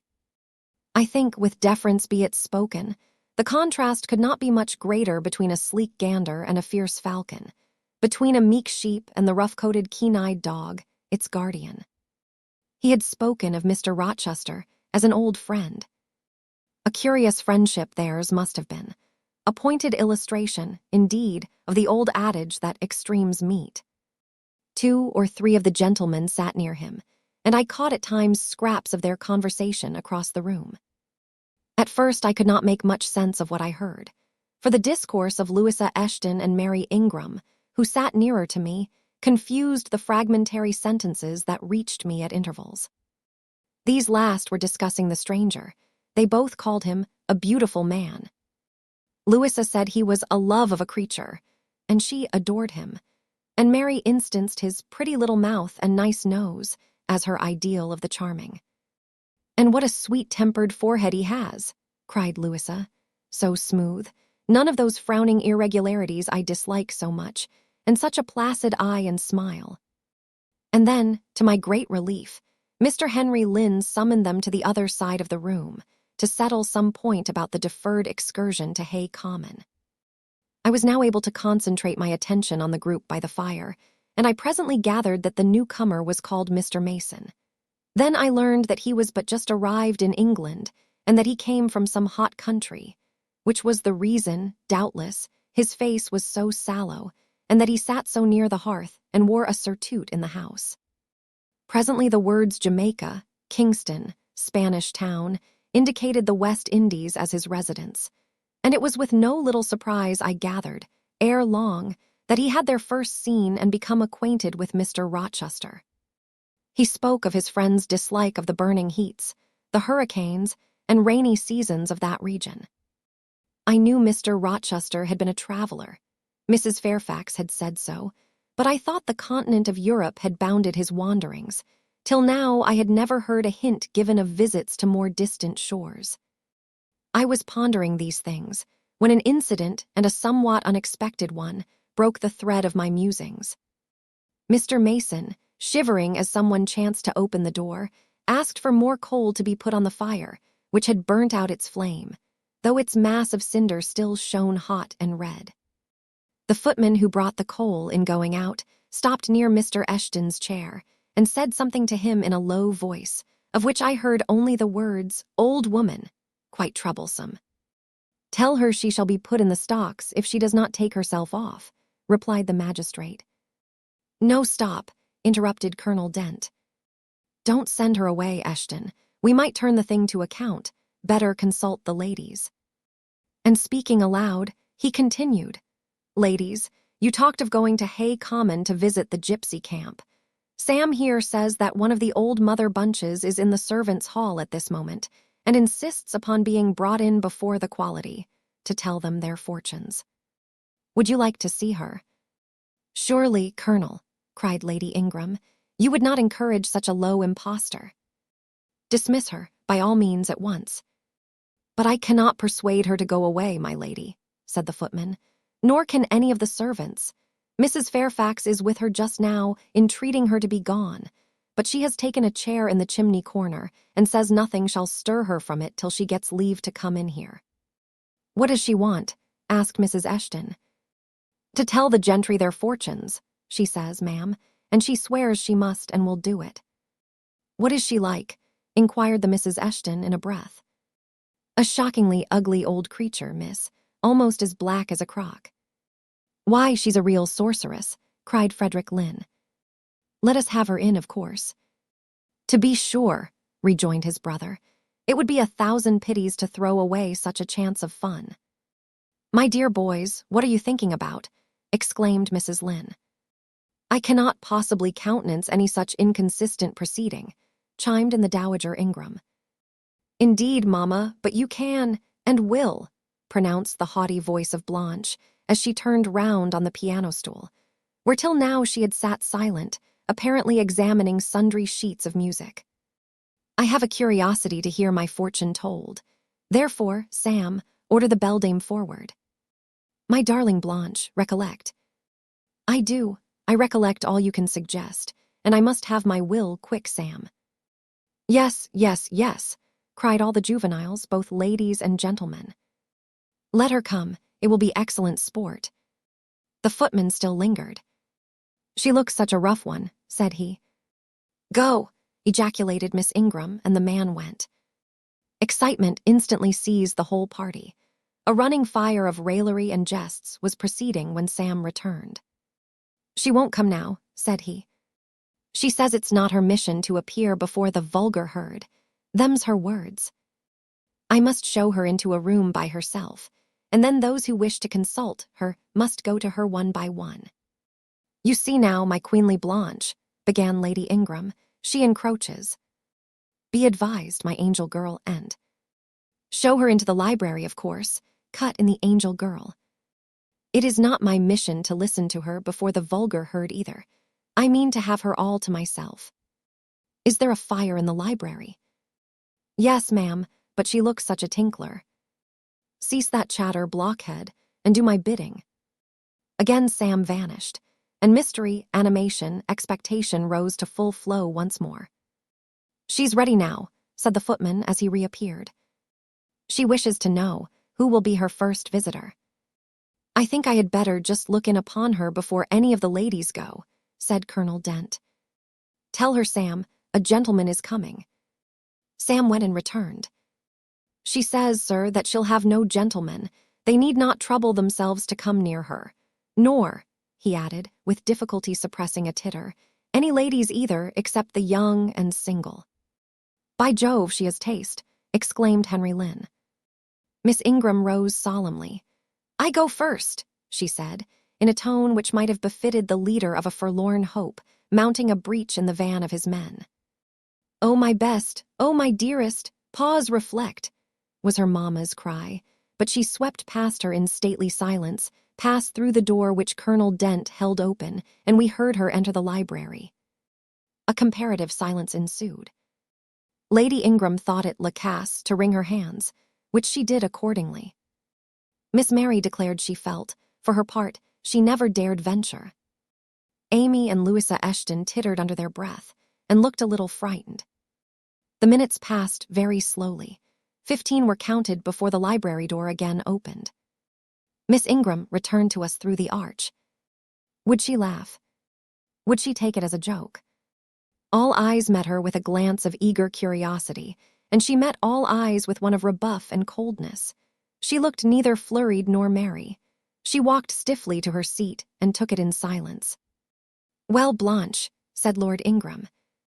What did she say, sister? Asked Mary. What did you think? How do you feel? Is she a real fortune-teller? Demanded the Mrs. Eshton. Now, good people, returned Miss Ingram, don't press upon me. Really, your organs of wonder and credulity are easily excited. You seem, by the importance of you all, my good mamma included, ascribe to this matter, absolutely to believe we have a genuine witch in the house, who is in close alliance with the old gentleman. I have seen a gypsy vagabond. She has practiced in hackneyed fashion the science of palmistry, and told me what such people usually tell. My whim is gratified, and now I think Mr. Eshton will do well to put the hag in the stocks tomorrow morning, as he threatened. Miss Ingram took a book, leant back in her chair, and so declined further conversation. I watched her for nearly half an hour. During all that time she never turned a page, and her face grew momently darker, more dissatisfied, and more sourly expressive of disappointment.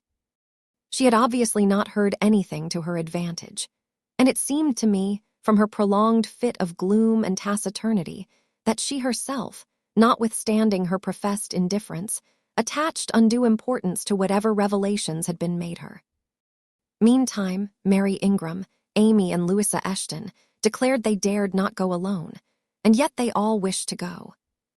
A negotiation was opened through the medium of the ambassador, Sam, and after much pacing to and fro, till I think the said Sam's calves must have ached with the exercise, permission was at last, with great difficulty, extorted from the rigorous Sibyl, for the 3 to wait upon her in a body. Their visit was not so still as Miss Ingram's had been. We heard hysterical giggling and little shrieks proceeding from the library, and at the end of about 20 minutes they burst the door open and came running across the hall, as if they were half scared out of their wits. I am sure she is something not right, they cried, one and all. She told us such things. She knows all about us. And they sank breathless into the various seats the gentlemen hastened to bring them. Pressed for further explanation, they declared she had told them of things they had said and done when they were mere children, described books and ornaments they had in their boudoirs at home, keepsakes that different relations had presented to them. They affirmed that she had even divined their thoughts, and had whispered in the ear of each the name of the person she liked best in the world, and informed them of what they most wished for. Here the gentleman interposed with earnest petitions to be further enlightened on these two last-named points. But they got only blushes, ejaculations, tremors, and titters in return for their importunity.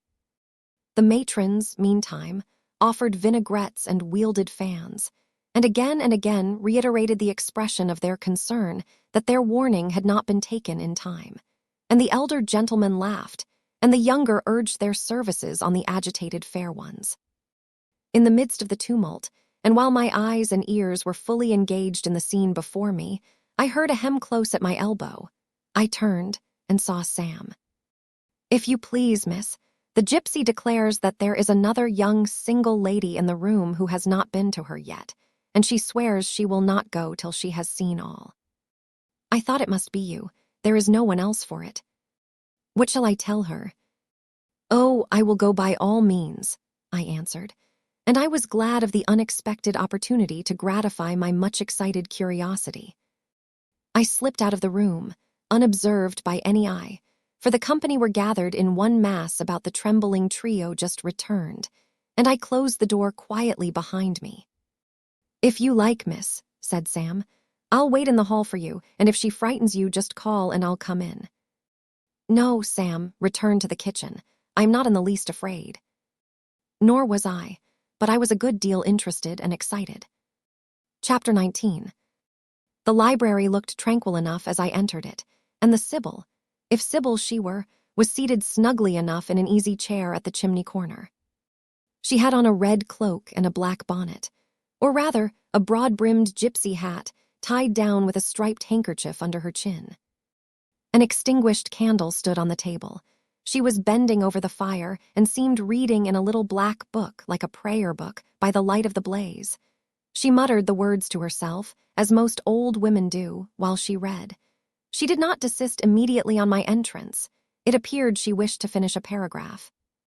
I stood on the rug and warmed my hands, which were rather cold with sitting at a distance from the drawing-room fire. I felt now as composed as ever I did in my life. There was nothing indeed in the gypsy's appearance to trouble one's calm. She shut her book and slowly looked up. Her hat brim partially shaded her face, yet I could see, as she raised it, that it was a strange one. It looked all brown and black. Elf locks bristled out from beneath a white band which passed under her chin and came half over her cheeks, or rather jaws. Her eye confronted me at once, with a bold and direct gaze. "Well, and you want your fortune told," she said, in a voice as decided as her glance, as harsh as her features. "I don't care about it, Mother. You may please yourself, but I ought to warn you I have no faith." "It's like your impudence to say so. I expected it of you. I heard it in your step as you crossed the threshold." "Did you? You've a quick ear." "I have, and a quick eye and a quick brain." "You need them all in your trade." "I do, especially when I've customers like you to deal with." "Why don't you tremble?" "I'm not cold." "Why don't you turn pale?" "I am not sick." "Why don't you consult my art?" "I'm not silly." The old crone nishered a laugh under her bonnet and bandage. She then drew out a short black pipe, and lighting it began to smoke. Having indulged a while in this sedative, she raised her bent body, took the pipe from her lips, and while gazing steadily at the fire, said very deliberately, "You are cold, you are sick, and you are silly." "Prove it," I rejoined. "I will, in few words. You are cold, because you are alone. No contact strikes the fire from you that is in you. You are sick, because the best of feelings, the highest and the sweetest given to man, keeps far away from you.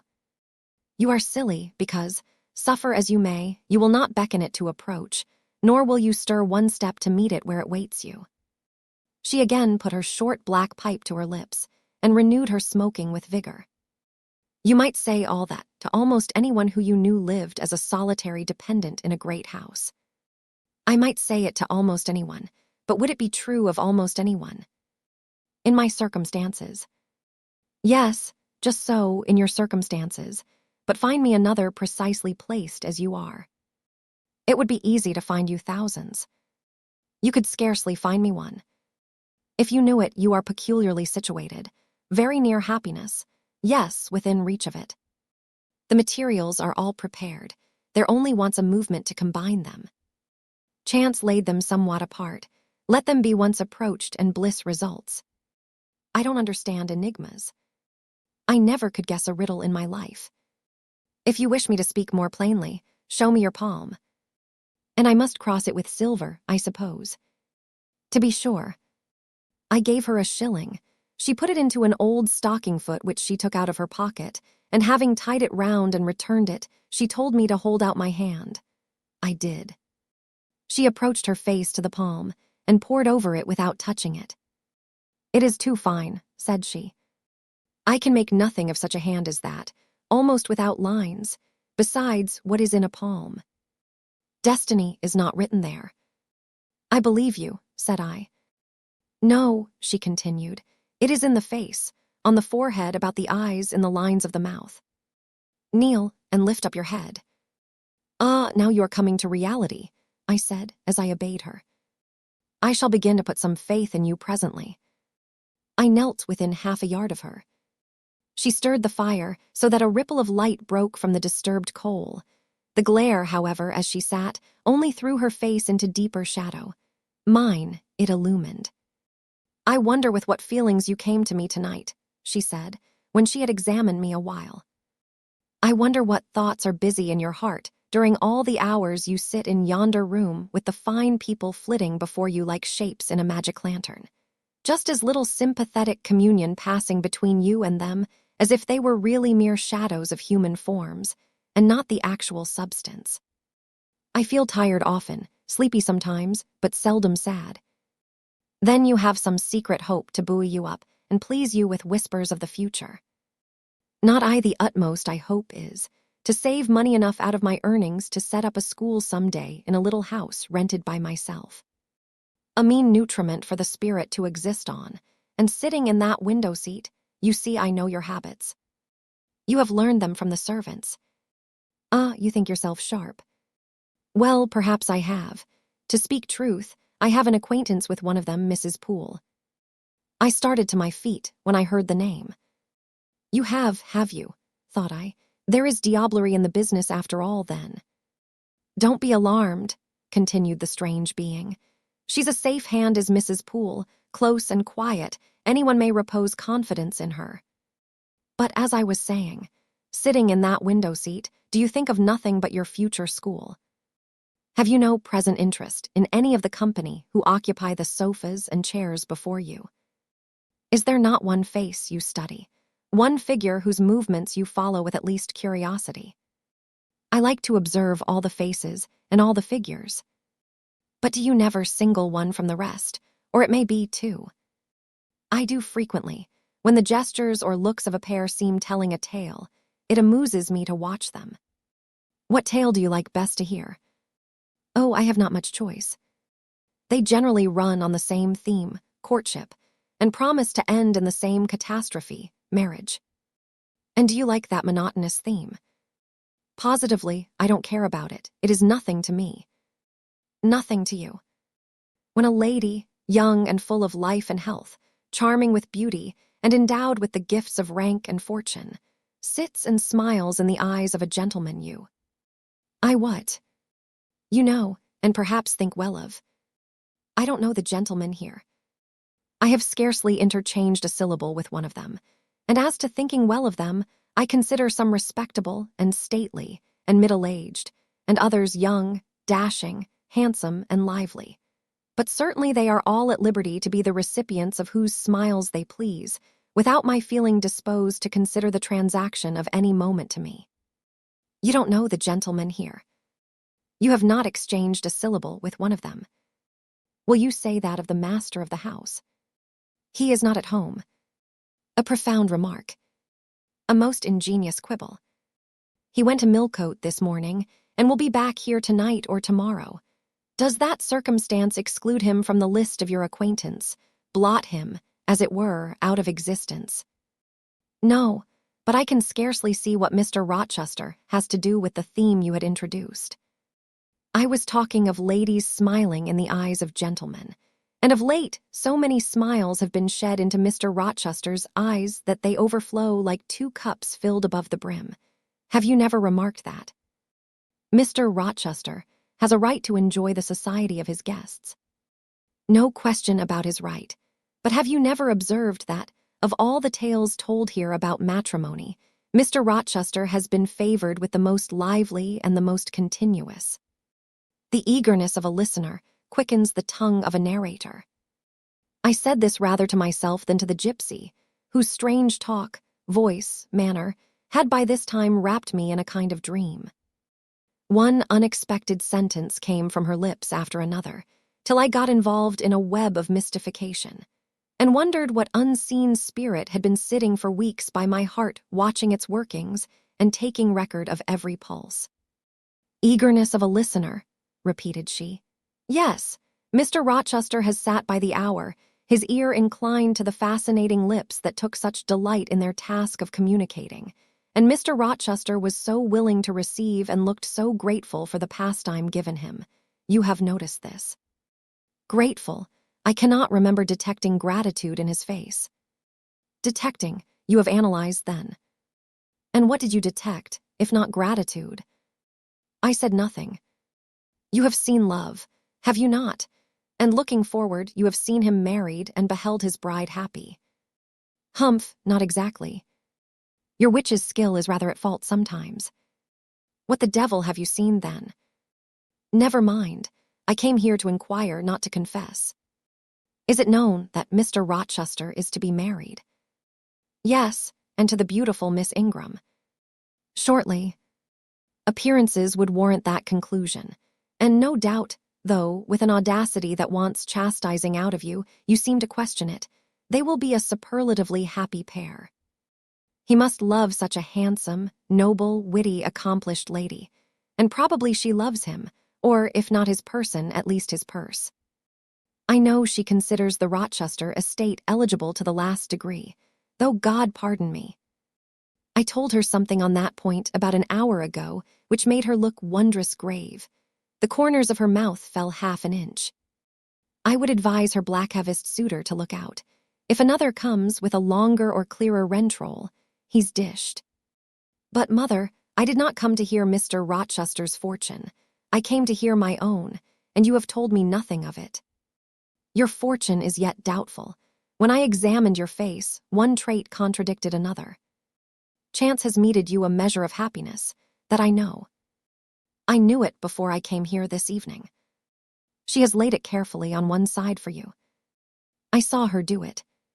It depends on yourself to stretch out your hand and take it up, but whether you will do so is the problem I study. Kneel again on the rug. Don't keep me long, the fire scorches me. I knelt. She did not stoop towards me, but only gazed, leaning back in her chair. She began muttering. The flame flickers in the eye shines like dew. It looks soft and full of feeling. It smiles at my jargon. It is susceptible. Impression follows impression through its clear sphere. Where it ceases to smile, it is sad. An unconscious lassitude weighs on the lid. That signifies melancholy resulting from loneliness. It turns from me. It will not suffer further scrutiny. It seems to deny, by a mocking glance, the truth of the discoveries I have already made, to disown the charge both of sensibility and chagrin. Its pride and reserve only confirm me in my opinion. The eye is favorable. As to the mouth, it delights at times in laughter. It is disposed to impart all that the brain conceives, though I dare say it would be silent on much the heart experiences. Mobile and flexible, it was never intended to be compressed in the eternal silence of solitude. It is a mouth which should speak much and smile often, and have human affection for its interlocutor. That feature, too, is propitious. I see no enemy to a fortunate issue but in the brow, and that brow professes to say, I can live alone, if self-respect and circumstances require me so to do. I need not sell my soul to buy bliss. I have an inward treasure born with me, which can keep me alive if all extraneous delights should be withheld, or offered only at a price I cannot afford to give. The forehead declares. Reason sits firm and holds the reins. and she will not let the feelings burst away and hurry her to wild chasms. The passions may rage furiously, like true heathens, as they are, and the desires may imagine all sorts of vain things. But judgment shall still have the last word in every argument, and the casting vote in every decision. Strong wind, earthquake shock, and fire may pass by, but I shall follow the guiding of that still small voice which interprets the dictates of conscience. Well said, forehead, your declaration shall be respected. I have formed my plans, right plans I deem them, and in them I have attended to the claims of conscience, the counsels of reason. I know how soon youth would fade and bloom perish, if in the cup of bliss offered but one dreg of shame, or one flavor of remorse were detected. And I do not want sacrifice, sorrow, dissolution. Such is not my taste. I wish to foster, not to blight, to earn gratitude, not to wring tears of blood, no, nor of brine. My harvest must be in smiles, in endearments, in sweet. That will do. I think I rave, in a kind of exquisite delirium. I should wish now to protract this moment ad infinitum, but I dare not. So far, I have governed myself thoroughly. I have acted as I inwardly swore I would act, but further might try me beyond my strength. Rise, Miss Eyre, leave me. The play is played out. Where was I? Did I wake or sleep? Had I been dreaming? Did I dream still? The old woman's voice had changed. Her accent, her gesture, and all were familiar to me as my own face in a glass, as the speech of my own tongue. I got up but did not go. I looked, I stirred the fire, and I looked again. But she drew her bonnet and her bandage closer about her face, and again beckoned me to depart. The flame illuminated her hand stretched out. Roused now, and on the alert for discoveries, I at once noticed that hand. It was no more the withered limb of eld than my own. It was a rounded, supple member, with smooth fingers, symmetrically turned. A broad ring flashed on the little finger, and stooping forward I looked at it, and saw a gem I had seen 100 times before. Again I looked at the face, which was no longer turned from me. On the contrary, the bonnet was doffed, the bandage displaced, the head advanced. "Well, Jane, do you know me?" asked the familiar voice. "Only take off the red cloak, sir, and then—" "But the string is in a knot. Help me." "Break it, sir." "There then, off ye lendings." And Mr. Rochester stepped out of his disguise. "Now, sir, what a strange idea. But well carried out, eh? Don't you think so? With the ladies you must have managed well. But not with you. You did not act the character of a gypsy with me." "What character did I act? My own?" "No, some unaccountable one. In short, I believe you have been trying to draw me out, or in. You have been talking nonsense to make me talk nonsense. It is scarcely fair, sir. Do you forgive me, Jane? I cannot tell till I have thought it all over. If, on reflection, I find I have fallen into no great absurdity, I shall try to forgive you, but it was not right. Oh, you have been very correct, very careful, very sensible." I reflected, and thought on the whole I had. It was a comfort, but indeed, I had been on my guard almost from the beginning of the interview. Something of masquerade I suspected. I knew gypsies and fortune-tellers did not express themselves as this seeming old woman had expressed herself.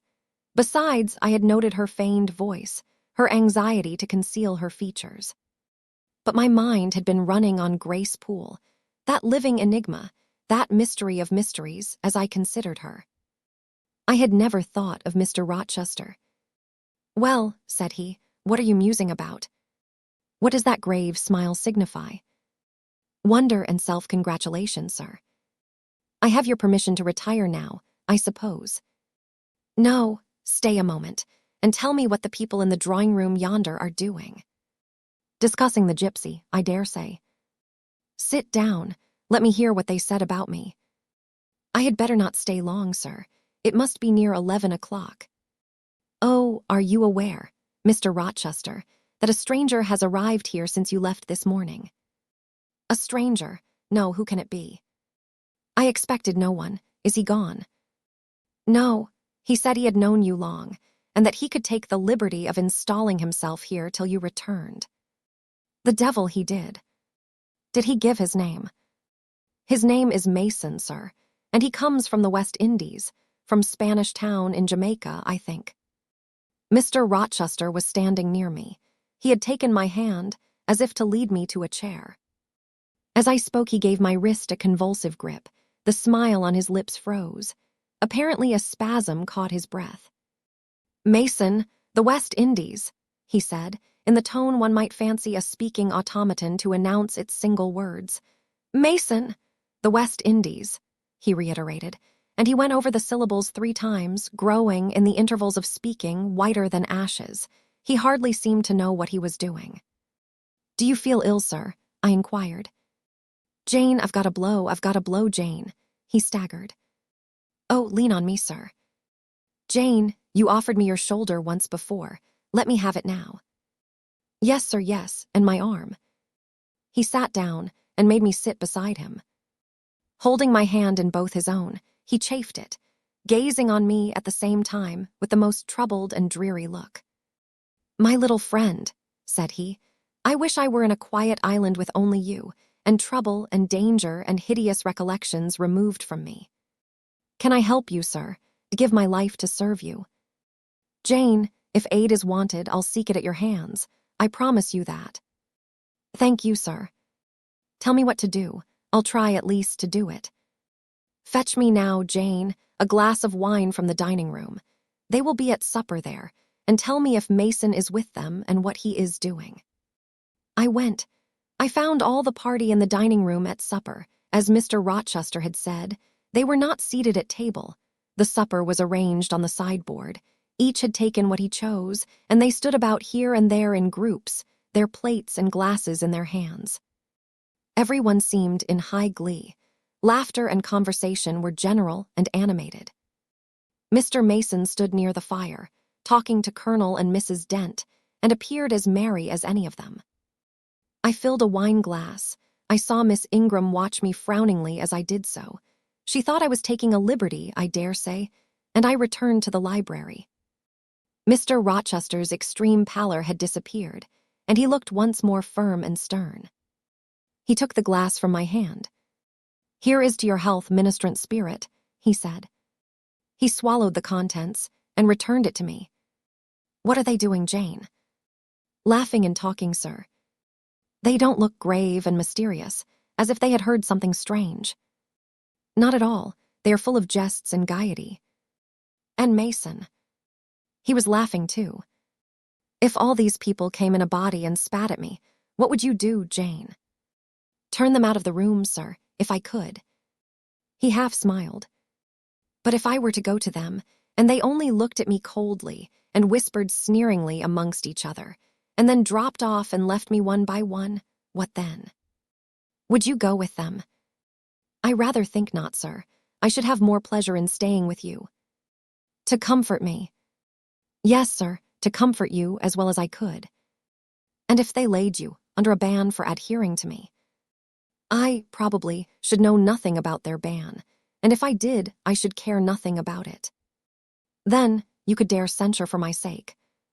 "I could dare it for the sake of any friend who deserved my adherence, as you, I am sure, do. Go back now into the room, step quietly up to Mason, and whisper in his ear that Mr. Rochester is come and wishes to see him. Show him in here and then leave me." "Yes, sir." I did his behest. The company all stared at me as I passed straight among them. I sought Mr. Mason, delivered the message, and preceded him from the room. I ushered him into the library, and then I went upstairs. At a late hour, after I had been in bed some time, I heard the visitors repair to their chambers. I distinguished Mr. Rochester's voice and heard him say, "This way, Mason. This is your room." He spoke cheerfully. The gay tone set my heart at ease. I was soon asleep. Chapter 20. I had forgotten to draw my curtain, which I usually did, and also to let down my window blind. The consequence was that when the moon, which was full and bright, for the night was fine, came in her course to that space in the sky opposite my casement, and looked in at me through the unveiled panes, Her glorious gaze roused me. Awaking in the dead of night, I opened my eyes on her disk, silver white and crystal clear. It was beautiful but too solemn. I half rose and stretched my arm to draw the curtain. Good God, what a cry! The night, its silence, its rest, was rent in twain by a savage, a sharp, a shrilly sound that ran from end to end of Thornfield Hall. My pulse stopped, my heart stood still, my stretched arm was paralyzed. The cry died and was not renewed. Indeed, whatever being uttered that fearful shriek could not soon repeat it. Not the widest-winged condor on the Andes could, twice in succession, send out such a yell from the clouds shrouding his eyrie. The thing delivering such utterance must rest ere it could repeat the effort. It came out of the third story, for it passed overhead. And overhead, yes, in the room just above my chamber ceiling, I now heard a struggle, a deadly one it seemed from the noise, and a half-smothered voice shouted, "Help, help, help," 3 times rapidly.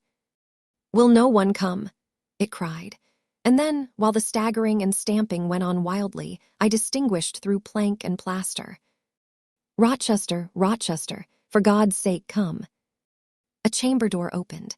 Someone ran or rushed along the gallery. Another step stamped on the flooring above and something fell, and there was silence. I had put on some clothes, though horror shook all my limbs. I issued from my apartment. The sleepers were all aroused. Ejaculations, terrified murmurs sounded in every room, door after door unclosed. One looked out and another looked out, the gallery filled. Gentlemen and ladies alike had quitted their beds, and oh, what is it? Who is hurt? What has happened? Fetch a light! Is it fire? Are there robbers? Where shall we run? Was demanded confusedly on all hands. But for the moonlight, they would have been in complete darkness. They ran to and fro, they crowded together. Some sobbed, some stumbled. The confusion was inextricable. "Where the devil is Rochester?" cried Colonel Dent. "I cannot find him in his bed." "Here, here," was shouted in return. "Be composed, all of you, I'm coming." And the door at the end of the gallery opened, and Mr. Rochester advanced with a candle. He had just descended from the upper story. One of the ladies ran to him directly. She seized his arm. It was Miss Ingram. "What awful event has taken place?" said she. "Speak, let us know the worst at once." "But don't pull me down or strangle me," he replied, for the Misses Eshton were clinging about him now, and the 2 dowagers in vast white wrappers were bearing down on him like ships in full sail. All's right," he cried. "It's a mere rehearsal of much ado about nothing. Ladies, keep off, or I shall wax dangerous." And dangerous he looked. His black eyes darted sparks. Calming himself by an effort, he added, "A servant has had the nightmare, that is all. She's an excitable, nervous person. She construed her dream into an apparition, or something of that sort, no doubt, and has taken a fit with fright. Now then, I must see you all back into your rooms, for, till the house is settled, she cannot be looked after. Gentlemen, have the goodness to set the ladies the example. Miss Ingram, I am sure you will not fail in evincing superiority to idle terrors. Amy and Louisa, return to your nests like a pair of doves, as you are. Mesdames, to the dowagers, you will take cold to a dead certainty if you stay in this chill gallery any longer." And so, by dint of alternate coaxing and commanding, he contrived to get them all once more enclosed in their separate dormitories. I did not wait to be ordered back to mine, but retreated unnoticed, as unnoticed I had left it. Not, however, to go to bed. On the contrary, I began and dressed myself carefully. The sounds I had heard after the scream, and the words that had been uttered, had probably been heard only by me, for they had proceeded from the room above mine. But they assured me that it was not a servant's dream which had thus struck horror through the house, and that the explanation Mr. Rochester had given was merely an invention framed to pacify his guests. I dressed, then, to be ready for emergencies. When dressed, I sat a long time by the window looking out over the silent grounds and silvered fields and waiting for I knew not what. It seemed to me that some event must follow the strange cry, struggle and call. No, stillness returned. Each murmur and movement ceased gradually, and in about an hour Thornfield Hall was again as hushed as a desert. It seemed that sleep and night had resumed their empire. Meantime the moon declined. She was about to set. Not liking to sit in the cold and darkness, I thought I would lie down on my bed, dressed as I was. I left the window and moved with little noise across the carpet. As I stooped to take off my shoes, a cautious hand tapped low at the door. "Am I wanted?" I asked. "Are you up?" asked the voice I expected to hear, viz., my master S. "Yes, sir." "And dressed?" "Yes." "Come out then, quietly." I obeyed. Mr. Rochester stood in the gallery holding a light. "I want you," he said. "Come this way, take your time, and make no noise." My slippers were thin. I could walk the matted floor as softly as a cat. He glided up the gallery and up the stairs, and stopped in the dark, low corridor of the fateful third story. I had followed and stood at his side. "Have you a sponge in your room?" he asked in a whisper. "Have you any salts, volatile salts?" "Go back and fetch both." I returned, sought the sponge on the washstand, the salts in my drawer, and once more retraced my steps. He still waited. He held a key in his hand. Approaching one of the small, black doors, he put it in the lock. He paused and addressed me again. "You don't turn sick at the sight of blood?" "I think I shall not. I have never been tried yet." I felt a thrill while I answered him, but no coldness and no faintness. "Just give me your hand," he said. "It will not do to risk a fainting fit." I put my fingers into his. "Warm and steady," was his remark. He turned the key and opened the door. I saw a room I remembered to have seen before, the day Mrs. Fairfax showed me over the house.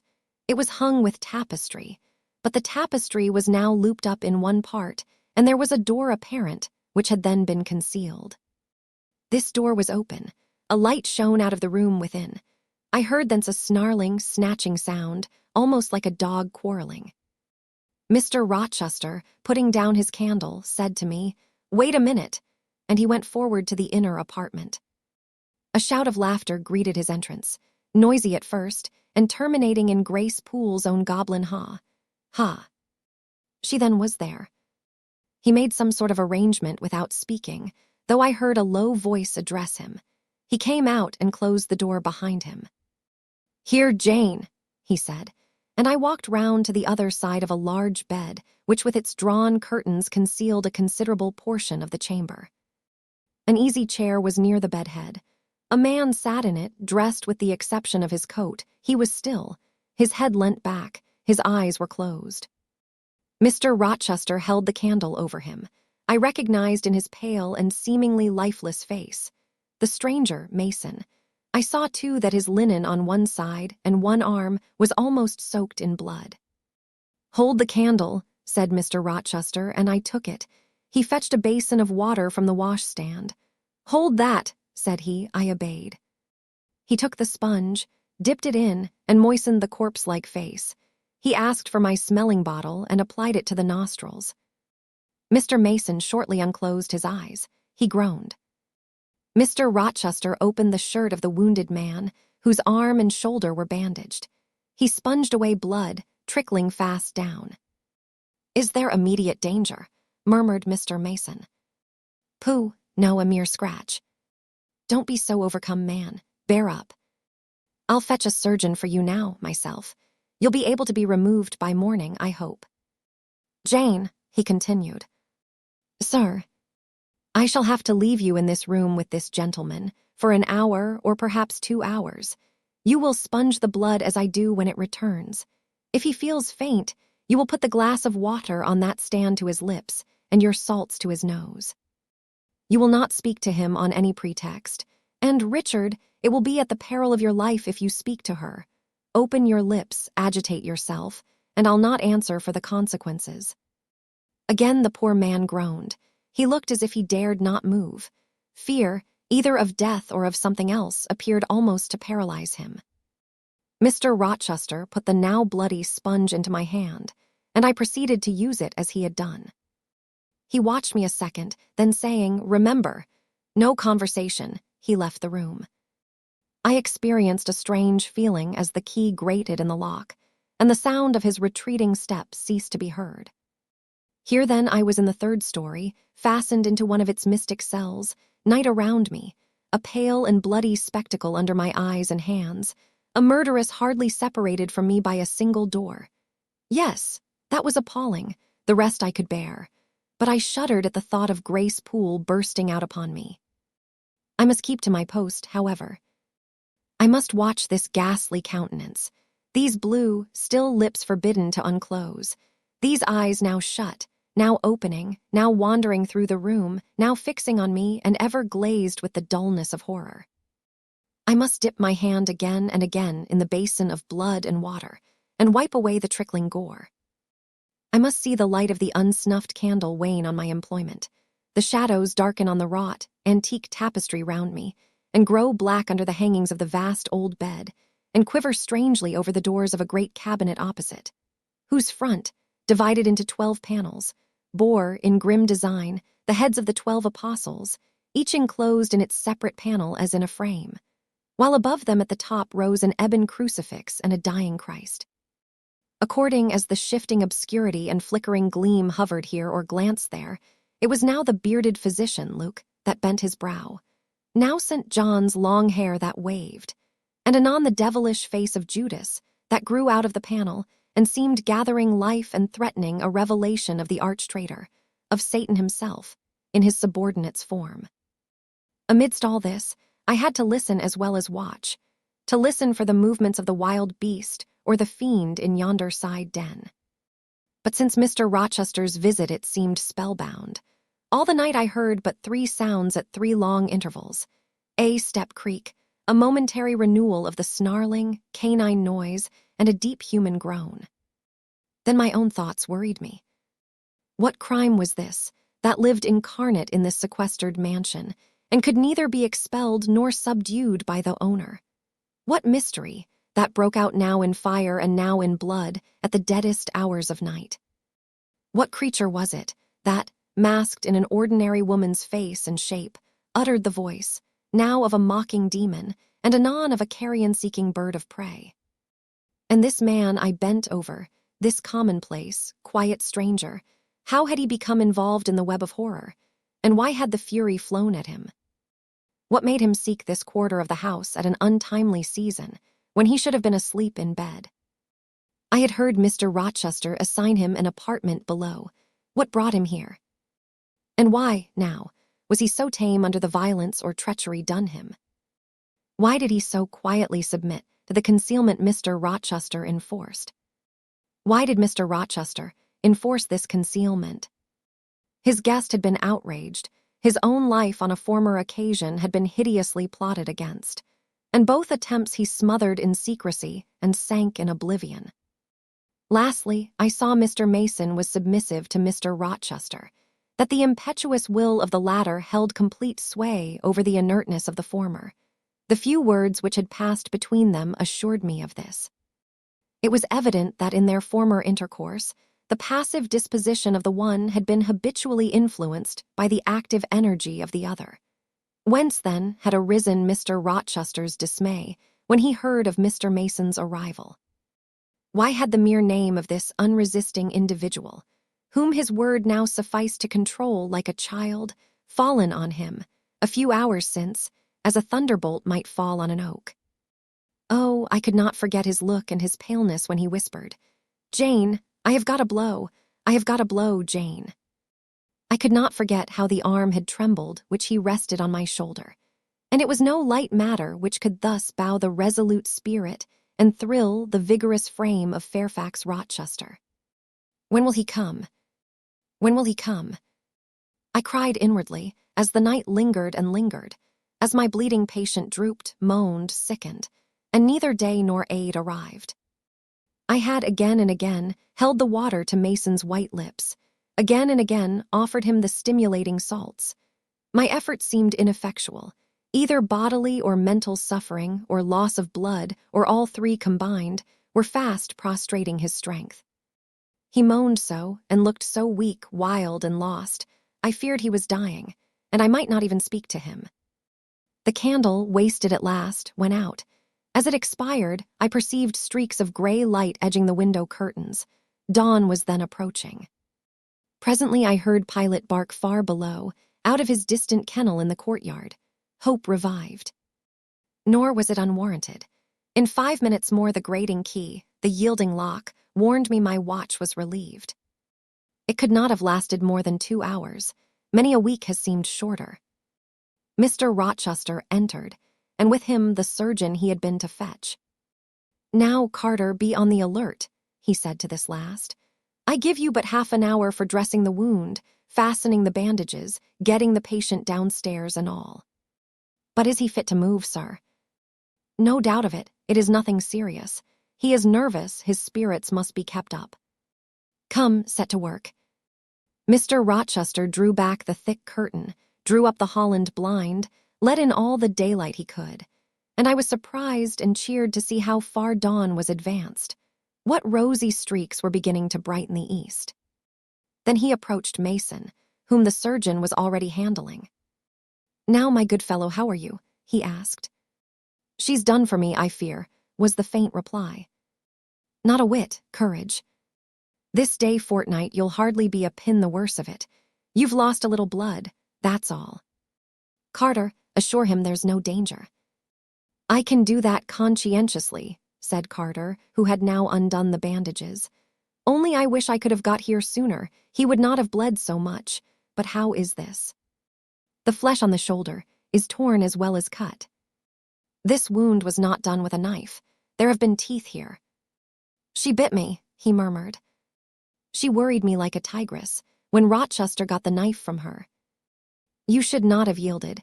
You should have grappled with her at once," said Mr. Rochester. "But under such circumstances, what could one do?" returned Mason. "Oh, it was frightful," he added, shuddering. "And I did not expect it. She looked so quiet at first." "I warned you," was his friend's answer. "I said, be on your guard when you go near her. Besides, you might have waited till tomorrow and had me with you. It was mere folly to attempt the interview tonight, and alone. I thought I could have done some good." You thought. "Yes, it makes me impatient to hear you. But however, you have suffered and are likely to suffer enough for not taking my advice, so I'll say no more. Carter, hurry. Hurry. The sun will soon rise, and I must have him off." "Directly, sir. The shoulder is just bandaged." "I must look to this other wound in the arm. She has had her teeth here too, I think." "She sucked the blood. She said she'd drain my heart," said Mason. I saw Mr. Rochester shudder. A singularly marked expression of disgust, horror, hatred, warped his countenance almost to distortion.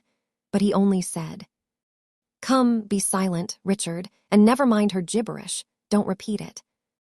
"I wish I could forget it," was the answer. "You will when you are out of the country.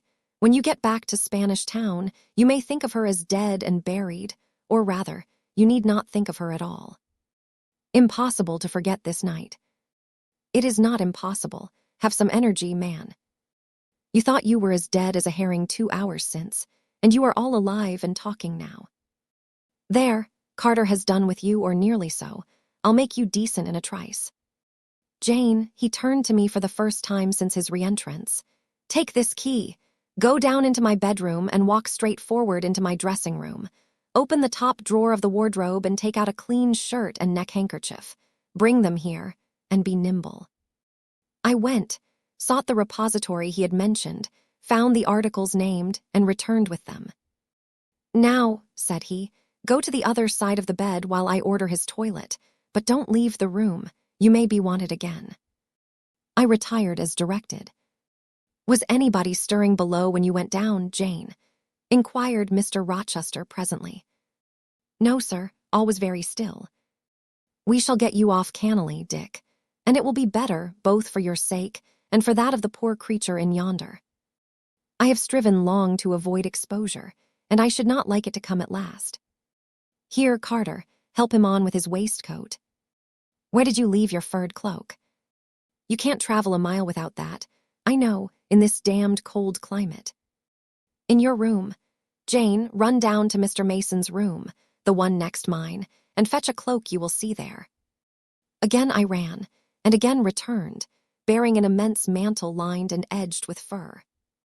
Now I've another errand for you, said my untiring master. You must away to my room again. What a mercy you are shod with velvet, Jane. A clod-hopping messenger would never do at this juncture. You must open the middle drawer of my toilet table and take out a little phial and a little glass you will find there. Quick. I flew thither and back, bringing the desired vessels. That's well. Now, doctor, I shall take the liberty of administering a dose myself, on my own responsibility. I got this cordial at Rome, of an Italian charlatan, a fellow you would have kicked, Carter.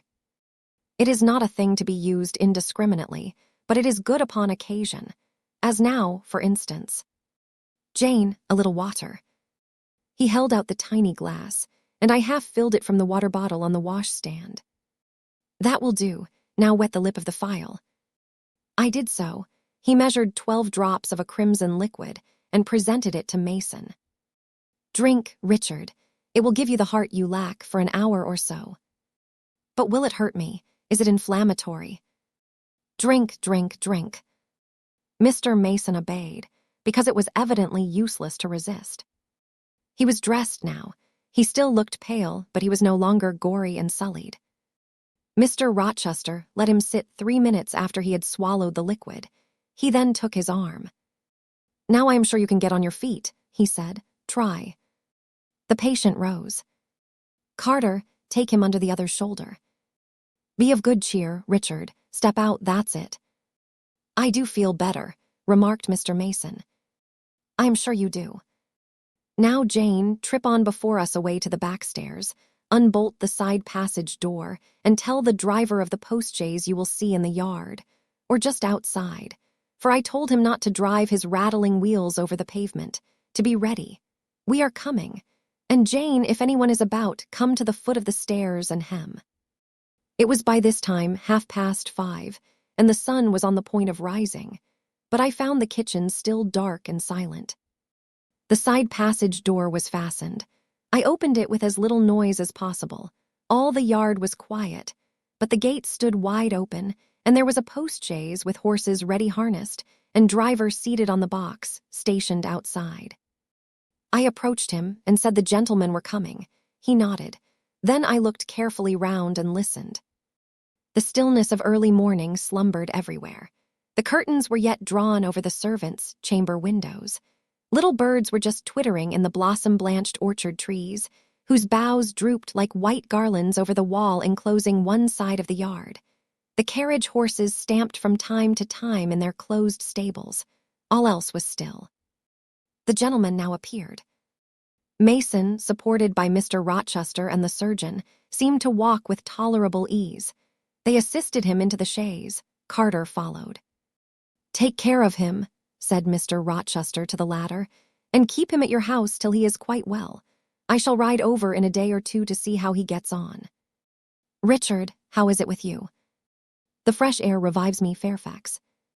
Leave the window open on his side, Carter. There is no wind. Goodbye, Dick.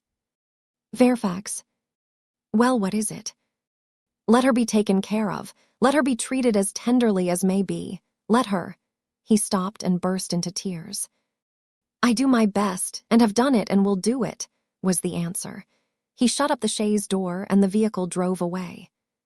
Yet would to God there was an end of all this, added Mr. Rochester, as he closed and barred the heavy yard gates.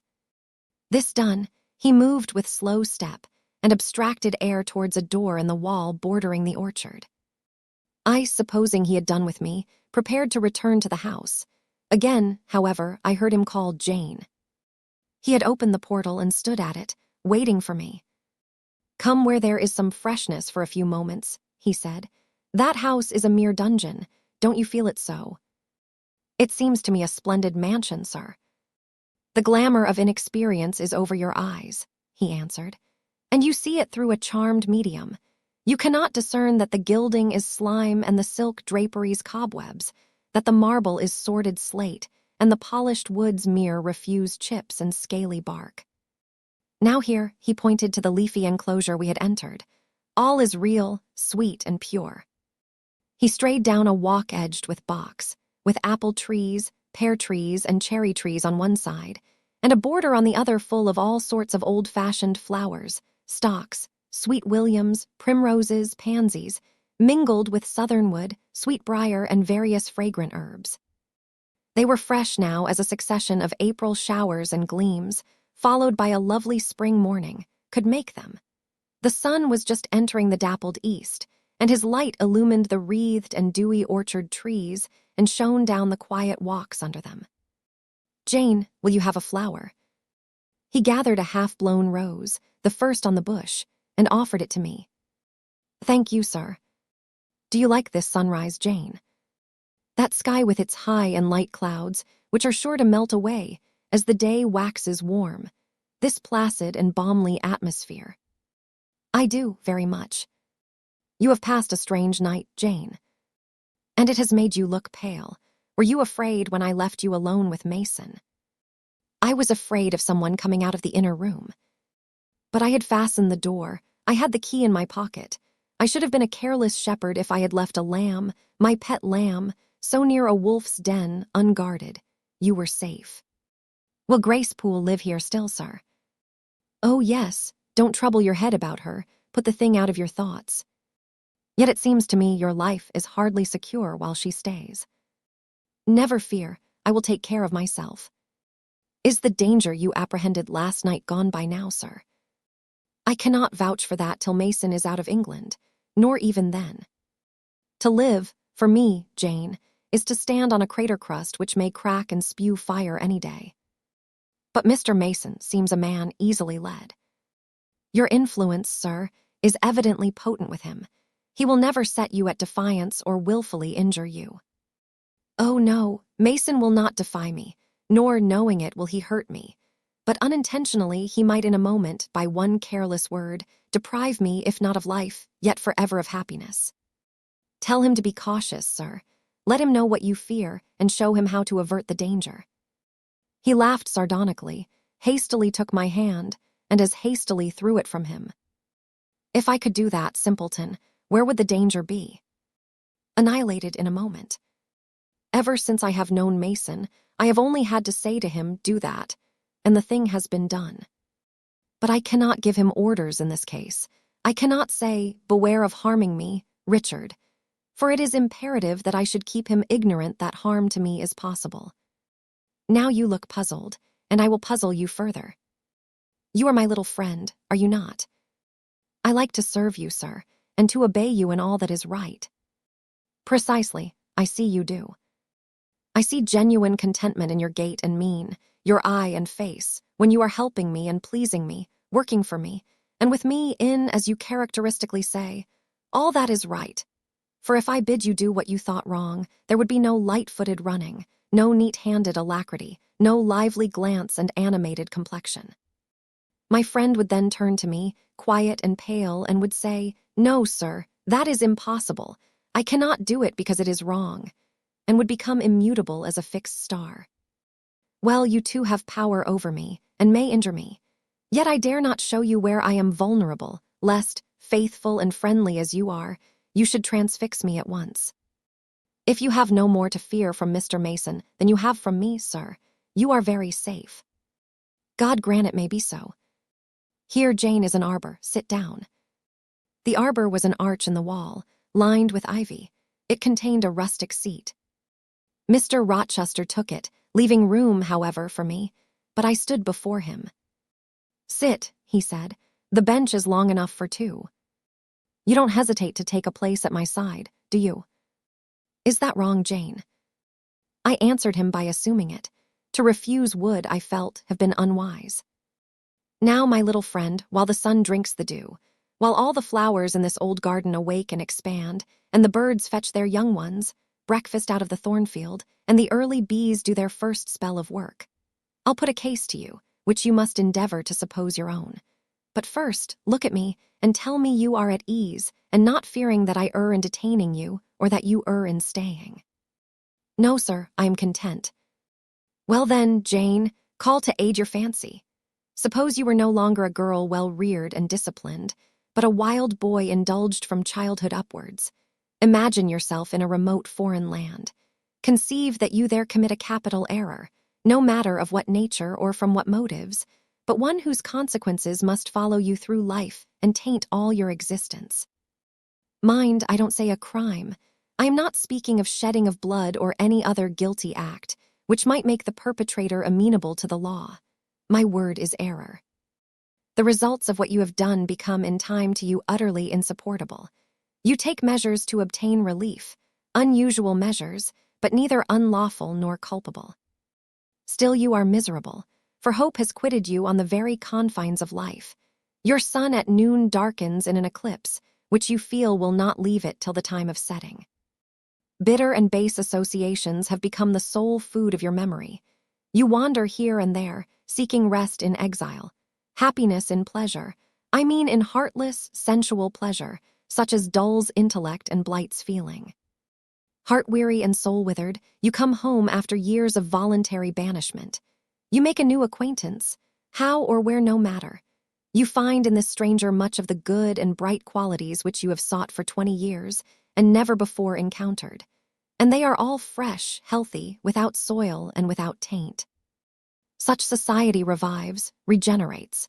You feel better days come back, higher wishes, purer feelings. You desire to recommence your life and to spend what remains to you of days in a way more worthy of an immortal being. To attain this end, are you justified in overleaping an obstacle of custom, a mere conventional impediment which neither your conscience sanctifies nor your judgment approves? He paused for an answer, and what was I to say? Oh, for some good spirit to suggest a judicious and satisfactory response. Vain aspiration. The west wind whispered in the ivy round me, but no gentle Ariel borrowed its breath as a medium of speech. The birds sang in the treetops, but their song, however sweet, was inarticulate. Again, Mr. Rochester propounded his query.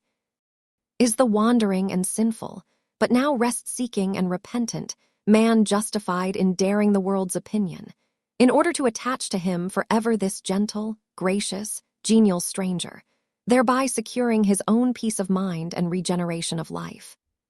Sir, I answered, a wanderer's repose or a sinner's reformation should never depend on a fellow creature. Men and women die, philosophers falter in wisdom, and Christians in goodness. If anyone you know has suffered and erred, let him look higher than his equals for strength to amend and solace to heal. But the instrument. God, who does the work, ordains the instrument. I have myself, I tell it you without parable, been a worldly, dissipated, restless man, and I believe I have found the instrument for my cure in. He paused. The birds went on caroling, the leaves lightly rustling. I almost wondered they did not check their songs and whispers to catch the suspended revelation, but they would have had to wait many minutes, so long was the silence protracted. At last I looked up at the tardy speaker. He was looking eagerly at me. "Little friend," said he, in quite a changed tone, while his face changed too, losing all its softness and gravity and becoming harsh and sarcastic. "You have noticed my tender penchant for Miss Ingram. Don't you think if I married her she would regenerate me with a vengeance?" He got up instantly, went quite to the other end of the walk, and when he came back he was humming a tune. Jane," said he, stopping before me, "you are quite pale with your vigils. Don't you curse me for disturbing your rest." "Curse you? No, sir." "Shake hands in confirmation of the word." "What cold fingers." "They were warmer last night, when I touched them at the door of the mysterious chamber." "Jane, when will you watch with me again?" "Whenever I can be useful, sir." "For instance, the night before I am married." "I am sure I shall not be able to sleep." "Will you promise to sit up with me to bear me company?" "To you I can talk of my lovely one, for now you have seen her and know her." "She's a rare one, is she not, Jane?" "A strapper, a real strapper, Jane, big, brown, and buxom, with hair just such as the ladies of Carthage must have had." "Bless me, there's Dent and Lynn in the stables." Go in by the shrubbery, through that wicket." As I went one way, he went another, and I heard him in the yard, saying cheerfully, "Mason got the start of you all this morning. He was gone before sunrise. I rose at 4 to see him off." Chapter 21.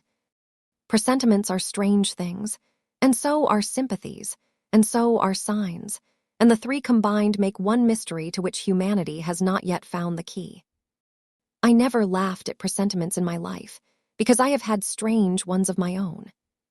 Sympathies, I believe, exist, for instance, between far distant, long absent, wholly estranged relatives asserting, notwithstanding their alienation, the unity of the source to which each traces his origin, whose workings baffle mortal comprehension.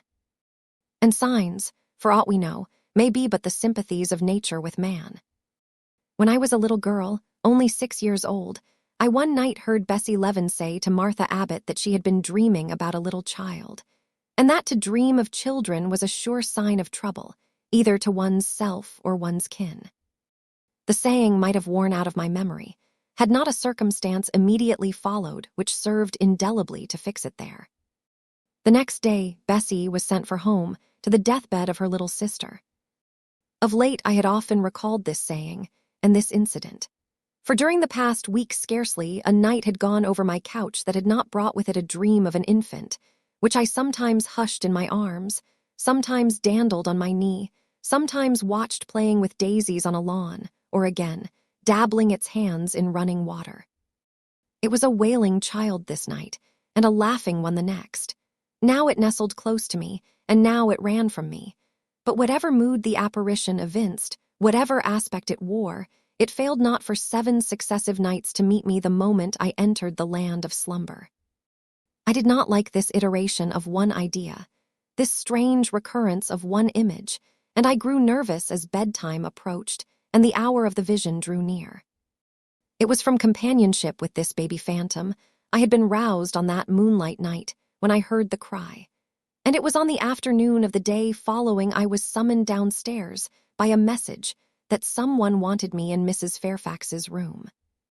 On repairing thither, I found a man waiting for me, having the appearance of a gentleman's servant.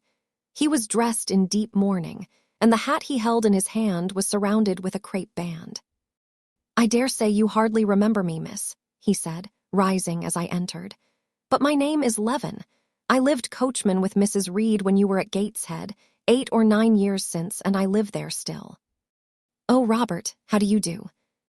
I remember you very well. You used to give me a ride, sometimes on Miss Georgiana's bay pony. And how is Bessie?" "You are married to Bessie?"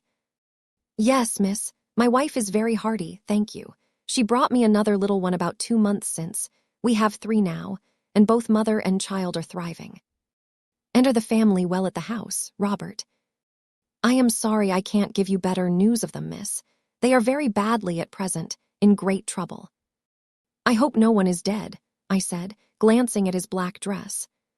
He too looked down at the crape round his hat and replied, "Mr. John died yesterday was a week, at his chambers in London." "Mr. John?" "Yes." "And how does his mother bear it?" "Why, you see, Miss Eyre, it is not a common mishap. His life has been very wild. These last 3 years he gave himself up to strange ways, and his death was shocking. I heard from Bessie he was not doing well." "Doing well? He could not do worse. He ruined his health and his estate amongst the worst men and the worst women. He got into debt and into jail. His mother helped him out twice, but as soon as he was free, he returned to his old companions and habits. His head was not strong. The knaves he lived amongst fooled him beyond anything I ever heard. He came down to Gateshead about 3 weeks ago and wanted Mrs. to give up all to him. Mrs. refused. Her means have long been much reduced by his extravagance, so he went back again, and the next news was that he was dead. How he died, God knows. They say he killed himself. I was silent. The tidings were frightful. Robert Leaven resumed. Mrs. had been out of health herself for some time. She had got very stout, but was not strong with it, and the loss of money and fear of poverty were quite breaking her down. The information about Mr. John's death and the manner of it came too suddenly. It brought on a stroke. She was 3 days without speaking, but last Tuesday she seemed rather better. She appeared as if she wanted to say something and kept making signs to my wife and mumbling. It was only yesterday morning, however, that Bessie understood she was pronouncing your name, and at last she made out the words, "Bring Jane, fetch Jane Eyre. I want to speak to her." Bessie is not sure whether she is in her right mind or means anything by the words, but she told Miss Reed and Miss Georgiana and advised them to send for you. The young ladies put it off at first, but their mother grew so restless and said, "Jane, Jane," so many times that at last they consented. I left Gateshead yesterday, and if you can get ready, miss, I should like to take you back with me early tomorrow morning. Yes, Robert, I shall be ready. It seems to me that I ought to go. I think so too, miss. Bessie said she was sure you would not refuse, but I suppose you will have to ask leave before you can get off. Yes, and I will do it now. And having directed him to the servants' hall and recommended him to the care of John's wife and the attentions of John himself, I went in search of Mr. Rochester. He was not in any of the lower rooms. He was not in the yard, the stables, or the grounds. I asked Mrs. Fairfax if she had seen him. Yes, she believed he was playing billiards with Miss Ingram. To the billiard room I hastened. The click of balls and the hum of voices resounded thence. Mr. Rochester, Miss Ingram, the 2 Mrs. Eshton and their admirers were all busied in the game. It required some courage to disturb so interesting a party. My errand, however, was one I could not defer, so I approached the master where he stood at Miss Ingram's side. She turned as I drew near and looked at me haughtily. Her eyes seemed to demand, "What can the creeping creature want now?" And when I said, in a low voice, "Mr. Rochester," she made a movement as if tempted to order me away. I remember her appearance at the moment. It was very graceful and very striking. She wore a morning robe of sky-blue crepe. A gauzy azure scarf was twisted in her hair. She had been all animation with the game, and irritated pride did not lower the expression of her haughty lineaments. "Does that person want you?" she inquired of Mr. Rochester, and Mr. Rochester turned to see who the person was. He made a curious grimace, one of his strange and equivocal demonstrations, threw down his cue, and followed me from the room. "Well, Jane," he said, as he rested his back against the schoolroom door which he had shut. "If you please, sir, I want leave of absence for a week or 2. "What to do? Where to go?" "To see a sick lady who has sent for me." "What sick lady? Where does she live?" "At Gateshead, in Shire." "Shire? That is 100 miles off." "Who may she be? That sends for people to see her that distance." "Her name is Reed, sir, Mrs. Reed." "Reed of Gateshead." "There was a Reed of Gateshead, a magistrate." "It is his widow, sir." "And what have you to do with her?" "How do you know her?" "Mr. Reed was my uncle, my mother's brother." "The deuce he was. You never told me that before. You always said you had no relations."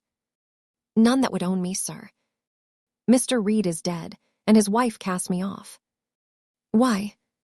"Because I was poor and burdensome, and she disliked me." "But Reed left children. You must have cousins." Sir George Lynn was talking of a Reed of Gateshead yesterday, who, he said, was one of the veriest rascals on town, and Ingram was mentioning a Georgiana Reed of the same place, who was much admired for her beauty a season or 2 ago in London. "John Reed is dead, too, sir. He ruined himself and half-ruined his family, and is supposed to have committed suicide." The news so shocked his mother that it brought on an apoplectic attack. "And what good can you do her?" "Nonsense, Jane. I would never think of running 100 miles to see an old lady who will, perhaps, be dead before you reach her. Besides, you say she cast you off." "Yes, sir, but that is long ago, and when her circumstances were very different. I could not be easy to neglect her wishes now." "How long will you stay?" "As short a time as possible, sir." "Promise me only to stay a week." "I had better not pass my word. I might be obliged to break it." "At all events you will come back. You will not be induced under any pretext to take up a permanent residence with her. Oh no, I shall certainly return if I'll be well. And who goes with you? You don't travel 100 miles alone. No, sir, she has sent her coachman. A person to be trusted. Yes, sir, he has lived 10 years in the family. Mr. Rochester meditated. When do you wish to go? Early tomorrow morning, sir. Well, you must have some money. You can't travel without money, and I dare say you have not much. I have given you no salary yet. How much have you in the world, Jane? He asked, smiling. I drew out my purse. A meager thing it was. 5 shillings, sir. He took the purse, poured the hoard into his palm, and chuckled over it as if its scantiness amused him. Soon he produced his pocketbook. Here, said he, offering me a note. It was £50, and he owed me but 15. I told him I had no change. I don't want change, you know that. Take your wages. I declined, accepting more than was my due. He scowled at first. Then, as if recollecting something, he said, Right. Better not give you all now. You would, perhaps, stay away 3 months if you had £50. There are 10. Is it not plenty? Yes, sir, but now you owe me 5. Come back for it, then. I am your banker for £40. Mr. Rochester, I may as well mention another matter of business to you while I have the opportunity. Matter of business. I am curious to hear it. You have as good as informed me, sir, that you are going shortly to be married. Yes, what then? In that case, sir, Adele ought to go to school. I am sure you will perceive the necessity of it. To get her out of my bride's way, who might otherwise walk over her rather too emphatically. There's sense in the suggestion, not a doubt of it. Adele, as you say, must go to school, and you, of course, must march straight to the devil. I hope not, sir, but I must seek another situation somewhere. In course, he exclaimed, with a twang of voice and a distortion of features equally fantastic and ludicrous. He looked at me some minutes. And old Madam Reed, or the misses, her daughters, will be solicited by you to seek a place, I suppose. No, sir, I am not on such terms with my relatives as would justify me in asking favors of them, but I shall advertise. You shall walk up the pyramids of Egypt, he growled. At your peril you advertise. I wish I had only offered you a sovereign instead of £10. Give me back £9, Jane. I've a use for it. And so have I, sir, I returned, putting my hands and my purse behind me. I could not spare the money on any account. Little niggard, said he, refusing me a pecuniary request. Give me £5, Jane. Not 5 shillings, sir, nor 5 pence. Just let me look at the cash. No, sir, you are not to be trusted. Jane. Sir. Promise me one thing. I'll promise you anything, sir, that I think I am likely to perform. Not to advertise, and to trust this quest of a situation to me. I'll find you one in time. I shall be glad so to do, sir, if you, in your turn, will promise that I and Adele shall be both safe out of the house before your bride enters it. Very well, very well. I'll pledge my word on it. You go tomorrow, then? Yes, sir, early. Shall you come down to the drawing-room after dinner? No, sir, I must prepare for the journey. Then you and I must bid good-bye for a little while. I suppose so, sir. And how do people perform that ceremony of parting, Jane? Teach me, I'm not quite up to it. They say farewell or any other form they prefer. Then say it. Farewell, Mr. Rochester, for the present. What must I say? The same, if you like, sir. Farewell, Miss Eyre, for the present. Is that all? It seems stingy, to my notions, and dry and unfriendly. I should like something else, a little addition to the right. If one shook hands, for instance, but no, that would not content me either. So you'll do no more than say farewell, Jane. It is enough, sir. As much good will may be conveyed in one hearty word as in many. Very likely, but it is blank and cool, farewell. How long is he going to stand with his back against that door? I asked myself, I want to commence my packing." The dinner bell rang, and suddenly away he bolted without another syllable. I saw him no more during the day, and was off before he had risen in the morning. I reached the lodge at Gateshead about 5 o'clock in the afternoon of the 1st of May. I stepped in there before going up to the hall. It was very clean and neat. The ornamental windows were hung with little white curtains. The floor was spotless. The grate and fire irons were burnished bright, and the fire burnt clear. Bessie sat on the hearth, nursing her last-born, and Robert and his sister played quietly in a corner. "Bless you, I knew you would come," exclaimed Mrs. Levin as I entered. "Yes, Bessie," said I after I had kissed her, "and I trust I am not too late. How is Mrs. Reed? Alive still, I hope?" "Yes, she is alive, and more sensible and collected than she was. The doctor says she may linger a week or 2 yet, but he hardly thinks she will finally recover." "Has she mentioned me lately?" "She was talking of you only this morning, and wishing you would come, but she is sleeping now, or was 10 minutes ago, when I was up at the house. She generally lies in a kind of lethargy all the afternoon, and wakes up about 6 or 7. Will you rest yourself here an hour, miss, and then I will go up with you." Robert here entered, and Bessie laid her sleeping child in the cradle and went to welcome him. Afterwards she insisted on my taking off my bonnet and having some tea, for she said I looked pale and tired. I was glad to accept her hospitality, and I submitted to be relieved of my traveling garb just as passively as I used to let her undress me when a child.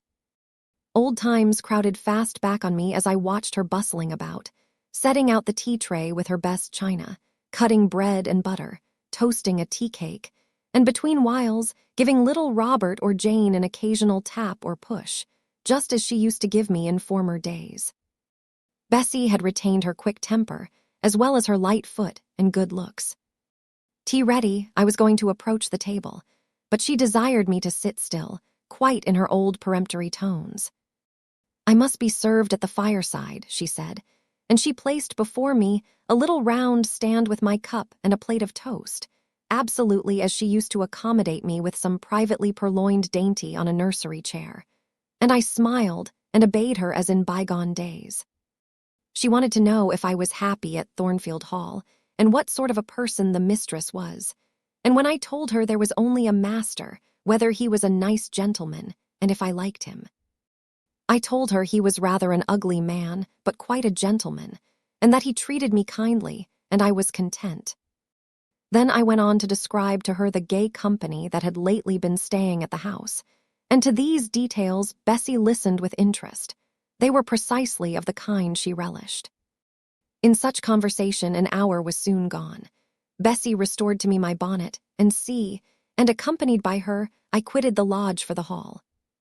It was also accompanied by her that I had, nearly 9 years ago, walked down the path I was now ascending. On a dark, misty, raw morning in January, I had left a hostile roof with a desperate and embittered heart, a sense of outlawry and almost of reprobation, to seek the chilly harborage of Lowood, that bourne so far away and unexplored. The same hostile roof now again rose before me. My prospects were doubtful yet, and I had yet an aching heart. I still felt as a wanderer on the face of the earth, but I experienced firmer trust in myself and my own powers, and less withering dread of oppression. The gaping wound of my wrongs, too, was now quite healed, and the flame of resentment extinguished. "You shall go into the breakfast-room first," said Bessie, as she preceded me through the hall. "The young ladies will be there." In another moment, I was within that apartment. There was every article of furniture looking just as it did on the morning I was first introduced to Mr. Brocklehurst. The very rug he had stood upon still covered the hearth. Glancing at the bookcases, I thought I could distinguish the 2 volumes of Bewick's British Birds occupying their old place on the 3rd shelf, and Gulliver's Travels and the Arabian Nights ranged just above. The inanimate objects were not changed, but the living things had altered past recognition. 2 young ladies appeared before me, one very tall, almost as tall as Miss Ingram, very thin too, with a sallow face and severe mien. There was something ascetic in her look, which was augmented by the extreme plainness of a straight-skirted, black, stuffed dress, a starched linen collar, hair combed away from the temples, and the nun-like ornament of a string of ebony beads and a crucifix. This I felt sure was Eliza, though I could trace little resemblance to her former self in that elongated and colorless visage. The other was as certainly Georgiana, but not the Georgiana I remembered, the slim and fairy-like girl of 11. This was a full-blown, very plump damsel, fair as waxwork, with handsome and regular features, languishing blue eyes, and ringleted yellow hair. The hue of her dress was black too, but its fashion was so different from her sister's, so much more flowing and becoming, it looked as stylish as the others looked puritanical. In each of the sisters there was one trait of the mother, and only one. The thin and pallid elder daughter had her parents' cairngorm eye. The blooming and luxuriant younger girl had her contour of jaw and chin, perhaps a little softened, but still imparting an indescribable hardness to the countenance otherwise so voluptuous and buxom. Both ladies, as I advanced, rose to welcome me, and both addressed me by the name of Miss Eyre. Eliza's greeting was delivered in a short, abrupt voice, without a smile, and then she sat down again, fixed her eyes on the fire, and seemed to forget me. Georgiana added to her, "How do you do?" Several commonplaces about my journey, the weather, and so on, uttered in rather a drawling tone, and accompanied by sundry side glances that measured me from head to foot, now traversing the folds of my drab merino pelisse, and now lingering on the plain trimming of my cottage bonnet. Young ladies have a remarkable way of letting you know that they think you a quiz, without actually saying the words. A certain superciliousness of look, coolness of manner, nonchalance of tone, express fully their sentiments on the point, without committing them by any positive rudeness in word or deed. A sneer, however, whether covert or open, had now no longer that power over me it once possessed. As I sat between my cousins, I was surprised to find how easy I felt under the total neglect of the one and the semi-sarcastic attentions of the other. Eliza did not mortify, nor Georgiana ruffle me. The fact was, I had other things to think about. Within the last few months, feelings had been stirred in me so much more potent than any they could raise. Pains and pleasures, so much more acute and exquisite, had been excited than any it was in their power to inflict or bestow, that their airs gave me no concern either for good or bad. "How is Mrs. Reed?" I asked soon, looking calmly at Georgiana, who thought fit to bridle at the direct address, as if it were an unexpected liberty. "Mrs. Reed? Ah, Mamma, you mean. She is extremely poorly. I doubt if you can see her tonight." "If," said I, "you would just step upstairs and tell her I am come, I should be much obliged to you." Georgiana almost started, and she opened her blue eyes wild and wide. "I know she had a particular wish to see me," I added, "and I would not defer attending to her desire longer than is absolutely necessary." "Mamma dislikes being disturbed in an evening," remarked Eliza. I soon rose, quietly took off my bonnet and gloves, uninvited, and said I would just step out to Bessie, who was, I dared say, in the kitchen, and ask her to ascertain whether Mrs. Reed was disposed to receive me or not tonight. I went, and having found Bessie and dispatched her on my errand, I proceeded to take further measures. It had heretofore been my habit always to shrink from arrogance. Received as I had been today, I should, a year ago, have resolved to quit Gateshead the very next morning. Now, it was disclosed to me all at once that that would be a foolish plan. I had taken a journey of 100 miles to see my aunt, and I must stay with her till she was better, or dead. As to her daughter's pride or folly, I must put it on one side, make myself independent of it. So I addressed the housekeeper, asked her to show me a room, told her I should probably be a visitor here for a week or two, had my trunk conveyed to my chamber, and followed it thither myself. I met Bessie on the landing. "Missus is awake," said she. "I have told her you are here. Come and let us see if she will know you." I did not need to be guided to the well-known room, to which I had so often been summoned for chastisement or reprimand in former days. I hastened before Bessie. I softly opened the door. A shaded light stood on the table, for it was now getting dark. There was the great four-post bed with amber hangings as of old. There the toilet table, the armchair, and the footstool, at which I had 100 times been sentenced to kneel, to ask pardon for offenses by me uncommitted. I looked into a certain corner near, half expecting to see the slim outline of a once-dreaded switch which used to lurk there, waiting to leap out in plike and lace my quivering palm or shrinking neck. I approached the bed. I opened the curtains and leaned over the high-piled pillows. Well did I remember Mrs. Reed's face, and I eagerly sought the familiar image. It is a happy thing that time quells the longings of vengeance and hushes the promptings of rage and aversion. I had left this woman in bitterness and hate, and I came back to her now with no other emotion than a sort of ruth for her great sufferings, and a strong yearning to forget and forgive all injuries, to be reconciled and clasp hands in amity. The well-known face was there, stern, relentless as ever. There was that peculiar eye which nothing could melt, and the somewhat raised, imperious, despotic eyebrow. How often had it lowered on me menace and hate, and how the recollection of childhood's terrors and sorrows revived as I traced its harsh line now. And yet I stooped down and kissed her. She looked at me. "Is this Jane Eyre?" she said. "Yes, Aunt Reed." "How are you, dear aunt?" I had once vowed that I would never call her aunt again. I thought it no sin to forget and break that vow now. My fingers had fastened on her hand, which lay outside the sheet. Had she pressed mine kindly, I should at that moment have experienced true pleasure. But unimpressionable natures are not so soon softened, nor are natural antipathies so readily eradicated. Mrs. Reed took her hand away, and, turning her face rather from me, she remarked that the night was warm. Again she regarded me so icily.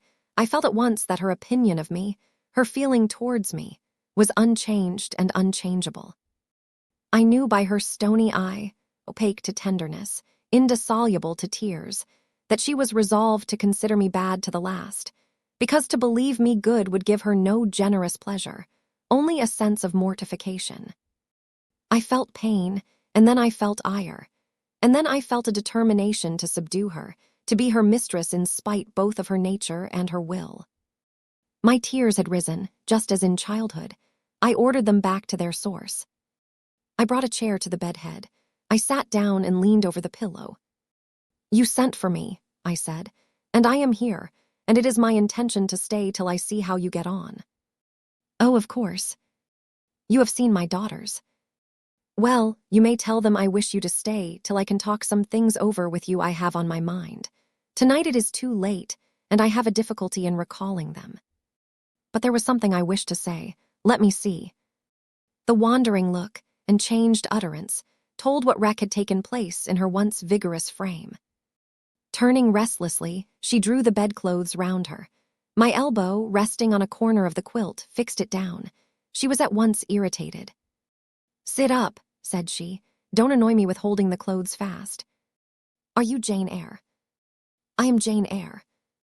I have had more trouble with that child than anyone would believe. Such a burden to be left on my hands, and so much annoyance as she caused me, daily and hourly, with her incomprehensible disposition, and her sudden starts of temper, and her continual, unnatural watchings of one's movements. I declare she talked to me once like something mad, or like a fiend. No child ever spoke or looked as she did.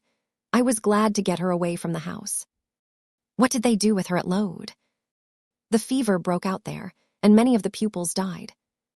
She, however, did not die, but I said she did. I wish she had died." "A strange wish, Mrs. Reed. Why do you hate her so?" "I had a dislike to her mother always, for she was my husband's only sister and a great favorite with him. He opposed the family's disowning her when she made her low marriage, and when news came of her death, he wept like a simpleton. He would send for the baby, though I entreated him rather to put it out to nurse and pay for its maintenance. I hated it the first time I set my eyes on it, a sickly, whining, pining thing. It would wail in its cradle all night long, not screaming heartily like any other child, but whimpering and moaning. Reed pitied it, and he used to nurse it and notice it as if it had been his own. More, indeed, than he ever noticed his own at that age. He would try to make my children friendly to the little beggar. The darlings could not bear it, and he was angry with them when they showed their dislike. In his last illness, he had it brought continually to his bedside, and but an hour before he died, he bound me by vow to keep the creature. I would as soon have been charged with a pauper brat out of a workhouse, but he was weak, naturally weak. John does not at all resemble his father, and I am glad of it. John is like me and like my brothers. He is quite a Gibson. Oh, I wish he would cease tormenting me with letters for money. I have no more money to give him. We are getting poor. I must send away half the servants and shut up part of the house, or let it off. I can never submit to do that, yet how are we to get on? 2/3 of my income goes in paying the interest of mortgages. John gambles dreadfully and always loses, poor boy. He is beset by sharpers. John is sunk and degraded. His look is frightful. I feel ashamed for him when I see him. She was getting much excited. I think I had better leave her now, said I to Bessie, who stood on the other side of the bed. Perhaps you had, miss, but she often talks in this way towards night. In the morning she is calmer. I rose. Stop, exclaimed Mrs. Reed. There is another thing I wish to say. He threatens me. He continually threatens me with his own death, or mine. And I dream sometimes that I see him laid out with a great wound in his throat, or with a swollen and blackened face. I am come to a strange pass. I have heavy troubles. What is to be done? How is the money to be had? Bessie now endeavored to persuade her to take a sedative draught. She succeeded with difficulty. Soon after, Mrs. Reed grew more composed and sank into a dozing state. I then left her. More than 10 days elapsed before I had again any conversation with her. She continued either delirious or lethargic, and the doctor forbade everything which could painfully excite her. Meantime, I got on as well as I could with Georgiana and Eliza. They were very cold, indeed, at first. Eliza would sit half the day sewing, reading, or writing, and scarcely utter a word either to me or her sister. Georgiana would chatter nonsense to her canary bird by the hour, and take no notice of me. But I was determined not to seem at a loss for occupation or amusement. I had brought my drawing materials with me, and they served me for both. Provided with a case of pencils and some sheets of paper, I used to take a seat apart from them, near the window, and busy myself in sketching fancy vignettes, representing any scene that happened momentarily to shape itself in the ever-shifting kaleidoscope of imagination. A glimpse of sea between 2 rocks, the rising moon, and a ship crossing its disk, a group of reeds and water flags, and a naiad's head, crowned with lotus flowers, rising out of them. An elf sitting in a hedge sparrow's nest, under a wreath of hawthorn bloom. One morning I fell to sketching a face. What sort of a face it was to be, I did not care or know. I took a soft black pencil, gave it a broad point, and worked away. Soon I had traced on the paper a broad and prominent forehead and a square lower outline of visage. That contour gave me pleasure. My fingers proceeded actively to fill it with features. Strongly marked horizontal eyebrows must be traced under that brow. Then followed, naturally, a well-defined nose with a straight ridge and full nostrils. Then a flexible-looking mouth, by no means narrow. Then a firm chin with a decided cleft down the middle of it. Of course, some black whiskers were wanted, and some jetty hair tufted on the temples and waved above the forehead. Now for the eyes. I had left them to the last, because they required the most careful working. I drew them large. I shaped them well. The eyelashes I traced long and somber, the irids lustrous and large. Good, but not quite the thing, I thought, as I surveyed the effect. They want more force and spirit, and I wrought the shades blacker, that the lights might flash more brilliantly. A happy touch or two secured success. There, I had a friend's face under my gaze, and what did it signify that those young ladies turned their backs on me? I looked at it, I smiled at the speaking likeness. I was absorbed and content. "Is that a portrait of someone you know?" asked Eliza, who had approached me unnoticed. I responded that it was merely a fancy head and hurried it beneath the other sheets. Of course, I lied.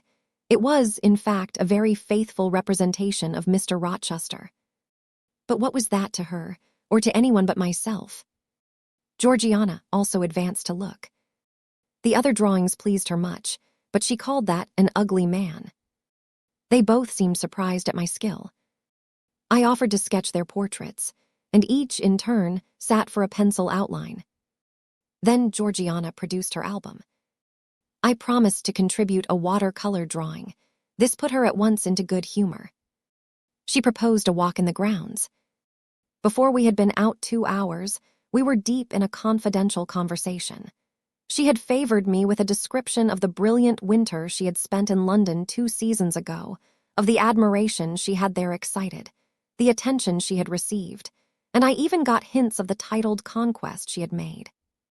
In the course of the afternoon and evening, these hints were enlarged on. Various soft conversations were reported, and sentimental scenes represented. And, in short, a volume of a novel of fashionable life was that day improvised by her for my benefit. The communications were renewed from day to day. They always ran on the same theme: herself, her loves and woes. It was strange, she never once adverted either to her mother's illness, or her brother's death, or the present gloomy state of the family prospects. Her mind seemed wholly taken up with reminiscences of past gaiety, and aspirations after dissipations to come. She passed about 5 minutes each day in her mother's sick room, and no more. Eliza still spoke little. She had evidently no time to talk. I never saw a busier person than she seemed to be, yet it was difficult to say what she did, or rather, to discover any result of her diligence. She had an alarm to call her up early. I know not how she occupied herself before breakfast, but after that meal she divided her time into regular portions, and each hour had its allotted task. 3 times a day she studied a little book, which I found, on inspection, was a common prayer book. I asked her once what was the great attraction of that volume, and she said, "The rubric." 3 hours she gave to stitching, with gold thread, the border of a square crimson cloth, almost large enough for a carpet. In answer to my inquiries after the use of this article, she informed me it was a covering for the altar of a new church lately erected near Gateshead. 2 hours she devoted to her diary, 2 to working by herself in the kitchen garden, and 1 to the regulation of her accounts. She seemed to want no company, no conversation. I believe she was happy in her way. This routine sufficed for her, and nothing annoyed her so much as the occurrence of any incident which forced her to vary its clockwork regularity. She told me one evening, when more disposed to be communicative than usual, that John's conduct and the threatened ruin of the family had been a source of profound affliction to her. But she had now, she said, settled her mind and formed her resolution. Her own fortune she had taken care to secure, and when her mother died, and it was wholly improbable, she tranquilly remarked that she should either recover or linger long. She would execute a long-cherished project. Seek a retirement where punctual habits would be permanently secured from disturbance, and place safe barriers between herself and a frivolous world. I asked if Georgiana would accompany her. Of course not. Georgiana and she had nothing in common. They never had had. She would not be burdened with her society for any consideration. Georgiana should take her own course, and she, Eliza, would take hers. Georgiana, when not unburdening her heart to me, spent most of her time in lying on the sofa, fretting about the dullness of the house, and wishing over and over again that her Aunt Gibson would send her an invitation up to town. It would be so much better, she said, if she could only get out of the way for a month or 2 till all was over. I did not ask what she meant by all being over, but I suppose she referred to the expected decease of her mother and the gloomy sequel of funeral rites. Eliza generally took no more notice of her sister's indolence and complaints than if no such murmuring, lounging object had been before her. One day, however, as she put away her account book and unfolded her embroidery, she suddenly took her up thus. "Georgiana, A more vain and absurd animal than you was certainly never allowed to cumber the earth. You had no right to be born, for you make no use of life. Instead of living for, in, and with yourself, as a reasonable being ought, you seek only to fasten your feebleness on some other person's strength. If no one can be found willing to burden her or himself with such a fat, weak, puffy, useless thing, you cry out that you are ill-treated, neglected, miserable. Then, too, existence for you must be a scene of continual change and excitement, or else the world is a dungeon. You must be admired, you must be courted, you must be flattered, you must have music, dancing, and society, or you languish, you die away. Have you no sense to devise a system which will make you independent of all efforts, and all wills but your own? Take one day, share it into sections, to each section apportion its task. Leave no stray unemployed quarters of an hour, 10 minutes, 5 minutes include all. Do each piece of business in its turn with method, with rigid regularity. The day will close almost before you are aware it has begun, and you are indebted to no one for helping you to get rid of one vacant moment. You have had to seek no one's company, conversation, sympathy, forbearance. You have lived, in short, as an independent being ought to do. Take this advice, the first and last I shall offer you, then you will not want me or anyone else, happen what may. Neglect it, go on as heretofore, craving, whining, and idling, and suffer the results of your idiocy, however bad and insufferable they may be. I tell you this plainly, and listen, for though I shall no more repeat what I am now about to say, I shall steadily act on it. After my mother's death, I wash my hands of you. From the day her coffin is carried to the vault in Gateshead Church, you and I will be as separate as if we had never known each other. You need not think that because we chance to be born of the same parents, I shall suffer you to fasten me down by even the feeblest claim. I can tell you this. If the whole human race, ourselves excepted, were swept away, and we two stood alone on the earth, I would leave you in the old world and betake myself to the new. She closed her lips. You might have spared yourself the trouble of delivering that tirade, answered Georgiana. Everybody knows you are the most selfish, heartless creature in existence, and I know your spiteful hatred towards me. I have had a specimen of it before in the trick you played me about Lord Edwin Vere. You could not bear me to be raised above you, to have a title, to be received into circles where you dare not show your face, and so you acted the spy and informer and ruined my prospects forever. Georgiana took out her handkerchief and blew her nose for an hour afterwards. Eliza sat cold, impassible, and assiduously industrious. True, generous feeling is made small account of by some, but here were two natures rendered, the one intolerably acrid, the other despicably savorless for the want of it. Feeling without judgment is a washy draught indeed, but judgment untempered by feeling is too bitter and husky a morsel for human deglutition. It was a wet and windy afternoon. Georgiana had fallen asleep on the sofa over the perusal of a novel. Eliza was gone to attend a Saint's Day service at the new church, for in matters of religion she was a rigid formalist. No weather ever prevented the punctual discharge of what she considered her devotional duties. Fair or foul, she went to church thrice every Sunday, and as often on weekdays as there were prayers. I bethought myself to go upstairs and see how the dying woman sped, who lay there almost unheeded. The very servants paid her but a remittent attention. The hired nurse, being little looked after, would slip out of the room whenever she could. Bessie was faithful, but she had her own family to mind and could only come occasionally to the hall.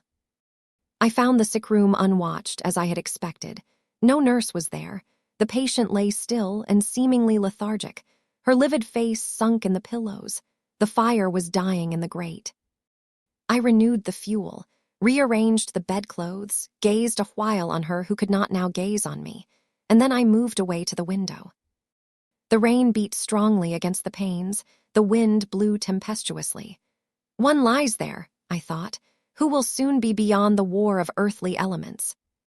Whither will that spirit, now struggling to quit its material tenement, flit when at length released?